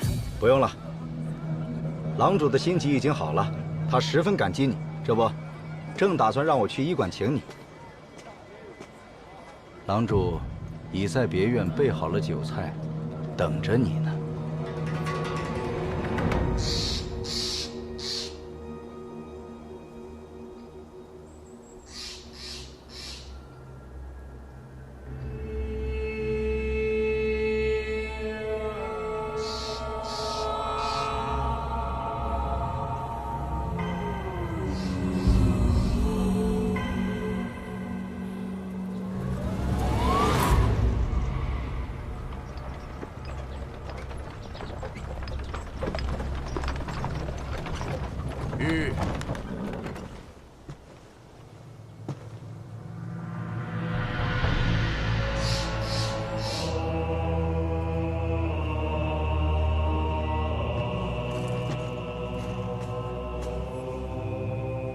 过去吧，郎主就在那边等你。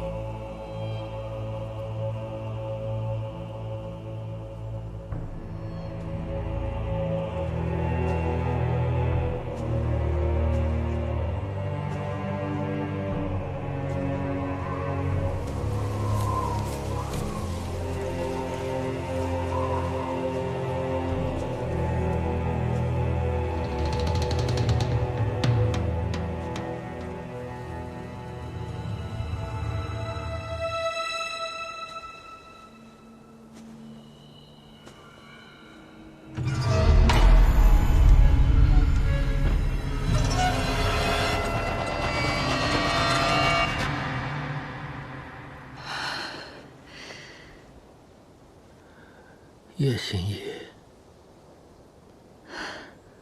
郡王，你这是？我想感受一下人死了到底是什么滋味。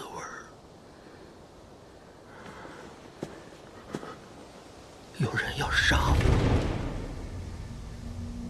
你是指夜宴的刺客？不，是个女刺客，她的命太硬了，17刀啊，足足17刀在咽气。我没明白郡王的意思。叶心怡不知道他是谁吗？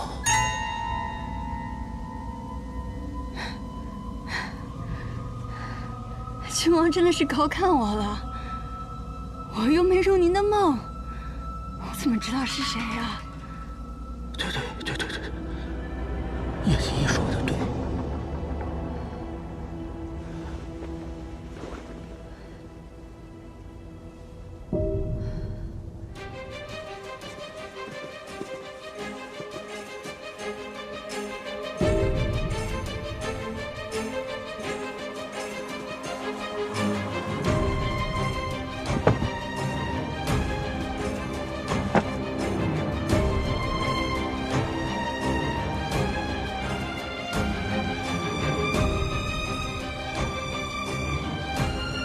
她就是要杀我的女刺客，我担心她的怨气会变成心魔缠着我，所以。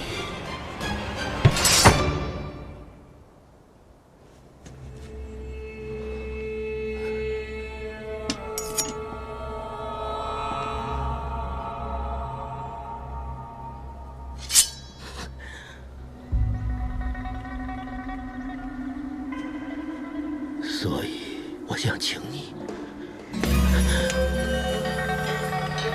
帮我挖出他的心，埋在这儿，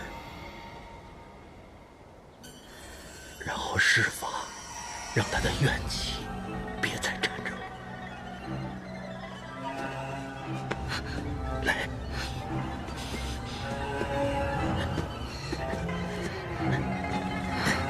就是这儿，挖他的心。动手！等等，不对。为何？不知道是谁告诉君王此法，但他只告诉你其一，没有告诉你其二。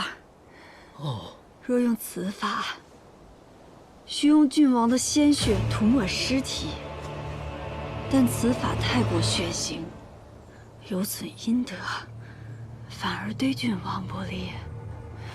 真的要这样吗？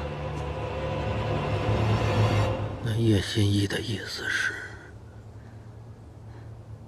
我还有一法，你让侍卫将这尸体送到医馆，待明日正午，我做法驱邪。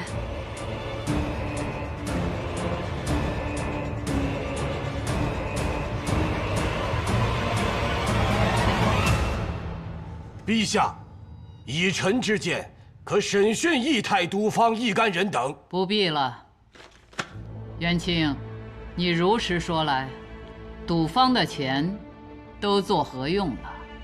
回陛下，臣赌方的授意接给了汴州刺史孙浩之。孙浩之？这孙浩之不是梅阁老一手提拔的门生吗？若没有直接的利益关系，怎么敢如此做？你此举乃是在结党啊！李仆射不用急，先听我把话说完。陛下，汴州夏末遭遇蝗灾，一仓盐粮又告急，臣听闻此事，便用赌方的营收相助。孙浩之随之用朝廷的名义，购入盐粮，安置灾民，百姓莫不感念陛下大恩。朕想起来了。元清前阵子的确奏报过以商代赈之事，朕允了他的提议。原来你说的商，便是赌方啊！此事是臣考虑不周，还望陛下责罚。你此举乃为公，朕既允准，便不会再追究。赌方今后还是交给商户吧。是。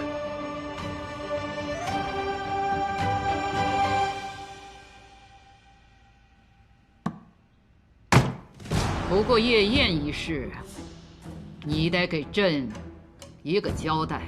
朕才出宫几日，回来便乱成这样。元清，你怎么当的差？使臣被刺，丢的是大封的颜面，你既涉嫌其中，若罢职待查，查明前不得涉足大理寺，不得调遣一差一卒。臣遵旨。陛下英明。7日，朕要看到实证。是，臣定着人对芒沟贱民详加盘问。梅阁老，你也同查吧。臣当尽心。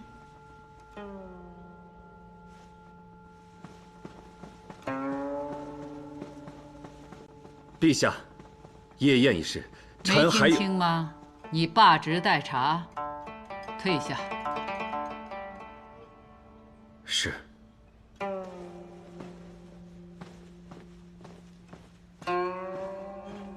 朕听说，叶平安在给李宗旭一心急，可有此事？嗨，是，臣确听海公提过此事。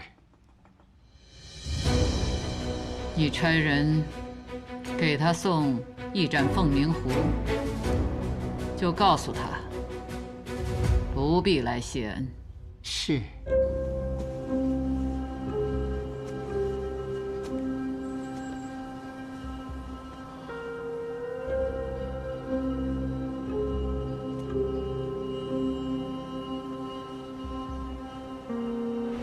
这花儿可真好看。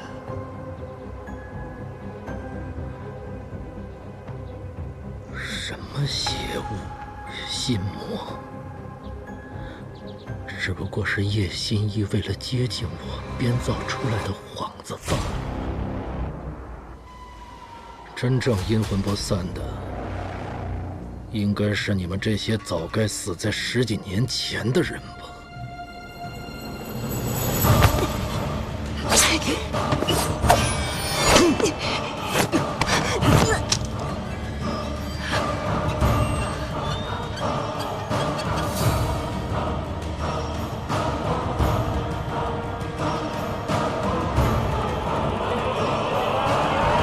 夜宴既已失败，叶平安就成了颗废子，他是个大患。多留一日，便多一分危险。放个消息出去，给李宗旭的暗桩传个话吧。是。堂主，我们的暗桩送来了捷报，说他听到了极为要紧的消息。探叶平安来历可疑，或与通泉县有关。御史案，没想到啊，跟当年御史案有关的人还有活口。度量做事太不仔细了。叶平安，你们就是我的玩物，以前是，现在是，永远都是。就凭你们这帮贱民，也想跟本王斗？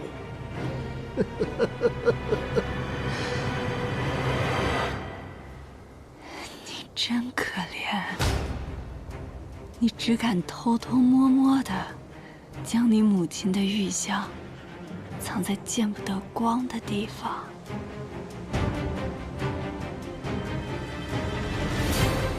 你每次跪拜的时候，有想过他在想什么吗？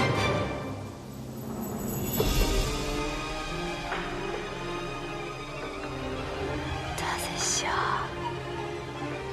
我怎么生出你这么个恶心的东西啊！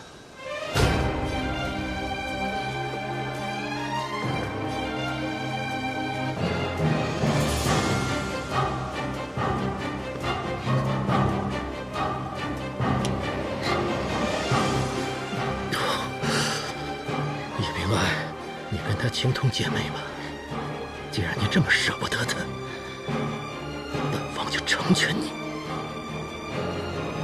你陪她去吧。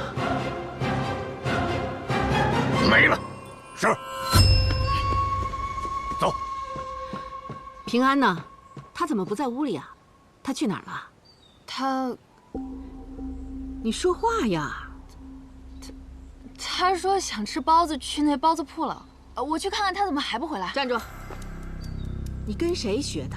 你怎么现在也开始瞒着我了？老实说，是不是平安不让你告诉我？哎呀，你快说他去哪儿了？平安是怕你担心，他去找李宗旭了。啊？去了多久了？那快去找他呀！快到1个时辰了，如有意外，平安会留下线索，分头找找。好。姑母，你看，是平安的药粉，他一定是还没进李府就出事了，所以才会匆匆留下记号。看来其他地方肯定还有，咱们得顺着记号找人。走。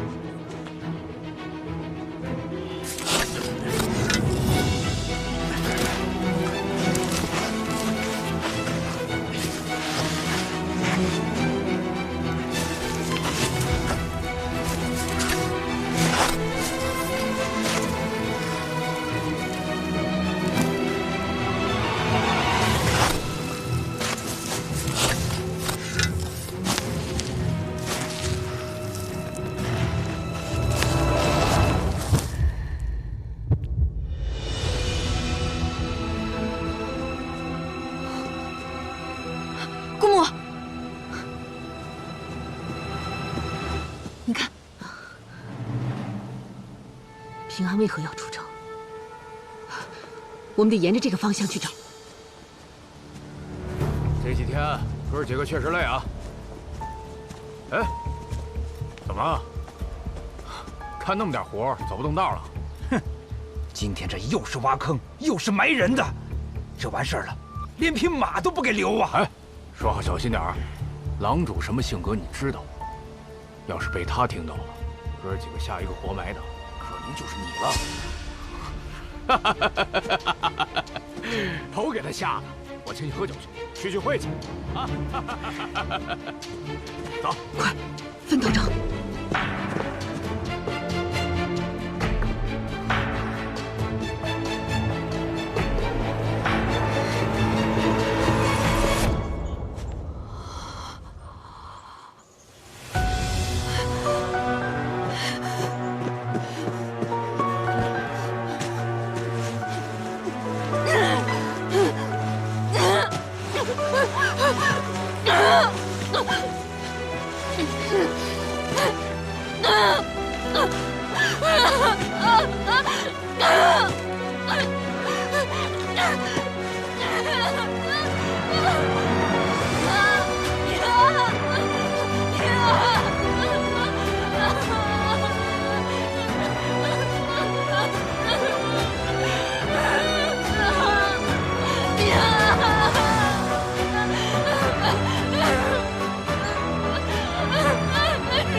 苍茫暮色映眉间，愁云密布吹不散，浮生若梦若烟，恍然惊眠。悲伤划过的双眼，凝聚成诀别，将这几处画面虚幻一眼。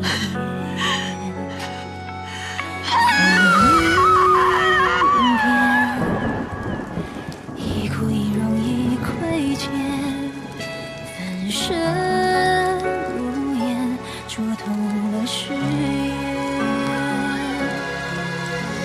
是谁的泪融化满天空的碎片，拼凑芳华凋零的容颜。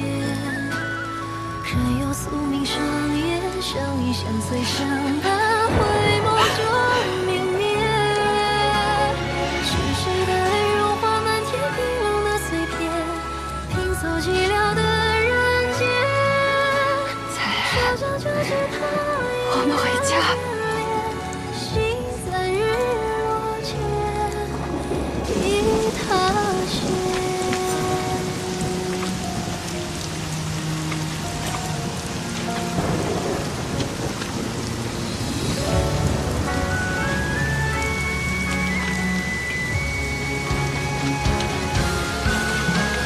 是你的泪融化满天晶莹的碎片，装点芳华初遇的容颜，握紧宿命的线，牵引生死蔓延，又如何熄灭？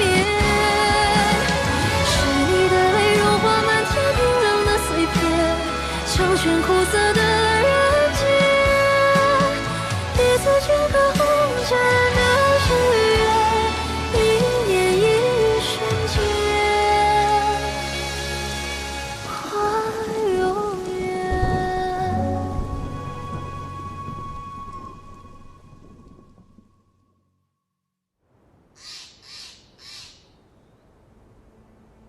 白云在天，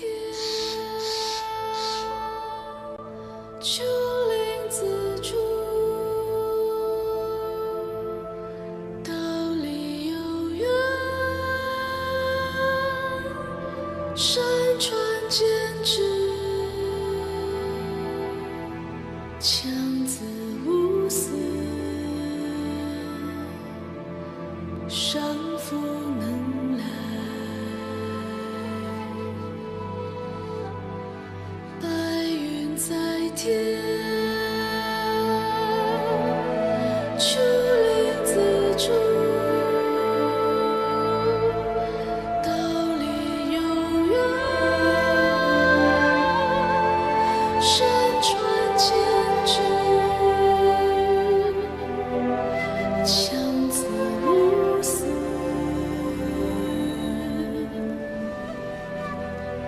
上负能来。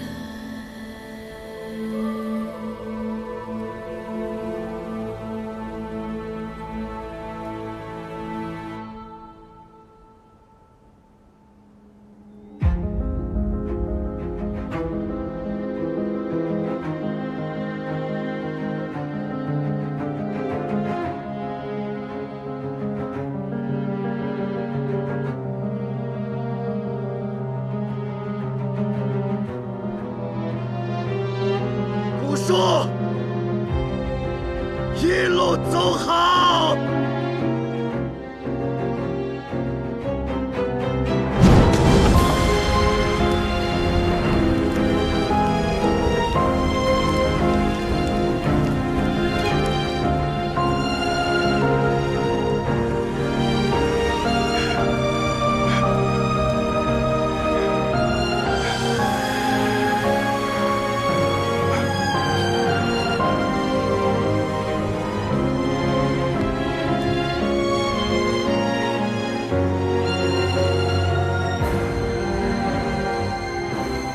我在城外另找了一个住处，细软、白胜也收拾好了，我们明天就走。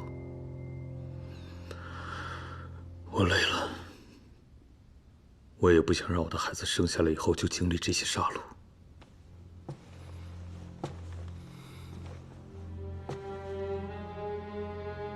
古树的仇呢？他死不瞑目。李宗旭还没有付出他该付出的代价。你没有资格勾提古树。古树本来应该安享晚年，就因为你一意孤行，要跟那些氏族斗，所以事情才会发展到这种地步。顾叔不是被别人害死的，是被你的野心害死的。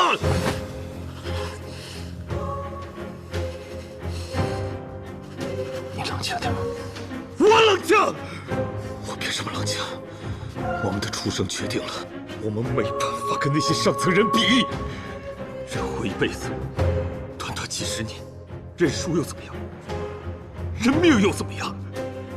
你们认可以，我认。敌人一个个的虎视眈眈，他们急于从我身上找到弱点，将我一击毙命。他们不会放过我，你以为他们会放过你吗？你这样做太危险，危险！在你身边我们才危险，在你身边我们永远无法安心。我和白蛇一定要走，你胆敢让人阻拦我们，别怪我不念兄弟之情。和珅，我只想让你知道，兄弟，还有家人，对我来说才是最重要的。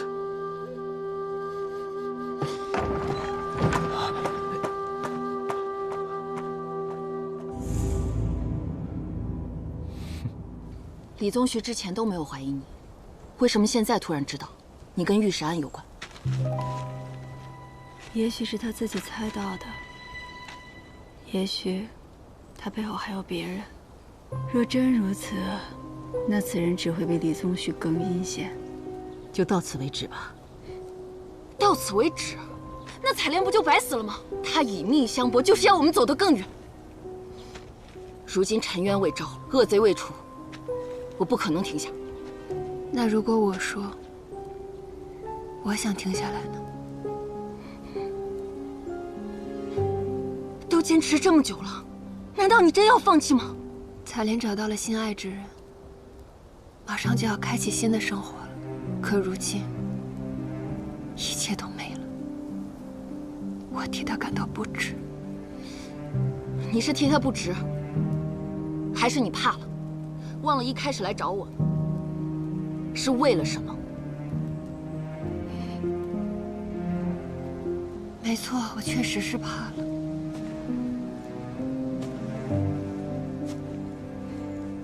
背负了仇恨这么久，我怕我来不及感受这人间的美好。我在万国乡认识了几位诗人，他们告诉我，扬州风景美如画。我也想去见识见识。那你就这么……每个人都该为自己的心意而活。缘起则聚，缘尽则散。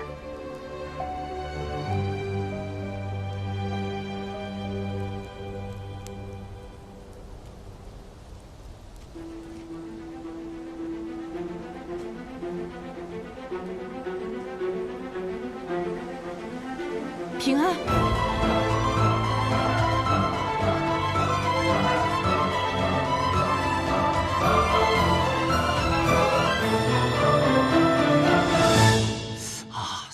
疼！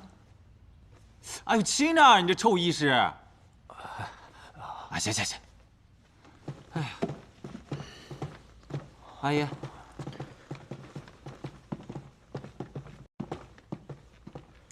你放心，阿爷吩咐过，只要看见那条恶狗，便当街打死。阿姨，我听闻来杀咱们的刺客是袁绍成派的，他为什么这么恨咱们呀？因为他投靠了武士，所以才想要阿爷的命。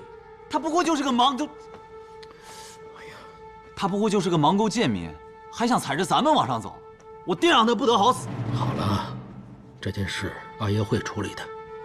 你呢，好好养伤，尽快好起来。布方还有很多事，要靠你盯着呢。阿姨，这要是我的话，就斩草除根，我杀了他们全家。哎呀，好了。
往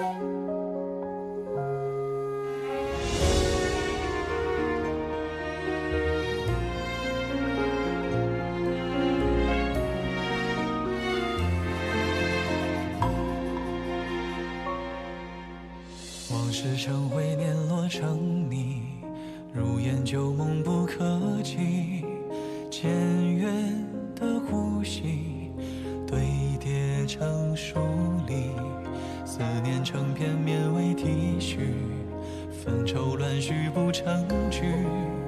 回眸间已无前尘可语，遗憾恍惚中理不清，数不明言不尽，来如岁月里不敢轻易提起。已被冷月灼毁，一直奔波情